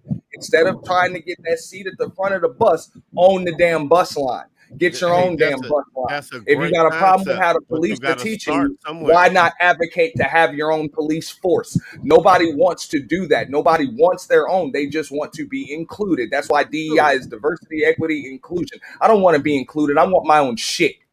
I want my own shit. I want the ability to produce what I consume. So that's what I mean by the two-dimensional thinking.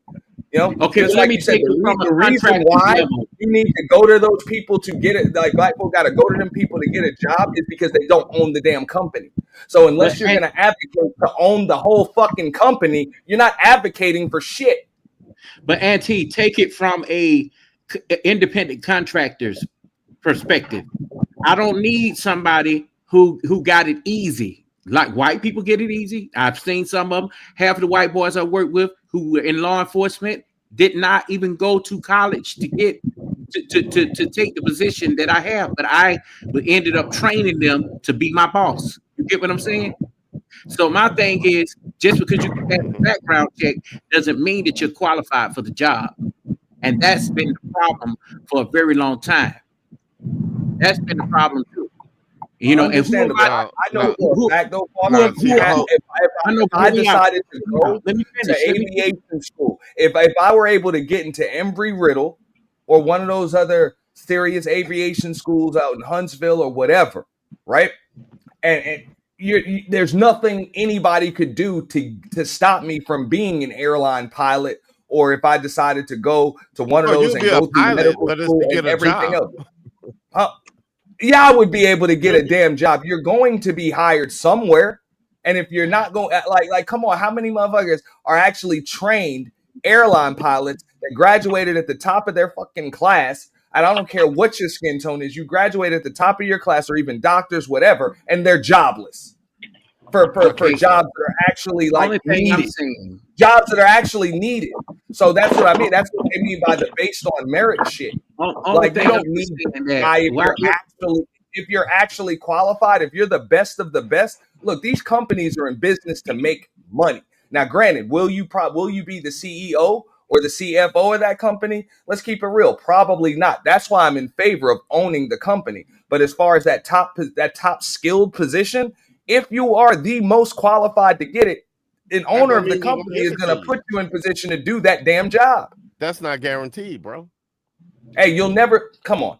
Look, that's not guaranteed, bro. If you're not going to be the top pilot at American Airlines, you'll end up being the top pilot. What makes you the top pilot? By flying hours. That's what makes you the top pilot. Yeah. Now, if I have a company, let's say as a black man, I own a company, only hire black people. You know what I'm saying?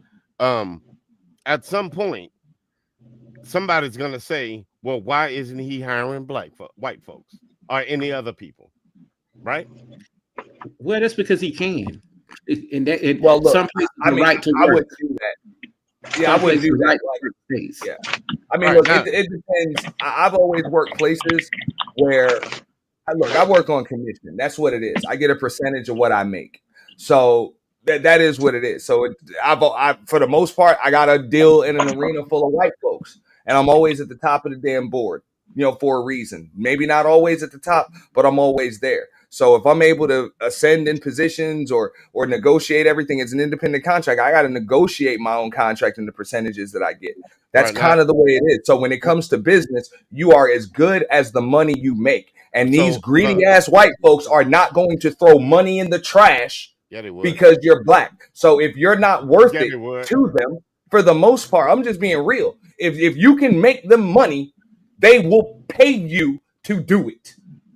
Like that's how business works. But look though, fellas, I'm taking it all out of the equation. What I'm saying is, I think we just got to get out of thinking that because it's black it's bad, and because it's white it's good, or because it's white that that means that you're always qualified, or because it's black it's impossible that he could be a doctor. Let me see his credentials.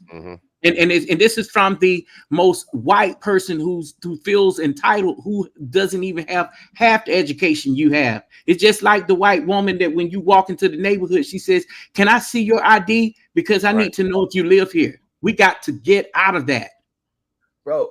That's the problem. That's gonna happen. That's gonna happen because people are determined to live in neighborhoods with damn white folks, no matter what. I mean, at some point, you might want to start having your own neighborhoods. Look, I understand what Fosho said. I've owned my own business, and I've hired and had black folks working for me. Had competitors that were white doing the same damn thing, and I've had black folks that refused to work for me just because I was black. You understand what I'm saying? They would rather take orders and have a white boss than to have my black ass as a boss, even though I pay them a higher commission percentage. Okay, pay them more often and everything else. They're like, something can't be right about this shit because it's a black man in charge of it. Well, imagine that's true. So if you're not going to fuck with that mentality, I could care less what Charlie Kirk's mentality was. Bro, listen, man. Fix that mentality. Everything you just said was correct. Now imagine the shoe on the other foot. Imagine the person that's in control of all this shit is the other shoe. I'm not gonna work with you just because you black. I don't care how qualified you are. I'm just saying I've gotten that more from black folks than I have from white folks. I mean, from I live in Louisiana.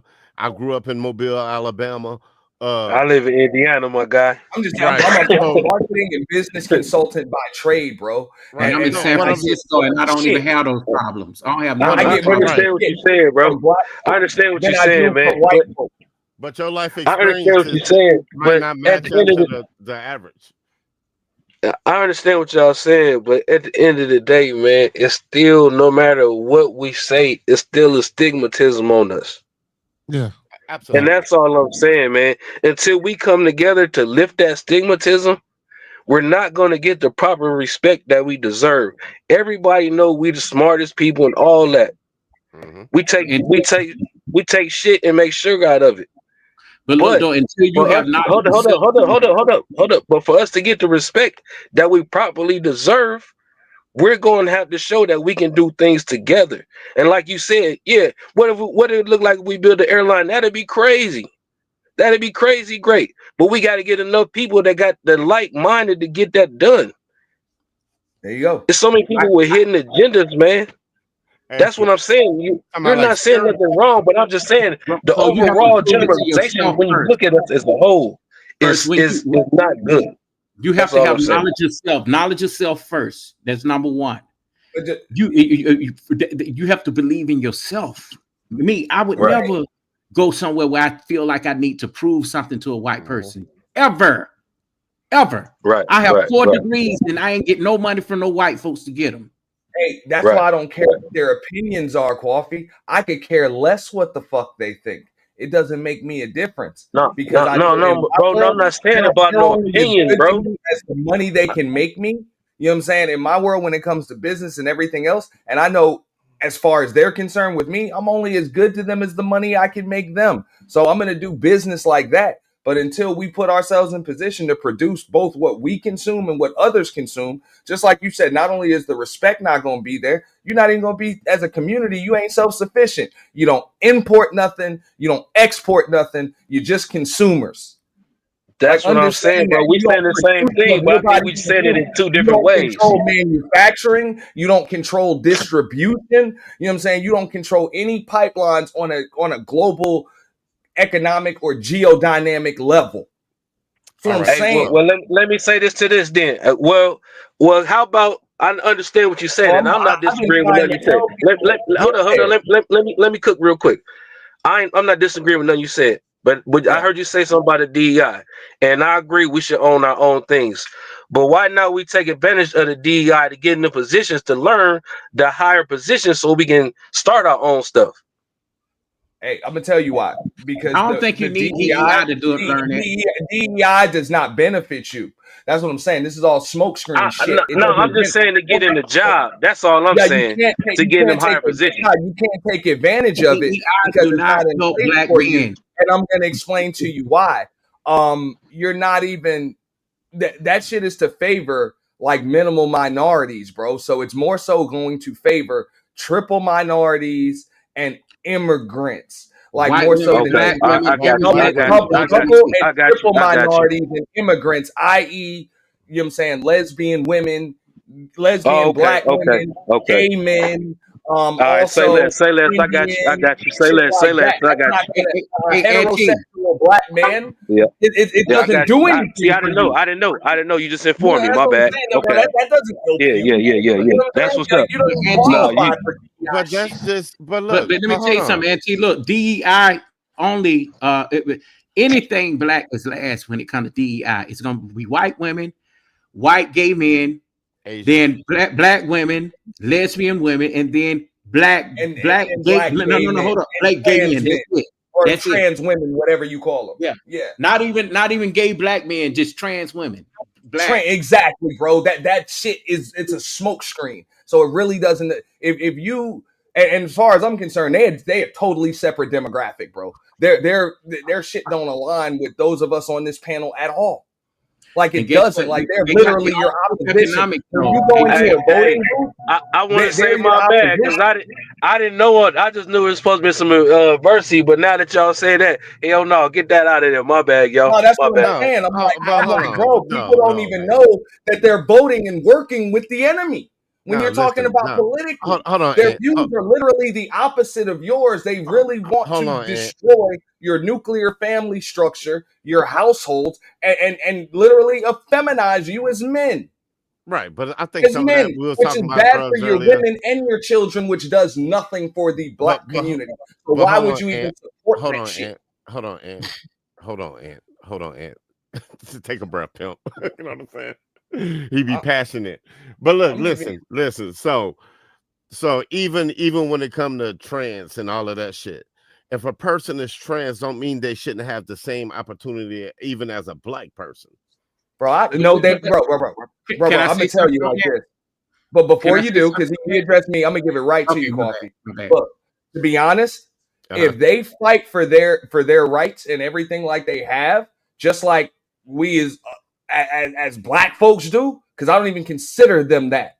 I don't give a fuck what their skin tone is. That if your views and everything just totally doesn't align, you know what I'm saying, with what, like, you're nothing like me. So I mean, if they fight for it, bro, and they earn it, they can get it, bro. If they march and they get the bills passed and they do the lobbying and they do all that shit, they can have it. But other than that, I don't give a fuck what their rights are, and I'm not gonna help them fight for them, just like they're not helping me fight for mine.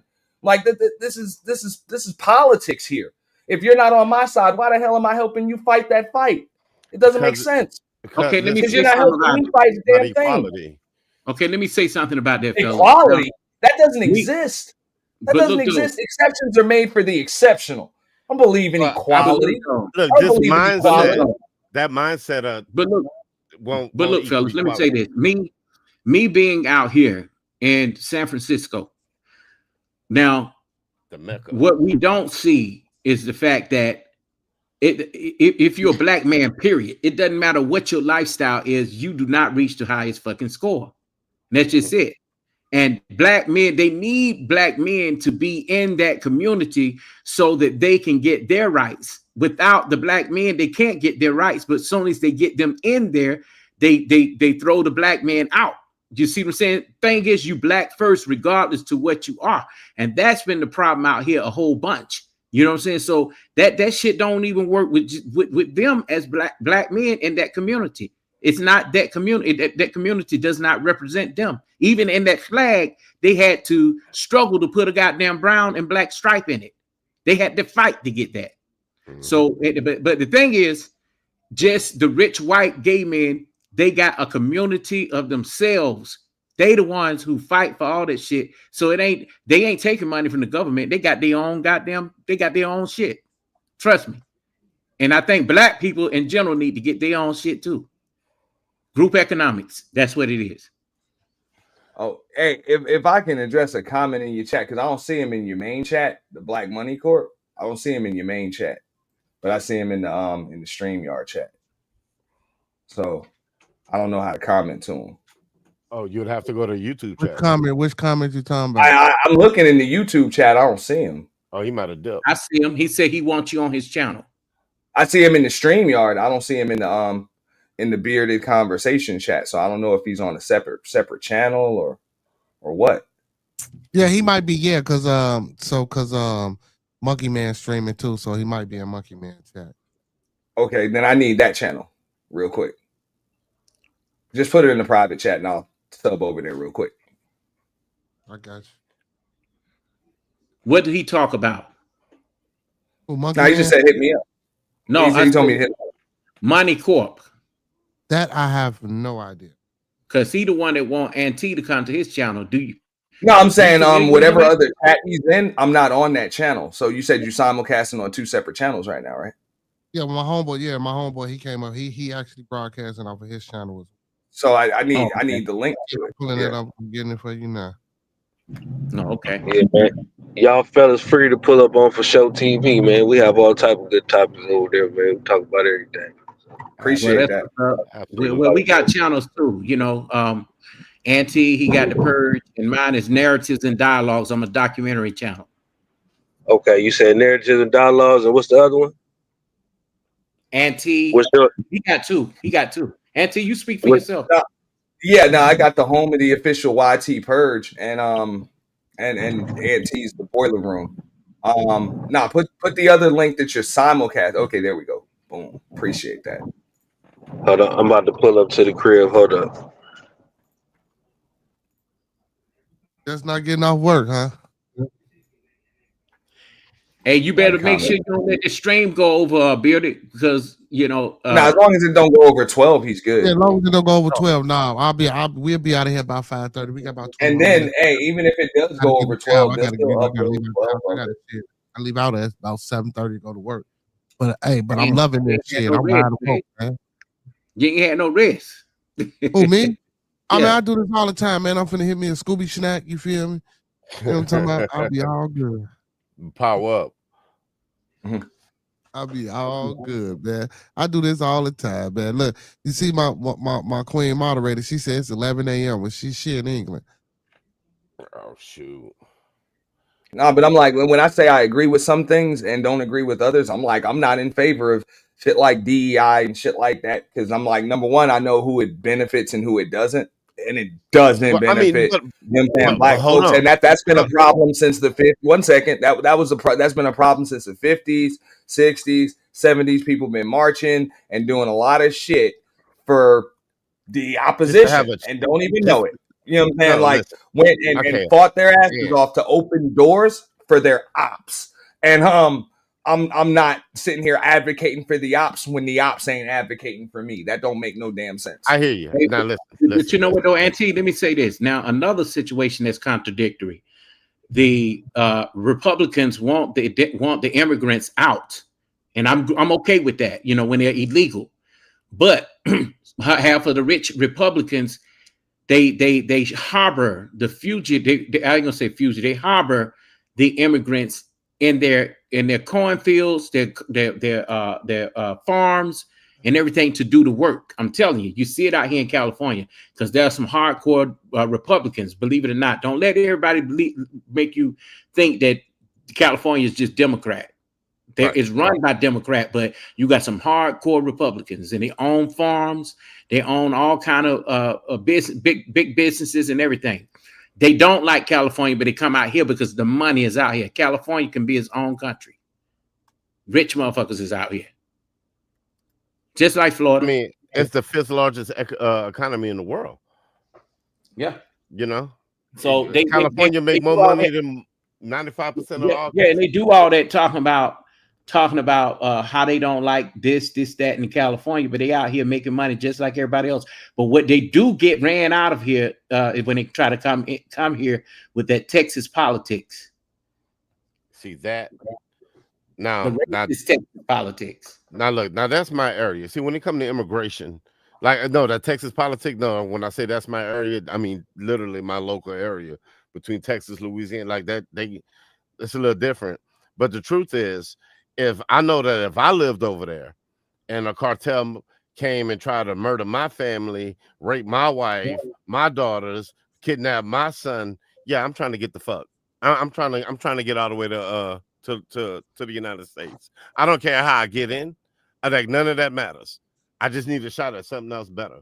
So to be penalized for wanting a better life without creating an opportunity, and on top of all of that, for all the money that they put into the economy. So it's like they the new black folk, bro. Like they the new black folk. Them people ain't hurting nobody. They ain't doing nothing to nobody. Immigrants are less likely to commit a I crime respectfully than anybody else. disagree. I'm sure. Well, let's say this. I got to respect it. I mean, if you can name one benefit that illegal immigration has on the black community, I'm all ears. Okay, well, let's just say this goes back to what you were saying earlier about, and what For Show TV was talking about, us getting us in order first. Now, this is where this come in for me, where I do agree with both of you. In the 1980s and the 1990s, black men did trade in their working card and their construction jobs, their own construction companies, and jobs where you saw where you had Calvin from McDonald's on TV saying, "I'm going to own McDonald's." They traded that in for the dope game. And guess what? When the Mexicans came in and started to come up above black men, that's when they start to say, "Oh, they're taking our jobs, or illegal immigrants." Now, this is for the Mexicans. Hear me out. I never heard a black person say that. Now, it's a lot of them. I heard. They need to go back. When coffee is finished, I'll tell you a few examples of how that actually happened. Go ahead. But there are a lot of Mexican people out here. And as a matter of fact, they're Afro-Mexican, like black Mexican looking. Right. They came here, man, and they really got their business together. Not illegals. We know what the illegals doing. We know what the cartels doing. We know what the gangs are doing. We know, and LA is treacherous for that. Down there by San Ysidro, going to Tijuana, to Mexico from California. Those people down there hate black folks. And I'm talking about Mexicans, and they are the ones that are legal. They're doing the crimes. They push black people out of their neighborhoods, which is sad, but they did. Asians push a lot of black people out of San Francisco. They own and everything, and it was all because of this the drug game, and all that. Hey, but that's the way it's been for a while, and that's another reason why it's funny. With what was going on in California, they're like, "Oh, well, why aren't black folks out there protesting and helping them with anything?" And to be honest, I can understand why they pissed, because it's like, bro, black folks been helping everybody else with their causes for years. Why ain't you helping us with ours? You've been helping everybody else's cause. What's the problem? But look, there was an issue a few years back with the Koch brothers, the meat packing facility, I think in Mississippi. And here was the thing, when there were ICE raids on that meat packing facility and they found out them people didn't have papers, everybody was like, "Oh, well, their kids didn't get picked up from school and this and that." Yeah, them people had to go to them damn detention centers and everything else. And yeah, their kids weren't taken from school. But because that company ended up losing, I think it was like 200 employees, 250 employees. And over the course of a weekend, they had to have a mass job fair. And you had nothing but people in Mississippi, mostly black folks. I think it was like 85, 90% black folks that were online, got hired on the spot. You even heard them on the news crew like, "Damn, I didn't think illegal immigration really affected us, but I've been trying to find work for over a year. And I just get hired in one day all because of this ICE raid." Okay. So when you're saying that you are talking about some of the poorest communities in America. Mm-hmm. The unemployment rate is sky high. Now, I personally don't give a shit. Me personally, like I said, I make money in a different arena. You know what I'm saying? So it doesn't affect me. But as far as most black folks that have those, just like you said, those labor jobs and stuff like that, yeah, people that are able to undercut you and come over and work for less than minimum wage and below, you know, a decent wage and just send their money back home. Yeah, the bean counters, they're going to hire them above you. They're going to do whatever they can to get away with it. So in a lot of cases, these ICE raids with these big ass companies and stuff, and I think they need to stiffen the penalties for them companies too, because that's going to mean that a lot of them jobs are going to go to black folks. And I don't care if it is with the farmers too, because hey, if that means you got to hire black folks to do it, and because them black folks are legal American citizens, you have to pay them at least minimum wage, like you have to by law. You know what I'm saying? Then so be it. Bro, so be it. I'm gonna tell you something. I don't see how people over here being able to undercut you is just like I said. This is before you go. This is what I was talking about with the capitalism thing. Those illegal immigrants, because of what they're able to, because they don't have that 9 digits attached, they're literally able to sell the same product or a better product at a better price to those big ass company owners, i.e., their labor, because that's what they're doing. Remember, rich people buy time, poor people sell time. That's simple. So they're able to sell their time and their labor at a cheaper price. And in a lot of cases, they work harder than your ass. By law, they can. They don't have to get as many breaks by law. They can work more hours. They can work at a younger age. They can do all of that crap. You know what I'm saying? So, I mean, I don't see how it benefits you. Go ahead. Well, no. Okay. But that's what capitalism is. You know what I'm saying? You buy cheap and you sell high. You know what I'm saying? So when you're going to have to start, well, hold on. Let me go back to the beginning. All right. So illegal immigrants put over $300 billion every year into the economy just from buying shit, cars, houses, clothes, and so forth, without getting the benefits of food stamps, without getting the benefit of Medicaid and all this shit. Like, they just put money into that's why they come out here and work so fucking hard, because they don't want to get killed where the hell they at. Now, our family structure and our work structure as black people, we didn't kind of bend down them roads, right? I'm gonna tell you, I believe, I know for sure where I live at, niggas will go sell drugs before they go pick anything. Okay. You know, like they're gonna take any other route besides what it used to be. You know, so it's like I don't know. If I was a legal immigrant, I'm coming to you. I'm coming to the U.S. and I'm gonna take my chance with ICE, and then I don't blame the companies for cheap. What, I can get you and your whole family? What for? Hey, I don't blame them either. For $20,000-$30,000 a year. Doing what they can do here, but we Check can't go to this their out, right? countries doing what they can do here. Exactly, and they're fighting up the ass to make sure that shit gets done. right. And I understand what you're saying, right? But at the same time, we're supposed to be a nation of laws, aren't we? Yeah, I get it, but also too, this is America. I know when we break the law, our asses are going to jail. So, All right, well, look, I'm gonna add T. How about this? Well, what if I say this? Well, how the fuck can y'all deport somebody when this day land in the first place? What you talking about? This day land? The hell up out of here, bro. This ain't their land. This really ain't anybody's land. But you want to talk about land as far as who got the damn deed and title? Those of us with birth certificates and 9 digits attached to our shit, bro. That's whose land it is. I'm talking about California. You talking about California? I'm talking about the people that was already here when they came over here and forced this government upon them. Hey, but I mean, if we're gonna talk about Native Americans and all of that, we talking about Hispanics. Like, why you think half of the do you know the population of the U.S.? Hey, bro, do you know that 50% of the people in the U.S. are Hispanic? Hey, and I'm not gonna fight for, if they want their reparations, they're gonna have to fight for them. The same way we gotta fight for ours, the same way Asians got theirs after bombs were dropped on their asses and they were displaced, and Native Americans got theirs in the form of gaming licenses and cheap, worthless damn land and reservations and tax breaks. God damn it. They're gonna have to earn theirs the same way. They don't just get to skip the damn line. Well, the reason why they think that they can control reparations, I do believe that Black people do need to know how to handle that, because just the way everybody got money for that pandemic, and I didn't get none of it. It showed what they bought, what they did with it.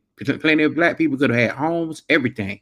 They went and bought Gucci, the fake one at that, and just did Coffee, crazy. I'm gonna cut you off real quick. They couldn't have just had homes. They could have grew and scaled their damn businesses. They could have started, grew and scaled businesses, but they bought damn With TVs and shit. $1,200? Man, come on. Believe it or not, yeah, because a business on paper ain't nothing but paperwork. Okay, I started a business for less, and I know plenty of people that have started businesses for less. You can go right on BizQuest right now with with a whole $1,200 and purchase a $20,000 business, $25,000 business, whether that be a bread truck route, a nail salon, and get the rest of it on seller finance. Yes, you can. And I did streams about this, showing people how to purchase businesses that's already running. A lot of these Indians been doing that all over New York and a lot of other places. They've been purchasing. You notice like some of your favorite pizza restaurants that was in your neighborhood back in the 80s or whatever, that was owned by Italians. A lot of them are owned by damn Middle Easterns now, aren't they? They purchased business that were already running, and they still selling pizza, convenience stores, all of that shit. And I'm just using those as some examples. So you can actually come and that's the easiest way to get a slice of that damn American pie. You purchase businesses and shit that's already running. I'll tell you how to get a hold of them shits with little to no money down and get the rest of that shit on seller finance, and the government giving out grants, loans, and people could have used their damn PPP and their stimulus to get that shit, but they just wanted TVs. Let me tell you what the Indians own out here. They own 7-Elevens. They own Church's Chicken. They own Subways. And yeah, and of course, they own all the gas stations. Bro, I showed a video of this Black woman, bro. She was in fucking tears, bro. She had a food truck. She said she worked her ass off to get this food truck. It cost her about $25,000, or I forget how much she said that she spent to get it. But then she said some dude came over from some other country or whatever, and they gave him a $25,000 loan to just, or I'm sorry, it was a grant or whatever. He didn't have to pay it back. But either way, he was able to purchase her food truck from her. And she was in tears. She was like, I'm so glad that I was able to sell it. But it just hurt so bad. And she's like, I had to work my ass off so hard to even get to the point that I even had this. And for this dude to just come over here, and now he's just got it. They just gave him a damn voucher, and he's just got what I worked for without even having to work. Like, you do understand that allow it. I don't have a problem with them being over here, but don't let them skip the damn line. But look, that's the okay. So first of all, she shouldn't have sold her food truck. You know what I'm saying? That's I mean, she's scaling her business. No, she's scaling her business. She was just crying about the work. But I feel you. Like, I feel like as long as I got clippers, I got money. You know what I'm saying? But is like you said, they come over here and they just get a foot in the door. Do you know? And you know this. Given to you. 1 second, real quick.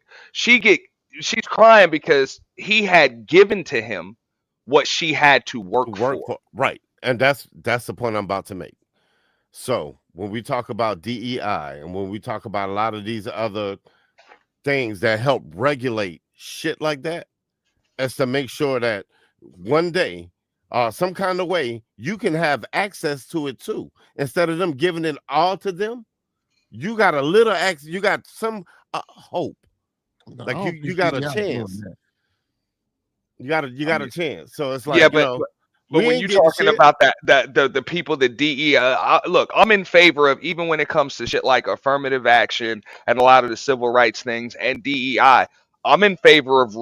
Hey, at least like it should be some repeal and reform of it, because it's not put in place to benefit those that actually fought to have it. That's the problem. So when you're talking about double and triple minorities and illegal immigrants, just like Coffee was saying, white women, lesbian Black women, single parent Black women, trans, you know what I'm saying, trans Black women and shit like that. It's like, bro, in order to join that club, you gotta become a member, man. And we ain't down for that. Now look, I say this too. I say that I believe that food stamps should be, I ain't gonna say strictly, but damn near strictly middle class families. Middle class. If you put money into the system, you pay. You know what I'm saying? But you live in check to check. That's when that makes a difference. But if you already at the bottom. I would go a step further. I know somebody else wanted to talk, but I would go a step further than that, and I don't mind paying into it. But I think first and foremost, it should have went to our kids. And when I say our kids, I mean, because I got a kid in college right now. Them kids right there. You know what I'm saying? When you talking about all them extra benefits, them kids in college, they're the ones that need them damn food stamps. Those ones that are in transition from high school to adulthood and everything, they're the ones that need that extra, medical insurance, you know what I'm saying, and possibly grants and stuff to get their stuff back. Instead of them coming out of college with student loan debt, once they get that damn diploma or that certification or whatever, they should get that extra, you know what I'm saying, grant, that loan, you know what I'm saying, or whatever, just to help them get through to better themselves. Right. Well, I'm all in favor of that. I was like, I would prefer to get to see kids in school, getting that first. Yeah. Once we figure out that we're independent contractors of the United States of America, our birth certificates are worth what are they worth?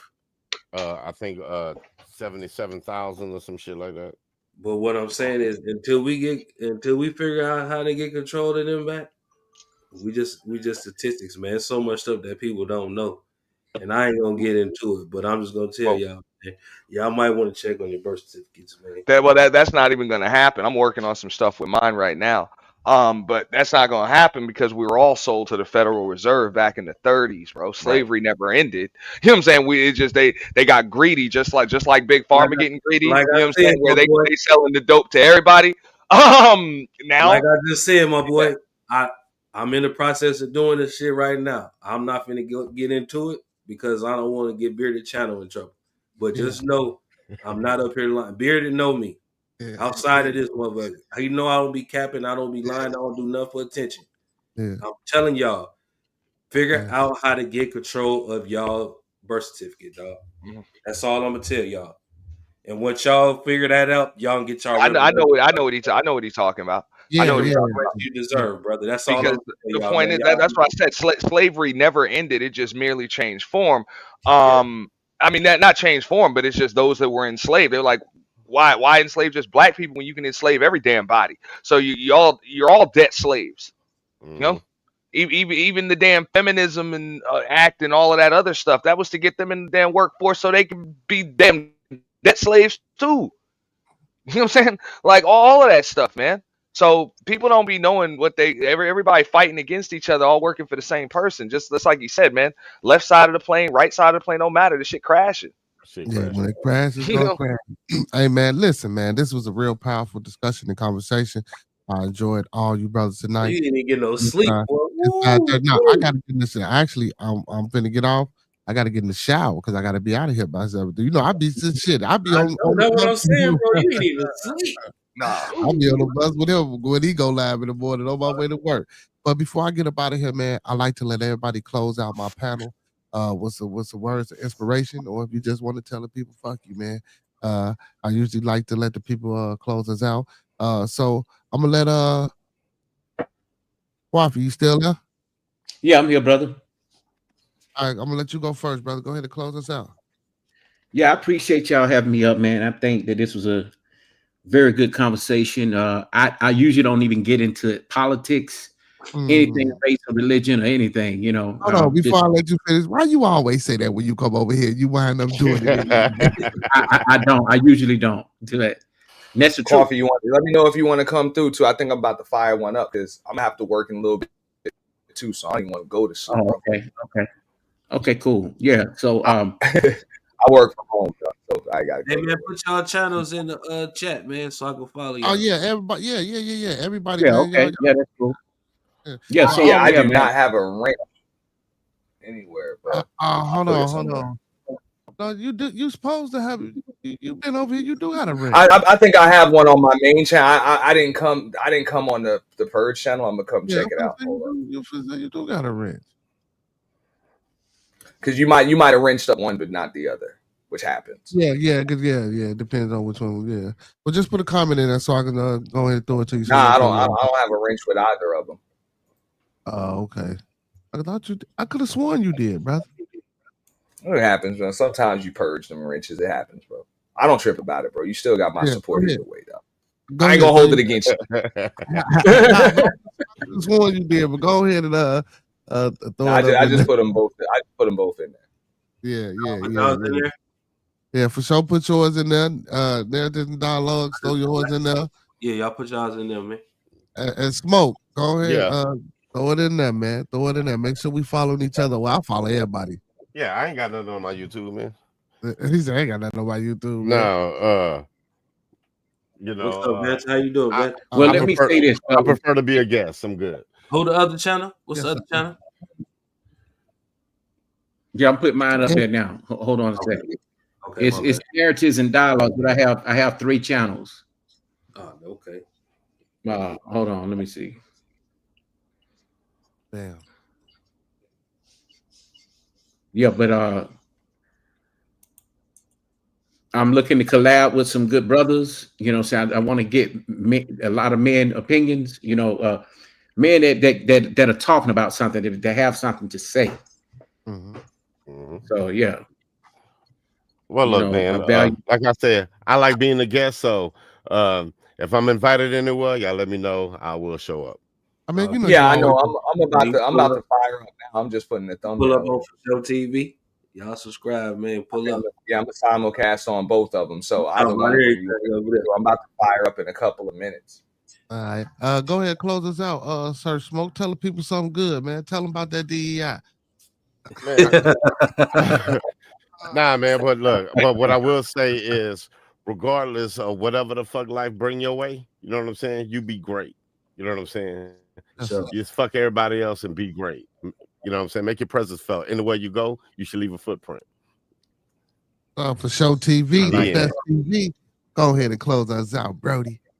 Oh, fellas, I appreciate y'all for stepping up the bearded conversation, tapping in. Man, it's been a pleasure in and out, tapping in with you fellas while I work. Y'all see, I'm pulled back up to the crib. Y'all still alive. So shout out to you boys, man.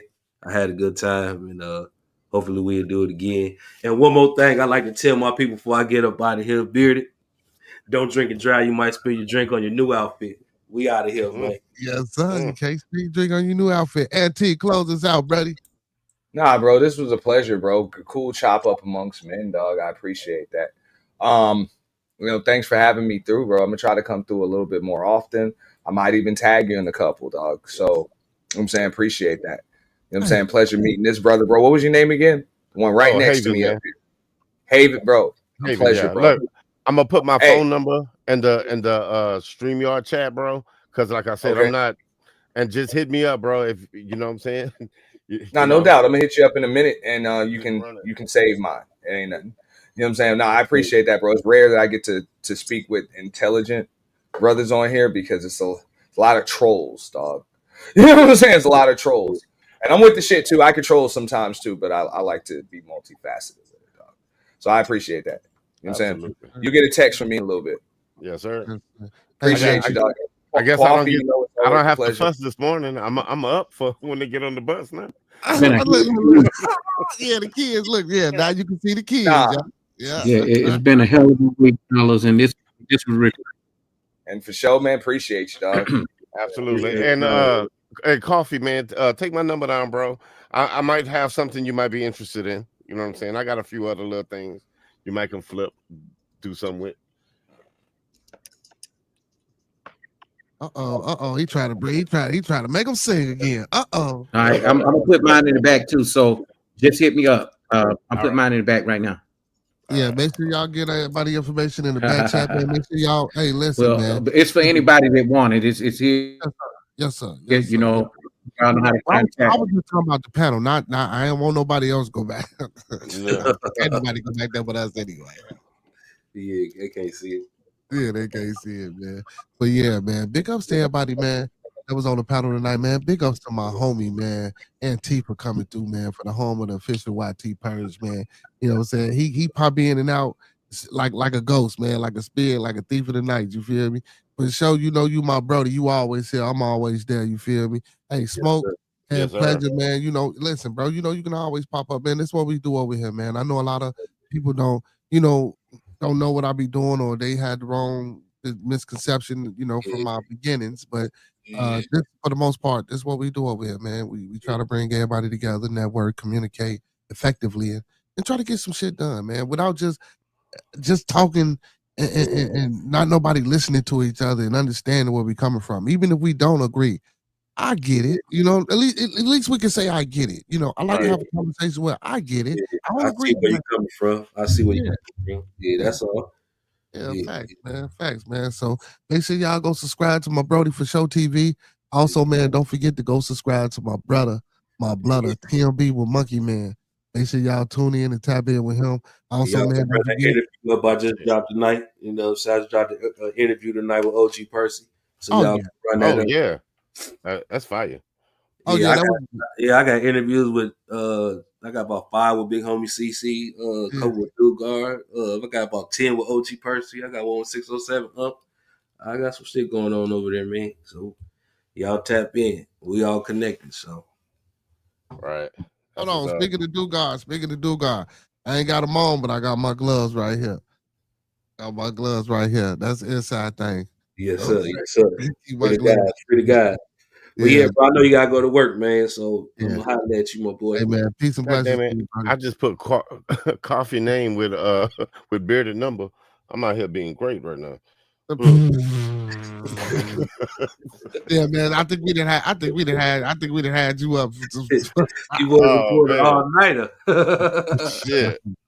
It's all good, man. I'll be asleep by 12. Yeah. But shit, I ain't gonna be sleep. I fuck around and be up for 24 hours, man. Yeah. It's bad for your heart. You go find a nice spot at work.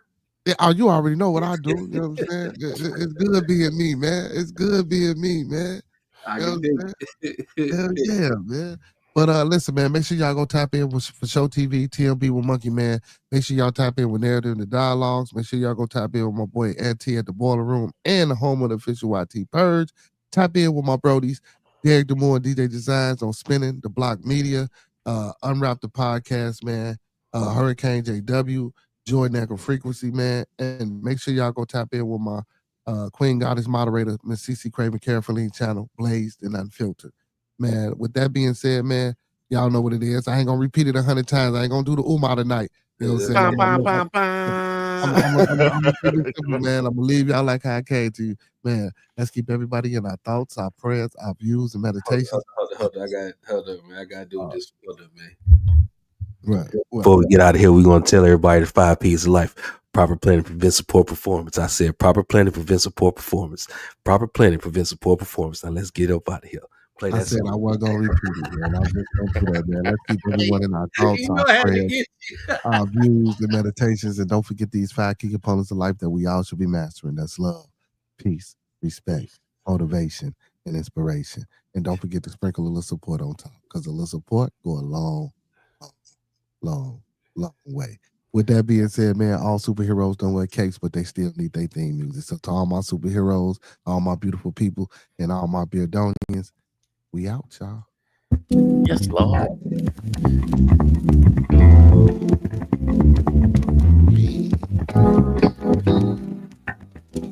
Yeah.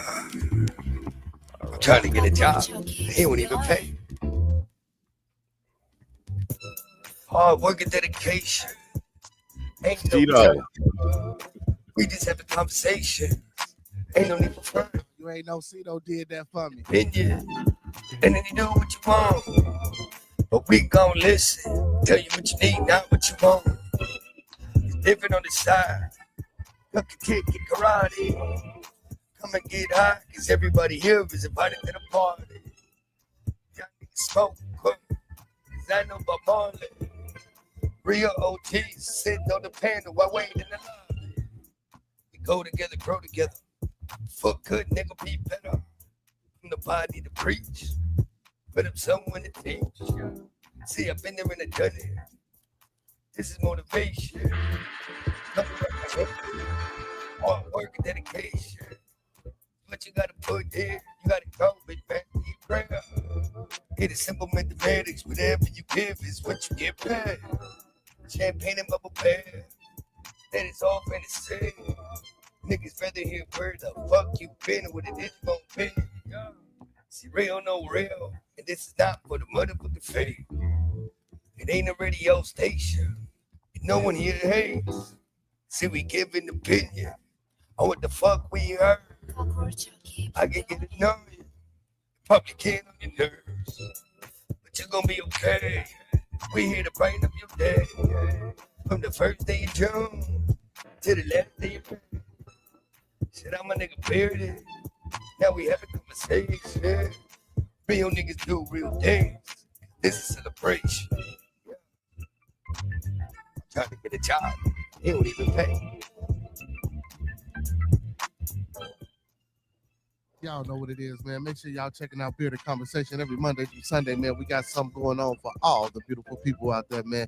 Y'all know what it is, man. Hey, don't meet us here, beat us here. Same black time, same black channel. Talk black to me, y'all. Hey, and y'all know what I like to say before I get up out of here every night, man. Those that fuck with us, fuck with us. Those that don't, fuck with us anyway, man. Y'all know what it is. When we always come, when we come together, man, we always meet on the level. Once we in each other's presence, may we always be humble and plumb. And when we leave each other's presence, may we always, I say always, and I do mean always, out on the square, family. Some more to be, some more to be, some more to be, so may it be, y'all. Y'all know what it is. From the bottom of my heart to the top of my mind, y'all. Without y'all, it wouldn't be no Bearded Conversation, man.